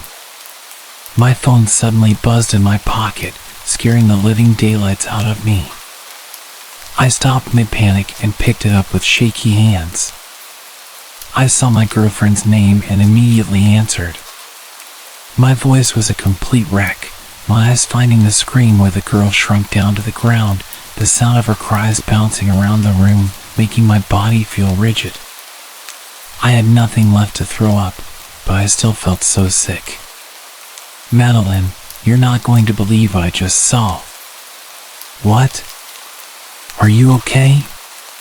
Have you been crying? I'm not okay, I answered, averting my eyes from the screen. I know you said to stay away from the deep web, but... Are you kidding me? Her voice went from caring to mad in a split second. I told you to stay away from that place. You never listened to me. There's a girl, I said. She's trapped in some basement or something. Her mouth is sewn shut. There's blood all over her face and hands. I don't know what to do, Madeline. The woman's cries got louder and more desperate, but muffled. I'm so sorry. Close it out, clear your history, and never go back there again. I'm not kidding. But, should I call? No. Her voice was stern. You don't know if it's real. It's probably staged to get attention. Apparently idiots click on things like that. People do it all the time. That's why I said it'd be best if you just stayed away from there. You could get yourself into a lot of trouble. I didn't say anything, wordlessly walking over to the desk. My hands shook as I moved the mouse to the small X once more. My eyes watched the number of viewers slowly tick higher before I closed the window. I felt even worse than before. We can file a report tomorrow, but go to sleep and stay away from the deep web. I can't believe you even went there in the first place. I didn't have the energy to argue with her. Guilt plagued my whole body. It was all I could feel.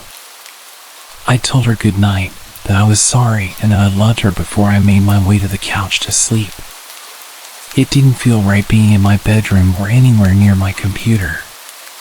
Not while that girl was still trapped, unable to scream for help, unable to talk at all. I know it could be fake, but was that really a risk I was willing to take? I looked up some Google searches about what was fake on those kind of websites and read multiple stories about staged webcam videos, which made me feel a little bit better. But it didn't make the guilty feeling go away. It's safe to say that I didn't get much sleep. Every time I closed my eyes or even began to drift off, I would see the woman's face, the thread laced into her lips, the blood staining her mouth, her fingers, the floor. I continued to grow more and more anxious and uneasy, deciding that maybe getting out of the house, heading over to the local CVS and picking up some melatonin might help. I threw my blanket off, slid on my shoes, and grabbed my keys and wallet from the nightstand. I ended up buying melatonin and a stronger sleeping pill just in case it didn't work. I also got a pack of bottled water to rehydrate after vomiting earlier. By the time I got home, I felt much better, which lasted about 3 seconds before I noticed that my front door was wide open. I may have been in a state of shock and panic, but I never ever leave my front door open or even unlocked. The cold air felt amazing and did wonders to calm the whirlwind of thoughts in my head. I went to check the time, realizing I'd left my phone at home. Not a huge deal. The store was only a few minutes away from my house. My heart immediately began to thud against my chest. I got out of my car, closing the door quietly and unlocking my trunk, grabbing the crowbar that I kept in there. I yelled into the house, waiting for any noise. Who is there? My own voice was shaking and weak. I was met with complete silence. Keeping the crowbar up and ready to strike, I walked to the couch and felt for my phone. As soon as I found it, I hit the emergency button and waited until I got a hold of a 911 operator, letting her know that I thought my house had just been broken into. She told me police would be on their way.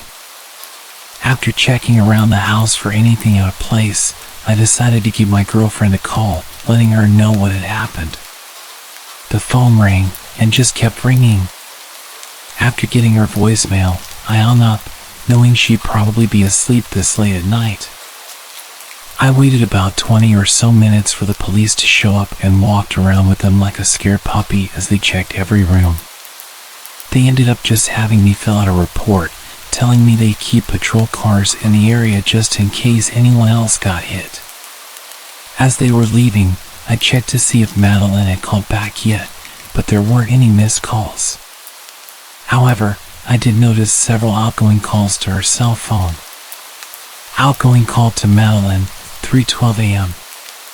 There were multiple outgoing calls to her, almost every 2 minutes. They stopped at 3:56 a.m., which was around the time I'd gotten home. My mind went into automatic panic, knowing for a fact that I did not make those calls. I quickly checked my texts, reading what I'd apparently sent out at 3:23 a.m. Hey, can't sleep. Gonna come over. Mind leaving the back door unlocked so I can get in? I did not send that message. My stomach dropped, my heart thudded loudly in my chest as I noticed her reply directly underneath. Sorry, I was sleeping. Thanks for waking me up, by the way. Lose your key again? It's unlocked, don't be too late. Without a second thought, I jumped up, running to lock all the doors and windows in my house, keeping the crowbar tight in my hand as I ran to my car. I drove as fast as my little Civic would allow, all the way to her house, ignoring any stoplights. It only took me 3 minutes to get there, but I still knew it'd be too late. I made my way to her back door, feeling every cell in my body burn when I saw it was wide open. My face was hot, my hands were shaking, but I stepped in, crowbar raised like a bat, ready to swing.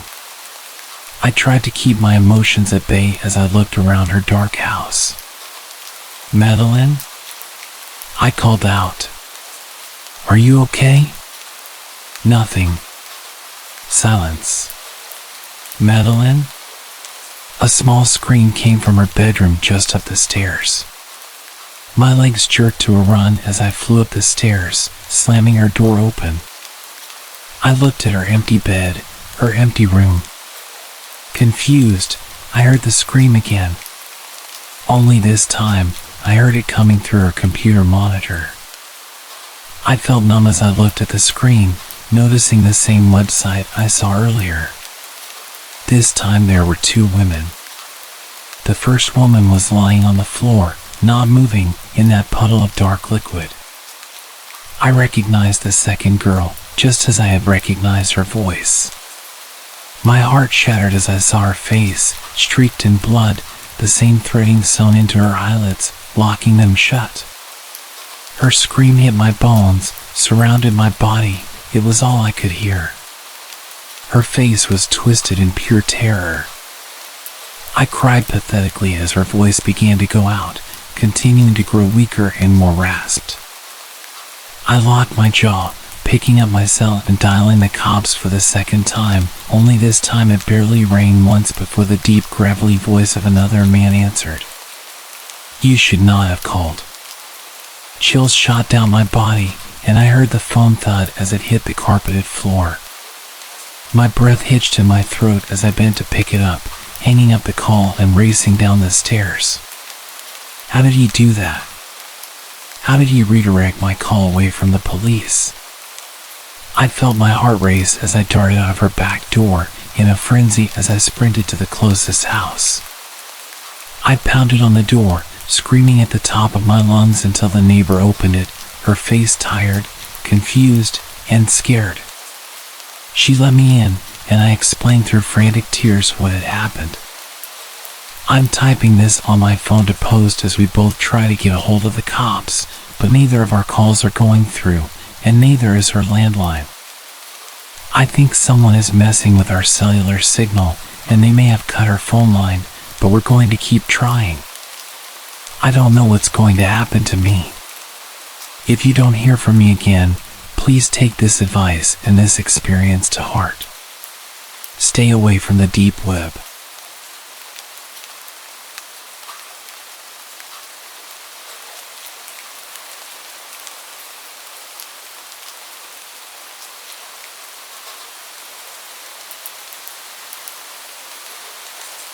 I've always had a morbid sense of curiosity. That's not something I'm particularly proud of. I've always just chalked it up to teenage curiosity. To be honest, it probably started back in middle school when people thought it was fun to send around horrible videos of executions and videos like 2 Girls 1 Cup. Just mentioning it makes me feel old. These days, there's an overabundance of these sites. Places to watch people die, blurry videos of car crashes, beheadings, and animal abuse. Of course, it's not something I actively seek out, but when I stumble across it, I feel compelled to watch, to prove to myself that nothing can affect me. For the truly gruesome stuff, one needs to visit the so-called dark web. As someone who has fallen far behind in the advancement of technology, it absolutely baffled me that only a tiny fragment of the internet is available through a Google search. The rest, which makes up approximately 99.9%, is hidden and requires a special browser to access. With the help of a YouTube tutorial, I quickly downloaded the Tor browser and went on my way to search for the hidden aspects of the internet.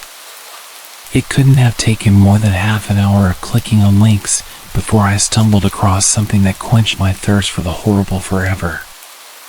The website itself was rather plain. Just a black background with a video player in its center and a chat box beneath. Within a few seconds of entering the website, the video had loaded and automatically started playing. What was depicted before me was a scrawny-looking man in his early 20s, strapped to a chair and covered in wounds. In the upper left corner of the video, a timer was counting up each second. 24 minutes and 14 seconds. "Please, stop. Please, it was an accident, I swear," he yelled. A larger man entered the picture, holding a large needle connected to an empty syringe. Without speaking a word, he stuck the needle as far as it could go into the victim's abdomen. The victim let out a loud scream as the man removed the needle and plunged it back in. After a few stabs, the man grabbed a hammer and hit the victim straight in the jaw, shattering his mandible and leaving him unable to form any coherent speech. The victim let out a gurgled whimper before passing out. I tried to fast forward the video, sure it had to be fake, but that's when I realized it wasn't pre-recorded footage but a live stream. 26 minutes and 12 seconds were the words that lit up the screen. The chat beneath the video went wild, calling out the victim as a pathetic excuse of a human being, demanding that the man continue the torture. A few seconds passed, and the chat was replaced by a voting form containing only 2 options: life or death. The votes were quickly counting, the bar for death rising rapidly. As much as I could stomach, I couldn't be part of an act of murder, so I quickly voted for life.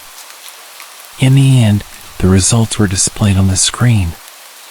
Out of 200 people, the results were 95% for death, 4% for life, and 1% did not vote.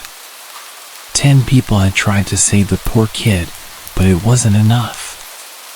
Without further warning, the man grabbed the hammer and started repeatedly hitting him, starting from the legs and working his way up until all that remained was a bloody pile of broken flesh. I sat speechless, staring helplessly at the screen as I noticed that my camera light had lit up. The video player vanished, and in its place, 10 smaller boxes popped up, all displaying people from various places around the world, all being unknowingly filmed by their own webcams. To my absolute horror, one of the boxes showed my bedroom and myself wearing a terrified expression. It quickly dawned on me that these were the people who voted to save the poor kid. Who will be next? A message appeared as a timer counted down towards 0. A few boxes turned black, to which the chat responded with laughter, a hopeless attempt at escape. 3, 2, 1. 9 of the 10 pictures disappeared from the screen, including my own, leaving the screen occupied by a middle-aged Asian man, frozen in fear. We'll see you soon. Good luck. I let out a sigh of both relief and panic. I'd escaped unharmed, but not everyone was that lucky. Of course, I called the police, but by the time they could even look into it, the link had long since expired. I don't know what else I could have done, but it taught me not to look too deep into the depths of the dark web.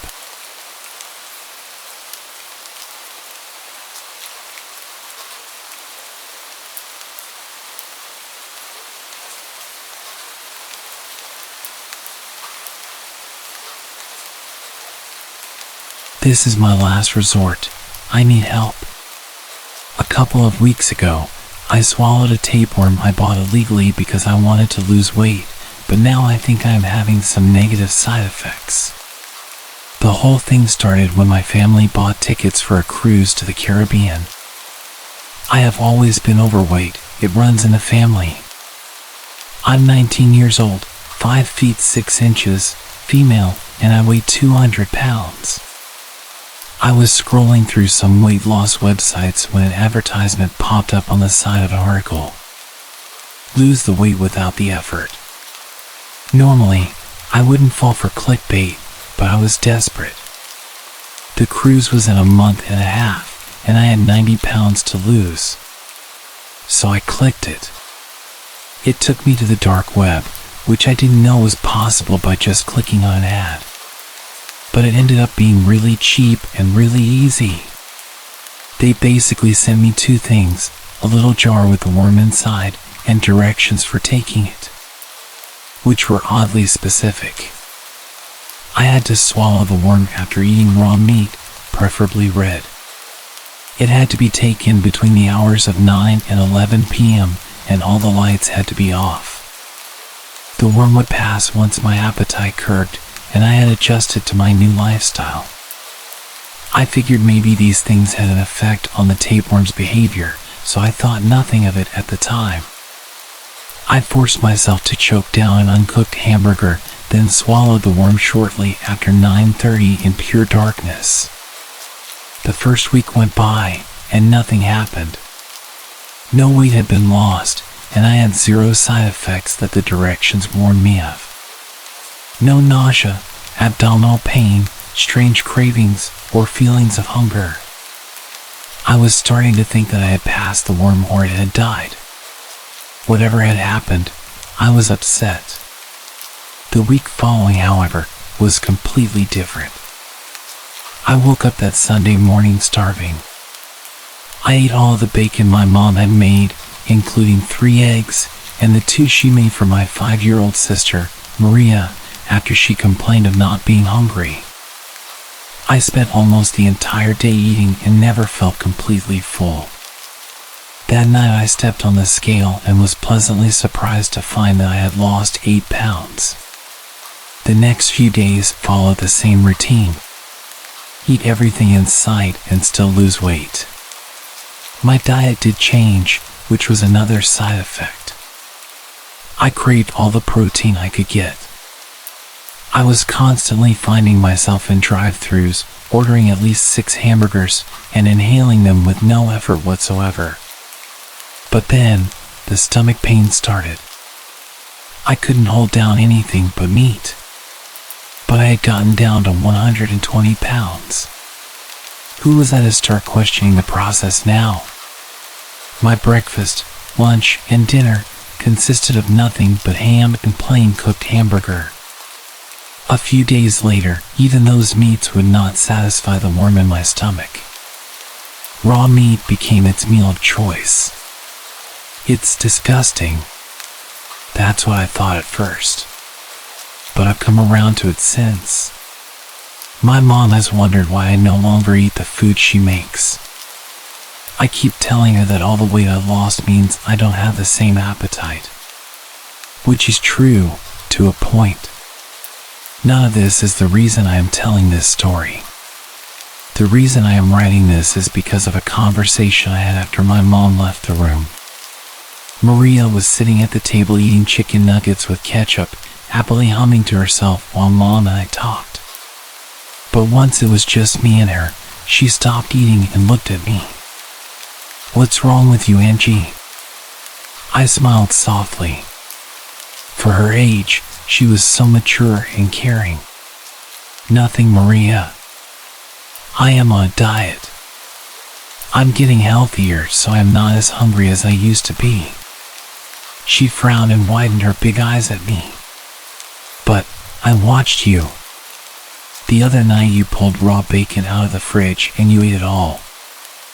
I knelt beside her to comfort her, which is why I smelled her. She was sweet, so small and plump. The pangs in my stomach grew stronger, and I felt the roof of my mouth start to salivate.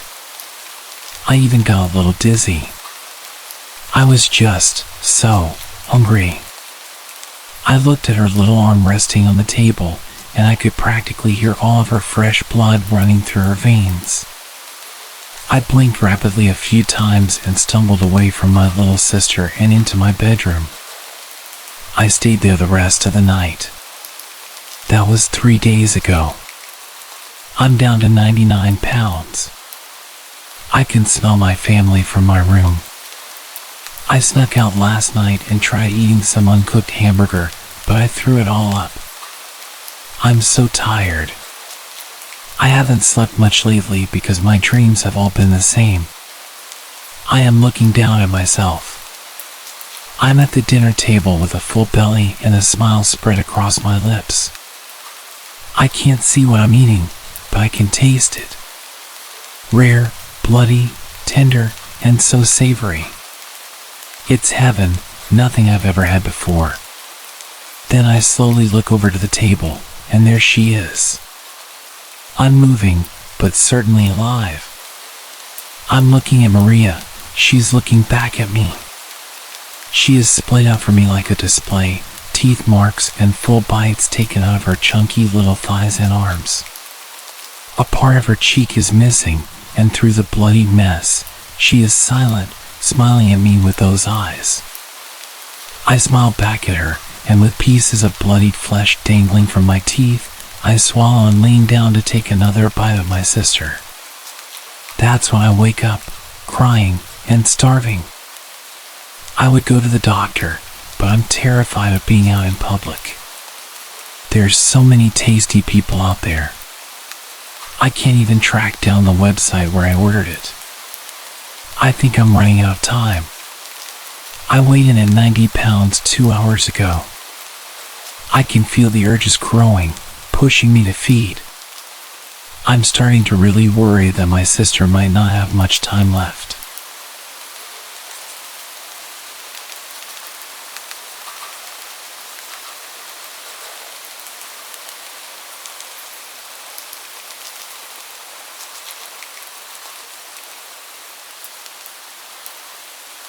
I was about 11, my sister was 13. We slept in the living room of a little caravan we used to stay in over summer. There wasn't a lot to do, the campsite didn't have any amenities. I'd pass the time playing with my sister, taking walks or playing the Nintendo. This was '98, so Castlevania and Donkey Kong Country weren't nostalgic yet, they were just lame. I couldn't wait to get home and back to the PC so I could get my theme hospital on.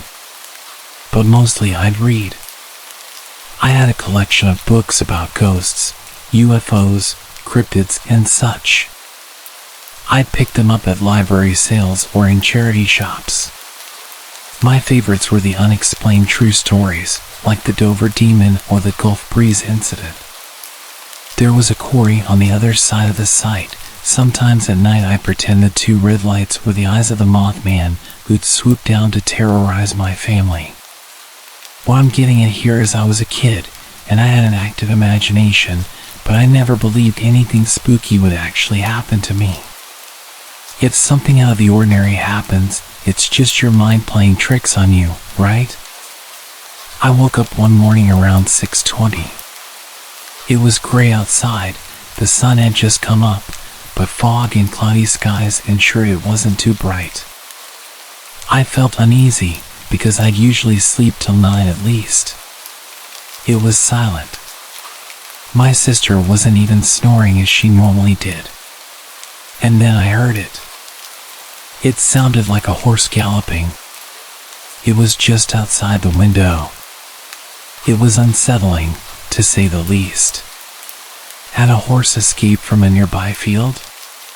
Surely not. I'd never seen any horses around here, and what's more, it didn't sound heavy enough. Whatever it was making circles around the caravan. I'd hear it fade a little as it looped around the other end where my parents slept, and then get louder, almost next to my head. It had the irregular rhythm of a gallop, but I never heard 4 legs. It was almost like a person was skipping very, very quickly, but no person could be heavy enough to make that kind of noise on soft ground. It was fading off into the distance. Whatever it was seemed to have ran off. I breathed a little easier. What a crazy situation. Maybe I hadn't fully woken up yet and was having a dream hangover. And then it came back. It was getting louder and more insistent. I decided to take my chances. "Rosie? Are you awake?" "Yeah," she said, voice quivering. "You can hear that, right?" "Yeah." "What is it?" "I don't know," I answered truthfully. "I'm afraid to look outside though." "Why?" "I'm afraid it might be the devil." She moaned in fear. There was a thump from the other end of the caravan, like whatever was outside had grazed it. I pulled my blanket tighter around me. After about a minute, it faded again. I told myself if it came back, I'd look outside, and the devil be damned. It didn't come back. My parents woke up around 8, made us breakfast, and the fog cleared. We asked them if they'd heard anything strange earlier. They hadn't. There were no scrapes on the caravan that would suggest something heavy bumping against it. Apart from my sister, there was no evidence that anything had ever happened, except for one rough footprint outside the front door in the shape of a hoof. To this day, I regret not looking outside to see what it was. But when I wake up in the middle of the night and everything seems so strange, I understand why.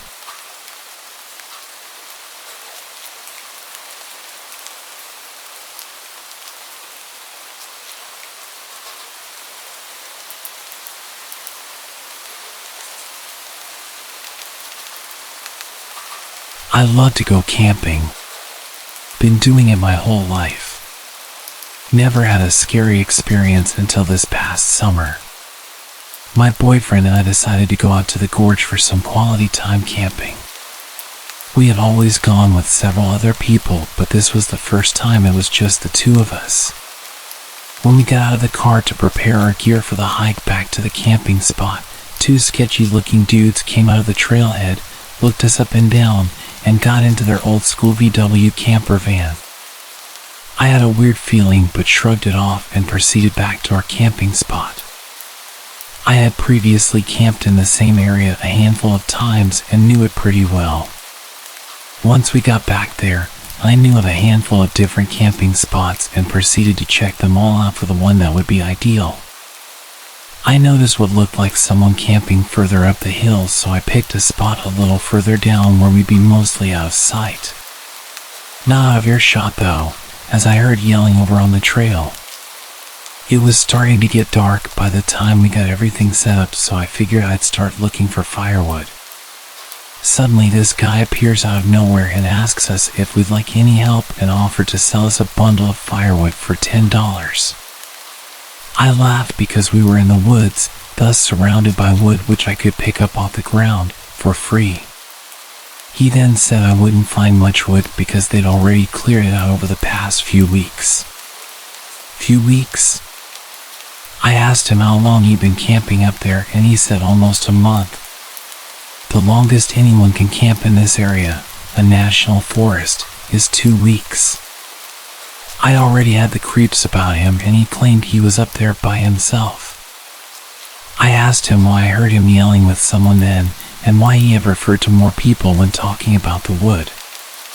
He stammered and was like, "Oh well, yeah, there's some dudes I know camping over there up on the other side of the river." Then he proceeds to tell us that he's been lonely since he arrived. He was from Pennsylvania, took a bus to Lexington, Kentucky, and had been living in the woods back behind where I currently work. I knew exactly where he was talking about because I see homeless, immigrants, and drug addicts coming in and out of those woods every day. So basically he was a homeless man who somehow got a ride out to the gorge and decided he would just live there instead. He had been living on snakes, bugs, and selling firewood for food and beer. But he said we were the first people he'd seen in a few weeks. His stories were all over the place, and I knew he was lying about a lot of what he told us. He wasn't alone even though he claimed to be. He even took us to his camp where there was tons of stuff for several guys, not just one. He said he liked camping up top where he could see everything and everyone. By now it was dark and he helped us get a fire going.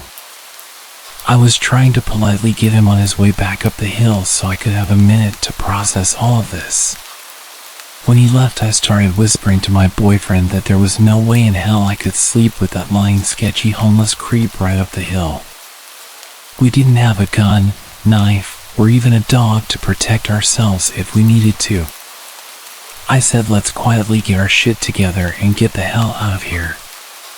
Which we did, only we left our new tarps set up because they would make too much noise and he'd know we were leaving. As soon as I stood up with my pack, ready to get the hell out of Dodge, he yells, "How's it going?" and we proceeded to GTFO as quickly and quietly as possible. In my mind, we were either getting robbed, kidnapped, killed, or something else, because he was not alone.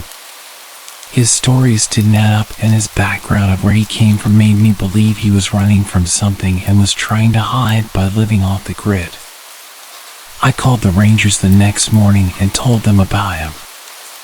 Luckily, all he got from us was a set of new tarps. Weeks later, we saw on the news that multiple people had gone missing in the area and that there was a manhunt for the guy who wouldn't leave us alone. I always think about how we really dodged a bullet when I insisted that we left. We found a new camping spot the next year.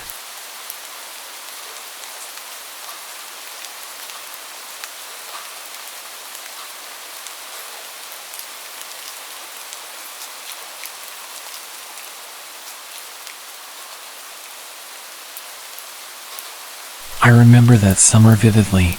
I was about 15, and my family decided to spend a few weeks camping near the lake. It was the perfect escape from the sweltering heat of the city.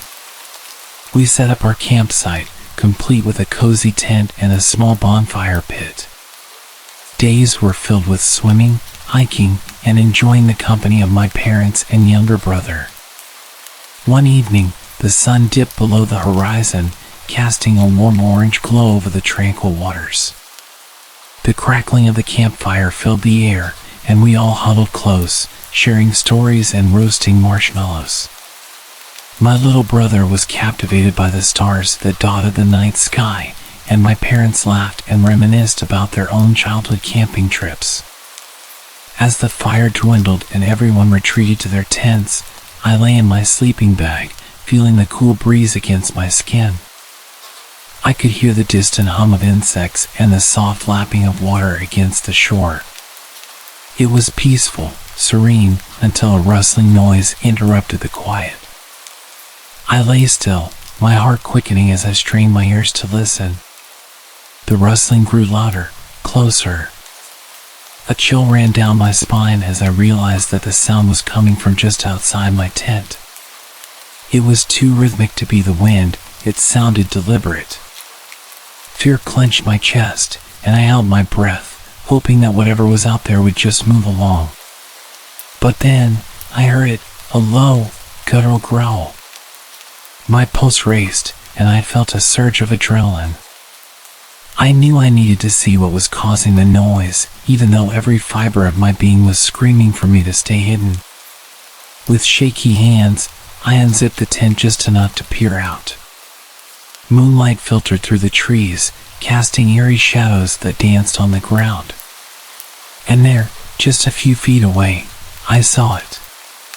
It was a large, hulking figure, partially obscured by the darkness. My breath caught in my throat as my eyes locked onto it, two glowing orbs that seemed to pierce through the night. The growl grew louder, more menacing, and the figure took a step closer. Fear paralyzed me, my mind racing to make sense of what I was seeing.